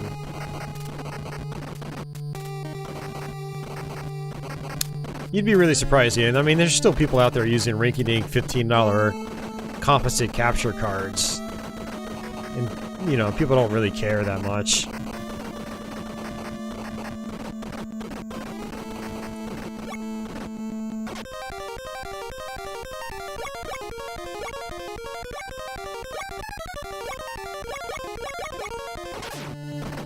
But still, yeah, I actually gifted my brother a Tink 2X Pro for Christmas, and I was actually really surprised at how good it looked. Even with just S-Video.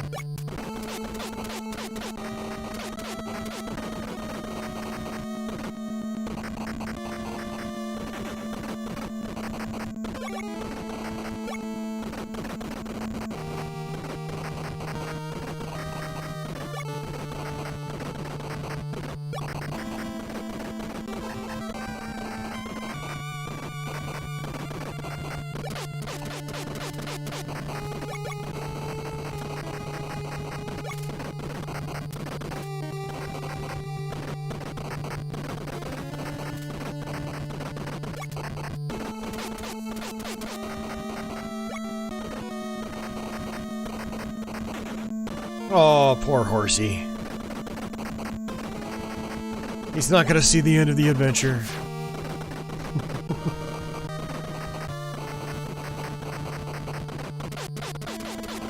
Alright, so I think we're close to the boss fight.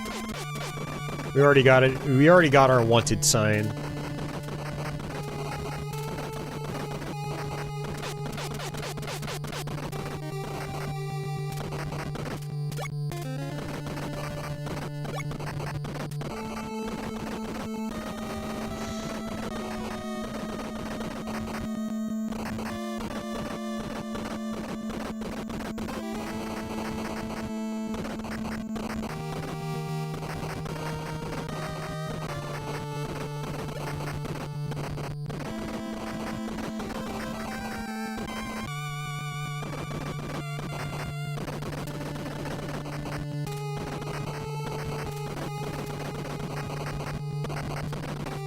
Alright, here we go. Back to the Magnum.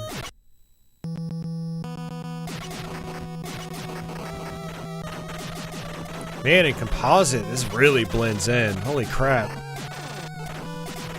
Now I wonder what this looks like on a CRT.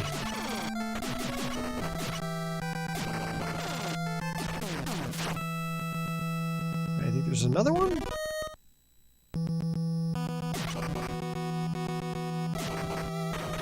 Yep.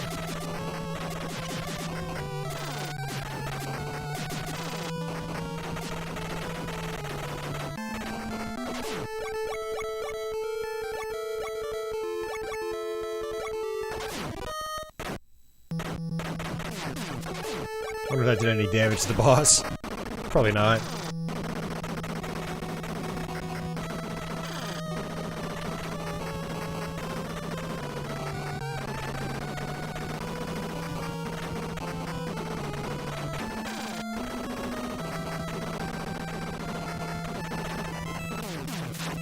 Alright, that's it.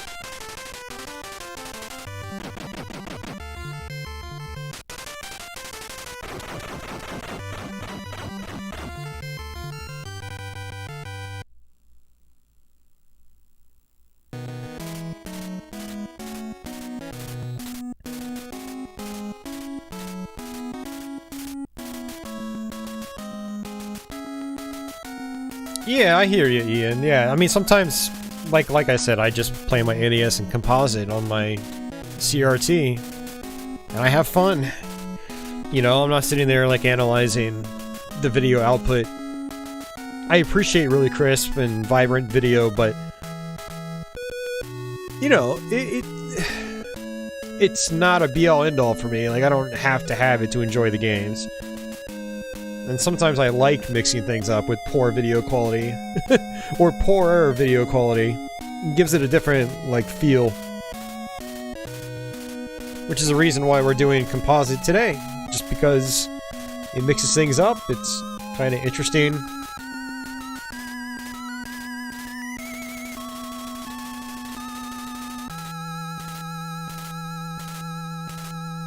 Oh, man.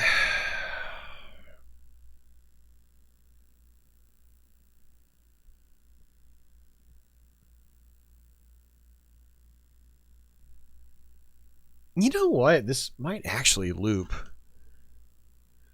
But I don't know if it actually gets more difficult.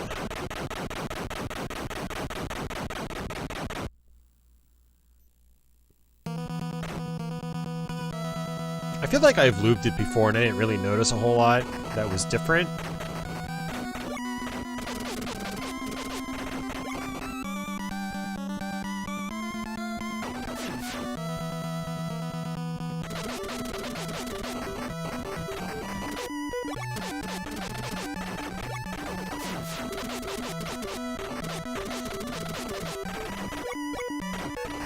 Don't get me wrong, when it comes to upscaling, composite like this doesn't... I would not do composite like this, upscaling, for most consoles. Now, it depends on the system.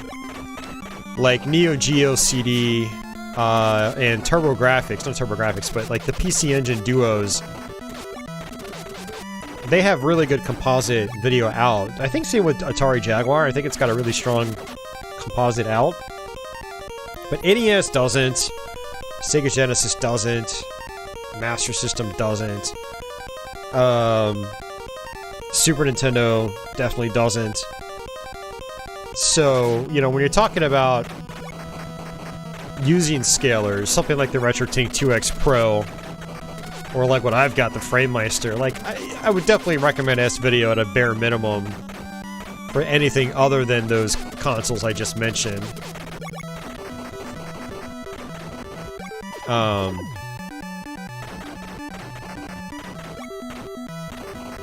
Or using, like, you know, for something like NES, you know, having some other device like the AVS, or having a Mister or something like that, would definitely be probably a better way to go.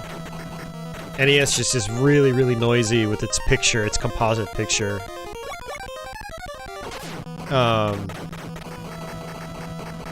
But when we're talking like CRTs, composites can still look like really solid, you know? And it just has this really just natural look. Maybe it's just because it's what we grew up with. And it's how we're used to seeing these games. But, yeah, when it comes to upscaling like this, composite does not look very good.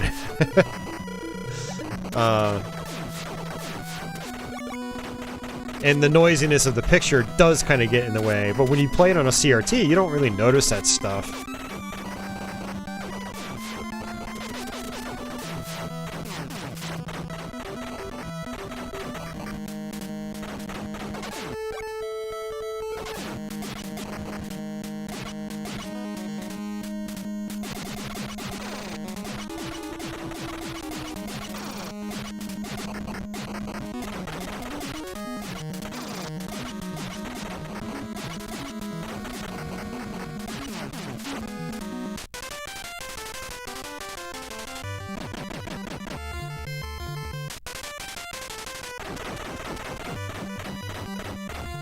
It never seemed to get noticeably more difficult. Yeah, I feel like I've looped it once. When I learned it last year, I feel like I looped it once, and I don't remember it getting... seeming like, again, noticeably more difficult. Maybe there's like an extra bullet here and there, but it's not like this game is just swarming you with bullets as is. Oh, man.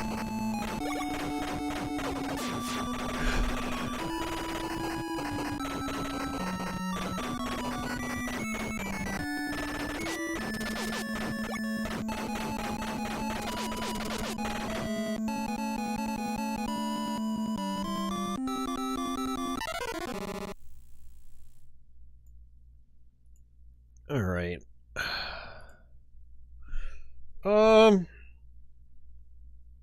It's 3:30 in the morning. We've been going for 8.5 hours. You ready to wake up, Patchouli? No? Okay. Oh, let's see.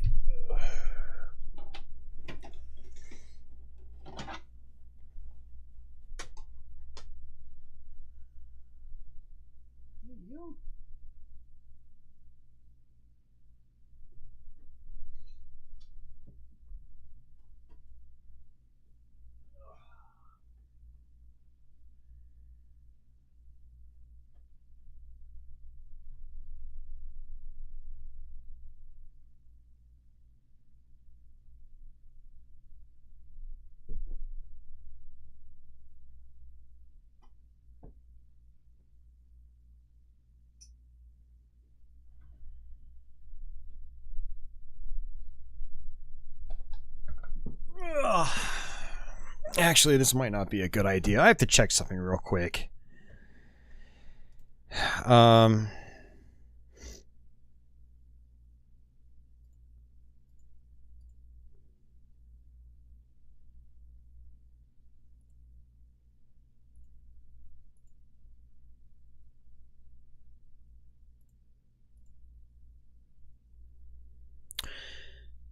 I want to say I got a copyright claim on my last Castlevania 3 streams. And let me double check that before I actually play Castlevania 3, because I don't want to get another copyright claim, especially not on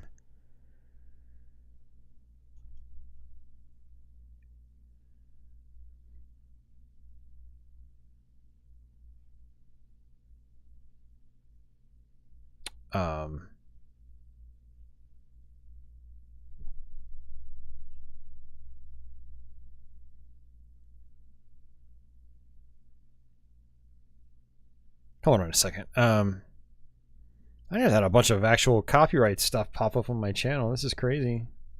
YouTube's copyright match. I haven't seen this in a while. Basically, YouTube has a tool to see if like other people have stolen your content, but it looks like it just like got a bunch of false positive matches.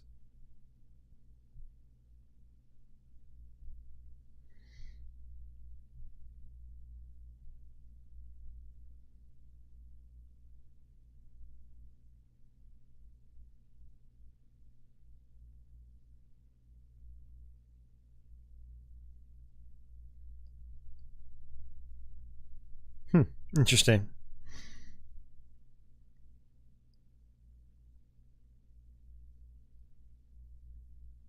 I want to go through this stuff later. All right, let me go to my content, check for copyright claims. Yeah, Castlevania 3, Dracula's Curse. This is something stupid too.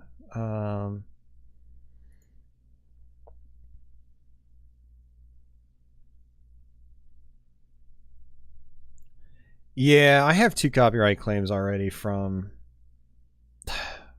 Warner Music. I don't know what's going on with that. I should probably try to counter these claims. But yeah, we're not going to do Castlevania 3. I don't want to... If I already don't get any copyright claims on the 10 or 12 games we've already played, I don't want to get another one for this game, which I love. It's one of my favorite games ever. But you want to sniff Castlevania 3? First cat on the internet to sniff Castlevania 3, perhaps? First cat on the internet to get brushed by Castlevania 3?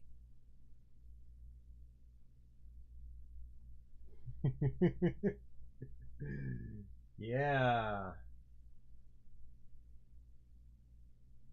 How does it feel, Patchouli?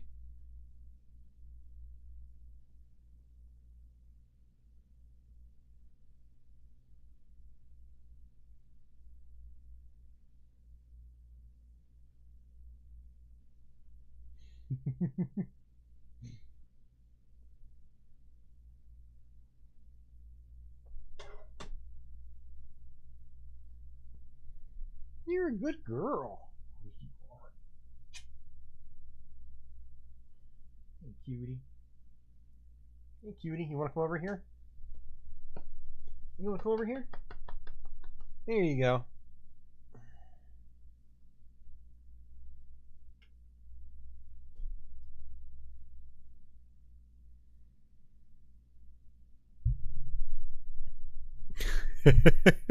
She'll just plop down right here. Yep, there she goes. Good girl. Good girl, Patchouli. She's such a good girl.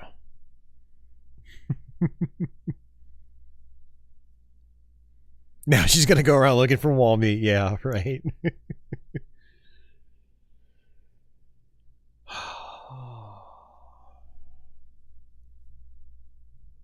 Well, let's see.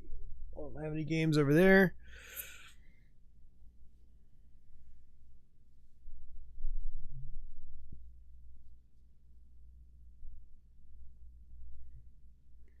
Yeah, she slept for about 8 hours. She's been here the entire stream. She's ready to get some love in. All right, how about you lay down? Lay down. Lay down. Okay, or just... Oh, she's trying to find the perfect spot. I could at least invest in an oak steak.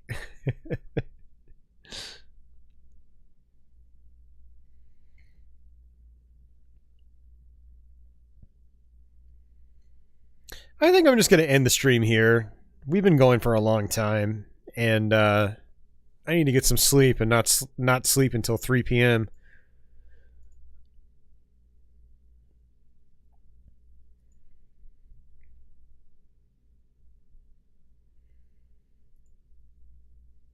Good girl, Patchouli. Good girl.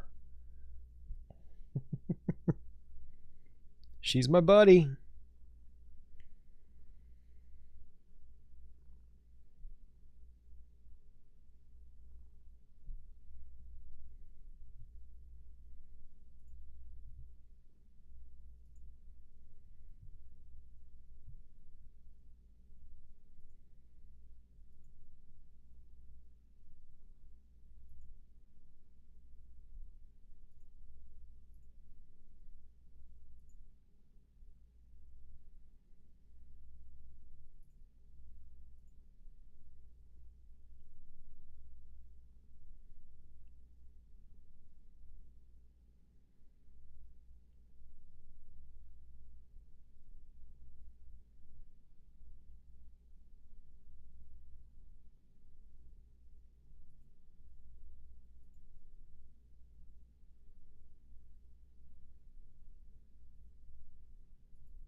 Yayo. J-yo. No problem. Hope you enjoyed it. I probably should have left something with some background audio on. I realize it's been kind of silent.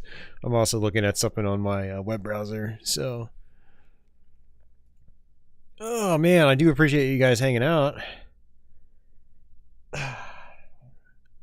I'll have the archive up tomorrow. And I'll have it time-coded and all that good stuff, as always.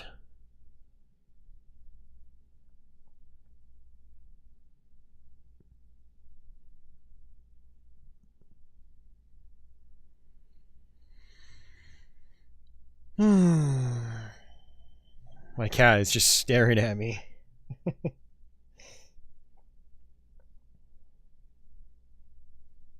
right, babe. Here, let's come on up here. Up here. Good girl, yeah. Whew. Good girl, Patchouli. Oh, man. Yeah, so that's gonna do it for me. I don't really know what else to say.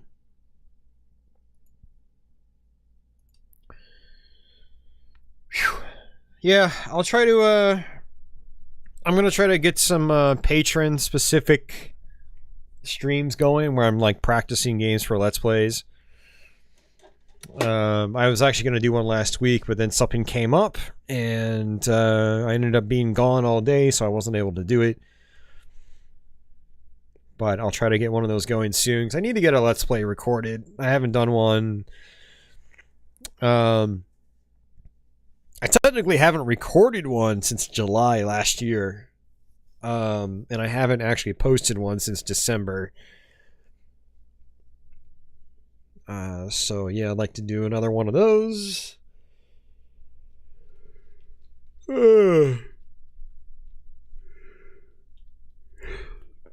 Try to get some other streams going as well that aren't just like variety streams, you know. Something that requires me to actually practice the game before streaming it. That way we can treat it more like a walkthrough when I do stream it. But the variety streams are still fun too. But they are kind of like spur of the moment, so they can be a little bit different from my my other content.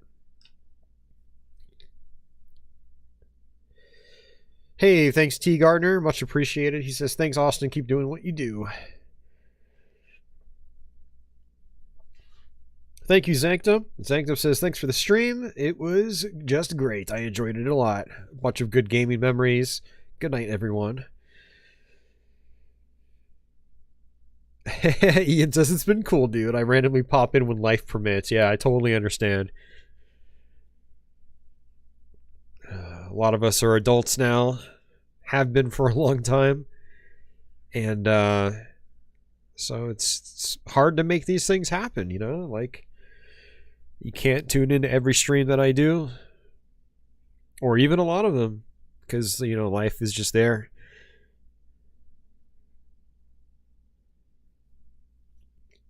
Thank you very much, Raymond. I appreciate that. I'm glad you enjoy them.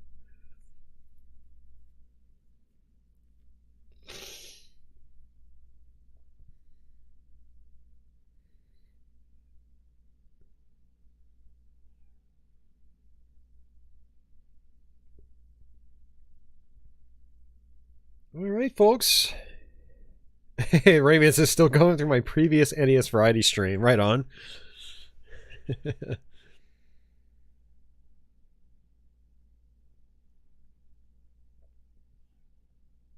My cat's talking to me right now, and she's like, hey, you stopped petting me. What's up with that? Why did you stop petting me? I'll give you attention in a few minutes, Patchouli. Just be patient with me. Just be patient with me, cat. Oh, man. Oh, man. Cats are crazy. Alrighty, I'm gonna get out of here. I'm not doing too well on the verbal front. My mind is just fried. And I've got food on the mind. Food and a shower, actually.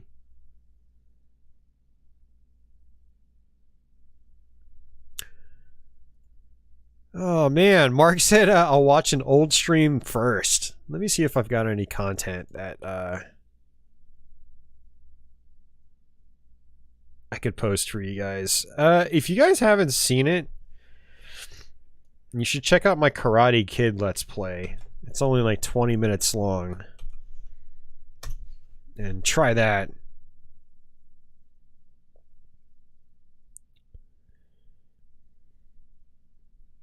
I like that one because it was kind of a game with some interesting details. Fun playthrough.